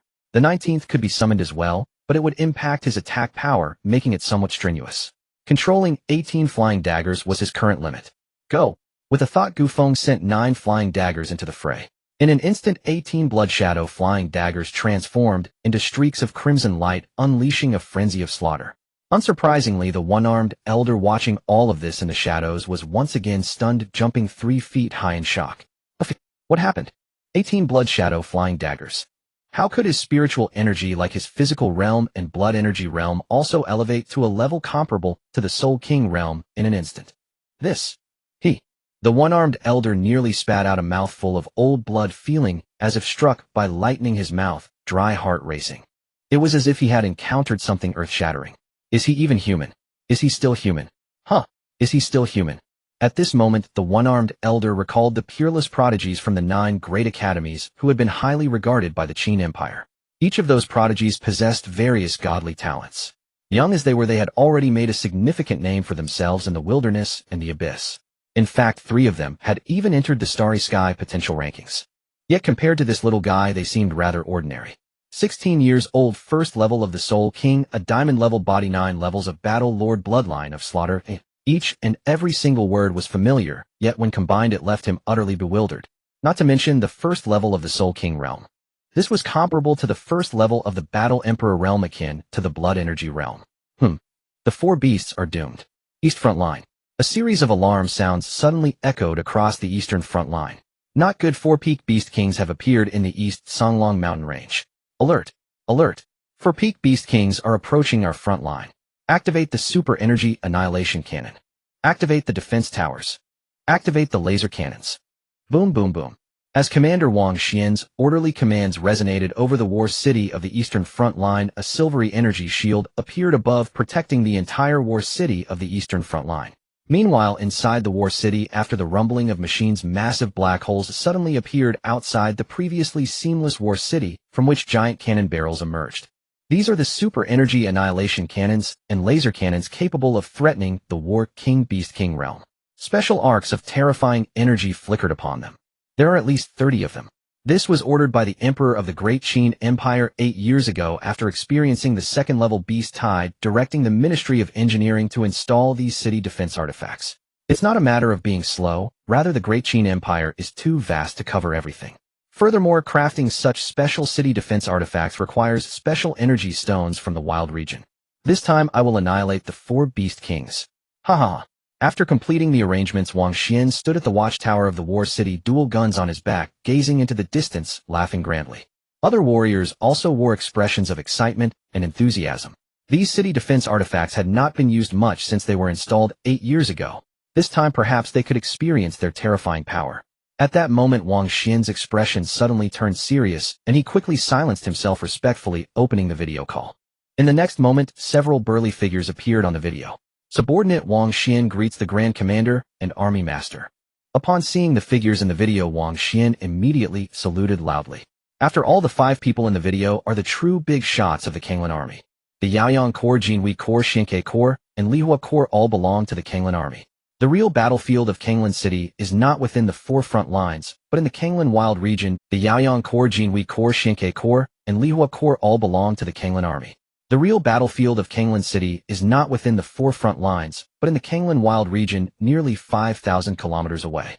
The Wasteland Wild region and Abyss are not just names, but also a hierarchy. Generally speaking, wastelands are the lowest and largest in area.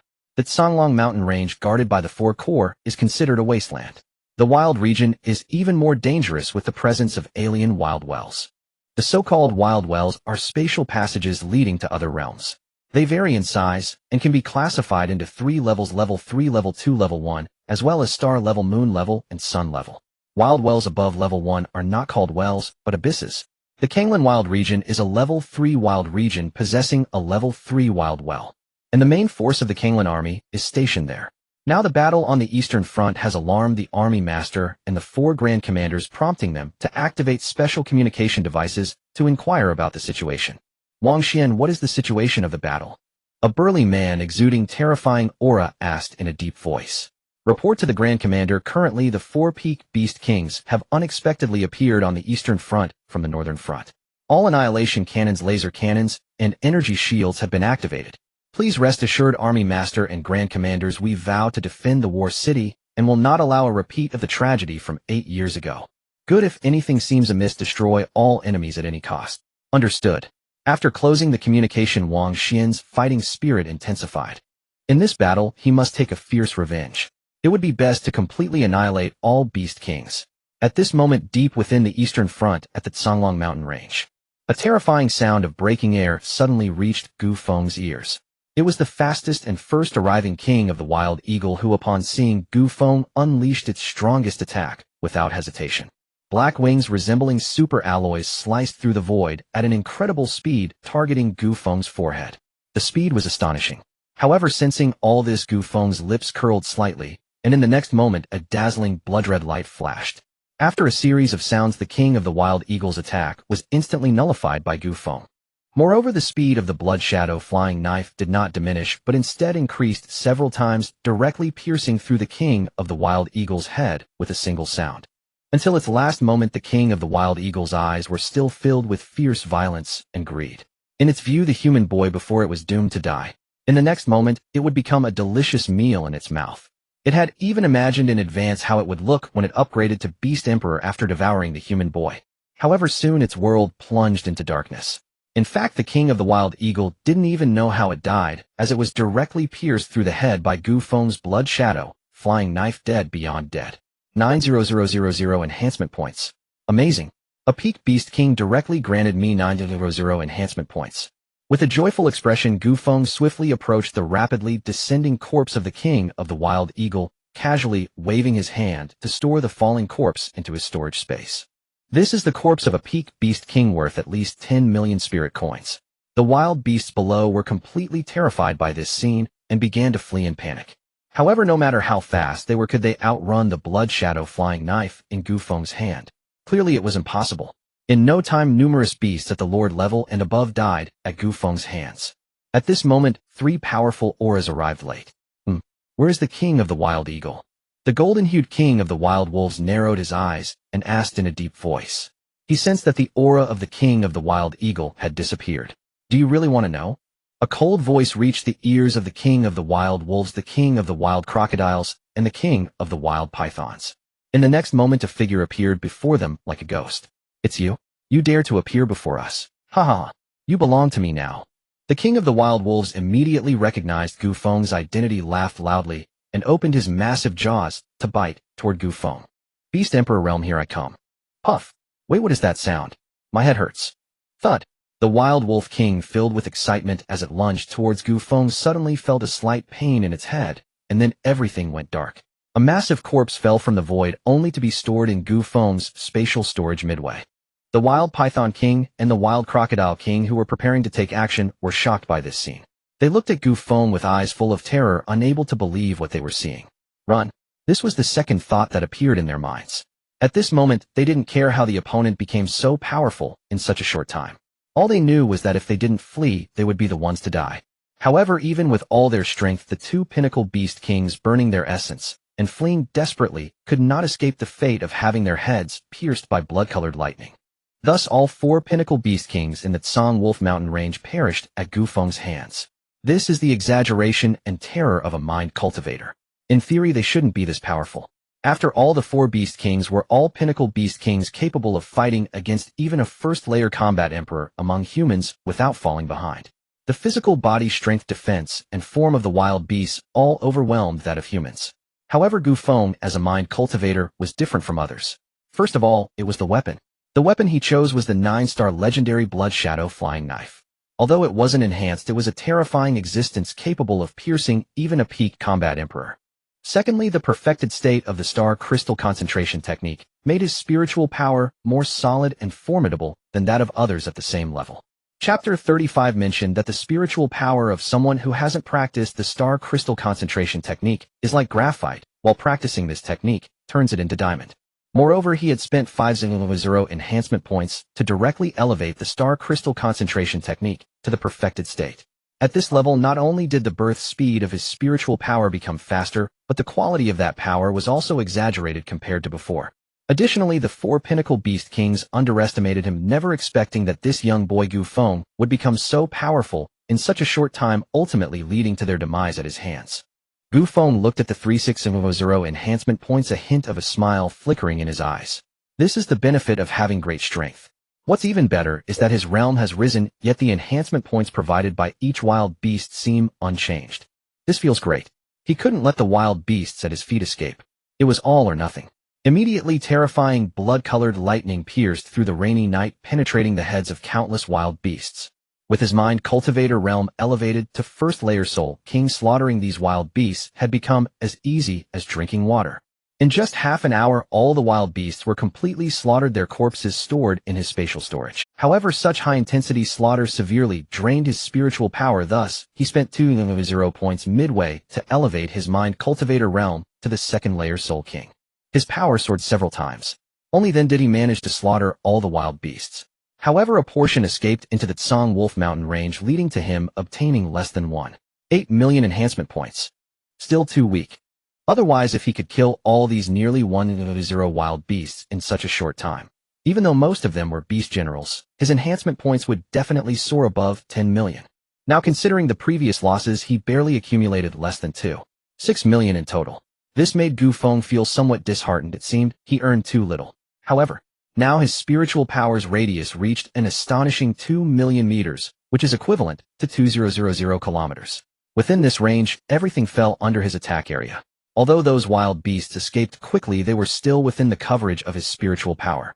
With this thought, Gu Feng focused his mind and immediately controlled the blood shadow flying knife to start hunting down these wild beasts.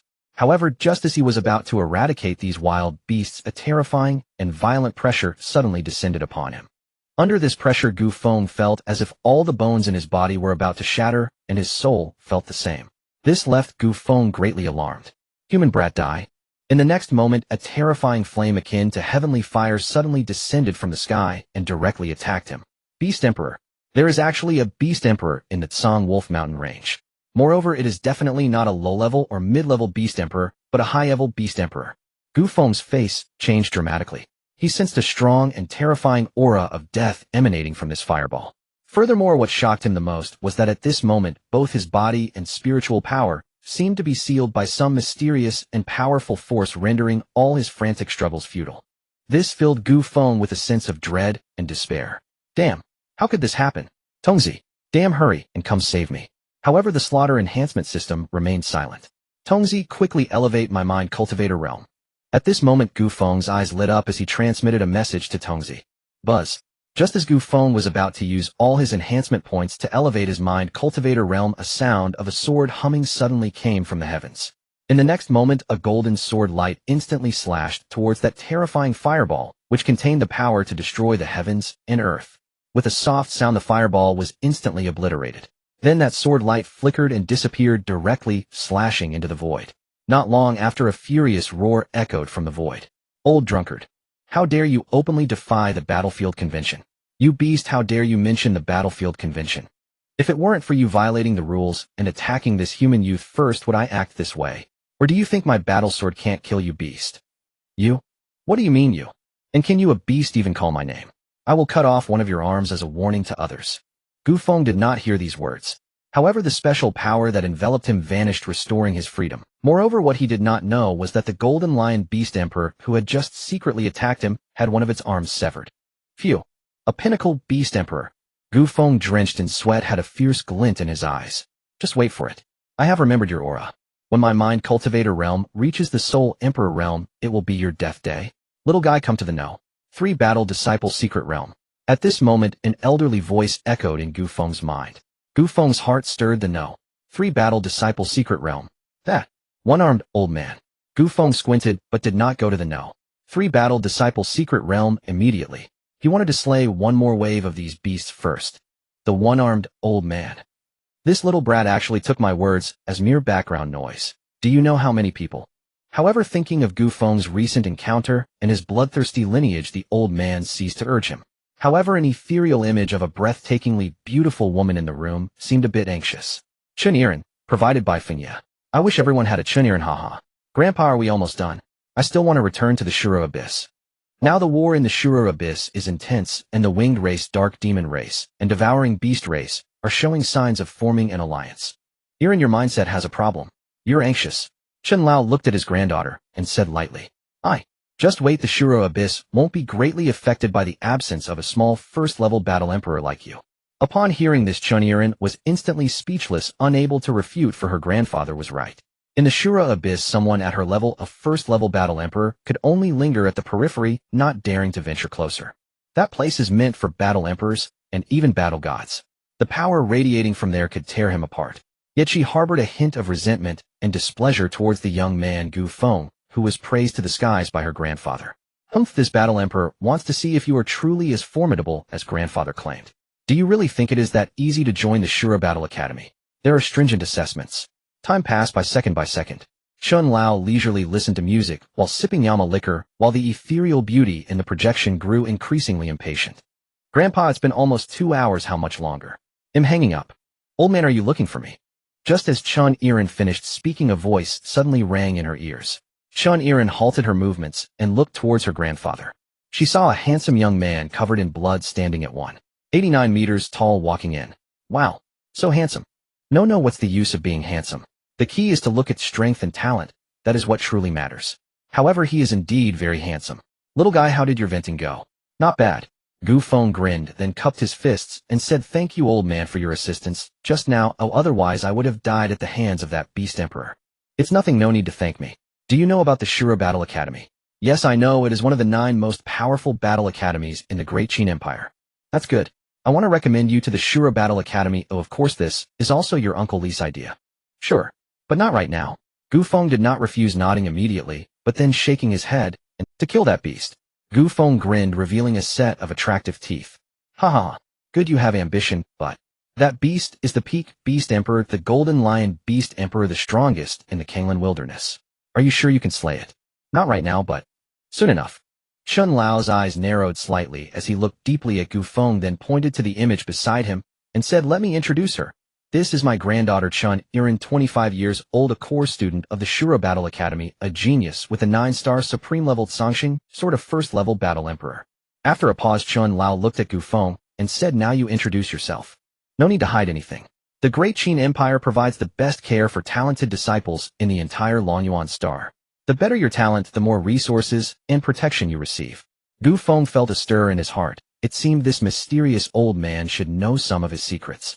With this thought, Gu Feng immediately spoke up. Hello, my name is Gu Feng, 16 years old, possessing a special bloodline, a 2nd-level soul king. With this thought, Gu Feng immediately spoke up. Hello, my name is Gu Feng, 16 years old, possessing a special bloodline, a 2nd-level soul king-level spiritual sense user. What? 16 years old. A 2nd-level soul king spiritual sense user. Moreover, you have a special bloodline. Are you lying? Originally impatiently waiting, Chun Yiren's expression changed drastically upon hearing Gu Feng's self-introduction, stunned at the revelation that he not only possessed a special bloodline, but was also a 2nd-level Soul King spiritual sense user, exclaiming in shock before he could finish. This signifies that he is currently stronger than her. How is this possible? Grandpa, is this true? Cough. It's true.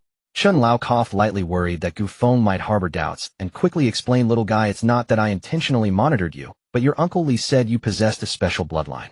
I treasure talent, and just in case I left a trace of my aura on you. But don't worry unless you encounter a crisis otherwise. As he spoke, Chun Lao felt a bit embarrassed. His original plan was indeed as such. However, after sensing something was extremely amiss about Gu Feng's aura, he observed a few times, nearly dropping his jaw in shock, and thus couldn't control his curiosity, occasionally sneaking glances. This is a major taboo. If those guys knew that he was so underhanded, they would probably laugh him to death. Old man, you mustn't say that. If it weren't for your secret protection and your timely intervention, I would have died long ago. I can't thank you enough. Gu Feng interrupted Chun Lao, quickly waving his hands with a face full of grace. This is truly a life-saving grace. What is mere surveillance compared to that? Without the monitoring, he would be gone. As for secrets, aside from the enhancement system, nothing else counts as a secret. Ha, as long as you don't mind. Upon hearing this, Chun Lao burst into laughter. Irin, does he qualify to directly join the Shura Battle Academy now? If what Grandpa says is true, then Brother Gu Feng can indeed join the Shura Battle Academy directly. However, the Shura Battle Academy has an unwritten rule: regardless of your talent or bloodline, you must travel alone for a year, slaying your way to the Shura Battle Academy, and latecomers will not be accepted. This is a form of disguised assessment. Moreover, the Shura Battle Academy, although called a battle academy, is essentially a slaughtering army with no real academy, relying on battle to nurture disciples. What do you think? If it sounds good, I can provide you with the route map for the assessment right now. Chun Yiren's attitude towards Gu Feng was now completely different from before. Her attitude was exceedingly favorable. No problem, just in time. I also have some matters to attend to. Gu Feng's eyes brightened. Could it be this easy? He actually didn't plan to join any battle academy. After all, with the system he possessed, why would he need to join one? But it seems the Shura Battle Academy is quite suitable for him. After all, he needed to engage in mass slaughter to earn enhancement points to grow stronger.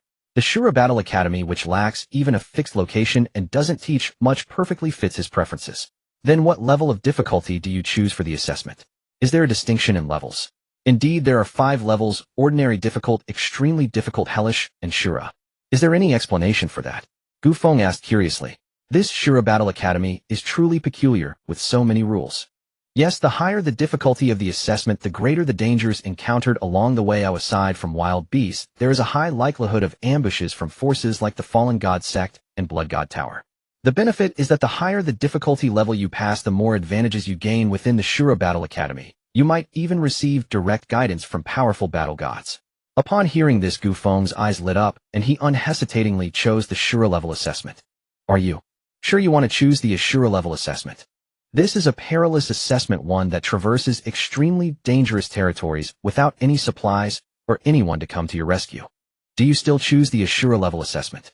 Seeing that Gu Feng chose the Ashura level assessment, without hesitation Chen Yiren's eyes narrowed slightly, and after patiently explaining the dangers of the Ashura level assessment again, she asked.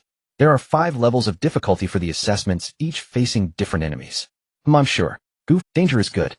The more enemies there are, the stronger he can become. The enhancement system is his strongest trump card. Chen Lao beside him couldn't help but urge him to reconsider. I hope Gu Feng can settle for a lower level. After all, this little guy possesses a lineage of slaughter. If he perishes, it would be too dangerous. Although the Ashura Academy has clear regulations during the Ashura level assessment forbidding cultivators beyond one major realm from pursuing contestants, otherwise they would face the Academy's fierce retaliation. But in this world, Gu Feng is not the only one with divine sense. Among the savage beasts and many factions like the Fallen God Sect, there are also top-tier prodigies. Especially among the savage beasts, there are many more. Those savage beasts Gu Feng had previously slain were even less than minor Karami. The truly powerful savage beasts and other races all possess innate bloodlines. Such beings are the greatest threat to humanity. Gu Feng smiled slightly and said, "Thank you, Chen Lao and senior sister Yiren. I will choose the Ashura level assessment." Seeing Gu Feng's resolute attitude, Chen Lao no longer persuaded him. After giving Gu Feng a deep look, he laughed heartily. Haha. Good, a man should be like this, a man should be like this.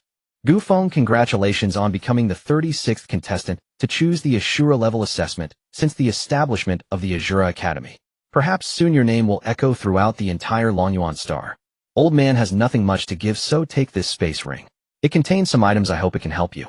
Don't refuse, this is all I can do for you. Of course, if one day you become the supreme war god, and haven't forgotten about old man, just remember to bring me some war god wine, or something. Thank you, Chen Lao. Upon hearing this, Gu Feng did not decline, respectfully bowing to Chen Lao before accepting the space ring. This time he owed a great debt of gratitude. Not only did he not repay the life-saving favor, but he also owed a gift of treasures. While he would work hard to repay it in the future. Chen Yiren, witnessing this scene, had a somewhat resentful and envious look in her eyes. After all, that space ring was a 1-star supreme level space ring. Its internal space is vast, over 1,000 cubic meters, worth more than 50 billion spirit coins. And just like that, it was given away. She had requested it for a long time before, but couldn't get it. Stupid grandfather. He's too biased. No need to be polite, Yiren. You and Xiao Feng should exchange contact information. That way, if there are any issues in the future, it will be easier to reach you. Okay. Chen Yiren nodded and exchanged contact information with Gu Feng. Finally, I wish you success in passing the assessment, Gu Feng. I will wait for you at the Ashura Academy. Goodbye. Grandfather will hang up first. Goodbye. Gu Feng nodded and waved his hand to say goodbye. Chen Yiren also ended the video call. You should have nothing to do for now, right? Yes, Chen Lao, I have nothing to do for now. Good, sit down, and I will explain the relevant matters of the Ashura level assessment to you. The Great Qin Empire has the largest land area, reaching 128 million square kilometers, divided into 9 states: Ashura State, Demon State, Imperial State, Mountain and Sea State, Northern State, Eastern Wilderness State, Heavenly Frontier State, Qingbei State, and Southernly State. Each state is vast and boundless. At this moment, in the center of Mountain and Sea State, within the Mountain and Sea Academy, resembling a city within a city, a silver battleship quietly broke through the air and slowly docked on the landing platform. Feishuan, let's go, we've arrived. The Qingyan Battle Emperor at the 8th level of the Battle Emperor realm chuckled lightly as he led Jiang Feishuan off the battleship. As for the other prodigies, while they were impressive, they could not compare to Jiang Feishuan. Jiang Feishuan's 9-star legendary Green Leaf, White Lotus, while not the top-tier talent, possessed the rare ability of healing. Because of this, its preciousness is no less than that of top-tier supreme talents. Especially on the battlefield, its role is immensely significant. However, the most crucial reason is that if she could unite with her nephew, it is highly likely they would produce offspring with divine talents like the ancient Green Lotus. This is the key. Senior, can I have my phone back now? Jiang Feishuan, following closely behind the Qingyan Battle Emperor, asked coldly. The Qingyan Battle Emperor paused, sensing the coldness in Jiang Feishuan's tone. With a sigh, he casually flipped his hand, retrieved the phone he had taken earlier from his space ring, and handed it to Jiang Feishuan, saying, "Feishuan, I didn't mean to take your phone. That guy is not a suitable match for you. With his one-star black iron level talent, he is destined to be a waste who knows he might have already become food for savage beasts. Qingyan Battle Emperor, I respect you, which is why I call you senior, but please do not insult my brother Xiao Feng. He is my only support in this world. No matter who it is, if anyone slanders him, they are my enemy. Previously at the 3rd Reserve Academy, you forcefully took my phone, not allowing me to contact brother Xiao Feng. That was already too much. You? Alright, just look for yourself." The Qingyan Battle Emperor waved dismissively. Anyway, they had already arrived at the mountain and sea academy, far from that remote place over 100,000 miles away. It was unlikely they would ever intersect again in their lives. First send a message to my nephew asking him to come back. It would be best if he could deal with this immediately. A divine talent like the ancient green lotus. If the Feng family could produce offspring with such talents with the current foundation of the Feng family, there would be a 90% chance of cultivating a war god level powerhouse. And the Feng family would naturally rise to become a divine level force. At that time, the resources they enjoy would be even greater. After receiving the phone, Jiang Feishuan hurriedly pressed the power button. Brother Xiao Feng, hey little girl, why haven't you replied to my messages for so long? Did you become too good for me after awakening your legendary 9-star talent? Brother Xiao Feng, I believe that Xiao Feishuan is not that kind of person. You must have your own difficulties, right? I hope that when you go to the Shanghai War Academy, you will work hard to cultivate. Brother wishes you to become the war god of our human race soon. Brother Xiao Feng, if you can send a message back in the future, please do so. I have to get busy now. Zero's sister Xiao Dai, little girl, congratulations. I didn't expect you to awaken such talent. I'm really happy for you. Sister Xiao Dai, No reply. What do you look down on your sister now? Oh well, I'm hurt, I'm going to be sad. Dear Aunt Lu, little girl, are you coming back for dinner? Aunt made your and brother Xiao Feng's favorite sweet and sour fish, braised eggplant. Dear Aunt Lu, sigh. I've heard about your situation. I believe you are not that ungrateful child. No matter what, you must take good care of yourself outside. Upon seeing this message, Jiang Feishuan couldn't help but burst into tears, wiping her tears with her little hands while awkwardly opening brother Xiao Feng's chat window and typing a long message. In the secret realm of the 3rd battle disciple. After hearing how dangerous the Shura level assessment is, do you still want to take this assessment? If you want to back out, the old man can help you say a word. Thank you, Elder Qin, but no. They'll go for the Shura level assessment. After listening to Elder Qin's explanation of the Shura level assessment, Gu Feng not only showed no signs of retreat, but was instead filled with joy. This Shura level assessment is not a life and death crisis, but rather tailor-made for him. It suits him perfectly. According to Elder Qin, the 5 levels of assessment set by the Shura War Academy are almost publicly accessible. In other words, once he successfully joins the Shura War Academy, the Academy's official website will release the roster assessment levels and pathways. It vaguely conveys a sense of welcome for everyone to challenge the prodigies of the Shura War Academy. Gu Feng honestly didn't expect this operation. However, this is very much in line with the mission of the Shura War Academy. The principle upheld by the Shura War Academy is to nurture warriors through battle. Only through the tempering of blood and fire can true powerhouses be cultivated. In their eyes, true powerhouses are forged from seas of blood and mountains of corpses, not merely cultivated within the academy.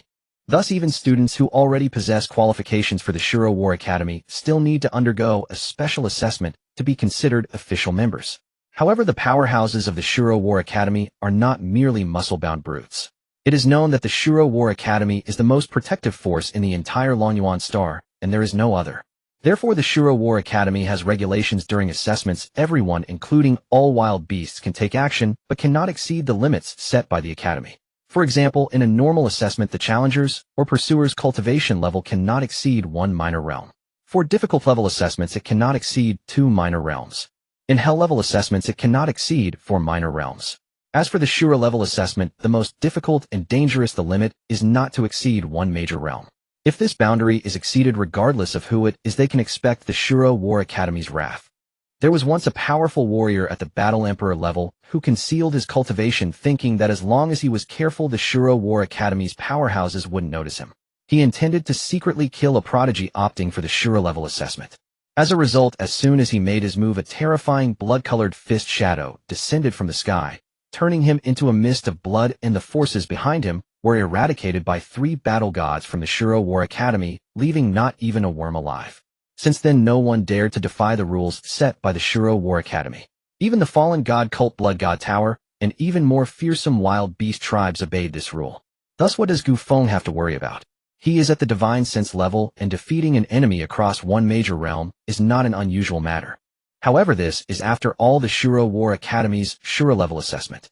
Given the position of the Shuro War Academy in the eyes of the wild beast tribes, once the Academy announces this matter on its official website, they will definitely go completely mad and send countless powerful wild beasts to hunt him down. It seems that during this time he should take the opportunity to accumulate some enhancement points and improve what needs to be improved, such as talent exclusive Black Iron Bow, physical realm, vitality realm, and so on. Currently, aside from the divine sense level, which is barely acceptable, the rest are quite low. He is in urgent need of enhancement points and hopes that these guys can provide some assistance. After chatting with Elder Chun for a while, Gu Feng finally took his leave. During this time, he recounted the incident regarding the assassination with annihilation-type missiles. Unexpectedly, after Elder Chun learned about this, he immediately called the Minister of the Military Department, demanding a swift investigation into who was responsible. This only made Gu Feng more curious about Elder Chun's identity. However, since the other party didn't disclose it, he didn't inquire further. At the same time, he learned many things he had previously been unaware of from Elder Chun. For example, he originally thought that the Songlong mountain range was the most significant threat to Kanglan City, but in reality the most dangerous area is the Kanglan Wilderness. The 4 legions stationed on the 4 battle lines are not the strongest forces of Kanglan City. The strongest army is the Kanglan Army, which defends the Kanglan Wilderness. Little guy, I hope you can pass the assessment successfully. Watching Gu Feng release the Phantom War Chariot from the spatial ring and wave goodbye, Elder Chin's eyes flashed with a strange expression. Since the establishment of the Shuro War Academy, a total of 35 individuals have chosen the Shuro level assessment, but only 19 ultimately succeeded. Among them, 5 died in the Beast Tide. 3 became disabled. The remaining 8 chose to give up midway and joined other top war academies. Now they have all become renowned figures in various war academies, including several at the Battle Emperor level. As for the 19 who joined the Shuro War Academy, they are naturally even stronger. The weakest among them is a 3-realm Battle Emperor, while the strongest is at the Battle God level. After 9 years, Gu Feng became the 36th person. This time the impact is likely to be even more terrifying. After all, the youngest among the previous 35 was already 19 years old. Meanwhile, Gu Feng is taking on the Shuro assessment at the age of 16. Just this alone is enough to astonish the world. However, he has an inexplicable confidence in Gu Feng. This confidence comes not only from Gu Feng's bizarre and terrifying speed of cultivation, but also from the killing bloodline within him. More importantly, it stems from Gu Feng's calm and steady demeanor during battles and his battle experience. He feels that Gu Feng doesn't seem like a 16-year-old boy at all, but rather an experienced old hand on the battlefield, who is cautious and meticulous in his actions. Moreover, what he appreciates most is that this young man possesses a heart of innocence and a correct worldview. He heard that not long ago he donated 3 million spirit coins to the families of the martyrs. Although this 3 million spirit coins were compensation given to him by the Jiang family, it still counts as his donation. This is truly not something a 16-year-old boy would do. Furthermore, he can even sense that this reign is quite unusual. This little guy has many secrets. Having many secrets is a good thing, but it allows one to live longer. He had not expected that a filthy rat had already set his sights on that youth. Fortunately, the boy was a practitioner of spiritual sense. His mental chi detected the plot early, and he intercepted and detonated an annihilation rocket, killing 3 men. Had it been anyone else, even a mid-stage battle venerable, they would have been dead or left crippled. This plainly showed the assailants intended to utterly annihilate Gu Feng. Elder Chun, it is most likely the fallen god cult. You know those beasts, they have no scruples and become utterly frenzied. Their aura, the disfigurement, those details all but align. When you find out, tell that boy to handle it personally. Yes, Elder Chun. Also, send word to the north and east, troops may be mobilized to the Songlong mountain range. What do you mean, As the head of the military department of Kanglan City, you do know that the 4 peak beast kings in the Songlong mountain range have been slain, do you not? What? How could that be? Wait, Elder Chun, hold on. There is an urgent battle report. Hiss, they truly were killed. Elder Chun, did you strike? No. As for who did it, you can guess for yourself. With that, Elder Chun hung up. General Xiao Jintian stared at the dead line, stunned into numbness. A succession of surprises left him reeling.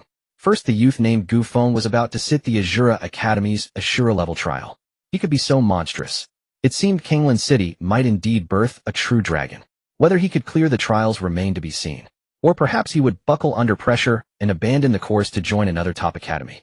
Yet whatever the outcome for the whole of Kanglan City, and even the Great Qin Empire, this was a matter of great consequence that would seize many hearts. The second shock: the 4 great peak beast kings of the Songlong mountain range had been slain. For him, and for the entire Kanglan City, this was cause for elation. With that, Kanglan City could immediately dispatch troops to take control of this enormous treasure trove.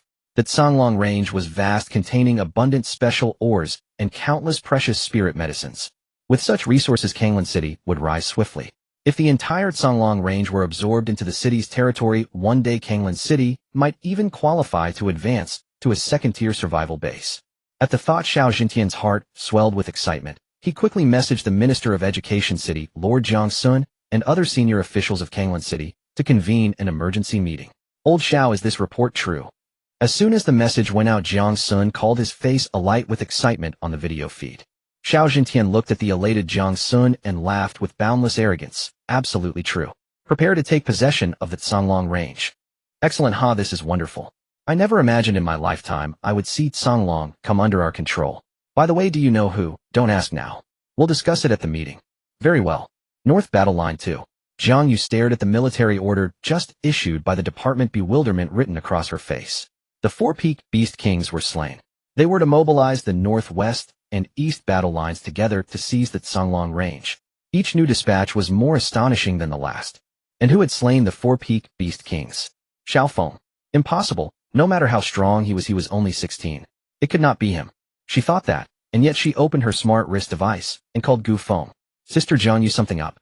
The 4 peak beast kings. Did you kill them? Yes.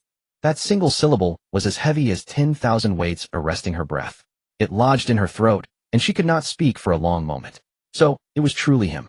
That meant he had quietly grown to such a terrifying level of power. A peak battle king. No, those were the 4 peak beast kings.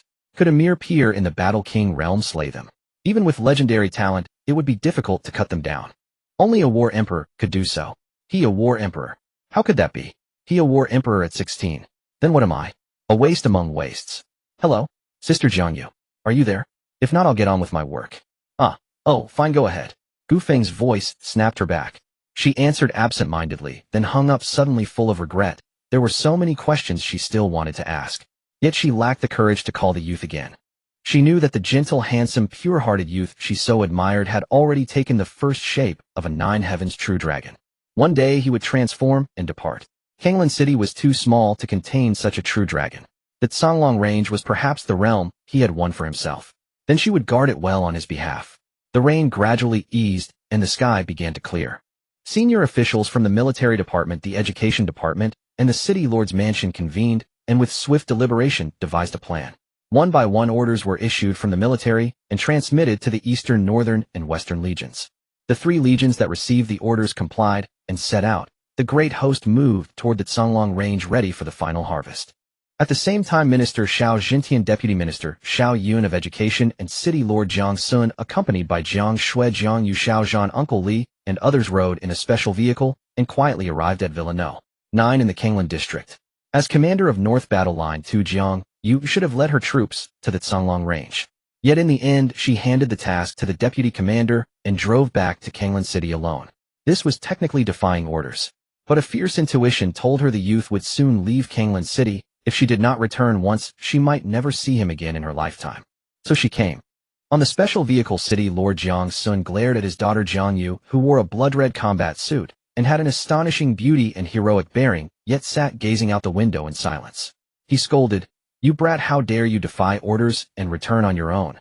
City Lord Jiang, there is no need. She has already reported to this minister. Besides, it is only the seizure of the Songlong range. There is little danger left." Before Jiang Sun could finish, Xiao Jintian in the rear pierced through Jiang Sun's concern with a single calm remark. Ahem, then fine. After all, military orders must not be disobeyed. At this moment in the welfare community beneath the grapevines, Gu Feng was enjoying the delicious meal prepared by Aunt Lu when he suddenly felt his smart wristwatch vibrate. Seeing this, Aunt Lu, who had a kind smile on her face while watching Gu Feng, asked with a concerned expression, "Is it another task?" "Let me see. Oh, it's a message from Fei Xian." Gu Feng said, "Fei Xian? Why has it taken her so long to reply? How is she doing? Is everything okay?"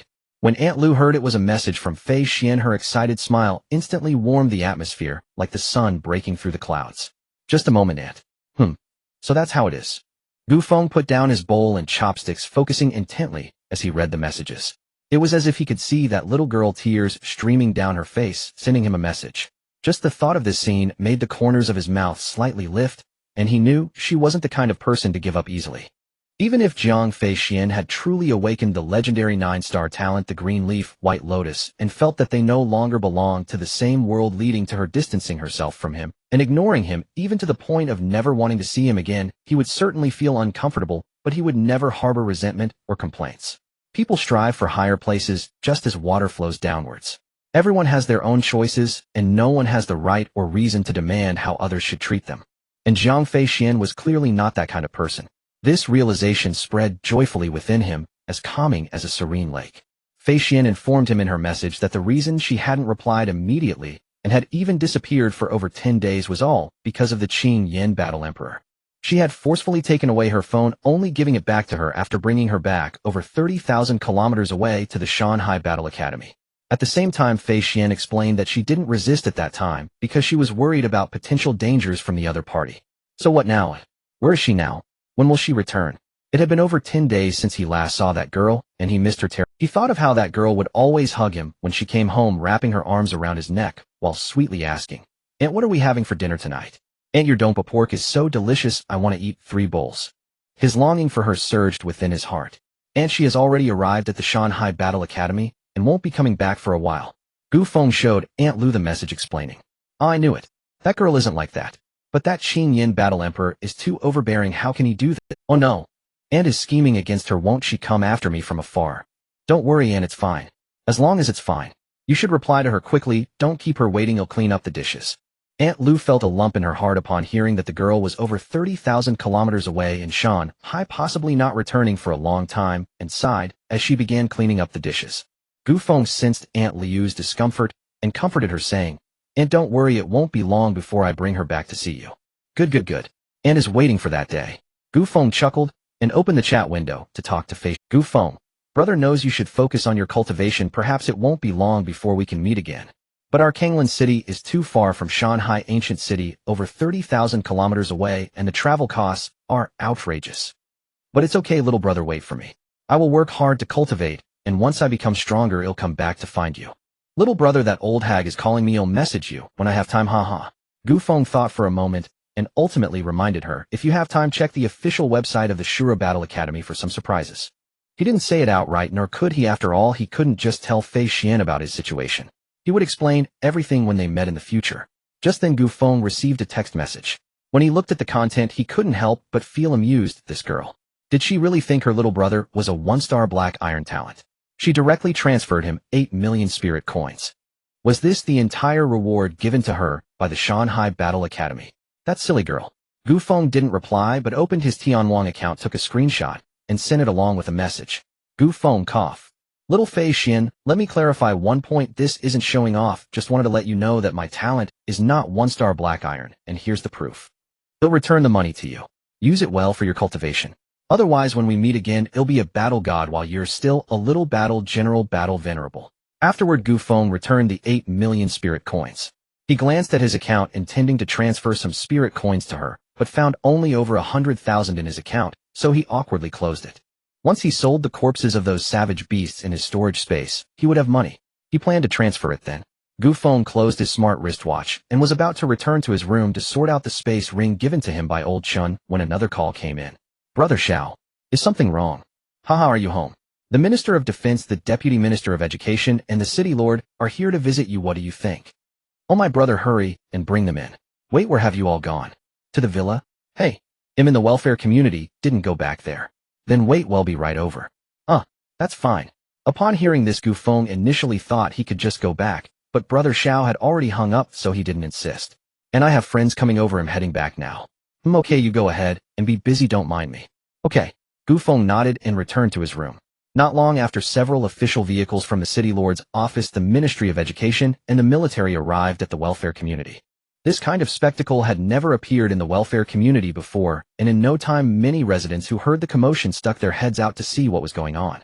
When they saw that the arriving vehicles belonged to the military, the Ministry of Education, and the City Lord's office, they were immediately astonished. "What's going on? Why are the military, the Ministry of Education, and the City Lord's office vehicles here in our remote community? It seems they went to the building where Xiao Feng lives. Xiao Feng. Looks like this little guy is about to make it big. Haha, good news, good news. Fully residential compound, building 9, unit 1, room 2303. Haha, Xiao Feng. I hope you don't mind being called that. Glad you don't mind. I am elder brother Xiao Zhantian. Call me brother Xiao or brother Zhantian. This time we came with these friends not for any other reason but to pay our respects to you. Gu Feng was speechless, the others were too. No one expected that the dignified minister of Kanglan City's military department would be so mischievous. Then again, given Gu Feng's contributions to the whole of Kanglan City, their show of reverence was entirely fitting. After all, he had single-handedly slain 4 pinnacle beast kings, and had cut down the vast majority of the beast kings and Shozong and Shaozhen-level feral beasts within the Canglong mountain range. This not only avenged the blood feud of 8 years past, but also alleviated countless burdens for Kanglan City. At the same time, he secured a resource-rich treasure trove for the city. Such an honor justified not just one kowtow, but many. Naturally, they had not come merely to offer empty praise. It was not about handing out 500 coins and a certificate. Xiao Zhenqian's words eased the atmosphere considerably. Everyone, my place is rather modest. If I fail to entertain you properly, please forgive me. Also, we did not know you were coming, so there is nothing prepared to host you. No matter, we brought things with us. Before Gu Feng could finish speaking, Ying Wang Yulan and Zhang Shui exchanged smiles and opened their backpacks, producing many carefully prepared delicacies, precious wines, gourmet foods, feral beast meat, rare spirit fruits, and more, which they set upon the table. Thank you. Gu Feng felt warmth fill his chest and thanked them with a grateful face. A sweet honeyed call came first. Hee, brother Gu Feng. Immediately a figure carrying the sweet aroma of strawberry cake hopped over like a cunning little rabbit. Naturally, she slipped her arm through Gu Feng's, lifting her pretty eyes to look at him. It was Zhang Shui. Dressed in a secure pink JK uniform, her creamy skin seemed to glow. The rabbit-eared bow at her chest bobbed playfully with her movements. The milk tea checkered skirt's butterfly clasp swayed gently. Most striking were the puffy socks piled at her slender ankles like 2 fluffy cotton candies. She leaned forward slightly, her large eyes darting at Gu Feng with an expectant, solicitous look. Tell me, how are you going to thank me? These spirit fruits and feral beast meat, I managed to sneak them away with great difficulty. Her words seemed to scald her. She slammed a hand over her mouth, her lively eyes instantly widening as her long lashes fluttered. She gave her father an embarrassed little laugh and a sheepish look. Brother Gu Feng, haha, girl, you did very well this time, Jiang Sun said, clapping with evident approval. Xiao Zhan Ying. You two go on and take care of your matters. We have something to discuss with Gu Feng, Jiang Sun said. At that moment, Xiao Yun, the composed, commanding woman who had been observing Gu Feng, suddenly spoke. Very well.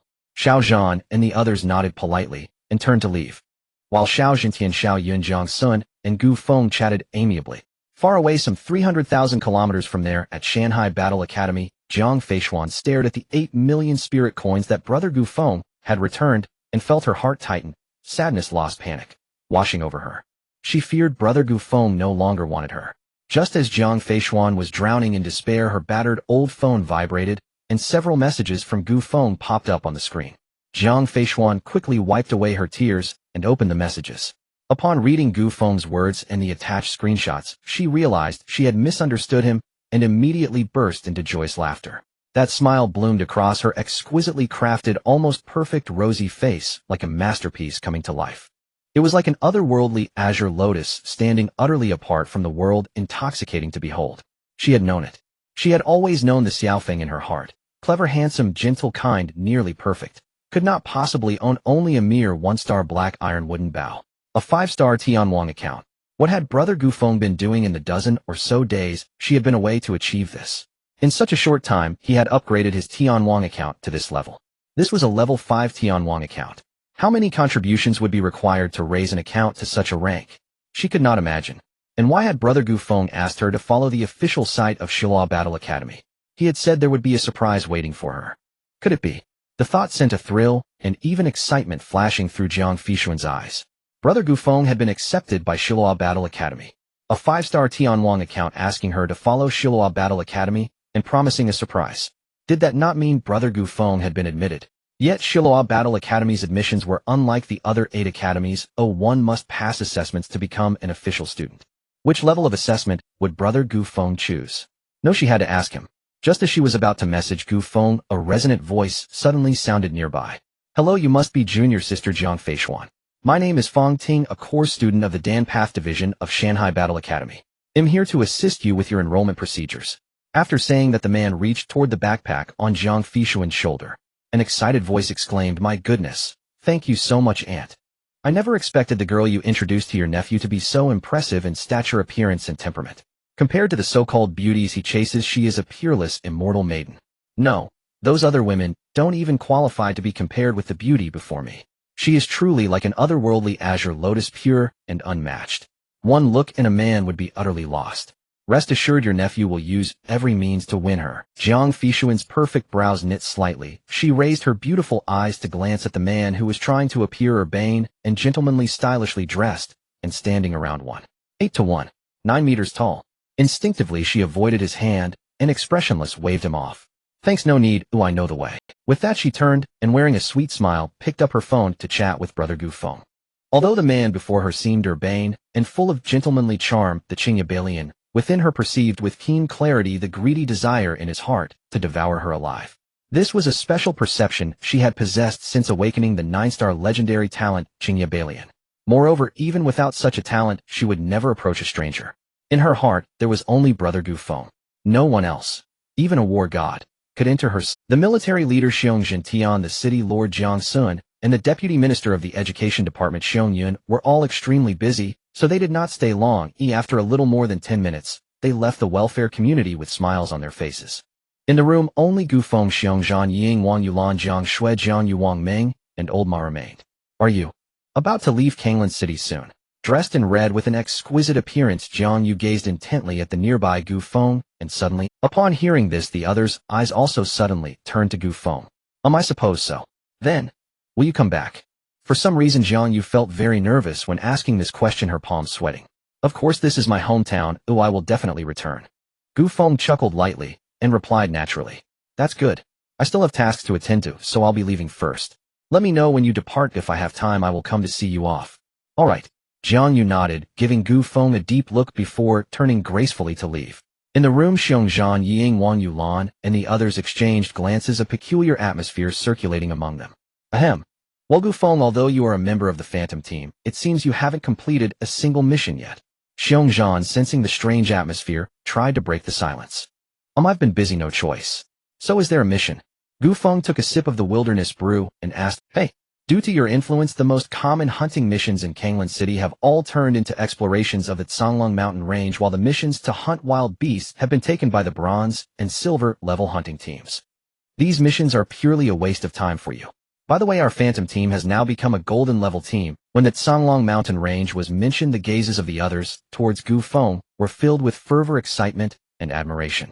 One person had slain the 4 great pinnacle beast kings, suppressing the Songlong Mountain Range. He single-handedly accomplished a feat that had not been achieved in Kanglan City for hundreds of years. And he was only 16 years old. Previously, they had only speculated, but they were not certain. However, when the young man before them admitted to having slain the 4 great pinnacle beast kings, the shock and disbelief in their hearts threatened to overwhelm them. Yet they did not know that the truly astonishing events were still to come. Xiong Zhan and the others did not stay long. After chatting with Gu Feng for a while, they turned to leave. They still needed to head to the Songlong Mountain Range to help. For now, they did not dare to think about killing the beast kings, but assisting in subduing the beast generals and beast lords was still feasible. After seeing everyone off, Gu Feng returned to the room. He looked at the 5-clawed golden dragon card in his hand, a hint of satisfaction flickering in his eyes. Truly, the major figures of Kanglan City are impressive. They possess great ambition. No, they are exceptionally ambitious. Because this card holds 10 billion lingbai. That's right, it's 10 billion. Additionally, all future profits from the Songlong Mountain Range will be divided with him, receiving 1/10 each year. When Gu Feng heard this news, he was genuinely shocked. 10 billion was already outrageous. Who would have thought they would transfer 1/10 of Kanglan City's annual profits to his card? He immediately chose to refuse, but City Lord Jiang Sun directly revealed the truth, stating that the reason for this was to bind him and Kanglan City together. In the words of the exquisitely poised and refined Xiong Yun, they were making a proactive investment in themselves, banking on him.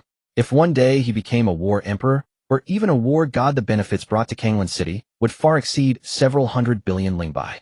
With such words spoken, if Gu Feng were to refuse again, it would seem a bit pretentious. However, it must be said that he was extremely satisfied with the actions of Jiang Sun, Xiong Zhentian, and the others. They certainly knew how to conduct business well. At this moment, Gu Feng's gaze fell upon another gift on the table. This gift was none other than a list. Gu Feng set aside the anonymous 5-clawed golden dragon card and picked up the list on the table. The fallen god cult, huh? Since you dared to assassinate me, be prepared to become my enhancement points. Gu Feng's hand swirled, and a dominating force instantly shattered the paper in his grasp. He glanced at the enhancement points. 8 million points. It was time to level up properly. However, before that he wanted to check the gift that Uncle Chun had sent him. With that thought, Gu Feng retrieved a dark-colored spatial ring covered in battle patterns, ancient and heavy, from his storage space. He was unsure of the rank of this spatial ring. However, when his mental power swept over it, information regarding the rank and size of the spatial ring appeared in his mind. A 1-star supreme level spatial ring. My goodness, it turned out to be a supreme level spatial ring. Its space size must be at least 1 or 2,000 cubic meters, right? A spatial ring of this level is worth at least 5 billion lingbai, without a doubt. Perhaps even more.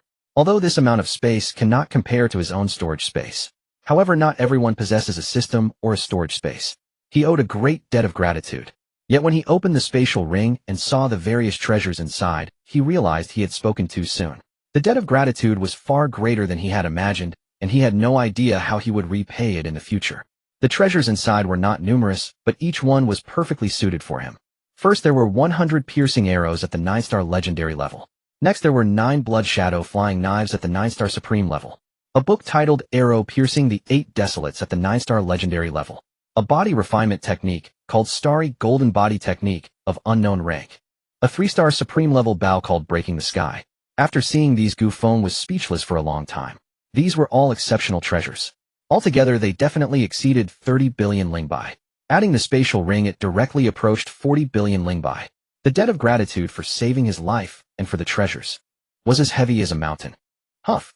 Gu Feng took a deep breath, suppressing the gratitude in his heart. With a thought, he took out the Starry Golden Body Technique from the spatial ring. Special technique detected. Do you wish to record it? Moi. Upon seeing the golden text suddenly appear in his mind, Gu Feng felt intrigued. This time it seemed a bit different. The system was actually requesting to record it actively. Could it be that this technique, called Starry Golden Body Technique, was quite extraordinary? Record it. Gu Feng commanded inwardly. Recording successful. Congratulations to the host for acquiring the ancient body, Refiner's Legacy, the indestructible body of the myriad calamity star dome. Would you like to repair its defects? How many enhancement points are needed? Gu Feng's heart stirred, and he asked. This was critical. He had previously earned over 2.6 million enhancement points, spending 5.0 on the Star Crystal Concentration Technique and 2.0 on the Mentalist Realm. After killing a few more before the Golden Lion Beast King acted, he was left with 1.8 million enhancement points. Originally, he intended to use these enhancement points to improve his talent and strengthen the Black Iron War Bow. If he used them all on the indestructible body of Eternal Calamity, then everything else would be put on hold. Given his current situation, he didn't need to enhance the indestructible body of Eternal Calamity just yet. Instead, he should first improve his talent and the War Bow. After all, the Ashura level assessment was imminent, just waiting for the official announcement from the Ashura Battle Academy's website. Enhancing his combat power would be more beneficial for him at the moment. First stage 1. 8 million enhancement points. Gu Feng, I knew it. It turns out they were targeting my 1.8 million enhancement points. Moreover, this was only the first stage. Does that mean there are second and third stages? It seems the indestructible body of Eternal Calamity is indeed extraordinary. Could it be a divine level mental technique? At this thought, Gu Feng's heart began to race. If it truly was a divine level skill, then he would have to pay his respects to Old Chun. It seems Old Chun had long seen through my body refinement. A true monk in disguise, but I wonder what realm he is in. He must be in existence above the Battle Emperor, right? If he were a battle monarch with his current mental power, Gu Feng could easily sense it. Only beings above the Battle Emperor would be beyond his perception. Of course, it was also possible that the other party wore a high-level shielding bracelet or something. Gu Feng put down the indestructible body of Eternal Calamity and picked up the legendary archery skill Arrow Breaking the 8 Desolations. The expected scene did not occur. It seems that Arrow Breaking the 8 Desolations is different from indestructible body of Eternal Calamity, not a special mental technique. Soon the mental technique section of his personal attribute panel displayed the name Arrow Breaking the 8 Desolations. Simultaneously, the system prompt appeared in his sea of consciousness. The system has detected 1852 flaws in the legendary archery skill Arrow Breaking the 8 Desolations. Would you like to enhance and repair it? So many flaws. Gu Feng's mouth twitched. Without much thought, he directly chose to repair it. Congratulations, host, you have consumed 1.2 million enhancement points and successfully repaired all flaws in arrow breaking the 8 desolations, elevating its level to 9-star supreme. Goodness, he actually spent 1.2 million enhancement points. However, its level jumped directly to 9-star supreme, which is just below divine level archery. This would be sufficient for him to reach the battle god realm. Thanks, Old Chin 11. As the golden subtitles faded, a wealth of knowledge about the arrow breaking the 8 desolations, including its mysteries and cultivation methods, surged into his mind like a tsunami.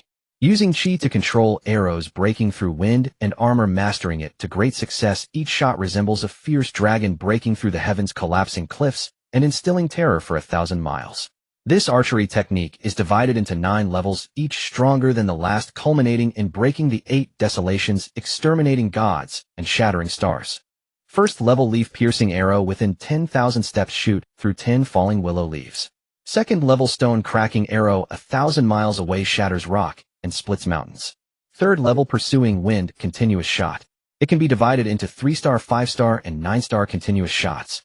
The further you go, the more powerful it becomes. Fourth level, falling star arrow, after leaving the bowstring it falls rapidly, annihilating enemies.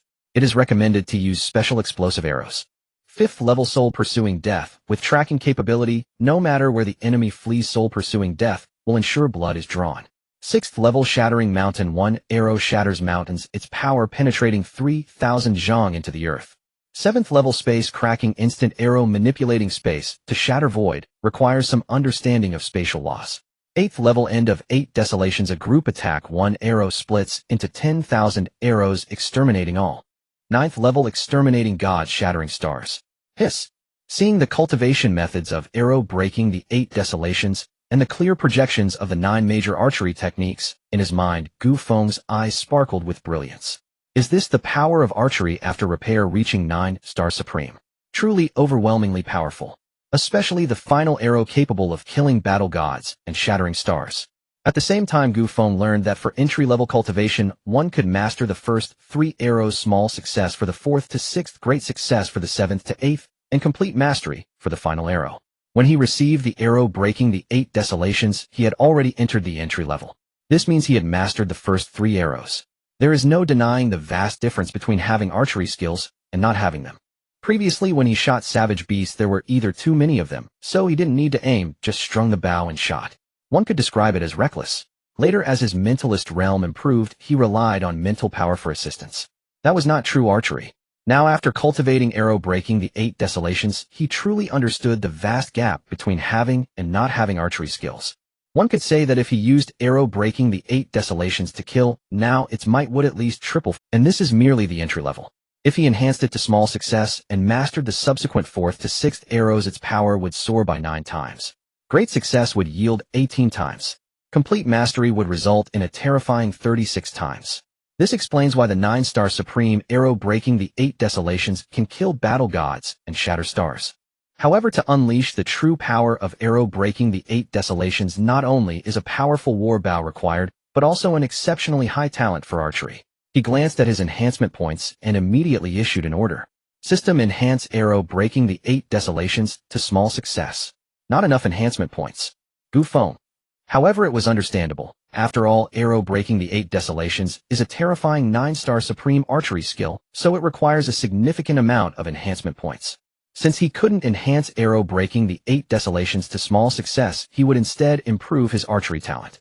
Currently, his archery talent was only at 9-star gold level, which was clearly insufficient to wield arrow breaking the 8 desolations.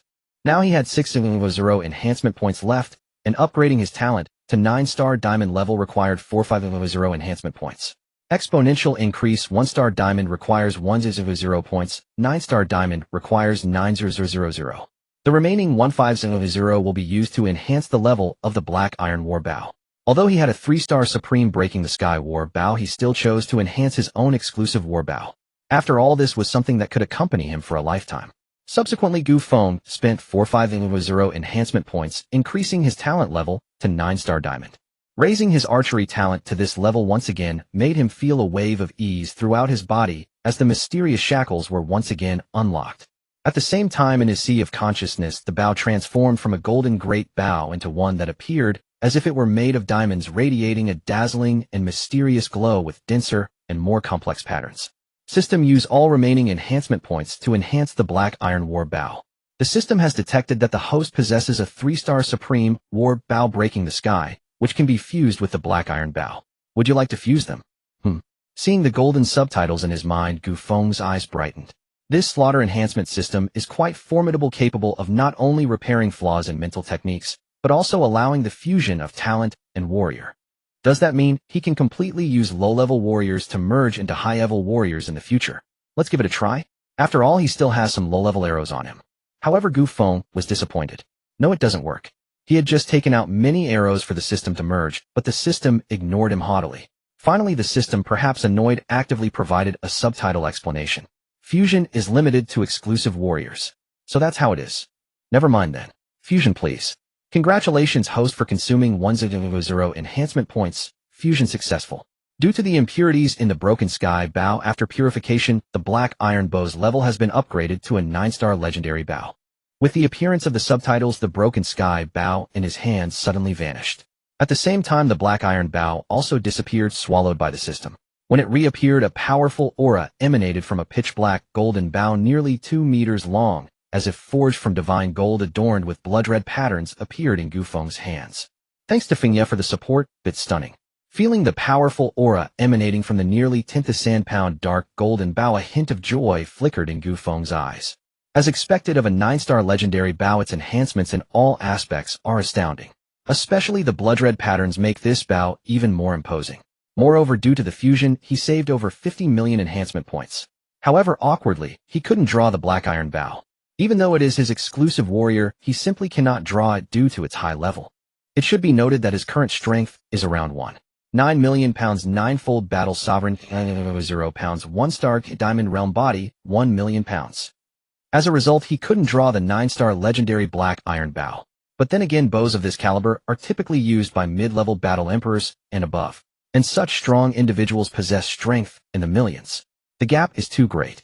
This is troublesome. I acted hastily. If I'd known, I would have refrained from fusing. However, it is what it is, and there's no way to revert it. Gu Feng glanced at his enhancement points. Only 500 remain. But he used all the enhancement points to elevate my vitality level. Congratulations, host, for consuming 100 enhancement points. Vitality level upgraded to 1-fold battle sect level. That's it. Alright, I forgot that the level of the vitality mental technique is only 1-star diamond level. Gu Feng was not planning to enhance the diamond body refining technique anymore. The level is too low. He should find a higher level mental technique to cultivate. With this thought in mind, Gu Feng prepared to open the Hunters Association app to purchase a powerful mental technique. With 10 billion spirit coins in hand, even buying a legendary level mental technique is no problem. Moreover, there's no need for verification or assessment. After all, his current Skynet account, the Hunter's Battle Order level, has already reached 5 stars. However, just then a pinned message with bold blood-red text suddenly caught his eye: announcement for the opening of the Shura Academy Shura level assessment. Gu Feng's eyes narrowed slightly upon seeing this message. Finally, it has come. Gu Feng's slender fingers slid across the projection screen, and upon opening it, a message instantly appeared. Announcement for the opening of the Shura Academy Shura level assessment. 9 years later, the Shura Academy will commence its 36th Shura level assessment. This assessment will be initiated by Gu Feng, a preparatory student of the Shura Academy at the 3rd-tier survival base Kanglan City, at noon on June 20th, 3069 of the Dragon Source calendar, with a 1-year time limit. Our Academy hereby warns the world that during this year, anyone who violates the rules of the Shura Academy will face extermination, annihilation. Map. Gu Feng raised an eyebrow upon seeing this information. He didn't expect the Shura Academy to issue such a domineering announcement. It felt as if a fierce aura was rushing towards him, leaving him momentarily stunned. Moreover, they even directly revealed his birthplace and name. No wonder old Chun said that it wouldn't be long before his name would resonate throughout the entire Dragon Source star. With this setup, it would be a surprise if he didn't become famous. However, it's quite good. He hopes to attract more enemies. This way he can earn more enhancement points. He glanced at the time. It was now June 17th. In 3 days, the Shura level assessment will commence. Then he should take this time to clear out the rats in Kanglan City. He should also see if there's time to head to the Kanglan Wilderness, kill some wild beasts, and earn a few enhancement points. Just then a message appeared on the screen. It was a voice message from Jiang Feishuan. After opening it, Feishuan's anxious soft voice reached Gu Feng's ears. Little Feishuan brother Feng, why are you choosing the Shura level assessment? This assessment is the most dangerous. 10 crying emojis. Gu Feng, haha, it's fine, trust me. Hug little Feishuan brother Feng, can't you change it? Confused. Gu Feng, it can't be changed, just trust me. Little Feishuan then. Okay, you must pay attention to safety. If there is any danger, choose to give up at the first opportunity. Living is more important than anything. Gu Feng, okay, I'll listen to you. After hanging up on little Feishuan, Jiang Yu, Jiang Shui, Xiao Zhan, Wang Meng, Uncle Li, Old Ma, and anyone who had Gu Feng's contact information all called immediately to inquire about the authenticity of this matter. Gu Feng could only patiently reply to them all. Huh, what's the big deal about a Shura level assessment? Why do they need to be so anxious and excited? Gu Feng turned off the phone, stretched, and threw himself onto the sofa. Bang! With a dull thud, the old sofa, which had been used for over 10 years, was instantly reduced to a pile of debris. The entire floor shook 3 times. Little Feng, what's wrong? Are you okay? Just as Gu Feng lay dazed in the wooden debris, Aunt Liu's concerned voice came from downstairs. Cough, cough. And I'm fine, Gu Feng replied. I was careless. He had forgotten that with the increase in his cultivation, not only had his strength grown significantly, but the density of his bones, muscles, etc. had also increased dramatically, resulting in accidentally reducing the old sofa, which had served him for over 10 years, to a pile of fragments. The stuffing from the sofa was flying everywhere. Meanwhile, as Gu Feng cleaned up the shattered sofa and headed towards the hunters building, the outside world was stirred up by the blood-red announcement from the Shura Academy. Every word on this announcement caused the forces that saw it to change their expressions. After 9 years, someone has activated the highest level Shura assessment of the Shura Academy again. Moreover, this person hails from the 3rd-tier survival base Kanglan City. Shura level assessment. Interesting, after 9 years, finally some ignorant entity has activated the Shura level assessment of the Shura Academy. To be able to initiate such an assessment, the blood within must be incredibly delicious, right? Ha ha ha. Is it about to get lively? Among the human race, someone has activated the Shura level assessment again. This time, let this prince devour you. At this moment, the other 8 top battle academies, various ancient clans, as well as the Blood God Tower, the Fallen God Sect, the Twilight of the Apocalypse, the Yellow Springs Tavern, and countless lurking feral beast clans in the desolate regions, in the depths of the wilderness, not to mention the spies and forces from other empires infiltrating the Qin Empire, were all thoroughly shaken by the sudden announcement released by the Shura Battle Academy. This piece of news was akin to a super nuclear bomb dropped into the endless depths of the ocean, instantly stirring up towering waves. In an instant, the winds and clouds changed and dark currents surged. Countless top battle academies, the outstanding talents from various ancient clans and feral beasts with special bloodlines, began to take action. The Shura Battle Academy had released the map. The boy named Gu Feng, in order to complete the Shura level assessment, must follow the map's directions, starting from the 3rd-tier survival base Kanglan City in the Eastern Desolation Province, crossing the Kanglan Wilderness, stepping into the desolate and uninhabited Apocalypse Desert, the 10,000-mile swamp, the Primordial Glacier, the Hydra Valley, and the increasingly perilous Storm Demon Cave, ultimately reaching the most dangerous Dark Demon Sea in the southern maritime region. And this is still not the end. He also needs to cross the 30,000 miles long Biming Mountain Range in order to enter the Shura Abyss that lies between the southern maritime region and the Biming Mountain Range. This route almost traverses the most dangerous area in the southeastern part of the Qin Empire. The total distance is approximately 380,000 kilometers. This route ranks among the upper tier of the other 35 Shura-level assessment routes. It can be said to be fraught with crises and hidden dangers.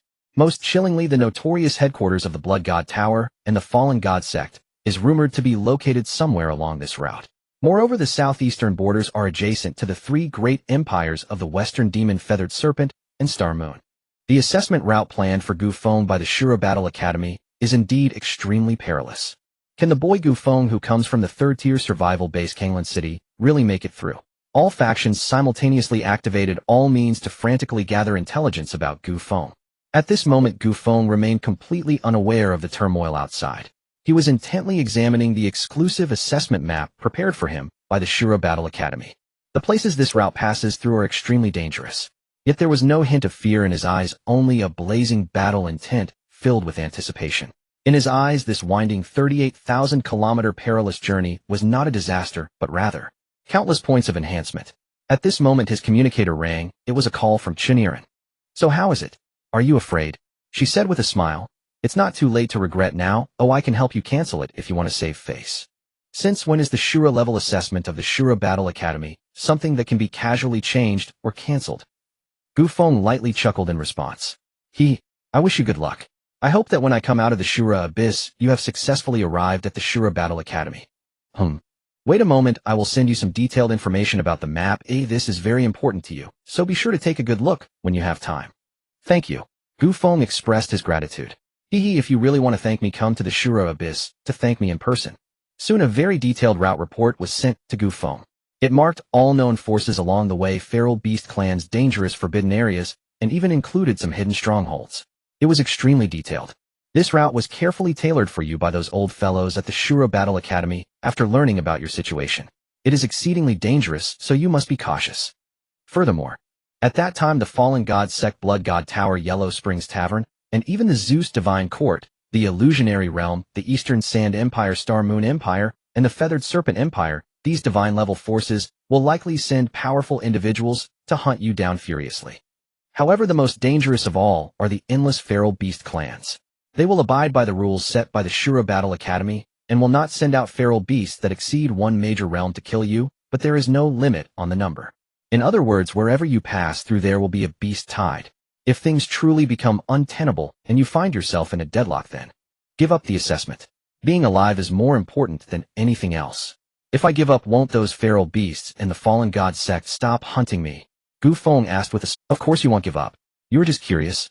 No, but other top battle academies will intervene to rescue you. You do have a certain chance of surviving. As Chun Irin said this, her tone carried an undeniable arrogance. It was as if even the students who were merely candidates abandoned by the Shura Battle Academy were treasures that others would scramble for. This is the value of the Shura Battle Academy. Irin, can I ask you a question? You little brat, what did you call me? Call me sister. I'm older than you, do you understand manners? Alright Irin, I want to ask, what level of assessment did you pass to join the Shura Battle Academy back then? After a long silence, Chun Irin replied. The phone was hung up forcefully. You little brat. On the other end, Chun Irin gritted her teeth, yet a hint of embarrassment flashed across her face. She had fought hard to pass the difficult level assessment back then. However, even with her talent and combat power at that time, it was an extremely dangerous assessment to pass. From this one can see how perilous the Shura level assessment, which is 2 levels higher than the difficult level assessment, will be. Hopefully that boy can create a miracle and arrive safely. After all, he is still a little guy highly regarded by his grandfather. At this moment in the Kanglan community, on a certain building, Wang Chong, who was recuperating while lying on a lounge chair, suddenly stood up, as if he had seen something incredible. What? How is that possible? Chonger, what's wrong? You child lying down to recuperate properly, why are you standing up? That little brat is too ruthless. Your father and elder brother are also quite heartless, allowing that little bastard to beat you. Mom. Wang Chong interrupted his mother Lu Suing's rambling with a pale face, his voice trembling. He is going to participate in the Shura level assessment of the Shura Battle Academy. How could this be? What gives him the right? You dead child, why are you shouting so loudly? Are you trying to scare your mother to death? Lu Suing glared at her son Wang Chong, her plump palm patting her chest, as she scolded unhappily.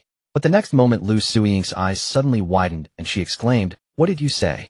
Who is going to participate in the Shura level assessment? How could she not know about the Shura level assessment of the Shura Battle Academy? This matter, even on Longyuan Star, is a major event. As the wife of Wang Chun, the head of the Wang family, although she was very vain and liked to show off, she was not a brainless fool. Naturally, she had also heard about the Shura level assessment of the Shura Battle Academy. Gu Feng, it's Gu Feng, my classmate, that guy who has crippled me twice. Wang Chong pushed the light screen towards his mother, his voice dry, his face filled with disbelief, shock, and deep bitterness. No matter how he thought about it, he could not imagine that the boy who had been tested to have only a 1-star black iron level talent of Ironwood Bow on Awakening Day would soon embark on a journey that he wouldn't even dare to look up to. How could this be possible? The announcement from the Shura Battle Academy was unfiltered, and as soon as it was released, it caught the attention of countless people. At this moment in the hunting tower, while scrolling through videos, Lan Dai saw the announcement from the Shura Battle Academy, her eyes narrowing in surprise at the mention of the Shura level assessment. Moreover, the evaluator was a boy named Gu Feng from Kanglan City. Gu Feng. Is it really him? Sister Dai, what are you looking at? Just then a familiar voice rang and Lan Dai looked up to see a sun-kissed handsome young man. Her beautiful phoenix eyes slightly narrowed as she opened the Shura Battle Academy's announcement, waving it in front of Gu Feng, and asked with an unspoken emotion, Is it you? Is there anyone more outstanding than me in Kanglan City? Gu Feng grinned and teased. Conceited. Lan Dai rolled her eyes and shot a glare at Gu Feng, but waves of emotion surged within her. This flirtatious guy really intends to participate in the Shura level assessment of the Shura Battle Academy.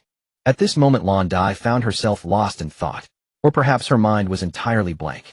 Anyone would know that participating in the Shura level assessment of the Shura Battle Academy signifies something significant. Not just anyone can sign up for the assessment. You need to possess terrifying talent, and only with unanimous consent from the Shura Battle Academy can you participate. After all, this is no trivial matter. His successful registration speaks volumes. He truly is this flirt. Gu Feng. It's Gu Feng, the Gu Feng student. Aren't you participating in the Shura level assessment of the Shura Battle Academy?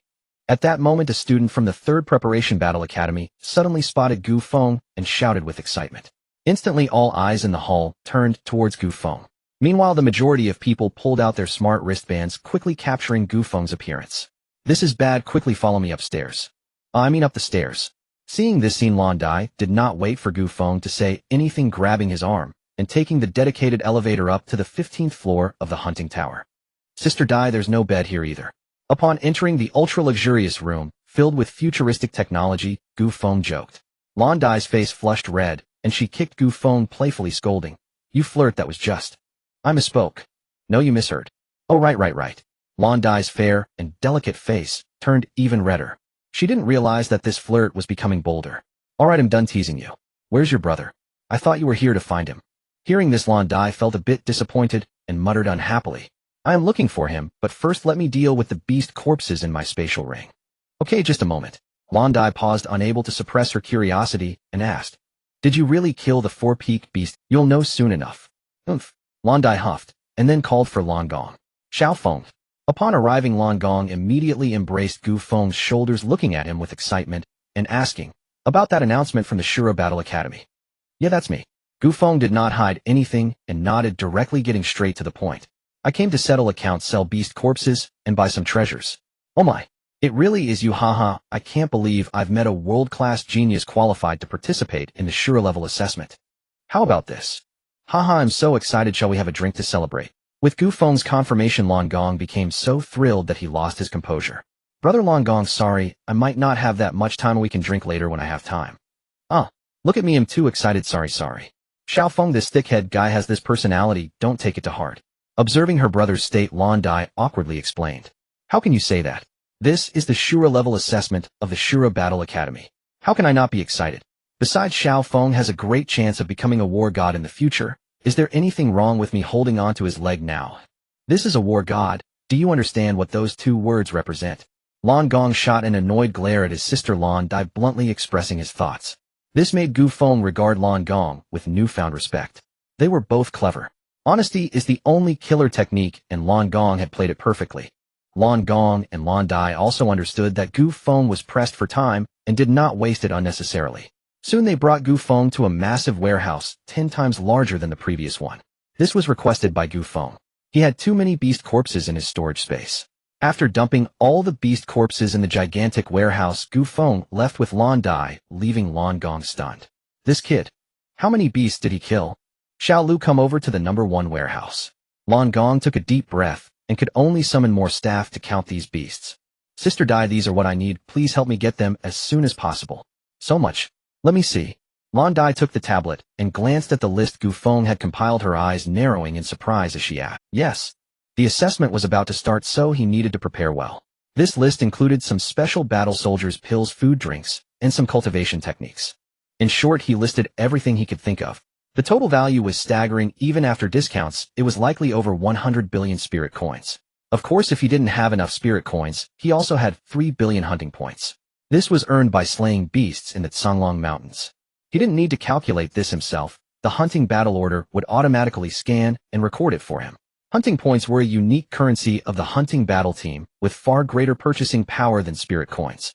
There are quite a few items that will take about half an hour to deliver. Can you wait? Yes, I can wait. Lan Dai nodded, putting down the tablet, her eyes complex as she looked at the once familiar boy who had Do I have flowers on my face? Gu Feng chuckled, teasing. Will you come back? Lan Dai unexpectedly asked with unprecedented tenderness. Why is everyone asking this? Of course I will come back if this is my hometown. Gu Feng replied with a smile. You won't come back. Why do you say that? Gu Feng asked, somewhat puzzled. Trust your instincts, Lon Dai said, grabbing 2 cans of chilled wildland craft beer from the bar, tossing one to Gu Feng while cracking open her own. After clinking their cans together, Lon Dai continued softly. Your growth has been astonishing. When I first met you, you were just a youthful lad with a hint of naivety, secretly watching. Yet in less than 2 months you've transformed into a being capable of effortlessly slaying the 4-peak beast kings, becoming a hero of Kanglan City. One person suppressing the entire Songlong mountain range, and slaying the 4-peak beast kings. What an overwhelming display of power. Even more unexpected is that in 3 days you will participate in the Shura Academy's Shura level assessment. After sipping a few gulps of wildland craft beer, Lon Dai's delicate fair face blushed, and she gradually became more talkative.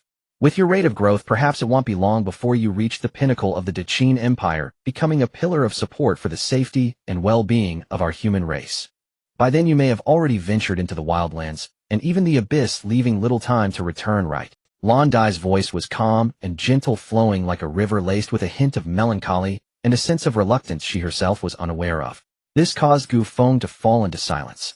After a moment he picked up the bottle of wildland craft beer and clinked it with Lon Dai, smiling as he said, "Who can predict what lies ahead? Let's drink." Alright, let's drink. By the way, did Xiao Feishuan reply to me? Did she write back to you too? At that moment Lon Dai suddenly shifted the topic to Jiang Feishuan. She did write back. Gu Feng nodded with a smile. Lon Dai looked deeply at Gu Feng, suddenly breaking into a smile. You and Xiao Feishuan are quite the match, a talented man and a beautiful woman, both with extraordinary gifts. Moreover, that girl adores you deeply. You must not let her down in the future, or I will not spare you. Even if you become a war god in the future, I will still take care of you. Huh? What do you mean, huh? You truly have a wooden head. Lon Dai rolled her eyes and glared at Gu Feng. Half an hour later, everything Gu Feng requested was delivered, and Lon Gong had also finished counting everything. Ultimately, the estimated value of those beast corpses was 8.5 billion. At the same time, Lon Gong informed Gu Feng that the Hunting Alliance had waived the previous loan of 1 million spirit coins. It was also mentioned that the previous batch of beast corpses was valued at 17 million, and the remaining 3 million had already been covered from the 8.5 billion spirit coins. Sister Dai, brother Lon Gong, I have some matters to attend to, so I'll take my leave first. After storing everything in his spatial storage, Gu Feng bid farewell to the two. Alright, Xiao Feng, the Shura level assessment is extremely dangerous. You must pay attention to your safety. Pervert, come back alive. Lon Dai's jade hand rested on the jade bottle. Gu Feng had given her beautiful eyes, carrying an unusual expression as she deeply looked at Gu Feng and reminded him. Alright, goodbye. Goodbye. Sister, why do you call him a pervert? Did he do something to wrong you? Just wait, I will go find my brother-in-law and ask him for clarification. Lon Gong. Be gentle, you violent maniac, you're insane, let go of my ear. Brother-in-law, help. Gu Feng left through the back door of the hunting building. His appearance at the hunting building had long spread throughout Kanglan City, and now the entire hunting building was surrounded by thousands of people. Thus he had Lon Gong open the back door, then used the phantom dragon step to transform into a streak of light, and departed from the hunting building. Just ask if he looked handsome, thanks to Feng Ye for providing. However, as soon as he left the hunting building, he sensed 14 auras locking onto him. Gu Feng raised an eyebrow, and his spiritual sense immediately extended, quickly locking onto the auras of these individuals. 7 peak battle lords, 3 battle sacks of levels 3 to 5, and 4 first-level battle kings. They were scattered among various buildings, their eyes cold, filled with malice, fixated on him. Among them, 3 of the Battle King realm experts looked at him with greedy eyes, as if they wished to devour him. Enemies. Well, that's unfortunate. Gu Feng's mind stirred, and with the enhancement of the star crystal focusing technique to its perfected state, the star-breaking cone he had fully mastered was instantly activated. In an instant, 14 extremely compressed, thread-thin, invisible soul needles with terrifying penetrating power vanished without a trace. 3 seconds later, the malice enveloping him disappeared. A few seconds later, a series of panicked screams erupted from various places, such as the rooftop restaurant, cafe, and tea house. This caused the scene to fall into chaos. The instigator looked at the extra 54300 enhancement points on his account, which had already vanished. This is the terror of a mind controller. Killing invisibly, perfectly exemplified by Gu Feng at this moment. No wonder it was the soul technique star-breaking cone, which he had painstakingly comprehended to perfection. Its might was indeed fearsome. Moreover, it was truly killing invisibly. Just now his maneuver left no trace for anyone to detect. This incident quickly attracted the attention of the law enforcement department in Kanglan City. In no time, many law enforcers clad in special combat uniforms emanating a cold aura arrived at all 14 scenes. At the Sushin Cafe, the cafe had already set up a cordon and sealed off the scene. A strikingly graceful and tall woman exuding competence examined the male victims on the ground while pulling out a pair of special gloves from her pocket. After putting them on, she began her investigation.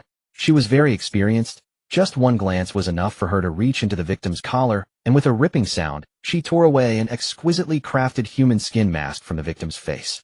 The next moment, a flat-nosed face with one eye larger than the other, extremely ugly, appeared before everyone. Hiss! Isn't this the mountain snake from the wanted list? We've been searching for her for over 3 years with no leads, and now she ends up dead here. Indeed, the mountain snake, a first-level battle king, one of the leaders of the fallen god cult in Kanglan City. This person is not only treacherous, but is also skilled at skinning living people to create exquisite human skin masks through various special methods.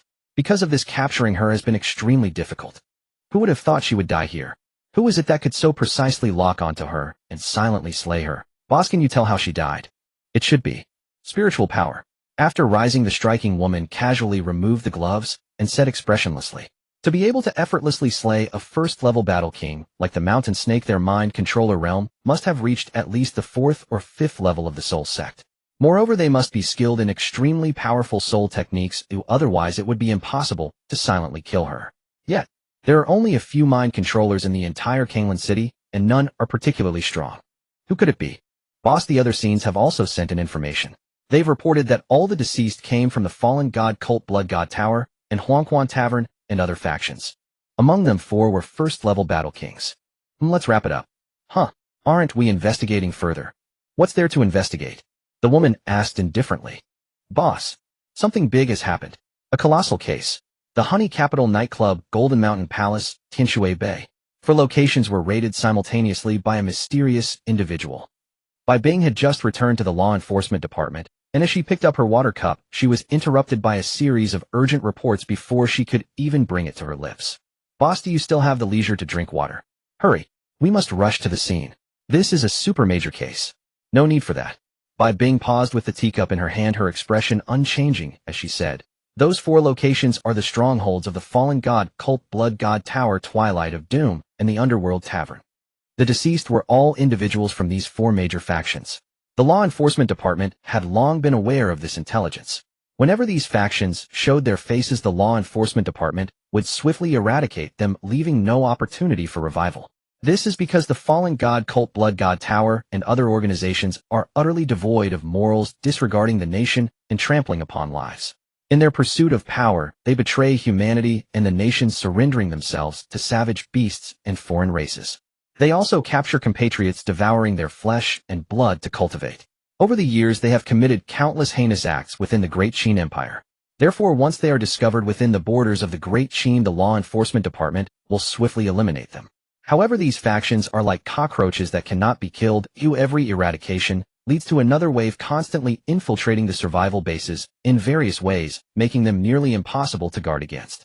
Previously, the law enforcement department of Kanglan City had expended considerable manpower and resources to finally uncover these strongholds and was preparing to launch an assault when an order came down. Hold your ground, this matter has been handed over to others. She was initially dissatisfied, thinking someone was taking credit, but now it seems she misunderstood. The other party is very powerful, moreover exceedingly so. Not only did he accurately identify the lurking mountain snake and others, but he also uprooted the 4 strongholds within an hour. This level of combat power is far beyond what she can compare to. It's just that she doesn't know who the other party is. She had just indirectly inquired about the person's identity from above. However, the response was simply, do not ask what you shouldn't. Those places seem to be properties under the Li family, right? Li family. Bai Bing's eyes narrowed slightly as if she remembered something, then she dismissed her subordinates, opened her smart wristwatch, and dialed a number. How is the investigation on the Li family going? Indeed, there are issues. They are secretly doing business with the Blood God Tower. Moreover, some of the less talented relatives who are not favored in the family are directly enhancing their cultivation by using the Blood God pill from the Blood God Tower. Hearing the words Blood God pill, a chilling light filled Bai Bing's eyes. Let's take action. Yes, boss. Is this resolved already? And they even silently eliminated the deeply hidden perverse mountain snake, War King. This kid, truly powerful beyond reason. In the military, Xiao Jintian was momentarily stunned upon seeing the transmitted intelligence. He did not doubt Gu Feng's combat power, After all, he was a peerless prodigy, capable of slaying even the 4 pinnacle beast kings. He just never expected that the other party would even unearth the mountain snake, which had been under investigation by the law enforcement department for nearly 3 years. A cultivator with divine sense is indeed an enviable talent. At the same time, the city lord Jiangsun, Deputy Minister of Education Xiao Yun, and the higher-ups of the law enforcement department also received this news. As expected of a prodigy about to undergo the Ashura level assessment, truly impressive. Haha, our Kanglan city has really produced a true dragon. However, when they saw the photos sent back by Gu Feng, the smiles on their faces instantly froze, vanishing without a trace. Each photo depicted scenes of brutal devastation akin to hellish nightmares. In some images, human bones lay scattered across the ground, chillingly glaring. In others, dozens or even hundreds of men and women were bound to eerie devices, their bodies pierced with special tubes, blood continuously being siphoned away. Each frame and scene assaulted the nerves of everyone present. City Lord Jiangsun, Military Minister Xiao Jintian, Law Enforcement Minister Xing Yun. All who witnessed this were as if struck by a heavy slap, their faces burning with shame and pain. At the same time, a raging inferno of fury surged from their hearts, nearly burning through their chests. They had long known this group of beasts to be inhumane and cruel, but they never expected them to be capable of such atrocious acts, utterly lacking in conscience. Damn it! As the Minister of the Law Enforcement Department in Kanglan City, I failed to timely discover such a horrific event. This is my dereliction of duty. Minister Xing Yun looked at the scenes projected before him, filled with endless regret and chilling murderous, and he had already ordered a full investigation from below. Yet there were still oversights. In Xing Yun's deep-set eyes a cold light flickered, as if he recalled something. Just as he was about to make a call, a message arrived on his smart wristwatch. Upon opening it, the cold light in his eyes deepened, and the temperature in the entire room dropped by several degrees. He immediately called Bai Bing. Bai Bing, is the evidence conclusive? Absolutely, the entire Li family, with very few exceptions, has almost all been corrupted. A cold voice came from the other end of the line. Damn! Hearing this, an extremely angry Xing Yun slammed his fist onto the new alloy-built table he had just replaced yesterday. Boom! With a loud bang, the alloy table, capable of withstanding a full-force strike from a battle sovereign, was smashed to pieces by him. The staff outside, hearing the explosive sound, instantly looked speechless and face-bombed. Great! This enraged lion has struck again. Well, let's all chip in to get the minister a super alloy desk that can withstand a blow from a battle king without shattering. If that doesn't work, let's remodel the whole office. Otherwise, if the minister gets angry again, the entire building might be incinerated by the golden flames spewed from his 3-headed golden flame lion. It's no big deal if the office burns down. The main concern is collateral damage, as they could also be caught in the flames, which would be quite tragic. Li family, you have some guts. Enjoying all the benefits provided by our great Qin Empire, living in a safe environment, yet secretly colluding with those beasts. You really deserve to die. By Bing, wipe out the Li family. Xing Yun took a deep breath, suppressing the surging golden flames within him, and let out a low growl, filled with murderous intent, sounding like a beast's roar which echoed in Bai Bing's ears. Yes, Minister. Upon receiving the order, Bai Bing immediately sprang into action. However, at this moment, Gu Feng's figure had already arrived ahead of time at a vast estate. While exterminating those beasts, he found a thick stack of documents from the spatial ring of a Blood God Tower. These documents were all about how the Li family collaborated with the Blood God Tower.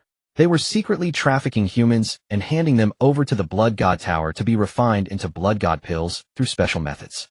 Upon seeing this information, Gu Feng unhesitatingly exterminated all the strong members of the Blood God Tower and immediately headed to the Li family's estate. Unfortunately, I don't have much time, otherwise I would make you feel what true suffering is. Annihilate. Gu Feng coldly stared at the Li family's estate before his mind stirred, and the Starbreaker cone was instantaneously unleashed. Why is it so quiet? Half an hour later, Bai Bing arrived at the Li family's estate with a large group of enforcers. However, they found the place eerily silent, with no signs of any living beings. A sense of foreboding suddenly gripped his heart.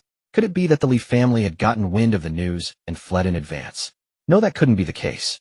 After confirming the actions of the Li family, they had been monitoring their every move. There were no signs of their escape whatsoever. Let's go and take a look, Bai Bing said, pushing open the door to the Li residence and stepping inside.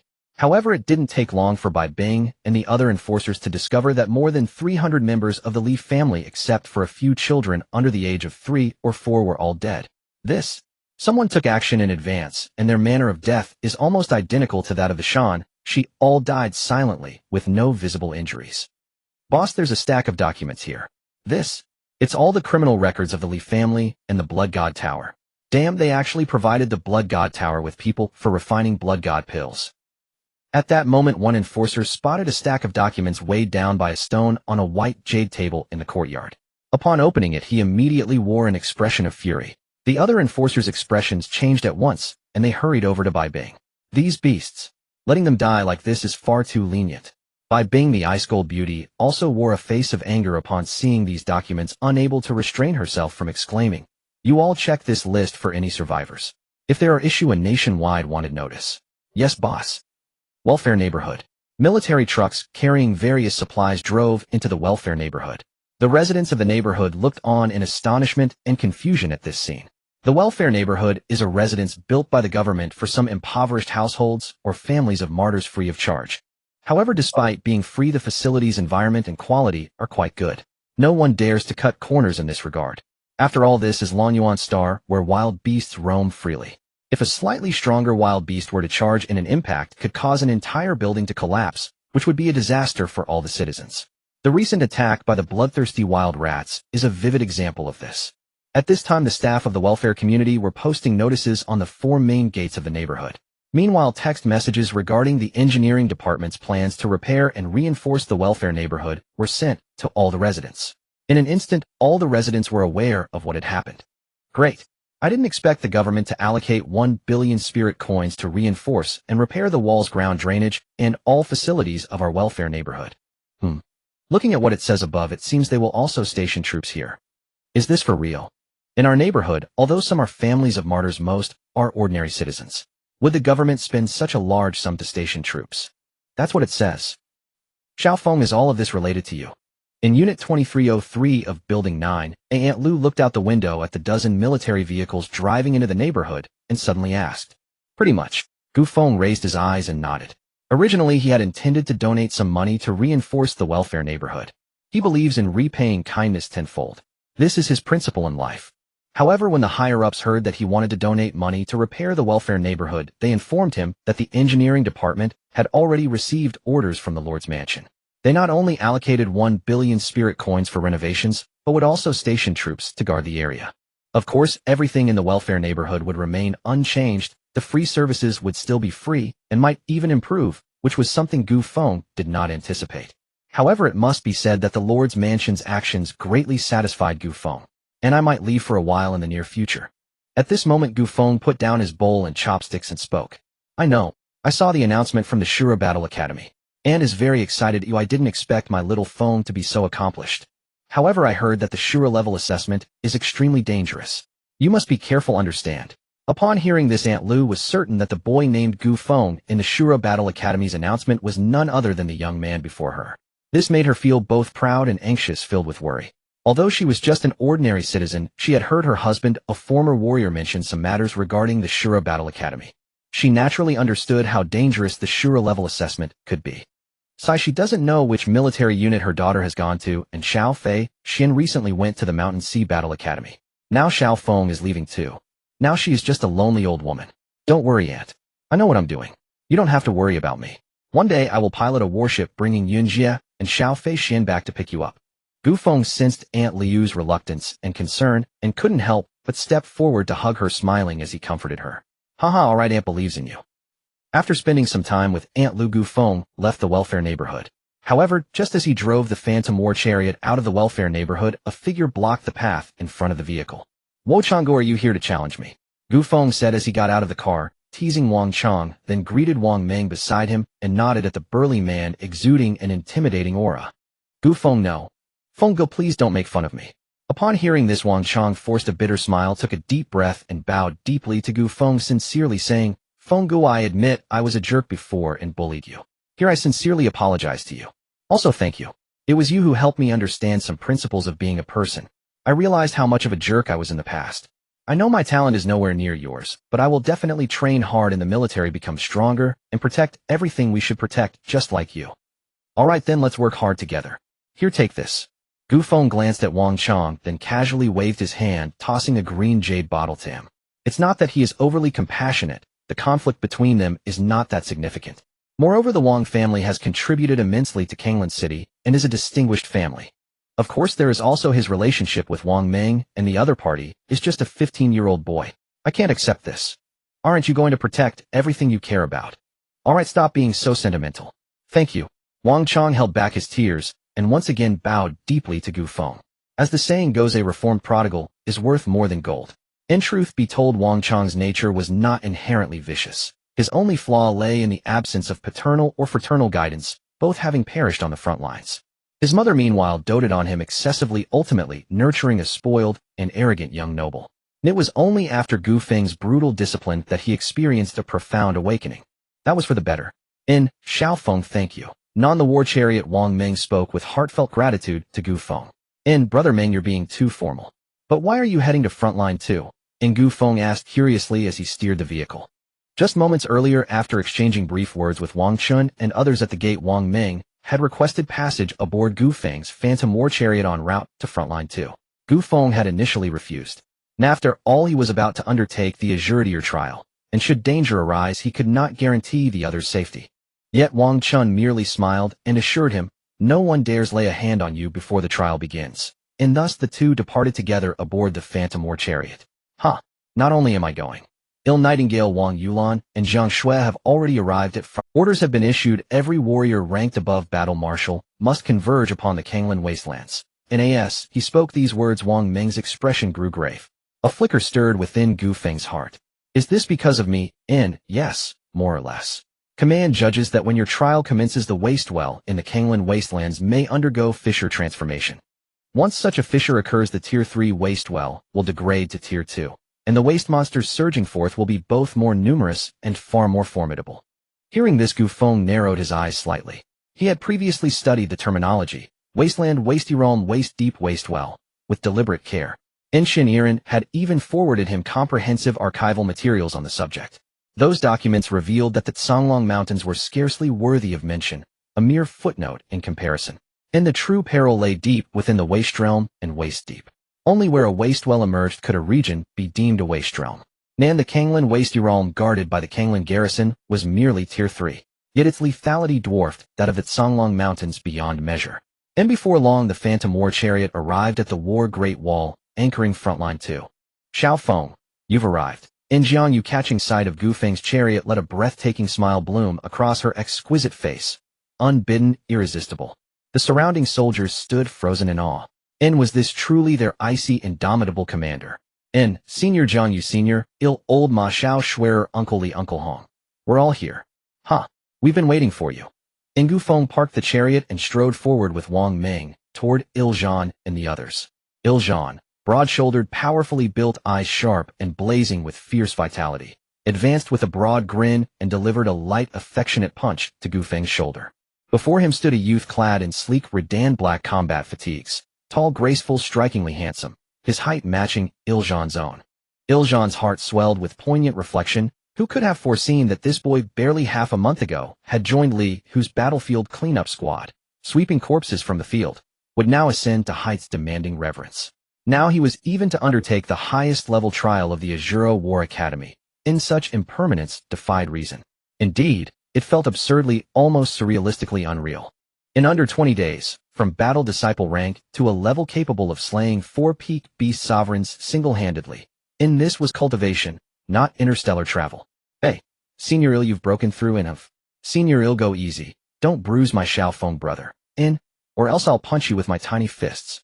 Jiang Shui, her crimson battle blade absurdly oversized against her slender frame, dressed in tactical JK fatigues, a lollipop dangling from her lips, tilted her chin, defiantly glared at Zhan and brandished her small fists in warning. Haha. Little girl, your Xiao Feng brother could obliterate countless versions of me with a single fingertip. Alright. I admit it. I bruised your Xiao Feng brother. Humph. Jiang Shui tossed her head, shooting Zhan a haughty sidelong glance. Zhan, what did you tell Xiao Feng to call you? At that moment, a cold, resonant voice emanated from Zhan himself. Ni's expression froze. Then he lifted his chin stubbornly. I told him to call me brother. So what, if you object? Boom. And before the words fully left his mouth, Zhan soared into the air. What the hell, Li Laohu? Are you insane? I'll treat Xiao Feng however I please. What's it to you? Brother. I yield. Just withdraw your technique. Scrambling up from the ground dozens of meters away, spitting dust from his mouth, Iljan beheld the towering black tiger, several zhang tall, wreathed in churning obsidian, mist radiating overwhelming pressure, bearing down upon him. He instantly surrendered, covering his head and fleeing while wailing, "Please. Humph, and you, a man nearing 40, dare demand Xiao Feng address you as brother?" Enli Lahu stood with one hand behind his back, his gaze icy as he challenged Iljan. "Cough. I admit it. Xiao Feng, henceforth call me uncle, not senior brother. Uncle, understand? Understood, senior brother. Ha ha ha ha." In watching Iljan flee wildly before the black tiger, the entire group burst into unrestrained laughter. Gu Feng, however, watched the black tiger, detached from its master, yet relentlessly pursuing Iljan, with a flicker of unusual perception in his eyes. And he had not anticipated that Uncle Li's innate talent would manifest as the Black Flame Tiger Sovereign. That was a Tier 1 legendary beast affinity, and no wonder he knew Elder Chun, and truly formidable. Yet Uncle Li bore more than just the loss of one arm. Old wounds scarred his body grievous and deep, and they were worsening, slowly devouring his vitality. "And Senior Jiangyu, what happened to Uncle Li's injuries, and didn't he tell you?"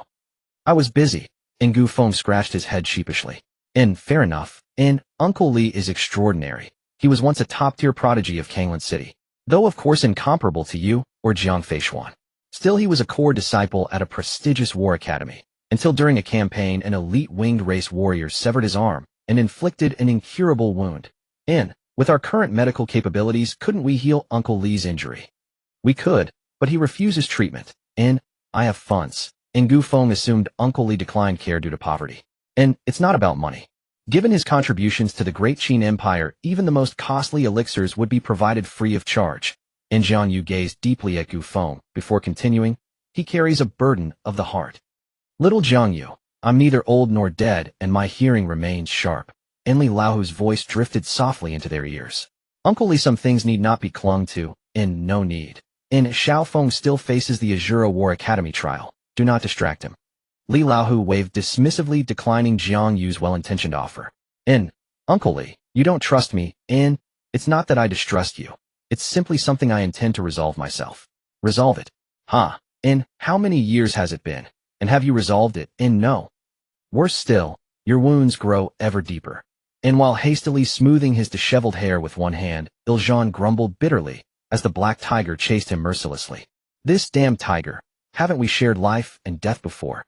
Why strike so ruthlessly? And still, even wounded as severely as he is, this stinking tiger can still crush me effortlessly. Damn it. And who wronged me? And can't beat the elder. And can't beat this freakish junior either, and infuriating. And, do you yearn for a taste of the Black Flame Tiger Sovereign's black flame pellets?" Iljan stiffened instantly. Ni's face paled as memories surged, his gaze locked upon the Black Flame Tiger Sovereign, filled with raw trepidation. "Let's go. We mustn't miss the appointed hour." Enli Lahu, now clearly the de facto leader, gestured calmly and strode toward a majestic warship anchored nearby.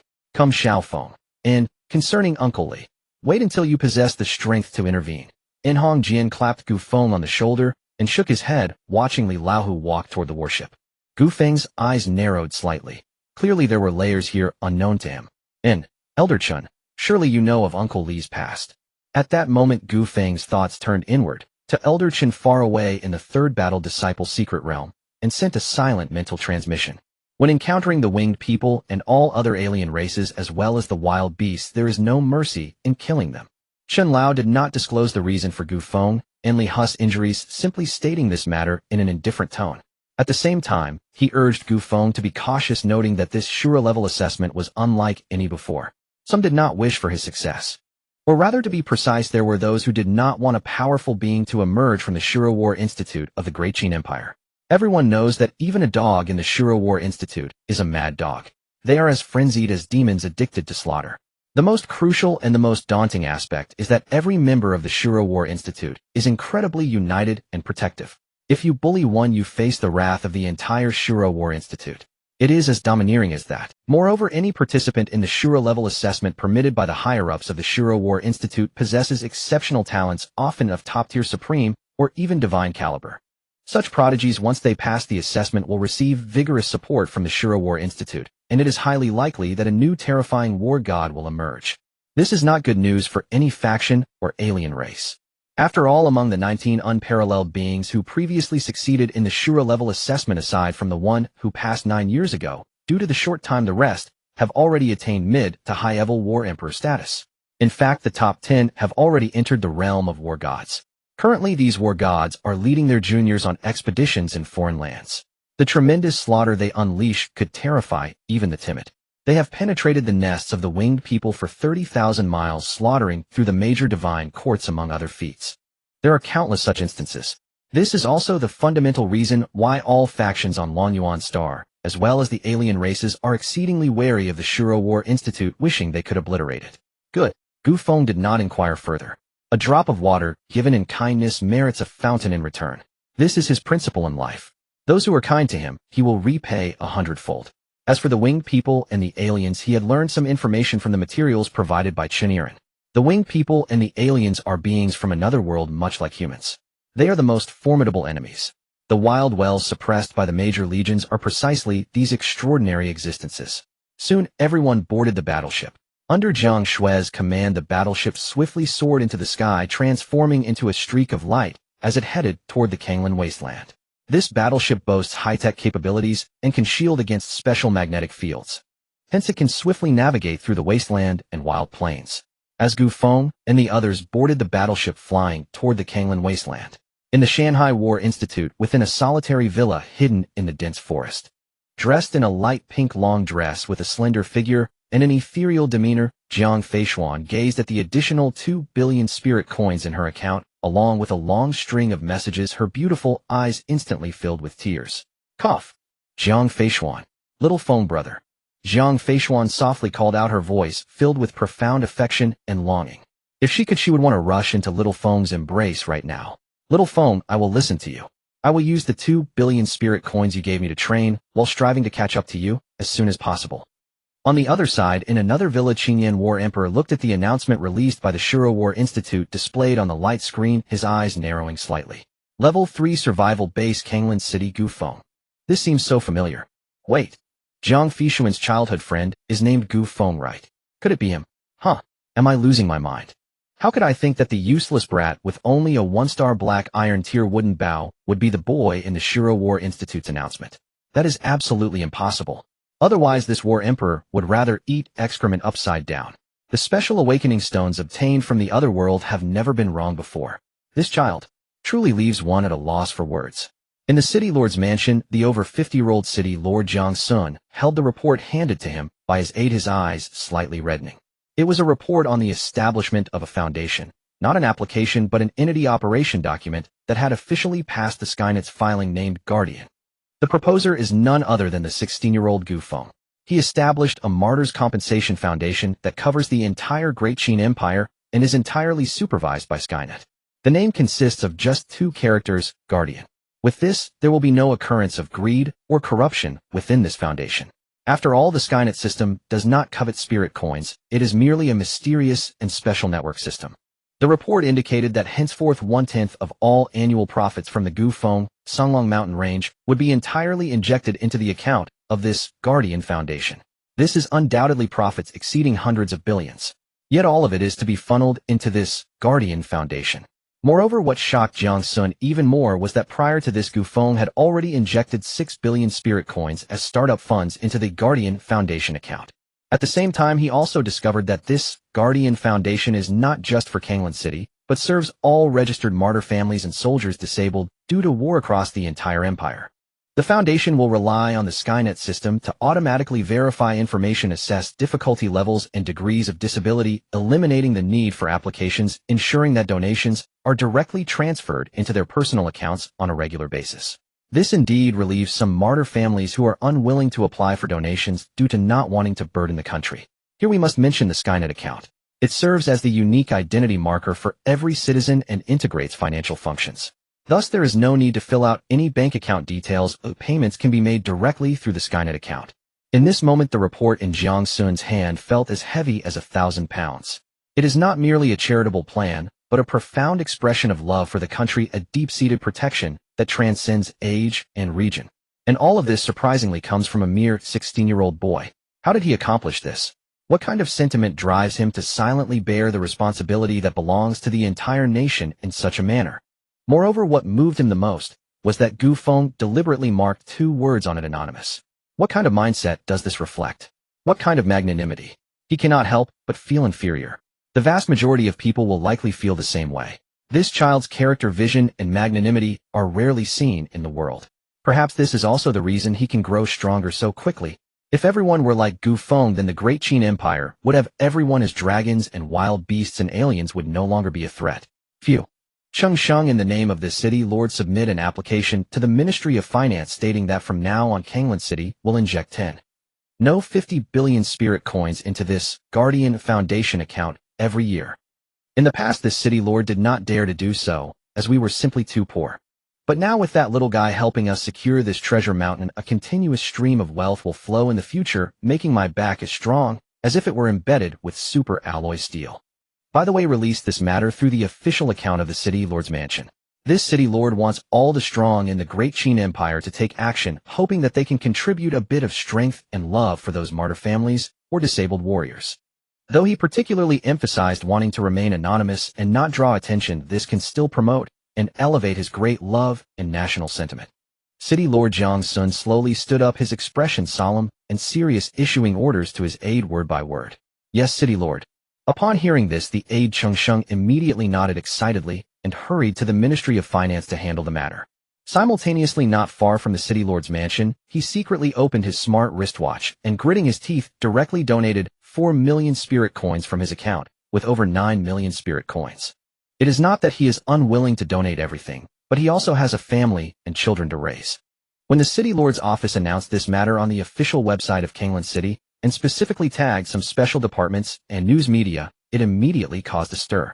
Countless comments flooded into the official website of the City Lord's office in Kanglan City. Almost all were heartfelt messages filled with tears of emotion. Guarding.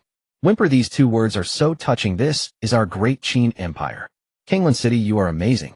Although I am just a first-level warrior, from now on I will stop wasting my pocket money and donate 100 spirit coins every month. The one upstairs is a tycoon. However, although I am not as wealthy as the one above, I also donate 300 spirit coins every month. In this life, I am fortunate to join the Great Qin. In my next life, I will still be a citizen of the Great Qin. In this life, I am fortunate to join the Great Qin. In my next life, I will still be a citizen of the Great Qin.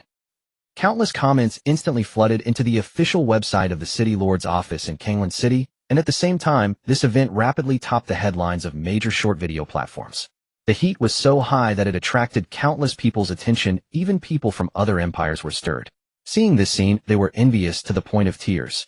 Because only the Great Qin Empire has the mysterious and powerful Skynet system. And only the Great Qin Empire is truly united. Meanwhile, the donations on the Guarding Foundation began to soar at an unimaginable speed. In just a moment, the amount astonishingly skyrocketed to over 80 billion. At the same time, all families of martyrs and disabled warriors across the Great Qin Empire saw at least 100 spirit coins credited to their Skynet accounts. Of course, this donation has restrictions and is not available to all disabled warriors. Those with a rank higher than battle generals do not qualify. After all, warriors above the battle general rank can earn money easily by becoming instructors at battle academies or opening their own training halls. Additionally, this donation has a restriction that it cannot be donated back into the Guarding Foundation. It was specifically designated for purchasing daily necessities or items used for cultivation. This directly hindered many who received donations and then wanted to donate back into the Guarding account. Meanwhile, this matter also drew the attention of the upper echelons of the Great Qin Empire with countless powerhouses. Its influence was spreading at an incredibly terrifying speed. The person who initiated this activity had long since boarded a battleship to head toward the Kanglan Wilderness. The target has already headed to the Kanglan Wilderness. Are they so eager to seek death? We should also take action now. The more monstrous the prodigy, the more delicious their blood and soul are. From a certain underground space in the north of Kanglan City, a sinister and greedy voice echoed. The rules of the Shura Battle Academy only restrict the realm, but do not limit the age. At the same time, various factions, even wild beasts, quickly learned of Gu Feng's whereabouts and began to take action. In an instant, countless powerhouses rushed toward the Kanglan Wilderness. At this moment, inside a spacious battleship, Gu Feng was chatting with everyone while reviewing his personal attribute panel. Lost in thought. Now his overall combat power is comparable to that of a second-level battle emperor. Remaining enhancement points 54000 points. These were all earned by slaying forces like the Li family and Blood God Tower. Not much. It can only raise his spiritual realm by 1 level. At this moment, Gu Feng's expression shifted slightly as he saw the line behind his talent conditions to merge with the exclusive war Bao met. Would you like to merge? What does this prompt mean? Does it mean that once merged, the awkward situation of not being able to draw the exclusive Black Iron War Bao will be eliminated? If that is the case, it would be a pleasant surprise. However, if it really merges, would the Bao talent also be able to merge when upgrading the exclusive war Bao? Buddy, is it like this? Gu Feng couldn't help but ask. This time the seemingly dysfunctional system did not ignore Gu Feng, but provided a response. After merging, both sides will enhance each other, doubling their power and ignoring the draw weight. However, the required enhancement points for promotion will also double.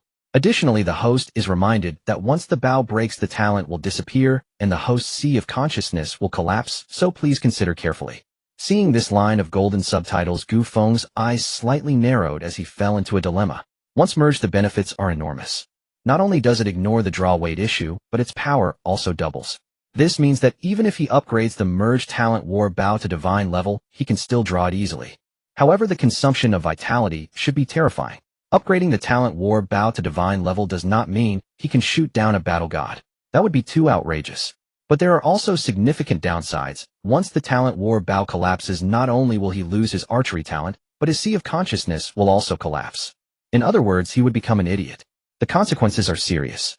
After thinking it over, Gu Feng finally gritted his teeth and chose to merge. At worst, he could upgrade the talent war Bao with enhancement points as soon as he has enough. As long as he has enough enhancement points, he doesn't have to worry about the talent war Bao collapsing. With this thought in mind, Gu Feng immediately issued an order to the system. Buddy, merge my archery talent with the Black Iron War Bao. As he gave this command, Gu Feng felt somewhat anxious. He did not know if his decision was correct. Congratulations, the host's archery talent and exclusive war Bao have successfully merged, and the archery talent level has been upgraded to 1-star king level. Congratulations, the host has awakened the archery divine ability, Divine Shot Massacre. Divine Shot Massacre, the power, accuracy, armor piercing, and speed of each arrow shot will be increased by 50 from the original base. This effect will increase with the level of the archery talent. As the lines of golden subtitles turned into sparkling golden dots and dissipated in his sea of consciousness, the originally dark gold war Bao covered in blood red patterns that he had stored in his inventory instantly transformed into dots of light and vanished. Within his sea of consciousness, countless dark gold light points abruptly appeared and rapidly fused with his talent Bao. In no time, the previously diamond-like talent Bao quietly transformed into a dark gold Bao adorned with blood-red patterns, exuding a majestic aura. The previous talent war Bao was merely a phantom, but now, because it had merged with the exclusive war Bao, it could shift between reality and illusion. Moreover, it now possessed an archery divine ability, Divine Shot Massacre. However, at this moment, Gu Feng also realized that although the ability to automatically recover arrows had not disappeared, it had become stronger and faster. Yet from now on, every arrow shot would require the expenditure of vitality. Although the vitality consumption is extremely minimal compared to other warriors, it is still a form of consumption. It seems that he needs to enhance his vitality realm properly. Sustainability is extremely important. Xiao Feng, we have arrived. At this moment, after a slight jolt, the battleship landed perfectly on a spacious airport. At this time, Gu Feng heard Jiang Ye's gentle voice. Gu Feng smiled and nodded, getting off the battleship with everyone. Haha, welcome everyone. As the group stepped down from the warship, Jiang Xian, the commander of the Kanglan army, strode forward with a broad smile. Clad in black battle armor, his imposing frame and rugged features radiated an aura of terrifying savagery and ironclad resolve. In his hand, he gripped a crimson spear. Behind him stood the army's senior commanders, their faces alight with awe, reverence, and curiosity as they gazed upon Gu Feng. This was the youth who had single-handedly slain 4 apex beast kings and reclaimed the entire Songlong mountain range. A true hero of legend. He was also a candidate undergoing the 36th Tire Blood Demon War Academy's Blood Demon Trial, a feat whose very title evoked boundless admiration. Yet none of these accolades stirred them most deeply. What moved them beyond measure was this young man's pure, unblemished heart. Thanks to him, several welfare residential districts in Kanglan City had received extensive renovations from above, and even survivor pensions had been raised. Why did they risk their lives slaying savage beasts and alien races? Was it not to defend home and country? So long as the rear remained secure, so long as families lived in peace, health, and dignity, they would gladly lay down their lives without hesitation. Meanwhile, Gu Feng surveyed his surroundings. Ancient trees towered skyward, and sturdy military encampments were scattered irregularly among dense forests and mountain slopes. At the center of a vast canyon, nearly 10,000 meters wide, loomed a pitch-black chasm, 50 meters tall and 30 meters wide. That surely was the Kanglan Wilderness well.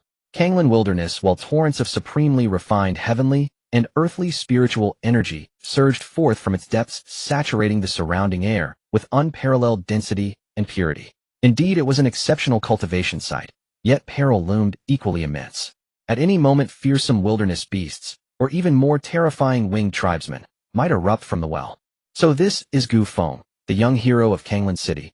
Haha, truly a dragon among men. Gu Feng, thank you. No sentimental words, I'll spare you those. Attention all personnel, salute. Salute. A bold resonant voice rang out. The moment Commander Jiang Xian spoke, a thunderous roar erupted from the ranks of soldiers, a powerful, precise military salute perfectly aligned toward Gu Feng. Gu Feng immediately snapped his gaze back, his expression solemn as he returned the salute with crisp precision. At ease. With Jiang Xian's low command, every soldier lowered their arm in flawless unison. Yet their eyes, still burning with fervor, veneration, and awe, remained fixed upon Gu Feng. Then Jiang Xian, still beaming, clapped Gu Feng lightly on the shoulder, nodded toward Li Hu and Xiao Zhan behind him, and gestured to escort the group into camp. Gu Feng politely declined. Commander Jiang, I won't be joining you. He's eager to enter the underground realm and hunt beasts. Let's dispense with formalities. Li Hu chuckled, offering the explanation. He knew full well the extraordinary bloodline Gu Feng bore. With over 2 days remaining before the Blood Demon trial, Gu Feng's cultivation would likely ascend yet another realm, by virtue of his astonishing growth rate. That was critically important. No wonder you've achieved such heights at so tender an age. Truly admirable. Coincidentally, I too am headed for the Kanglan underground realm. Shall we go together? Very well. Gu Feng nodded, then smiled warmly at Jiang Yu, Jiang Shui, and the others. Friends, I shall depart now. Until we meet again. Until we meet again. Brother Feng. Jiang Shui's voice trembled, tears shimmering in her eyes. Please be careful, stay safe. Here, my favorite lollipop, all for you. Eat one whenever you think of me. She pulled out a mountain of snacks, beef jerky, rare prairie brewed liquor, from her spatial capsule pack. Clearly she had prepared them long in advance. Little Jiang Shui. Gu Feng smiled, gently accepted her gifts without refusal, swept them effortlessly into his storage space, then affectionately ruffled her hair. Don't cry. I haven't left yet, have I? And don't worry about me. Train diligently. Soon we'll hunt beasts side by side, and let the ghost squad's name echo across alien realms, shaking the heavens themselves. Yes, I promise I'll train hard. Feng, stay safe. Jiang Yu stepped forward, summoning courage to straighten Gu Feng's collar. Countless words condensed into those few simple phrases. Gu Feng grinned broadly, then waved his hand.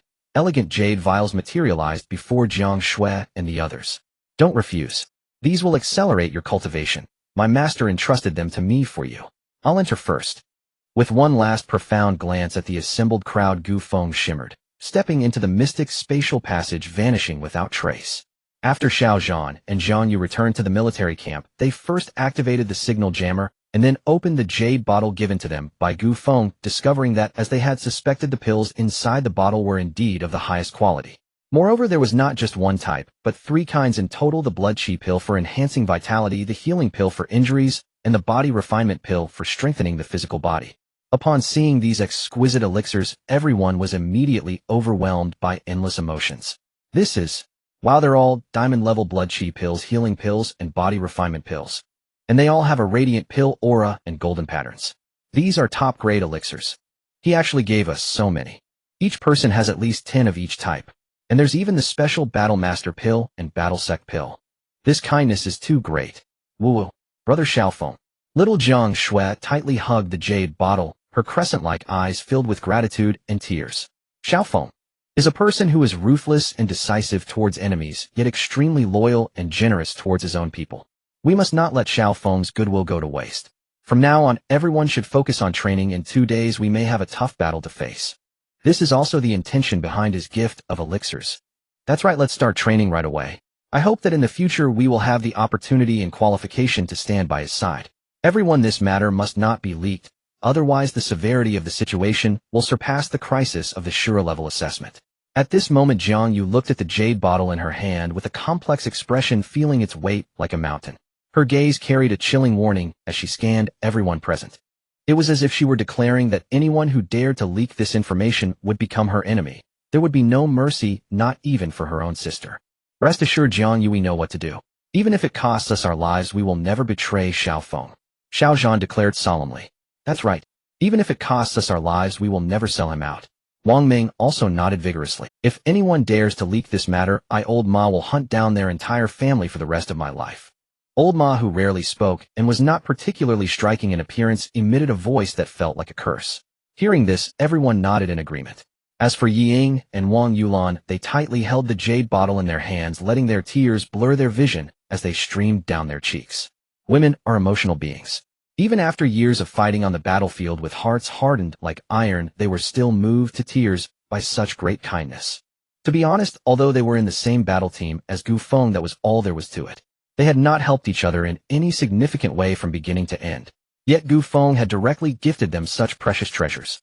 The value of these elixirs combined was at least over 100 million. This was no exaggeration. The elixirs themselves were of high rank, with the lowest being 9-star gold level and the highest being 3-star diamond level. Most importantly, they were all top-grade elixirs with radiant pill patterns. Just one could be worth a fortune. How could they not feel grateful? Especially Yi Ying, who came from the first-level survival base, the Yi family of Shiqing. Due to her low talent, she was abandoned by the Yi clan, and after traveling thousands of miles, she finally arrived at her mother's city, Kanglan City.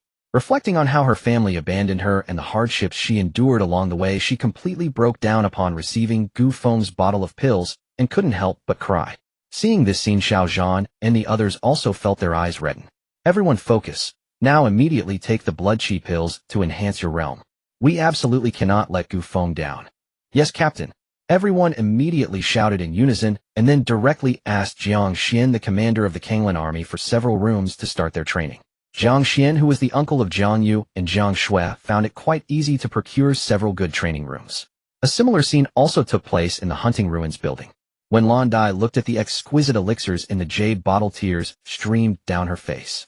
This foolish boy. What a lecher. Doesn't he know how precious these legendary elixirs are? These are top-grade elixirs with radiant pill patterns and golden designs. Such a priceless treasure, and he directly gifted me a whole bottle. With the healing pill, blood chi pill, and body refinement pill combined, there are over 40. Lecher. You must work hard and successfully pass through. For now, wait for your sister. She will come. Only 2 days left. I hope it will be enough time. Lan Dai took a deep breath, turned around, and returned to the training room to begin her training. His path is long, and due to her talent, she might not be able to accompany him for long. But even if she could only accompany him for a short distance, it would be a life without regrets. Gu Feng, stepping on the illusory dragon step, vanished into the space tunnel. Kanglan Wilderness Level 3 Abyss. The territory guarded by the Kanglan army.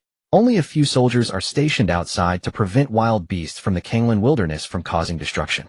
However, most of the soldiers of the Kanglan army are fighting and guarding in the abyss world below. The casualties here are far more severe than those on the War Great Wall. Yet the training environment and resources here are incomparable to those above. After a brief haze, Gu Feng emerged from a space tunnel radiating a crystal blue light. So this is the abyss world. After stepping out of the space tunnel, Gu Feng's spiritual sense instinctively expanded. He soon realized that he was in the center of an enormous castle square. Surrounding him were countless stone houses made from special materials. Iron-blooded warriors exuding terrifying killing intent vigilantly patrolled atop a 300-meter-high, 50-meter-wide castle wall. At the same time, Gu Feng could sense that the spiritual energy of heaven and earth here was extremely rich, and the ancient trees towered with lush vegetation. Not far away flowed a massive river and continuous mountain ranges. The castle was vast, approximately 30 miles in both length and width. The warriors here were all of high rank, with the lowest at the battle general level and the highest reaching the battle king level. Moreover, he sensed several even more subtly powerful auras hidden somewhere in the castle. The strength of these auras made him feel a sense of dread. Battle Emperors. And at least 5 of them. Damn. Who said my level 3 survival base is weak? We have Battle Emperors. And 5 of them. No, something feels off. Although these 5 hidden auras gave him an intense sense of dread, they were also filled with a feeling of decay, even a sense of corruption. It was as if they were flowers on the verge of wilting. Are their lifespans depleted? Little one, have you seen enough? At this moment, an old voice laced with teasing reached Gu Feng's ears. Cough, Senior, my apologies, it was my offense. It's nothing. You must be the prodigious young friend Gu Feng, a rare sight in Kanglan City for a millennium, am I right? At such a young age you have already reached the realm of Soul King, a rarity indeed. Quite impressive. If you have time, do visit the Southern Rehabilitation Center.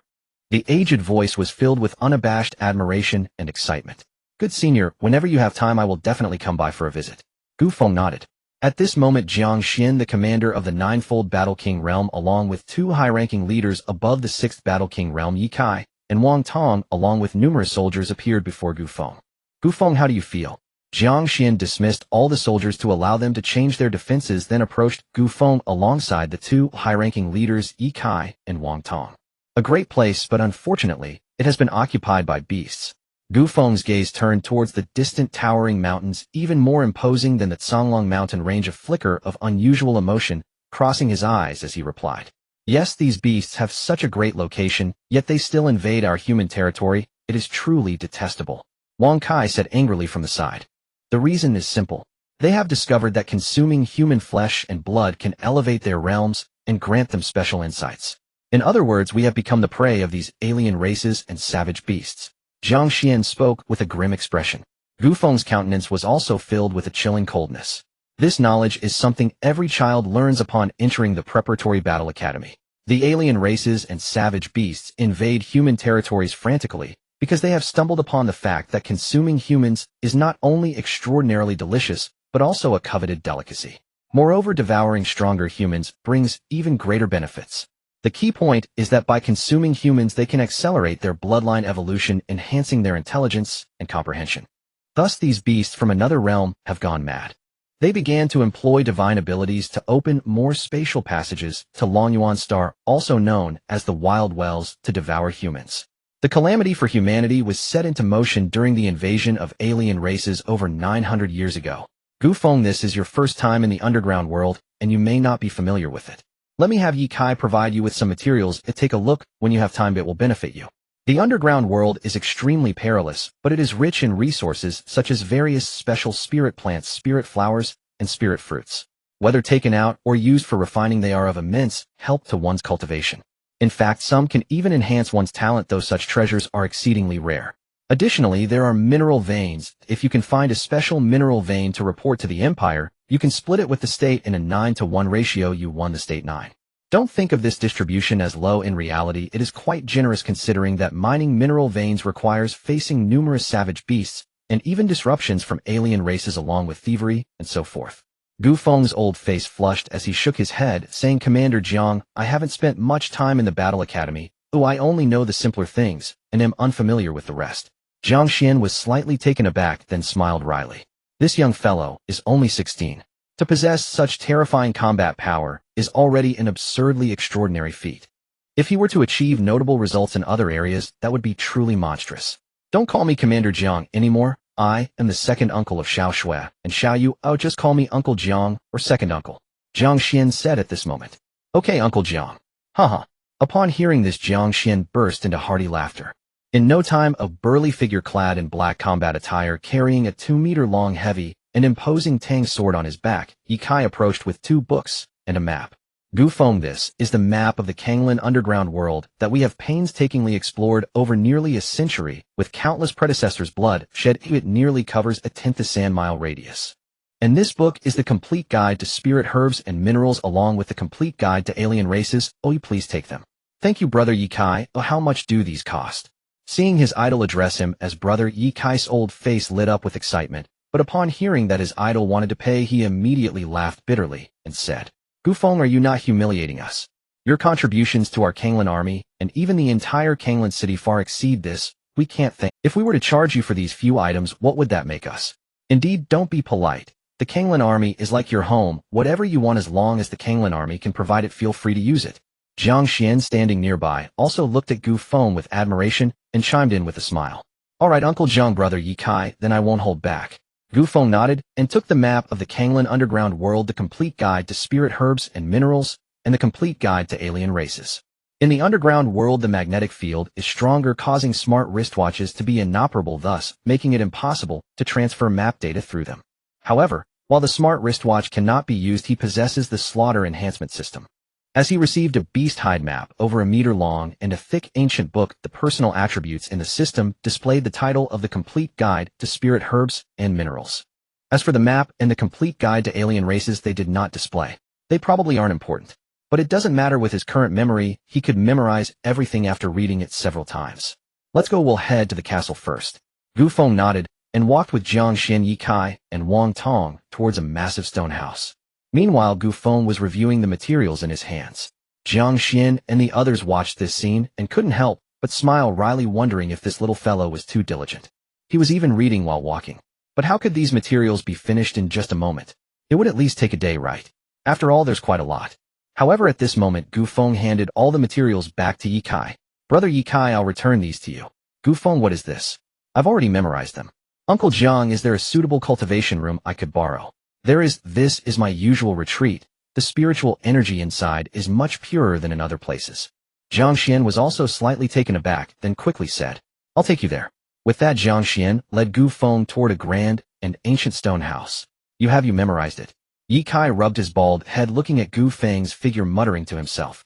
If I'm not mistaken, this Complete Guide to Spirit Herbs and Minerals records 147 types of spirit herbs and 58 types of spirit minerals, right? He just flipped through the book for less than 5 minutes and memorized it all. Is this what they call a prodigy? This is it. How long do you want to enter seclusion? I forgot you only have about 2.5 days. Jiang Xian pointed to the stone chamber made of special stones.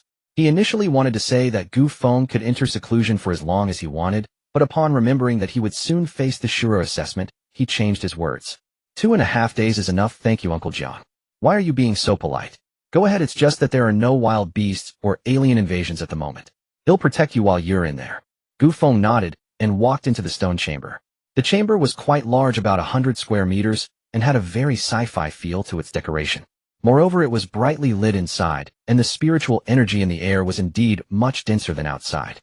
At that moment, Gu Feng glanced at his enhancement point balance, and then looked at his bloodline. He had actually wanted to upgrade his bloodline for a long time. However, he was previously concerned that activating his bloodline would require a large number of enhancement points. Additionally, if the activated system only enhanced his cultivation speed and similar aspects, it would not be worth it given his previous circumstances.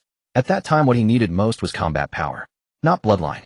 After all, he would occasionally check his personal attribute panel, and only when his enhancement points exceeded 10,000 would the bloodline show up. Now, however, it was worth a try.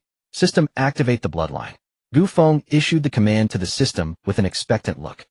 Now, however, it was worth a try. System, activate the bloodline. Gu Feng issued the command to the system with an expectant look. Congratulations, host, on consuming 100 enhancement points and successfully awakening your unique supreme bloodline. First stage, mortal grade, Yin Huang Ancestor Dragon Bloodline. Function 1 of Yin Huang Ancestor Dragon Bloodline comes with the Yin Huang Ancestor Dragon Sutra, which is exclusive to the host and cannot be taught to others. Simultaneously, this sutra will enhance along with the Yin Huang Ancestor Dragon Bloodline. Function 2 of Yin Huang Ancestor Dragon Bloodline automatically obtain the enemy's essence blood when slaying them to refine the body. The higher the bloodline level, the more essence blood can be obtained. Function 3 of Yin Huang Ancestor Dragon Bloodline, not activated. Function 4 of Yin Huang Ancestor Dragon Bloodline, not activated. Detailed bloodline level can be checked by clicking. Boom, boom, boom. When the entire 10,000 enhancement points turned into nothingness deep within Gu Feng's heart, it felt as if a forbidden deity that had been sleeping for eons abruptly opened its eyes in the boundless chaos. Boom! A sound that was indescribably thunderous did not just resonate in his ears, but exploded directly at the essence of his life. That sound was older and more tyrannical than the first thunder of chaos, carrying unparalleled might that shook the depths of his soul. Thump, thump, thump, thump, thump. His heart beat wildly with unprecedented strength and frequency. With each contraction and expansion, what was pumped out was no longer blood, but vast, brilliant, and mysterious source light. This source light surged forth from the origin of his heart, rushing into his limbs and bones, cleansing every inch of his skeleton, every meridian, and even directly illuminating the depths of his soul. Wherever the light shone, the heavens and earth turned upside down. The first to be affected were the countless cells throughout his body.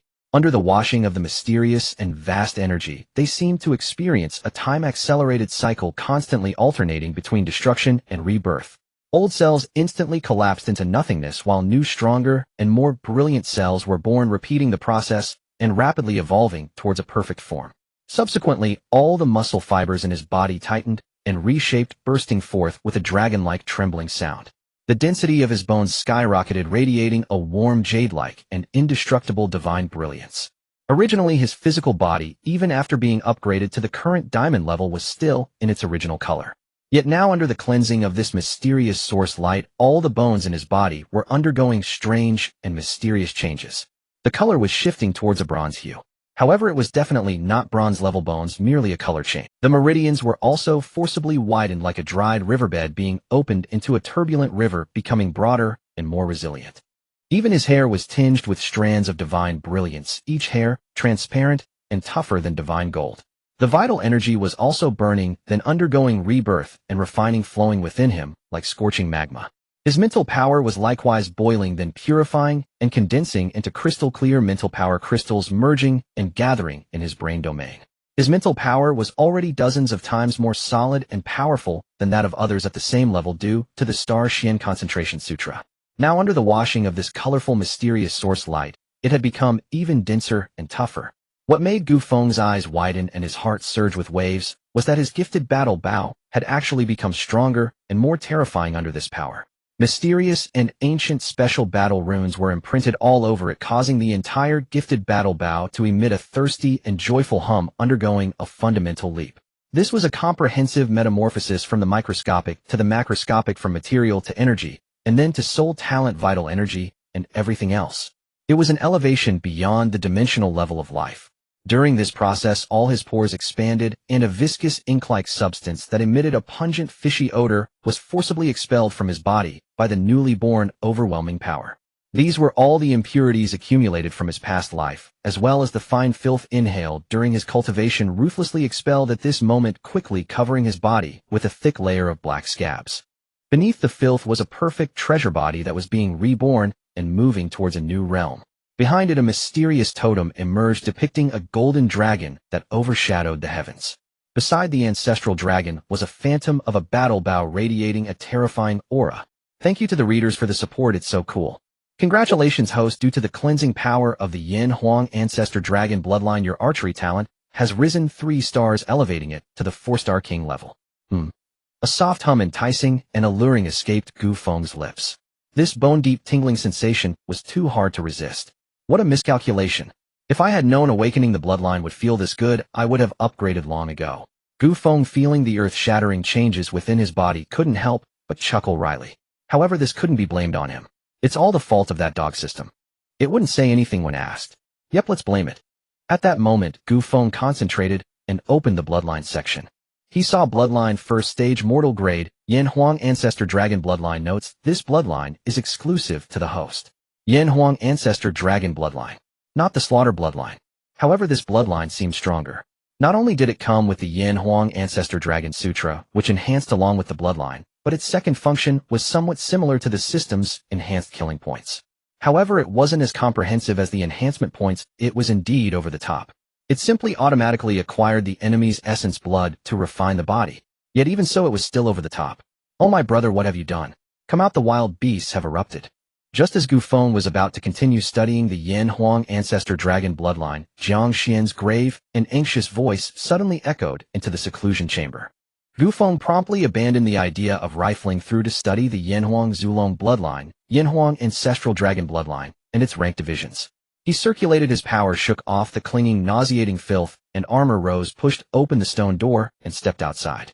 Uncle Jiang, what is going on? Gu Feng asked with curiosity. Everyone's been calling him brother out of turn. This must mean something serious. Use your spiritual sense to scan the surroundings yourself. Jiang Xian, gripping his blood-colored spear, frowned slightly as Gu Feng emerged. What was that foul stench? It mattered little. He suppressed his shock and terror, pointed the spear toward the outside of the castle, and said with a bitter smile, "What on earth had that kid been doing in there for the past half hour? Breaking through the Cayenne blood realm." But when anyone breaks through the Cayenne blood realm, do the heavens and earth show such monstrous portents? Just moments ago, a peculiar, irresistibly alluring fragrance first wafted from within the stone chamber. The scent was so singular that upon inhaling it, his entire Cayenne blood began to churn uncontrollably, like water brought to a boil. As it bubbled, he felt the power of his Cayenne blood actually strengthen and condense. Jiang Xian's heart surged with alarm. Then a titanic force of Cayenne blood coalesced into a spiraling blood-colored tornado instantly shooting toward the nine heavens. From the vortex came successive dragon-like cries, the spectral image of an immense blood-red divine dragon manifested at the apex of the Cayenne blood tornado. Jiang Xian stared eyes wide with horror. Cayenne blood forming into a dragon. What kind of cosmic portent was this? He recalled that when a peak Zhanhuang attempted to surge into the Zhandi realm, one had to refine the Cayenne blood to absolute extremity, abundant and utterly pure, and only then would Cayenne blood portents appear during the breakthrough. Could Gu Feng already have grown to the point of stepping into the Zhandi realm? Impossible. Absolutely impossible. A true Zhandi breakthrough would unleash Cayenne blood pressure so great that its involuntary release alone could crush him. Just now, though the pressure issuing from the stone chamber was fierce, it was far from Zhandi level. Indeed, it did not even reach Zhanhuang. Moreover, the Cayenne blood portents that accompany Zhanhuang's ascent to Zhandi, while grand and towering like war smoke, never manifest as a blood-red divine dragon phantasm such as this. Suddenly a chill ran through Jiang Xian. A trace of dread flickered in his gaze as he looked at Gu Feng. Is it a bloodline? Hiss. Jiang Xian's expression shifted as if he had brushed the true secret of Gu Feng. He must possess some special bloodline, and its potential was undeniably high. The terrifying Cayenne blood portent just now was the best evidence of that. At that moment, after sweeping his spiritual sense, Gu Feng saw countless feral beasts amassed beyond the castle. His eyes brightened, and he cried with excitement, so many feral beasts. My word. Thousand-hand blood-sucking beasts, earth-rending rhinos, gale, pung birds, steel-feathered griffins. Excellent quarry. No sooner had he spoken than Gu Feng's figure blurred, and he vanished like a specter. Jiang Xian stumbled. Excellent quarry. He snorted. At that moment, thunderous roars rolled like sheets of lightning laden with murderous ferocity and savagery tearing across the sky. Not good. The feral beasts are attacking the city. Jiang Xian, snapped fully awake, lifted his blood-colored war spear, transformed into a streak of light, and instantly arrived atop the battlements. This is bad. Jiang Xian looked down at the dense, uncountable masses, hills of grotesque feral beasts exuding terrifying killing intent, and the countless flying beasts blotting the horizon. His face grew as dark and still as water. All the Kanglinjun warriors were already armored and armed with battle swords, warblades, warbows, and the like along the walls. In their eyes blazed boundless killing intent and the ardor of combat. A dreadful killing aura hung over Kanglin ancient castle. Meanwhile, 300 giant ballistae had been set upon the broad, sturdy battlements. These massive ballistae were fearsome war engines forged by veteran engineers from an ancient blueprint, terrible implements of destruction. Their bowstrings were sinews taken from extraordinary beasts and specially processed.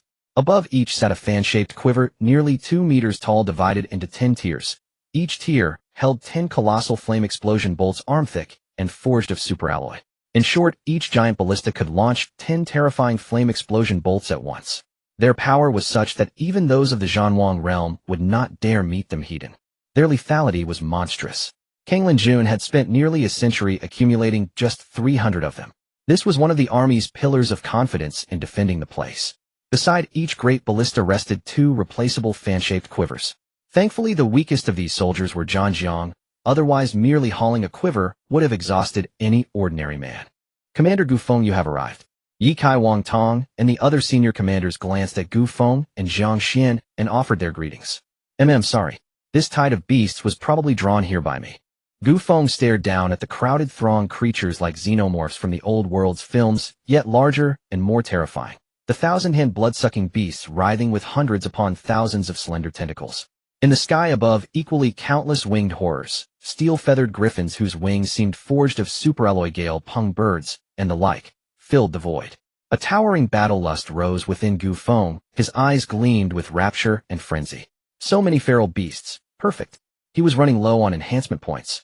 If he slew them all, how many points would he gain? Hundreds of thousands. Tens of millions.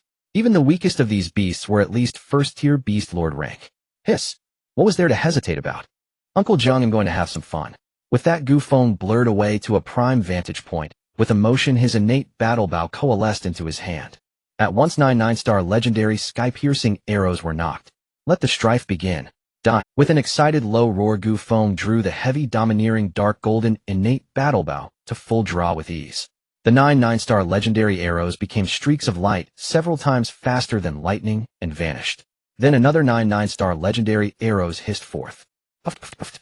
Powerful feral beasts of Shozone rank and even Shouwang rank were slain where they stood before they could react.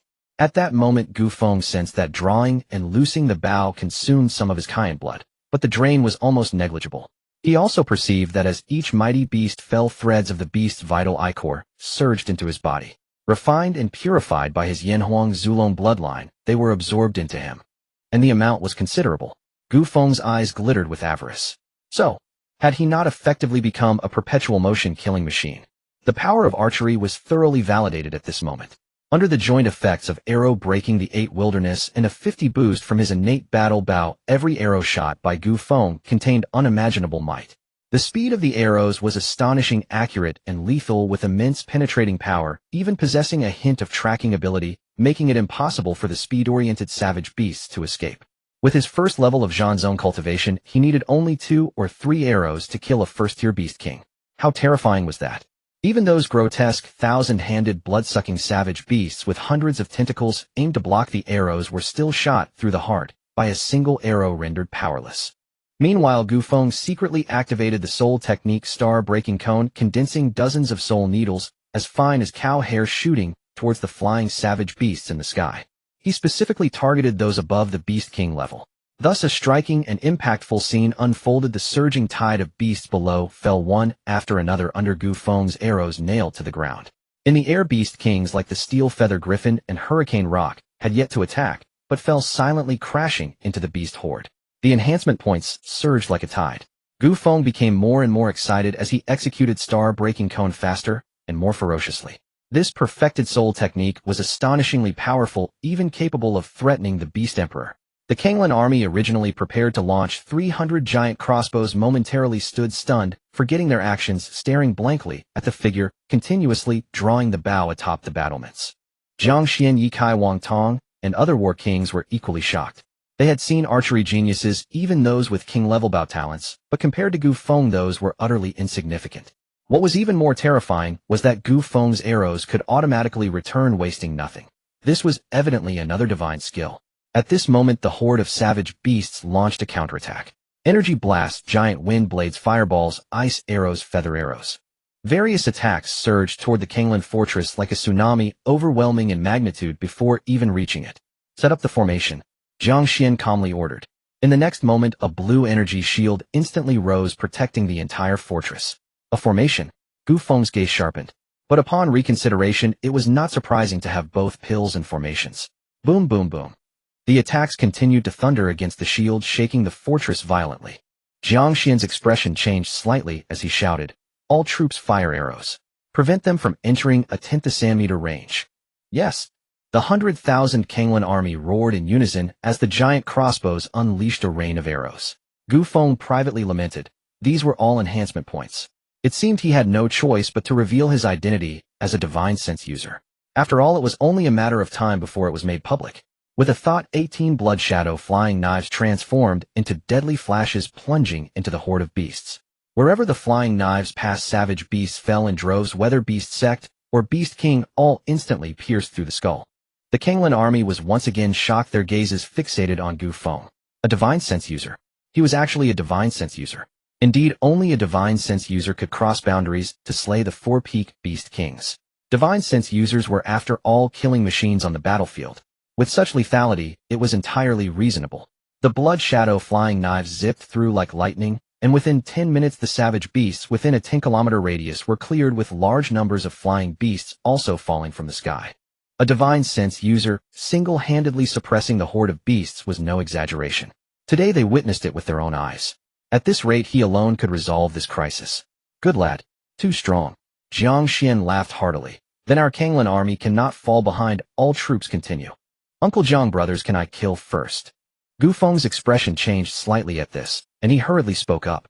These were all enhancement points. The more they killed, the more points he would lose. This loss was too painful. Of course he wasn't a fool. He wouldn't ignore the consequences of doing so. He said this naturally because he had the confidence to withstand the attacks of these savage beasts alone, otherwise he wouldn't foolishly put forth such a request. To avoid being misunderstood by the many soldiers, he further explained, "Don't misunderstand, I won't take any military credit, I just want to kill the savage beasts." Jiang Xian was taken aback and looked at Gu Feng strangely. This young lad, despite his youth, was already so bloodthirsty. Or perhaps It was related to the bloodline he awakened. In the end, Jiang Xian nodded in agreement and ordered a halt to the attack. Thank you, Uncle Jiang. Thank you, brothers. Wait until I can't hold on anymore, then you can come in. As Gu Feng laughed heartily, the flying knives and arrows erupted once more, the slaughter continuing. Simultaneously, he focused his thoughts. System elevate my blood energy realm to first level Zhan Wang. Since he was cultivating the bloodlines, Yan Huang Ancestor Dragon Classic, though it was only a first-tier common level, it was no longer restricted by the level of mental cultivation. Congratulations to the host, consuming 540 enhancement points, blood energy realm elevated to first level Zhan Wang. Boom. A surge of overwhelming blood energy erupted from Gu Feng's body, pressuring the surroundings, causing the clouds to shift and the void to tremble. Jiang Xian, Yikai, Wang Tong, and others sensed this aura, all changing color, dumbfounded. First level Zhan Zong instantly leaping to first level Zhan Wang. What kind of cultivation speed was this? Suddenly, the wide and sturdy walls of the Kanglan fortress experienced a jaw-dropping scene. The vast majority of soldiers seemed to be entranced, slapping themselves across the face. Commander Ye Kai was also slapping himself. However, he wasn't slapping himself. Perhaps he was afraid of the pain. Ye Kai, you old man, you're hitting yourself. Oh, why are you hitting me? At that moment, the relatively slender Commander Wang Tong, looking like a frail scholar, suddenly covered his cheek, glaring angrily at Ye Kai, who was a head taller than him. Damn, it's real. Not a dream. He truly increased his cultivation from first level Zhan Zong to first level Zhan Wang in an instant. Ye Kai murmured, his gaze toward Gu Feng, filled with horror. What kind of enhancement speed was this? Jiang Xian was also astonished. However, unlike the others, Jiang Xian's eyes flickered as he suddenly realized what kind of bloodline Gu Feng possessed. Bloodline of Slaughter. This young lad undoubtedly possessed the legendary bloodline of Slaughter. Only with such a bloodline could he elevate his cultivation to such a terrifying level in such a short time. But was the bloodline of Slaughter truly capable of such a terrifying enhancement? Or had he been concealing his cultivation until now, unable to suppress it, thus having to release it? As for Gu Feng, he was completely indifferent to the gazes of others. He was already in a bloodthirsty frenzy. With the elevation of his blood energy realm, the power unleashed by his 4-star king level innate battle bow surged several times more than before. Almost every second there were tens of thousands, even hundreds of thousands of enhancement points accumulating. This feeling was utterly maddening. However, this was still not enough, far from enough. He glanced at his enhancement points balance, and a glint of sharp light flashed in his eyes. System elevate my physical realm to 9-star king. Since ancient times, archers have been the elite among soldiers, the kings of warriors. In the martial world, they are equally terrifying presences that instill fear. Any archer bears a horned bow, hangs feathered arrows at their waist, possesses strong arms, adept at shooting, and can hit a target 100 paces away. They also carry a short sword for close combat, excelling in every skill. To claim that archers are flimsy is clearly a sign of ignorance. Gu Feng is not ignorant. He wishes to strengthen his physical body. Therefore, he directly commands the system to upgrade his physical strength to the 9-star king level. However, please repair the eternal body of the 10,000 tribulations first. I almost forgot about this. Repair it. The eternal body of the 10,000 tribulations is essential for cultivation. Otherwise, he will never be able to enhance his physical strength in the future. The Slaughter Enhancement System is powerful and extraordinary, but it is also quite singular. It provides enhancement points through killing and looting.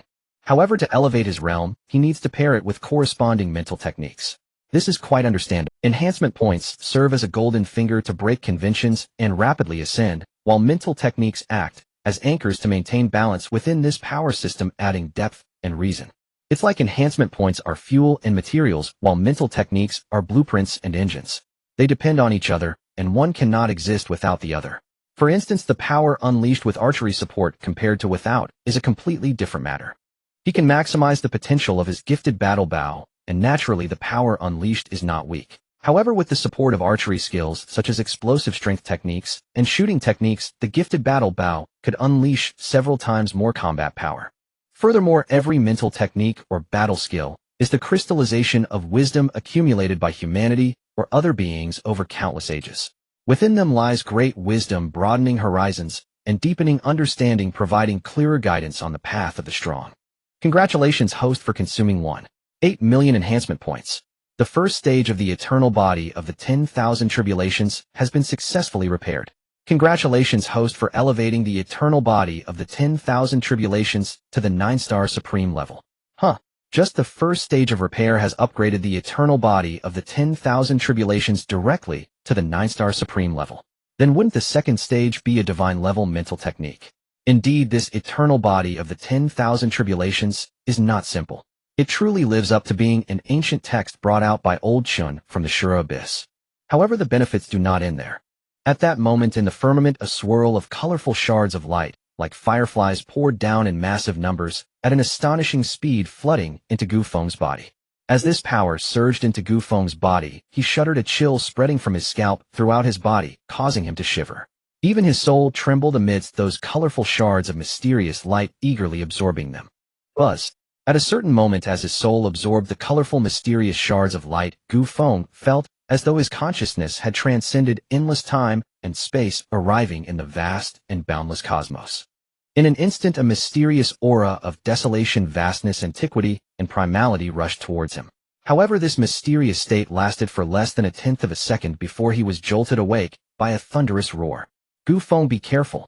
In the next moment, a figure dashed at lightning speed, slicing towards the bizarre blood-red branches that were surging towards Gu Feng's heart. However, at the moment the first branch was cut, another branch seemed to be provoked by the actions of the bald-headed Ye Kai, striking quickly towards his heart. Puff!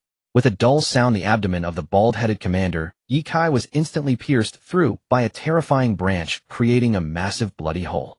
The branch did not disappear. At its tip, countless menacing barbs instantly sprouted, embedding themselves into Ye Kai's abdomen and frantically draining his blood and vital essence. In just a moment, Ye Kai's originally robust body visibly began to wither. The color of blood on his face quickly faded. Die.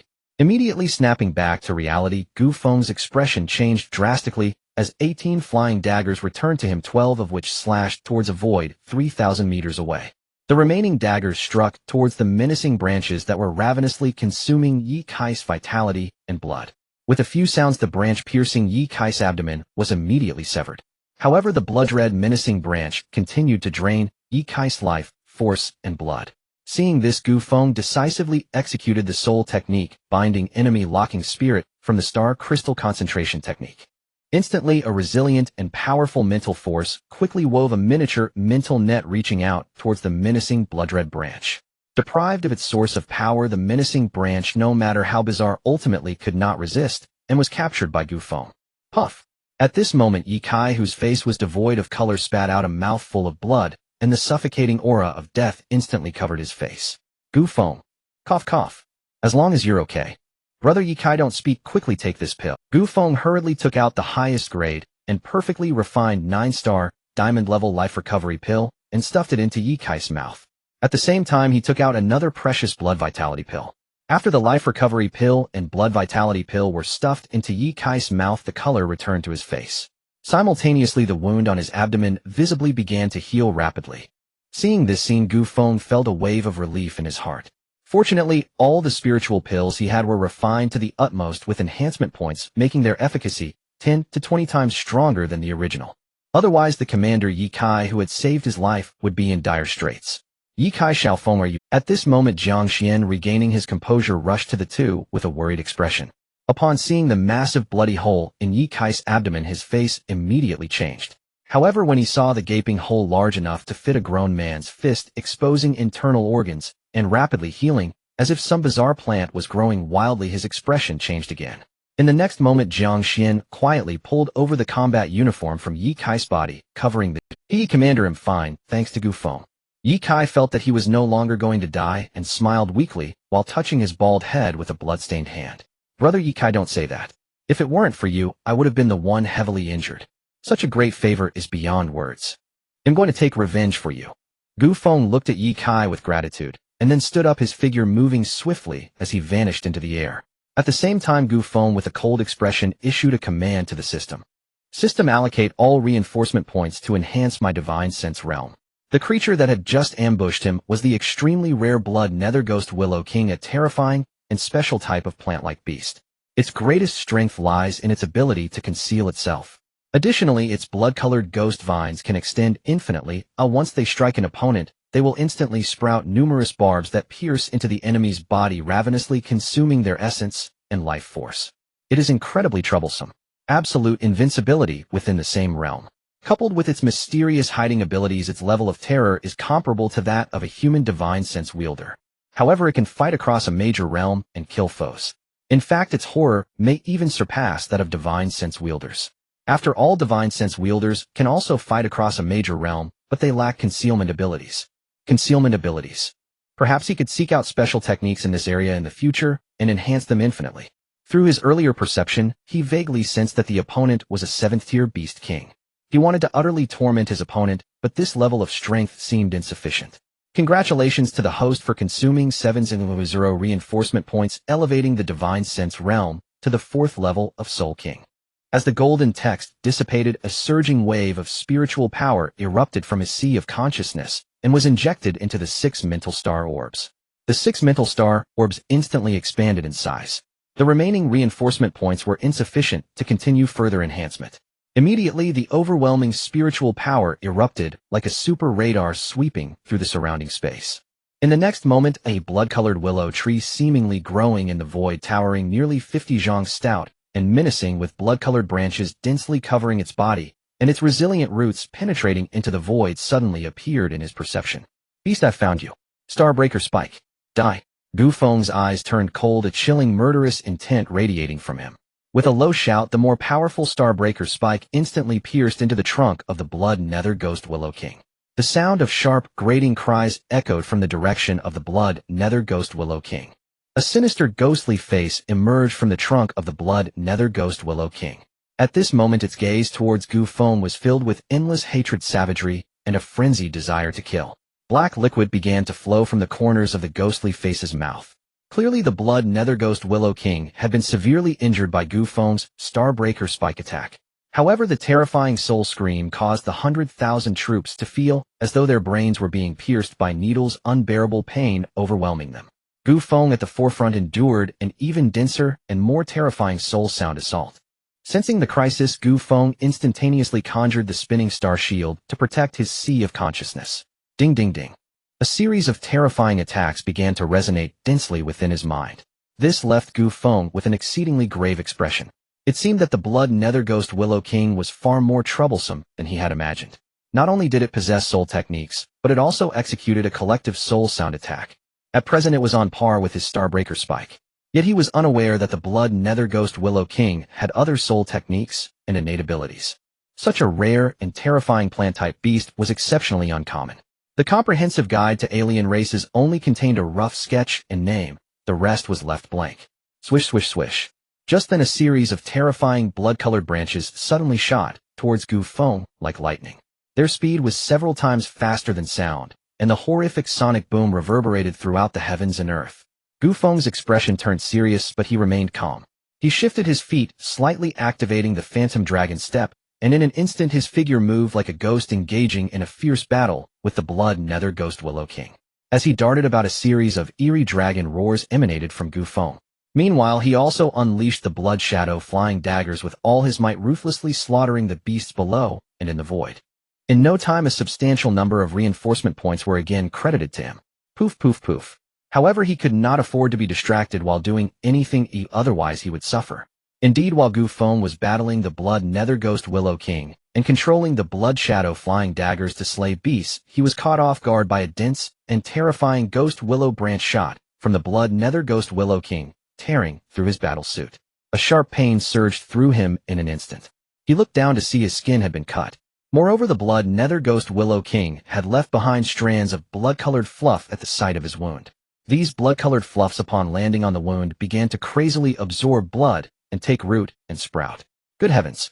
This Blood Nether Ghost Willow King actually possesses the terrifying ability to parasitize others. However, for him, it was of no use.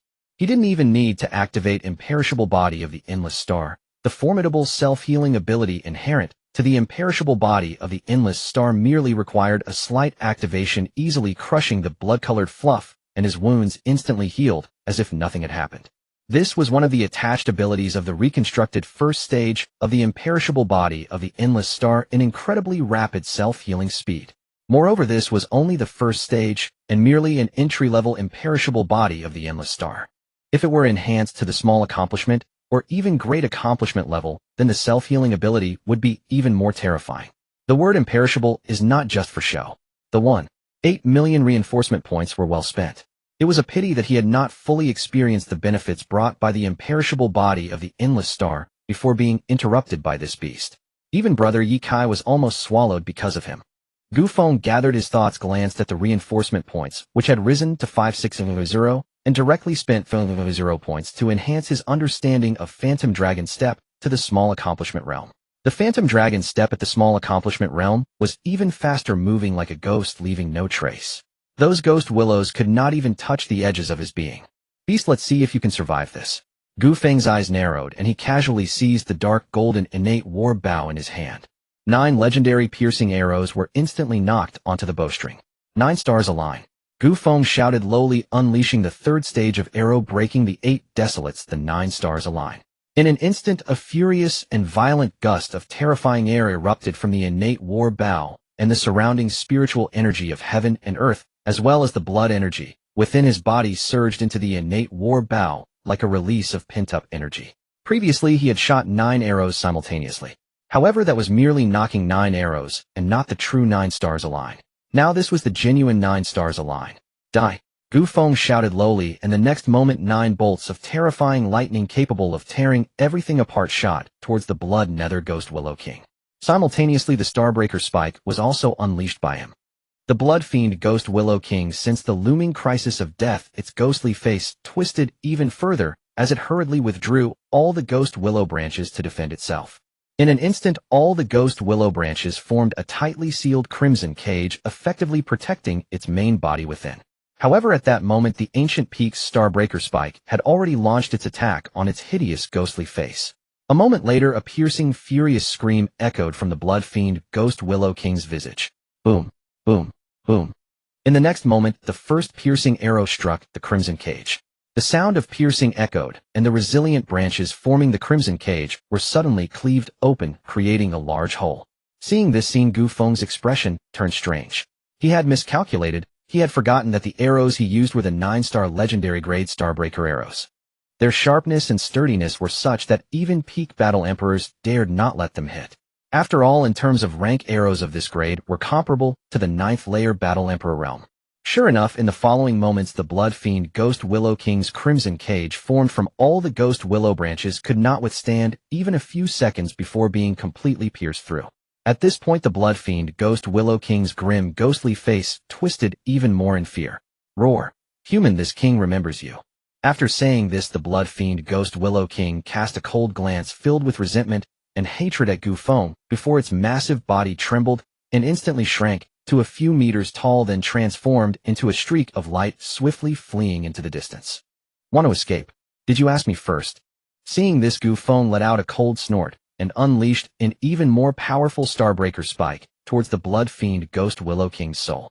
A scream filled with shock and hatred immediately erupted from the Blood Fiend Ghost Willow King's ghostly face.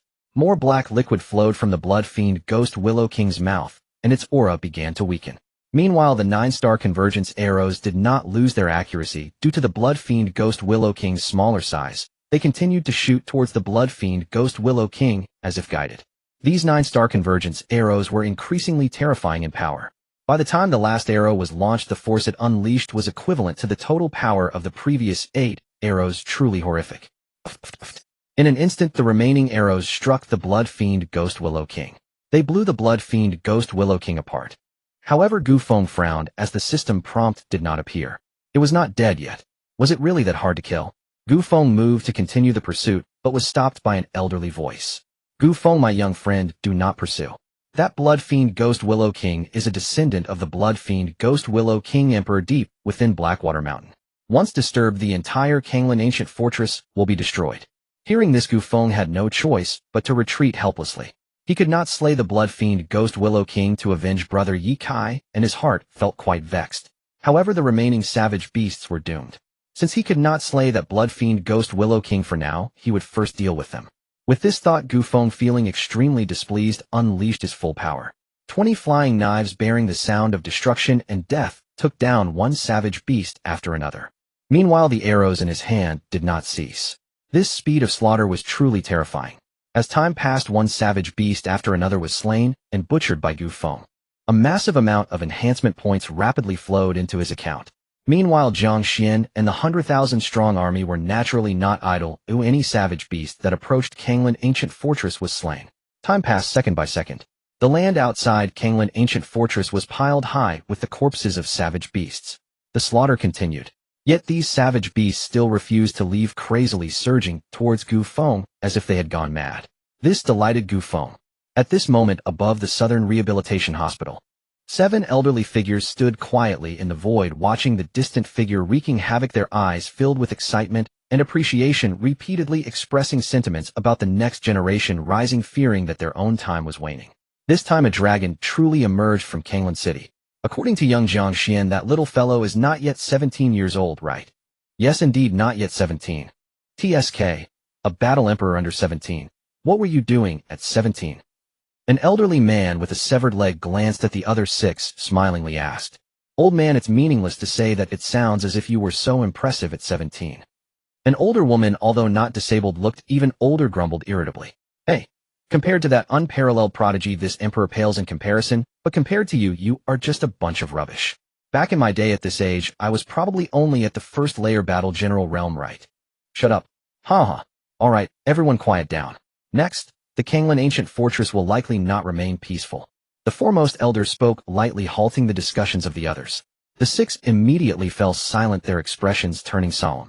Although that little fellow had shown prodigious talent, almost slaying the blood fiend Ghost Willow King, and exhibited terrifying combat prowess, he had also thoroughly angered the even more formidable blood fiend Ghost Willow Emperor deep within Blackwater Mountain. That being was a peak beast emperor. If it weren't for the deterrence of Elder Chin, the other party would have long since flattened this place and invaded Kanglan City. However, this time, even if that old fellow doesn't personally take action, he will likely continuously send a large number of savage beasts to attack Kanglan Ancient Fortress. Ah, damned human. You dare to injure this king. I will kill you. The blood fiend Ghost Willow King, having activated its innate divine ability and narrowly escaped, found its already twisted and grim face contorted even further. Indeed, its main body had nearly been blasted to smithereens by the terrifying arrows.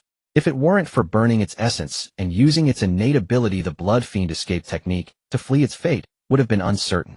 It was highly likely that it would have died.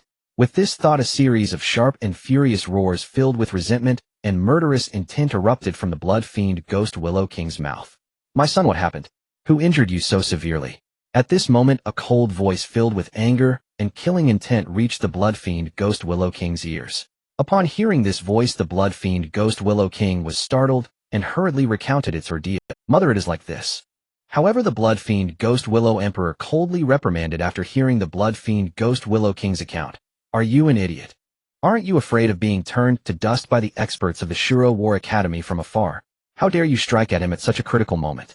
Can't you hold back for 2 days?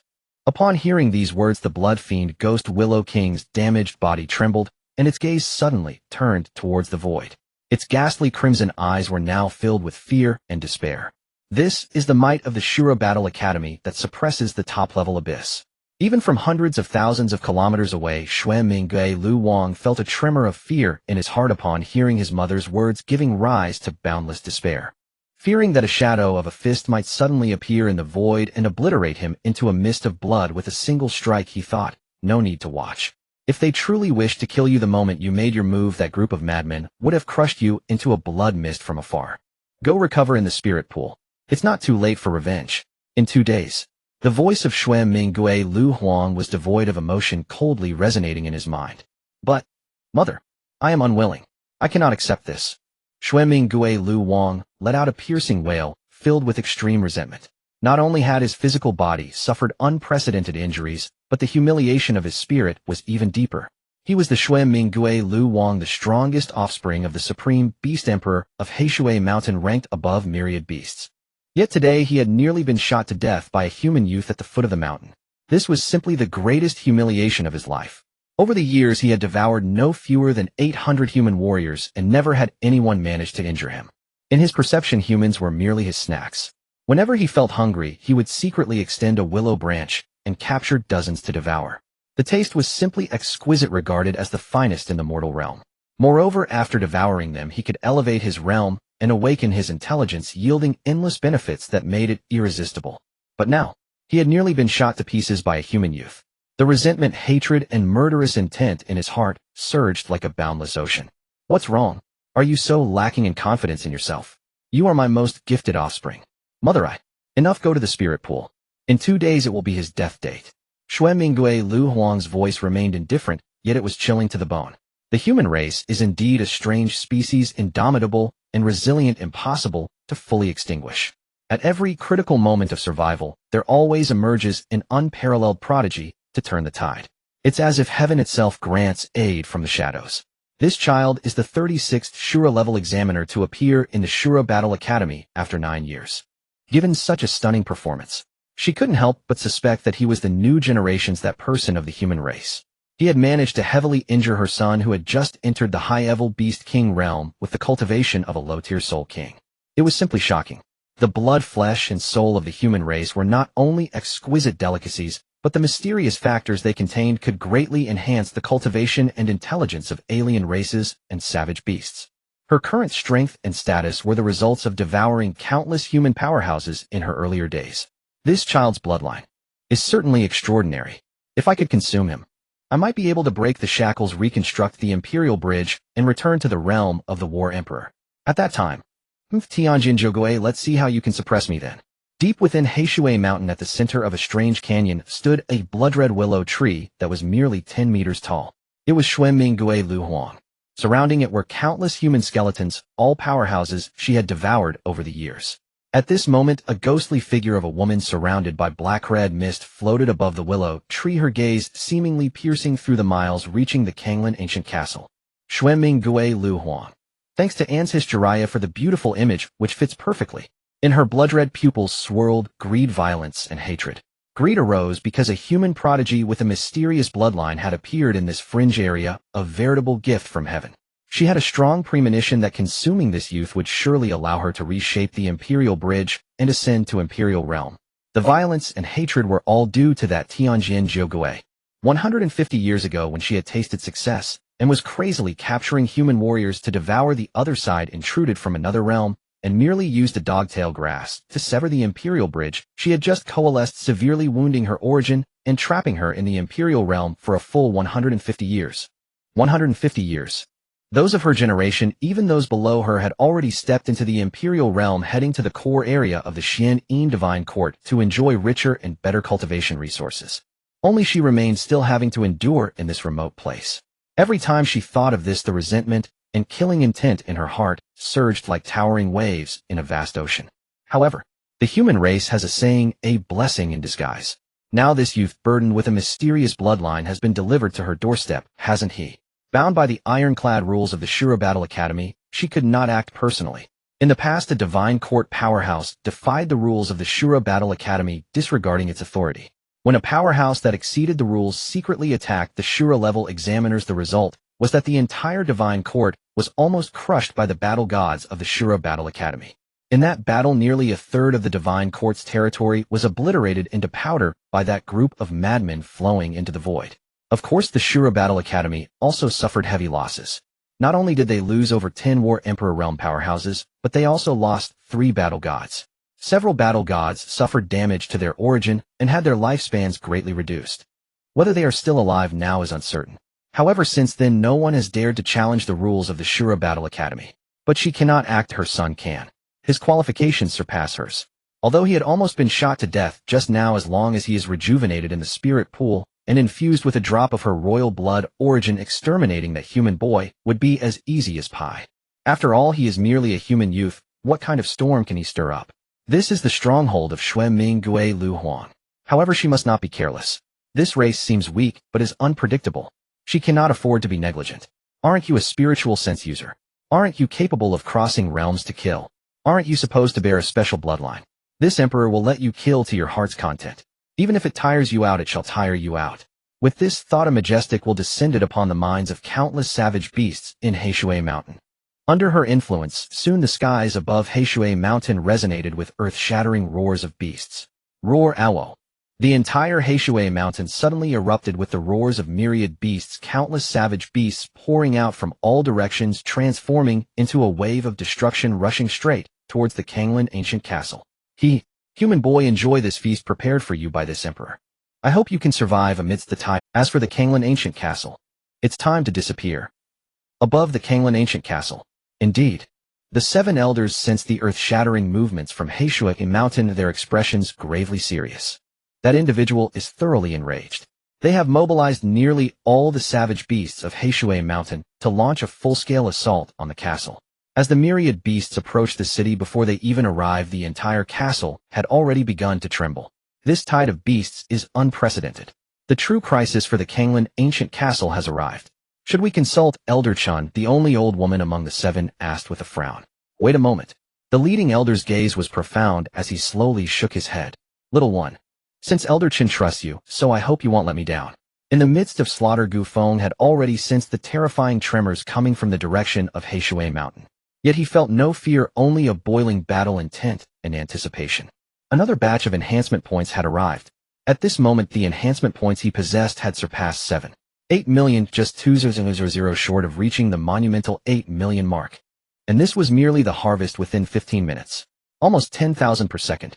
This place was truly a land bestowed by heaven for him. Xiaofeng, Zhang Xian's voice called out. Gu Feng understood the other's intention. Without turning his head, he shouted, Uncle Zhang, leave the beast sovereigns and above to me. It wouldn't do to have an army of 100,000 merely watch. These savage beasts were not only military achievements, but also whetstones for sharpening his skills. Moreover, the number of savage beasts pouring out from Heishui Mountain was increasing. He couldn't possibly kill them all alone.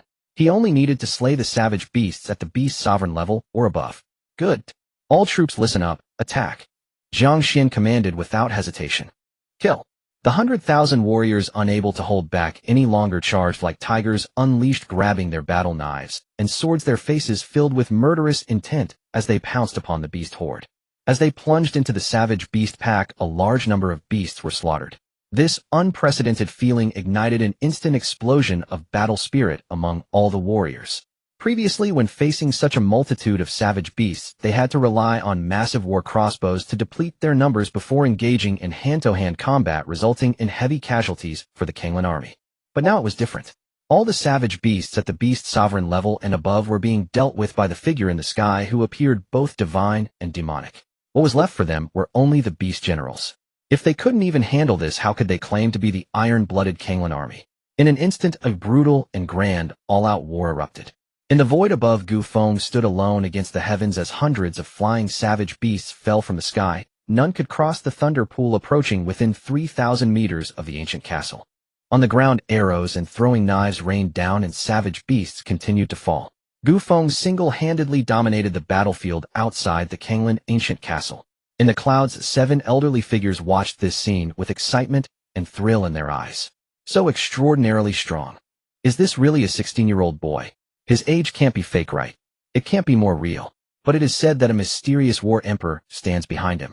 I wonder if it's Elder Chun. I see. Huh. Regardless, with him around, we old bones can finally catch a breath. Maybe. We can even live a couple more years. Don't get too ahead of yourself. His assessment starts in 2 days. Which means he will only stay here for 2 days. As soon as this was said, the other elders fell silent. Time passed. As powerful savage beasts were slain, Gu Feng's enhancement points finally exceeded the 10 million mark. Seeing the 10 million enhancement points, Gu Feng's eyes sparkled. He had never been this affluent before. System first raised my physical realm to the 9-star king level. Now the first stage of the indestructible body of the eternal star had been fully repaired. It was time to enhance his physical form.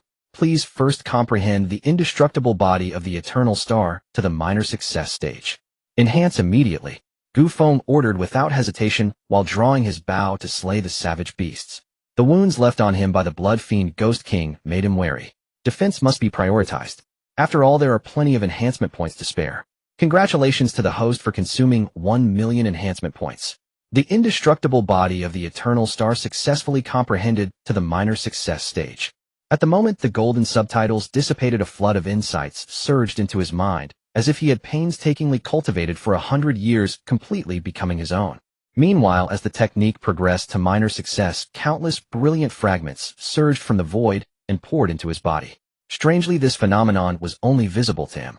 So this is the power of the stars. These light spots are actually the star power that only those at the War God realm can absorb. No wonder it took 8 million just to repair the first stage, and another 1 million to elevate to minor success. I see. The starry sky and the indestructible body of the eternal star originally refers to the stars. Gu Feng, realizing the truth, felt his heart burn with excitement. Although spiritual energy from the world is good, how can it compare to the energy of the universe? The star power is precisely a form of cosmic energy, a hallmark of war god-level powerhouses.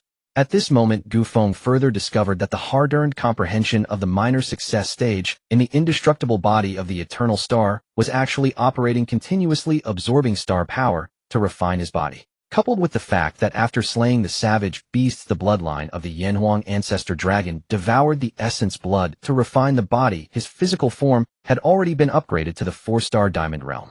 His self-healing ability was more than 3 times greater than before. System, what are you waiting for? Quickly raise my physical form to the 9-star king level. Having become affluent, Gu Feng also grew bold. While madly slaughtering flying savage beasts and those on the ground, he ordered the system in his heart. Congratulations to the host for consuming 3500 enhancement points. Physical strength has been raised to the 9-star diamond realm. Congratulations to the host for consuming 4.5 million enhancement points. Physical strength has been raised to the 9-star king level. Boom, boom, boom. As nearly 5 million enhancement points were consumed, Gu Feng's body underwent a tremendous transformation. His limbs, bones, and countless cells along with his internal organs were all crazily tempered by an invisible great power. His muscles became denser and more solid, as if they had undergone countless rounds of tempering. The originally light bronze-colored bones had now directly transformed into a dark hue, and amidst this dark color silver patterns emerged. The moment his body finally stepped into the 9-star king realm, a violent, domineering, almost terrifying tidal wave of blood energy surged into the sky, scattering the clouds in the horizon. Jiang Xian, Yi Kai, Wang Tong, the 7 elders, the 100,000 troops, and even countless savage beasts sensed the terrifying air wave emanating from Gu Feng and almost simultaneously turned to look at him. Did he break through again? Jiang Xian suddenly came to his senses, looking at Gu Feng with immense excitement, unable to restrain himself from letting out a long howl. Congratulations to humanity. Congratulations to humanity. Kill, kill, kill. The 100,000 Kinglan army were also influenced by the terrifying blood energy erupted from Gu Feng, erupting with thunderous roars. The morale of the 100,000 troops surged instantly, their killing intent soaring, feeling a surge of strength, their battle knives slashing down with increasing ferocity. In an instant, numerous savage beasts were decapitated, their blood quickly staining the ground. The 7 elders exchanged glances, their eyes filled with delight.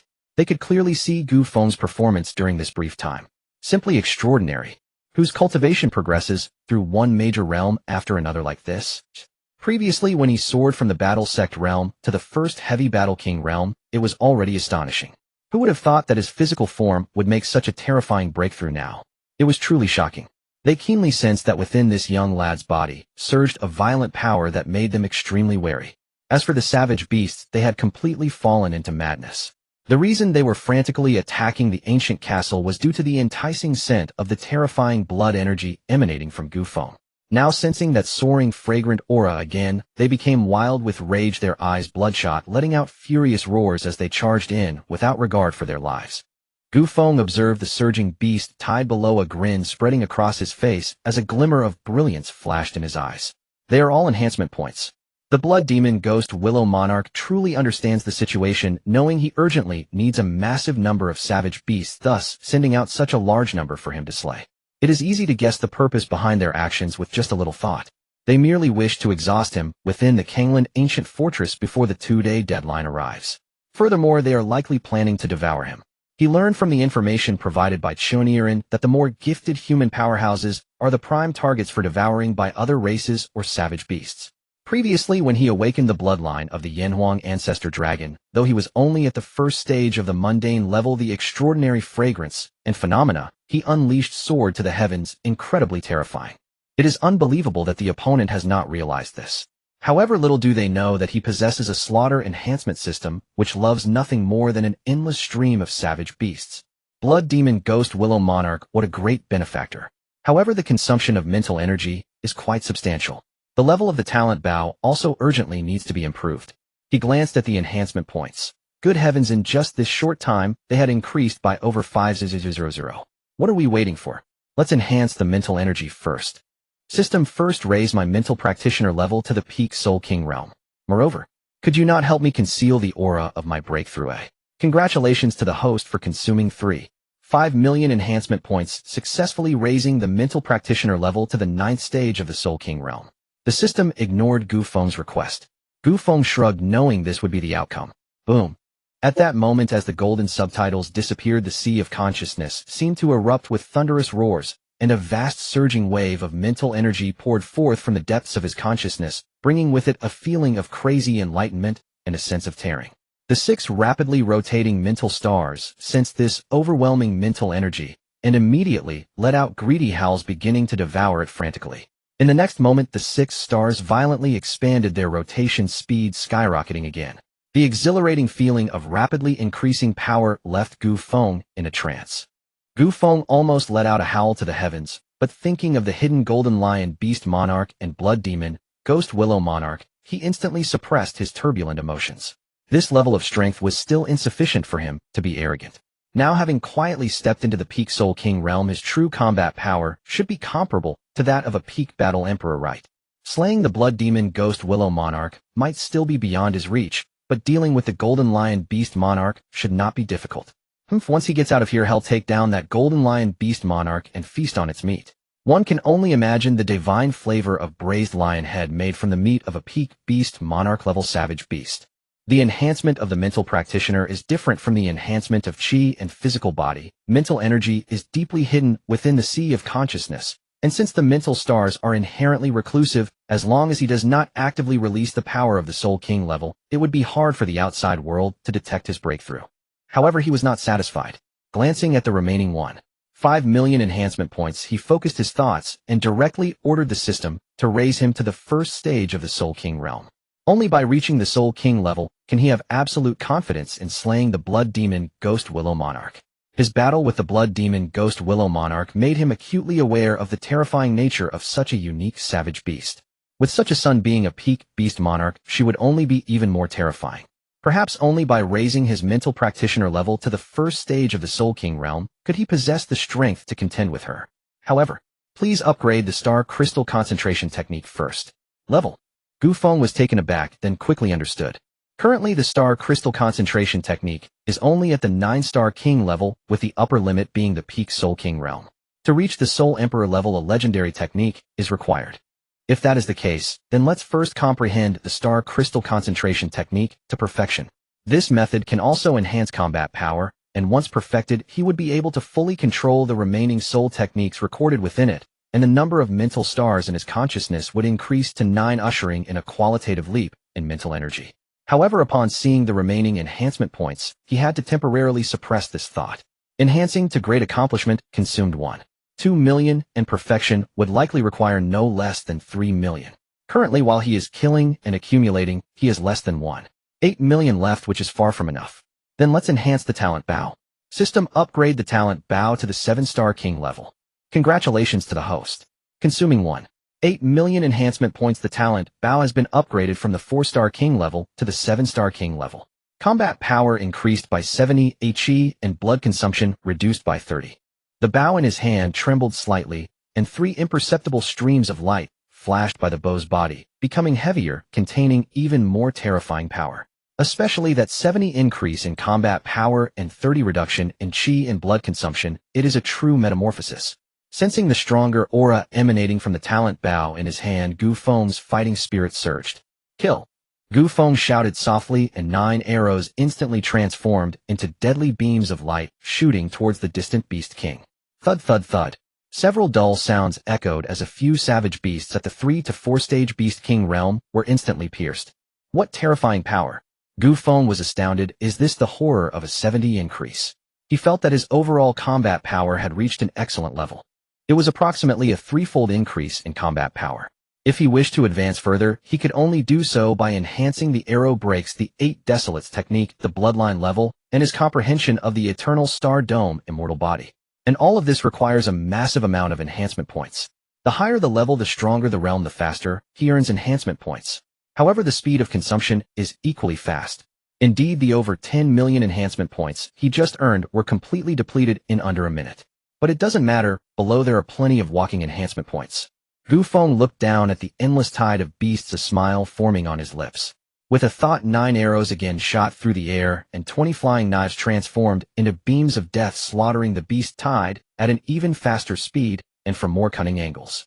During this time, if any warrior encountered danger, the mental energy enveloping the entire battlefield would instantly condense into soul needles, slaying the savage beasts and resolving the crisis. Among the 100,000 troops, there were other mental practitioners, but none could compare to him. Jiang Xian, Yi Kai, Wang Tong, and even the 7 elders of the cloud looked at Gu Feng with gratitude. From the very beginning, Gu Feng had secretly saved no less than 300 to 400 people. This debt of gratitude is as heavy as a mountain. It further reinforces the terrifying value of mental practitioners on the battlefield. The battle fell into a fierce and intense state. In the outside world, within the military tent at the entrance of the Kanglan wilderness, Xiao Zhan, Jiang Shui, Jiang Yu, Old Ma, Wang Meng, Yi Ying, Wang Yulan, and others were frantically enhancing their powers with the pills Gu Feng had gifted. Each pill was a premium spirit pill free of any toxicity and easily absorbable. To avoid being overwhelmed by the immense medicinal power, they remembered Gu Feng's advice and first took body-refining pills to strengthen their bodies before consuming vitality pills to enhance their realms. As time passed, the spirit pills in everyone's hands quickly dwindled, replaced by a dramatic surge in their realms. Only at this moment did they understand why Gu Feng could advance so rapidly. It was all thanks to these premium spirit pills. Everyone's hearts trembled with joy for Gu Feng's unwavering trust. With the aid of these 2 types of pills, which had reached premium levels in less than a day, everyone's physical strength underwent a dramatic transformation, and their realms all broke through to the high-tier battle general level. Xiao Zhan even broke through 4 realms in one go, stepping into the 5th battle sovereign realm. 4 realms in one day. How exaggerated and terrifying is that? No one had dared to imagine it before. Moreover, during this time, Xiao Zhan experienced moments of confusion and greed, but ultimately, he swiftly cut them down and no further impure thoughts arose. This is only natural. These pills are too precious. If it were anyone else, they would have likely gone mad by now. That they could ultimately maintain clarity and not let greed consume their minds, embarking on another path, is already quite remarkable. On the other side, at the top of the beast hunting building, Lan Dai felt the powerful aura surging within her, her beautiful eyes shimmering with complex emotions. So this is the secret to your rapid ascension. And this secret you displayed so openly before me. She gently bit her red lips, gazing towards the direction of the Kanglan wilderness with a flicker of unusual feelings in her eyes. Pervert. Wait for me. Lan Dai murmured softly, then took out a higher-level spirit pill and began to absorb and refine it. City Lord, bad news.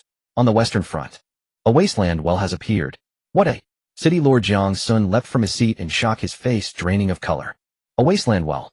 Why didn't the spatial energy detector register it? I don't know. But the spatial energy detector has been functioning normally. Chun Sheng shook his head, his expression grave as he spoke. Jiang Sun's eyes flickered. That spatial energy detector was the engineering core latest high-tech instrument, exquisitely precise in sensing spatial energy fluctuations within a radius of nearly 10,000 kilometers. In the next instant, a terrible thought rose in his mind. Someone was deliberately orchestrating this. They had betrayed the Daqin Empire and colluded with the heterodox races. Only by such means could they evade all surveillance. Is it Shueshan Tower? Or the Duotian cult? I fear both. They are taking revenge. Do they truly think Kanglan City is a pushover? Having grasped the key, Jiang Sun's fury surged. He had never imagined that those lunatics, in retaliation for Kanglan City's previous dismantling of informant outposts planted by Shueshan Tower, the Duotian cult, and others, would go so far as to collude with foreign races, opening a spatial wormhole to summon powerful figures from another world. All precautions had still failed. Since Gu Feng had eradicated those forces' hidden bases within the city, they had expected a counterstrike. Thus the city had been under martial law for days, with Skynet, the Guard Corps, and the enforcement teams watching day and night. Yet an oversight still occurred. No, it was not mere negligence. It was an underestimation of the enemy's madness and lack of limits. They actually colluded with foreign races and secretly opened a passage. Those scoundrels are unworthy of being called human. Suppressing his rage, Jiang Sun swiftly opened a special communications channel and initiated an all-hands video conference. In an instant, several figures projected into the hall: Military Minister Xiao Zhan, Deputy Education Minister Xiao Yun, Enforcements Xing Yun, and others appeared. City Lord Jiang, what grave matter has occurred? Why call an emergency meeting at this hour? Xiao Zhentian asked in a deep voice. This channel had been silent until now. It would only be opened for an emergency of the utmost urgency. That Jiang Sun had initiated it now meant a catastrophe of dire importance. A wasteland well has appeared on the western front. Jiang Sun drew a long breath, his expression solemn, his words were terse and chilling, a tremor in his voice. He knew all too well what a new wasteland well signified. Countless wild beasts and foreign races would surge forth from it. It also foretold that innumerable living creatures would be sacrificed to the well. A wasteland well. The spatial energy monitor did not issue an alarm. The latest model covers a radius of 10,000 kilometers. It cannot have failed to report. At that moment, Deputy Minister Xiao Yun, clad in a black tactical suit, a striking and formidable woman, spoke calmly. What if? This is deliberate. Her words silenced the hall. Shueishan Tower. Duocean cult. Are they behind this? Those beasts. No wonder there was no activity. They were hatching such a vicious scheme. Now is not the time for curses, Jiang Sun interrupted. We must immediately send forces to the Western Front. If more wild beasts pour out, we will be in grave trouble. Mobilize the enforcers, the guards, the reserve army. At the same time, as before, summoned the major scavenging teams, the war academies, and any family generals at battle general rank or above to urgently reinforce the West. Kanglan City itself must not relax its vigilance or prevent them from deceiving us with feints. Jiang Sun inhaled and swept his gaze across those present. Yi Qing, Xiao Yun, brother Xiao. I'm counting on you. Rest assured. This time we will make sure those rats do not return. The video ended. Jiang Sun rubbed his throbbing temples, a wave of helplessness washing over him. Kanglan City remained too weak. Although Gu Feng's seizure of the Canglong Mountains had eased resource scarcity, nurturing true power required time. Those ores and spirit herbs could not be turned into combat strength overnight. Thoughts of Gu Feng stirred mixed feelings. He wondered how that youth was faring in the Kanglan wastes. Probably still rampaging and cutting a bloody swath, he supposed. And then there were his two daughters. Especially Jiang Ye's recent odd behavior, which gave him a headache. Who would not want such a son-in-law? Yet he knew his daughter was not a suitable match. Moreover, whether Gu Feng could pass that Ashura-level trial remained uncertain. He shook his head and forced himself to concentrate. First, deal with the immediate disaster. Western Front War Wall No. 3. 50,000 soldiers of the Zhanyue Legion stood on the ramparts, braced as if before a dire enemy. In the distance, a colossal spatial black hole slowly rotated, exuding a spine-chilling aura. The soldiers' enraged curses rang out. Traitor! Human traitor! May you die miserably, colluding with foreign races. Less than swine. A gutter of maggots. Damn them. On the watchtower, the tall and dignified Commander Wan Yunj, clad in silver armor with the bloodshadow tang, crossblade slung across his back, and a black bow at his hip, stared coldly at the black hole. Fury and murderous intent interlaced in his eyes. Those hidden rats were too cunning, using feints to lure out the beast tide and draw the Zhanyue Legion's attention. Then in secret, they would use a spatial locator on the other side to give coordinates to the foreign forces and open the channel in concert. By the time that Zhanyue Legion recovered, the passage would already be formed, too late to stop it. All soldiers heed my command and stay alert. If any wild beasts or foreign races burst from the passage, blast them to hell for this commander. Yes. Meanwhile, somewhere in the Julu mountain range, in a hidden place, tens of thousands of meters from the spatial passage, a figure in a black robe and ghost mask stared fixedly at the forming spatial passage, his eyes alight with excitement, madness, venom, and towering hatred. Die. You will all die. Especially you. Gu Feng.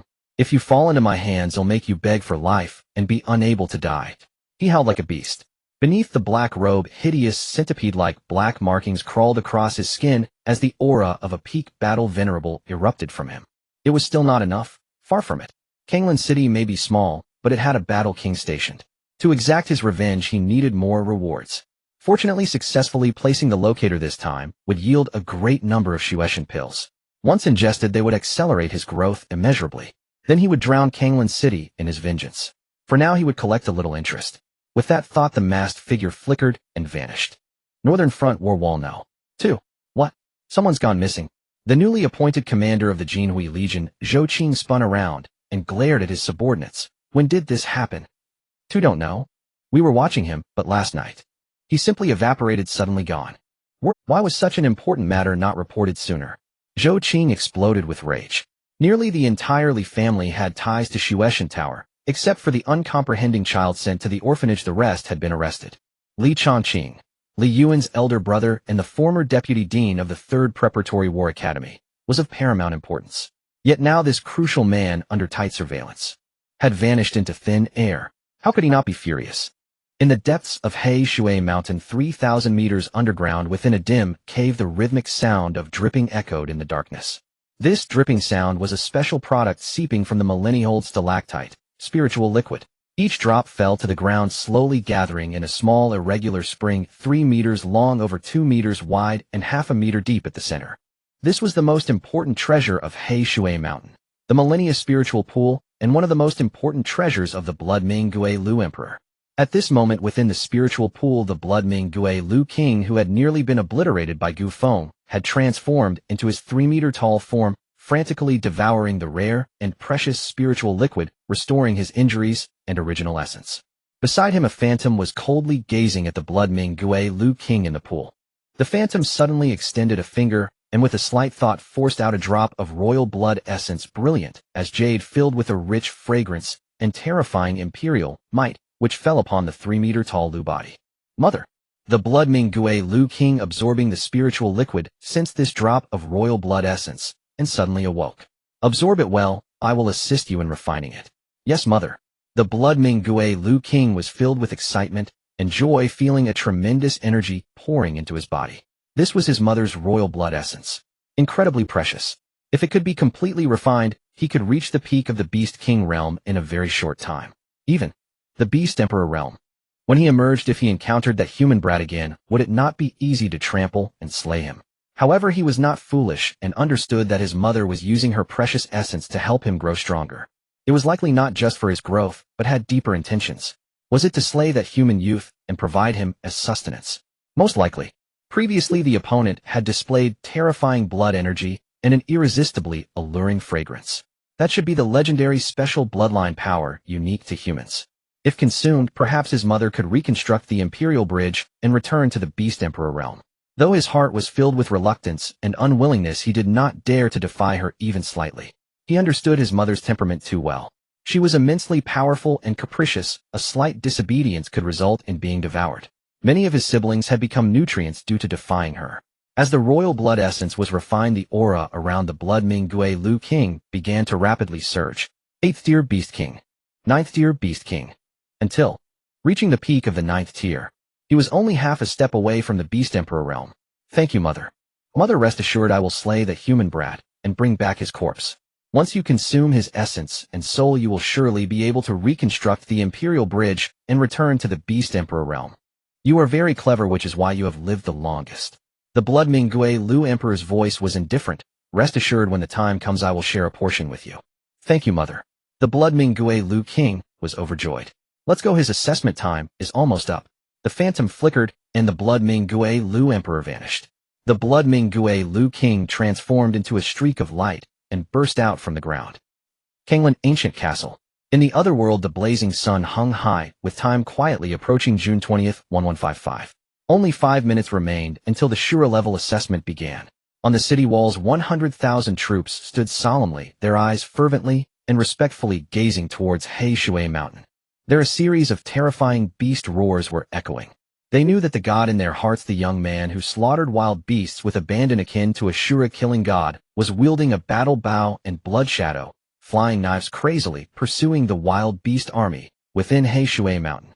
TSK. Commander, have we been stationed here for over 30 years? This is the first time it's been so easy. The healed bald Yi Kai took a swig of wildland brew and grinned as he asked Commander Jiang Xian beside him. Commander Jiang Xian gazed into the distance, a faint smile on his lips. In my 28 years of guarding this place, I've never felt as relaxed and enjoyable as today. Who would have thought that guarding the underground could be so pleasant? And all of this is thanks to that young Shura killing god. Mentioning the Shura killing god, admiration and fervor surged in the eyes of Yi Kai, Wang Tong, and others. Haha, this kid. His endurance is terrifying. Without rest, he has killed for over 14 hours. Nearly 300,000 wild beasts have almost all perished at his hands. His murderous aura is almost solidified. And yet he is still not satisfied, actually pursuing the wild beasts to He Shui Mountain. He truly deserves the title of Shura killing god. At this moment, the Blood Ming Gue Lu Emperor must be going crazy, right? She has nearly drained 2/3 of the powerful wild beasts from He Shui Mountain to exhaust Gu Feng. But Gu Feng must also be reaching his limit.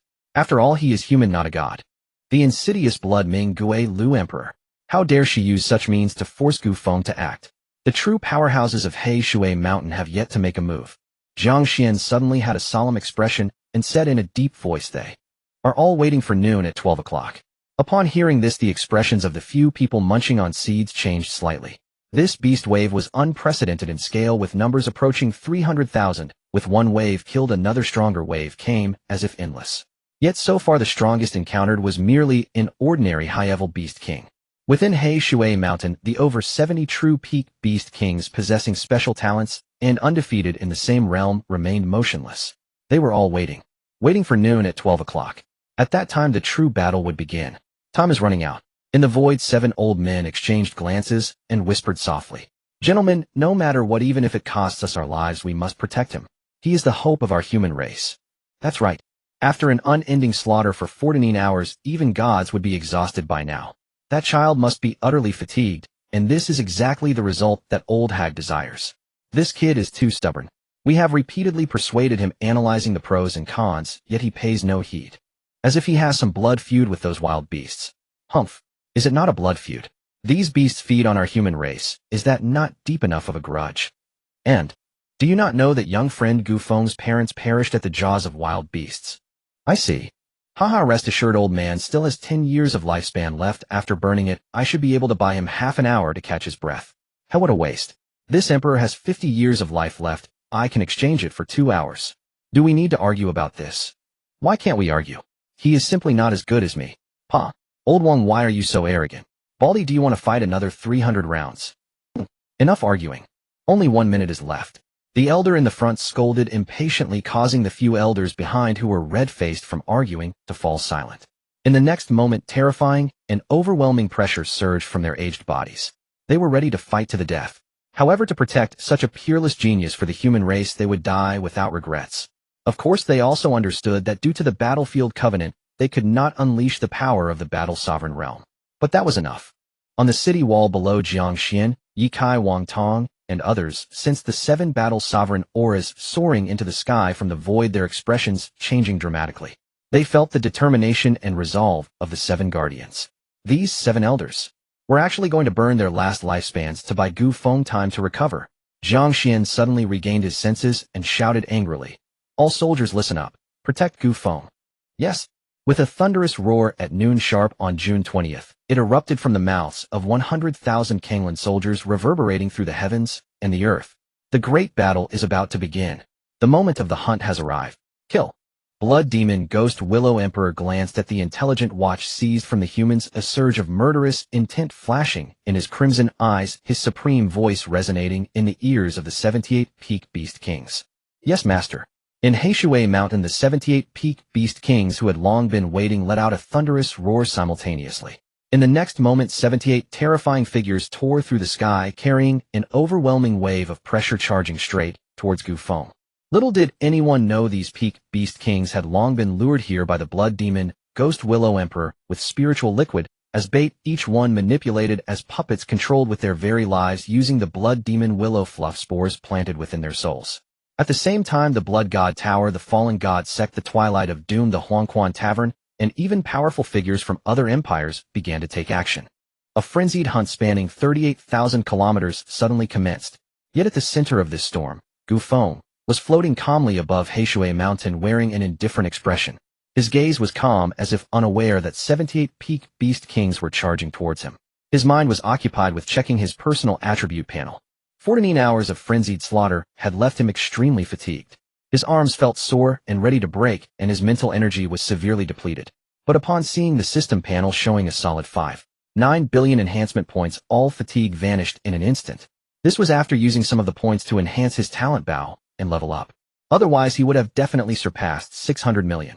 At this moment, he felt an unprecedented wealth. His back straightened. With such a massive sum in hand, even if the War Emperor arrived, he would dare to draw his bow and fight. Moreover, in the coming year, the number of savage beasts and powerful beings he would encounter would only increase, leading to even more enhancement points pouring in. If this pace continued, perhaps before even entering the Azura Battle Academy, he would step into the War God realm first. He remembered just a few days ago when he had messaged Xiao Feishuan, encouraging her to work hard in her cultivation so that when they met he wouldn't be a war god, while she was still not even a war monarch. What seemed like a joking remark at the time now appeared to have the possibility of coming true. It was somewhat amusing to think about. At this moment, after spending over 56 million enhancement points, the talent bow in his hand had been upgraded to 1-star supreme level. Supreme battle runes were emblazoned all over the bow, emanating an imposing aura. The upgrade of the battle bow directly amplified the power of the awakened arrow technique, Divine Shot Massacre, by 5 times. Speed, precision, armor-piercing capabilities, all increased 5-fold. Naturally, the combat power enhancement skyrocketed from excellent 3 times to unparalleled 5 times. With the enhancement of the talent bow, the consumption of vitality also decreased. This was crucial for his endurance. And how could the vitality level stagnate after 14 hours of intense combat? Even if the bow consumed very little vitality, it couldn't withstand the unending barrage. Therefore, he had upgraded his realm periodically. Now, after 14 hours, his vitality level had already reached the 9th level of the War King realm. If combined with the 9-star War King physique, which granted him 90 million pounds of strength, his total power had soared to an astonishing 8 billion pounds. The strength threshold for a War Emperor ranges from 100 million to 900 million pounds, equivalent to 50 to 450 tons.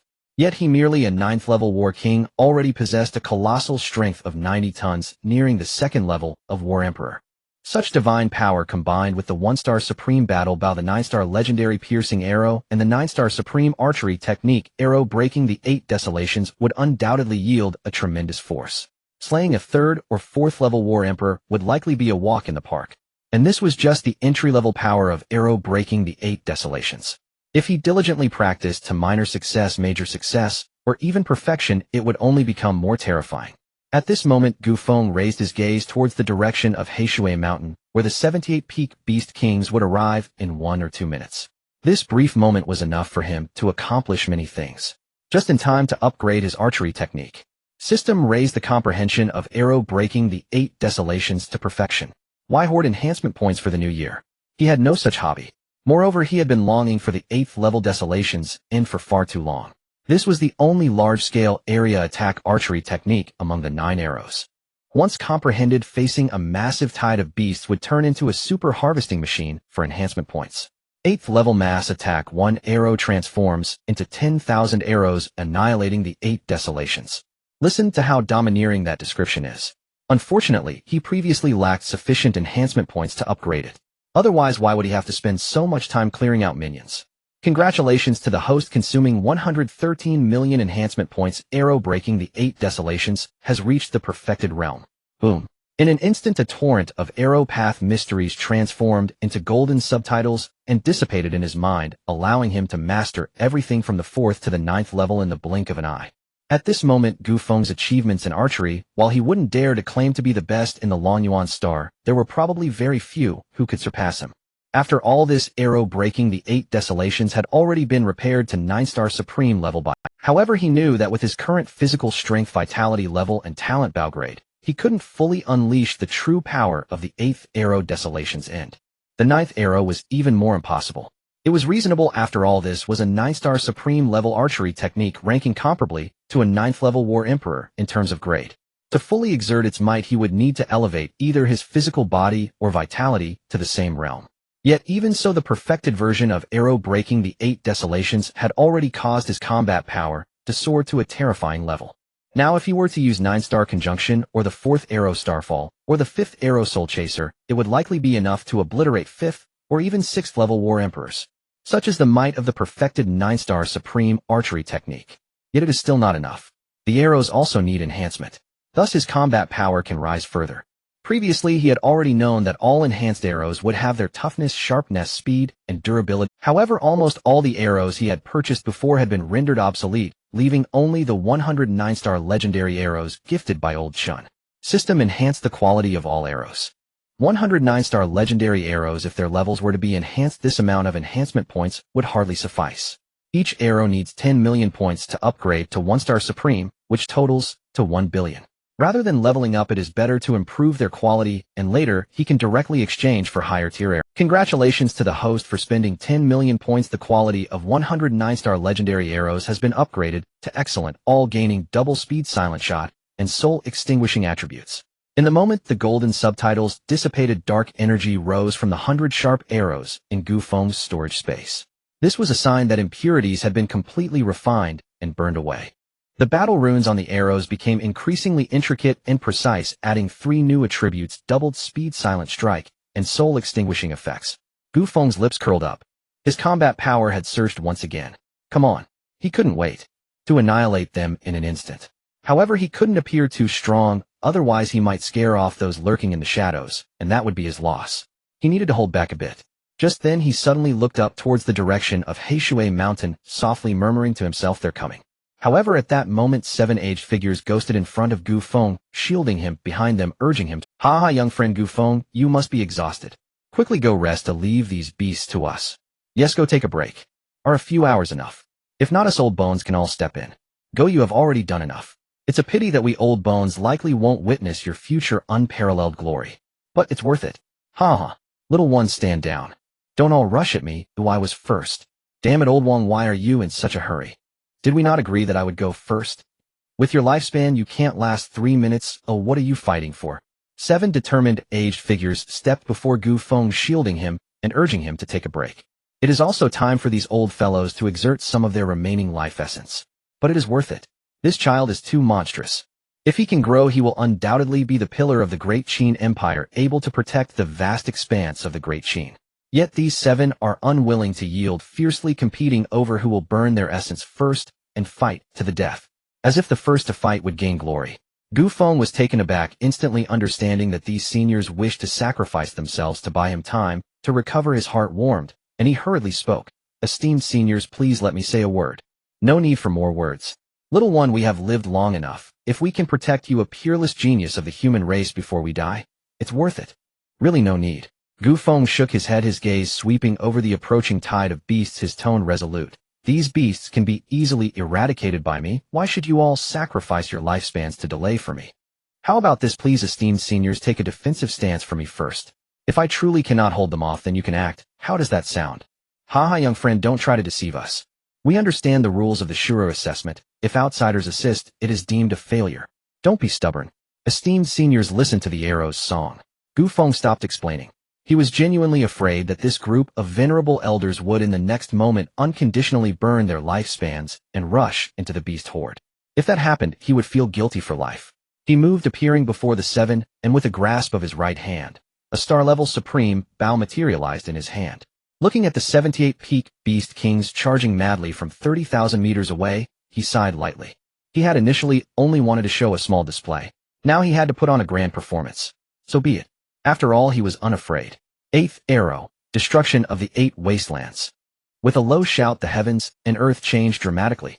The spiritual energy from all directions surged toward the war bow, coalescing in an instant into an energy arrow as thick as an arm and nearly 2.5 meters long, radiating dazzling light. This was precisely the new ability awakened after the bow was upgraded to supreme level, using the world's spiritual energy as arrows. Its power was not in the slightest inferior to physical arrows. The only difference from the war arrows was that the condensation time would be slightly longer. But this time was sufficient. "Go." He lightly uttered a word, and the arrow shot through the air. Silent. Yet it carried the might to destroy the heavens and earth. Just then a steel-feathered lion griffin king spanning 30 meters with overwhelming pressure roared, its crimson eyes charging at Gu Feng. "Human race, receive." However, before it could finish its words, the energy arrow shot into the void, exploded, transforming into countless energy arrows enveloping the entire area with unparalleled terrifying speed. After a series of subtle, yet deadly sounds, the 78 previously imposing peak beast kings all perished. The massive beast corpses fell to the ground like meteorites. Boom, boom, boom. After a series of earth-shaking tremors, the endless towering trees beneath the Blackwater Mountain and even some peaks were utterly destroyed by the corpses of 78 beasts the size of hills. Silence. A deathly silence. Behind Gu Feng, the 7 battle emperors stood completely stunned, their eyes fixed on him as if unfocused. In their hearts, however, a massive wave surged. 1 arrow exterminating 100 beasts. What terrifying combat strength is this? Cough. Esteemed seniors, now do you believe me? Gu Feng coughed lightly, deliberately feigning a pale expression, gasping for breath, and smiled as he spoke. "You? 1 arrow killed 78 peak beast kings. What you just used was arrow breaking the 8 wastelands. But the legendary arrow breaking the 8 wastelands has never possessed such power. But that was clearly the 8th arrow destruction of the 8 wastelands. How strange. A bunch of fools. Did you not see that the chi and blood within little Feng Feng have all been drained? Get out of the way and don't obstruct." At this moment, a battle emperor in combat attire with kind white hair glared at the others, quickly flying to Gu Feng's side, taking out a 9-star, king-level chi blood pill, and handing it to Gu Feng. Quickly, little Feng, take this. Thank you, esteemed senior. Gu Feng accepted it with both hands and swallowed the pill. The effects were ordinary, nowhere near those enhanced by the system, yet he felt no disdain, only gratitude and warmth. Just moments ago, they had been willing to burn their lifespans to buy him some time to recover his chi and blood.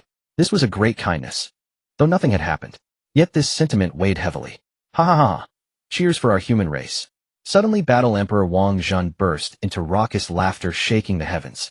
Below, Jiang Xian, Yi Kai, Wang Tong, and 100,000 soldiers witnessed the previous scene in awe, their hearts overwhelmed with shock, excitement, and ecstasy. Looking at Gu Feng, their gazes were as reverent as that of deities. At this moment, hearing the voice, they could no longer suppress the surging emotions in their hearts, and they couldn't help but roar in unison. Cheers for the human race. Cheers for the human race. In contrast to the deafening cheers of the Kanglan army, the Blackwater Mountain fell into silence. The blood underworld ghost Willow King, hidden in the void and ready to ambush, was completely stunned. Useless. His chi and blood are depleted. If we don't kill him now, when will we attack? The blood underworld ghost Willow Emperor's harsh voice resonated in its consciousness. Yes, mother. The blood underworld ghost Willow King suddenly awakened. Dozens of transparent ghost willows silently lunged at Gu Feng like venomous snakes, while a ghastly face emerged from its main body, ready to unleash a soul attack. You little trash, daring to attempt an ambush, I've already seen through you. Die. Gu Feng suddenly turned his head, grinning. The bowstring trembled again. The fifth arrow, pursuing the soul, was shot out in an instant. The blood underworld ghost Willow King had no idea where the arrow came from, nor did it see its trajectory, as its ghastly face was pierced by an arrow. The arrow's brilliance pierced through its body, and the destructive force instantly ripped apart all its vitality. No. With a despairing scream, the blood underworld ghost Willow King, who had just restored its peak beast king status using royal blood essence and spirit liquid, was shot dead by Gu Feng. At that moment, a blood-colored ghost willow towering 100 meters appeared in the void, yet it was devoid of life. This demon, which had devoured thousands of human beings, was finally shot down by Gu Feng above Blackwater Mountain. Silence for a moment. In the next instant, 100,000 troops and 7 battle emperors erupted into a thunderous roar. Countless soldiers were moved to tears. Many of them had friends and family who had been devoured by this cursed willow. Now, seeing the damned demon shot down by the deity, in their hearts the long-suppressed hatred surged, and their emotions erupted in an instant. A total of 1283 lives. Today, the blood feud of the deep sea has finally been avenged. Even Battle Emperor Wang Zhun could not help but redden his eyes. However, just at that moment, Gu Feng suddenly tilted his head and fell from the void. Time rewound to the instant Gu Feng's arrow shattered the blood-devouring ghost willow sovereign. Deep within the eerie ravine of Heishui Mountain, a shriek, piercing as a specter's wail, erupted from the sovereign's crimson phantom. It carried boundless fury, madness, and an ocean of murderous intent. She had never imagined that her own offspring, cultivated with vast quantities of Tinthasanier spirit fluid and even a single exquisitely precious drop of sovereign blood essence, could not withstand a single arrow from that human youth. He had shattered it as effortlessly as slicing a melon, casually, without hesitation. The sheer disparity drove her into raving madness. That accursed human was far too cunning, hiding his true cultivation realm. Insectal human, I shall reduce you to dust. Amidst a scream saturated with ultimate hatred, she lifted her head and screamed defiantly toward the heavens. I know you are observing this place. Tell me now, what is the cultivator's current realm? The Azura War Academy's regulations stipulated that in an Ashura-level trial, pursuers must not exceed the candidate by more than one major cultivation tier. Yet Gu Feng's displayed combat prowess was profoundly anomalous. Silence hung over the void for a moment, until just as her patience frayed, a detached voice finally answered, Peak Battle Sovereign. What? That boy had already reached peak soul sovereign realm. How had he cultivated so swiftly? He wasn't even 17 years old. His soul seal talent was truly terrifying, truly unprecedented in history. Moreover, his physical body had attained 9-star king tier resilience, and his Ki-blood cultivation likewise soared to 9-star battle king tier. Could the legendary Slaughter bloodline truly be this formidable? Earlier, while observing him, she had sensed subtle streams of refined blood essence, drawn from slain beasts, seeping imperceptibly into his body. Yet for the great Qin Empire, and indeed for all humanity, this was an unparalleled boon. He was more enigmatic, more inscrutable than any previous Azura trial candidate. His realm ascended at an absurd pace, utterly inhuman. Still, HRMPH. Young one, do you realize that had you not joined the Azura War Academy in time, you would already have been seized and dissected by countless factions? To harbor such secrets yet conceal none of them, charging forward recklessly, unreservedly, was audacious beyond measure. Yet inexplicably his boldness stirred his blood. A true son of Great Qin should embody exactly this: unbridled righteousness, fierce vengeance, and relentless slaughter of monstrous beasts. Yet reason whispered that discretion, when necessary, remained virtue. After all, though the Great Qin Empire stood mighty, it faced enemies on all fronts, and beyond them loomed far more terrifying threats: alien realms, stellar clans. Below in the canyon, the blood-devouring Ghost Willow sovereign paused stunned, then burst into manic laughter. If so, then she too could join the hunt for the human youth. Yet the next instant rage choked her, nearly driving her to spew blood. Her hatred for Gu Feng reached its zenith. Had that wretch not concealed his realm, why would she have squandered spirit fluid and sovereign blood essence nurturing that worthless offspring? That sovereign blood essence. She possessed only 9 drops herself. Still, no matter. If a peak battle sovereign was permitted to act, then she would show no restraint. At that thought, her soul phantom instantly merged with her true form, and in a blink her corporeal blood-devouring Ghost Willow vanished into the void, reappearing before Gu Feng. Then her ultimate killing art. Her life-bound, blood-devouring willow catkin spores, cultivated for nearly a millennium, slipped silently into Gu Feng's ear. And thus the onlookers witnessed Gu Feng plummeting headlong from the sky. No, little Feng. The 7 battle sovereigns' faces paled, they shot downward in frantic haste. But at that very moment a chilling voice slithered into their ears. Dare you violate the Azura War Academy's edicts? Their bodies froze midair, their expressions twisted in alarm. Blood-devouring Ghost Willow Sovereign, what do you intend? Do you wish to be reduced to crimson mist by the Azura War God's palm strike across dimensions? The rationale is simple: he is a 9th-tier soul sovereign. Measured by a soul seal cultivator's capacity to slay foes 1 major tier above themselves, my intervention, executed as a peak beast sovereign, is entirely within regulation. What a 9th-tier soul sovereign!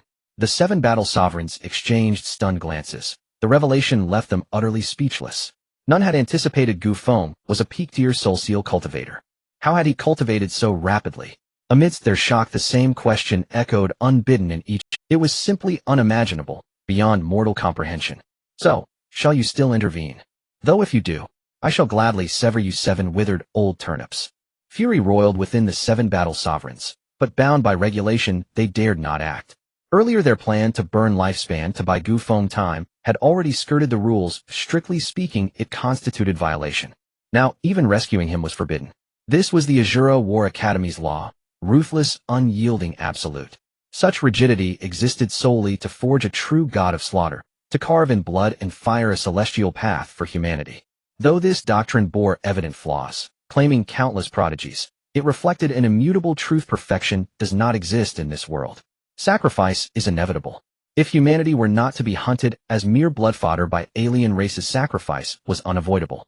Countless Qin warriors lay buried in the wilderness expanse and the abyssal wilds, most without even a symbolic tomb. All was for humanity, for Great Qin. Without generations of predecessors charging forth, selflessly sacrificing everything, how could Great Qin stand today? The tranquility you behold is born solely upon others' lives. Consider Kanglan City alone. The meritorious clans Wang, Xiao, and Yi. How much have they sacrificed defending this city over the years? Especially the Wang clan, bearing the heaviest casualties. All for home, all for humanity. Returning to the matter at hand, the 7 battle sovereigns could only watch helpless as Gu Feng was seized by the blood-devouring Ghost Willow Sovereign. It's the blood-devouring Ghost Willow Sovereign's life-bound, blood-devouring willow catkin spores, cultivated for nearly a millennium. Battle Sovereign Wang Zhun recalled the horror and cried out, his face ashen. Upon hearing this, the other 6 paled simultaneously. Having dwelled as neighbors for decades, even centuries, they knew her methods all too well. Willow trees naturally bear catkins, but she could cultivate infinitesimal, near-invisible, blood-devouring willow catkin spores. Among them, her 3 supreme life-bound spores ranked among her deadliest arts. 150 years ago, countless human elites fell prey to this technique, transformed into puppets who turned their blades against their own kind. Had Elder Qin not severed her emperor bridge with a single blade of grass across dimensions, and endured agony to slay those corrupted human elites, The ancient fortress of Kanglan would have fallen, the Kanglan wilderness collapsed, and Kanglan city itself erased from existence. Elder Chen did not spare her out of mercy. Rather, cultivators of the Xian divine court intervened during that battle. No outsider knows the battle's true outcome. Only the participants hold that knowledge. Yet since then, the blood-devouring Ghost Willow Sovereign tempered her actions, refraining from covert assaults upon human elites. Until now, the Azura trial's revival. She struck again, deploying her most treasured lifebound spore to abduct Gu Feng, one of humanity's most dazzling, peerless geniuses in recent decades. Most critically, she had violated no rule.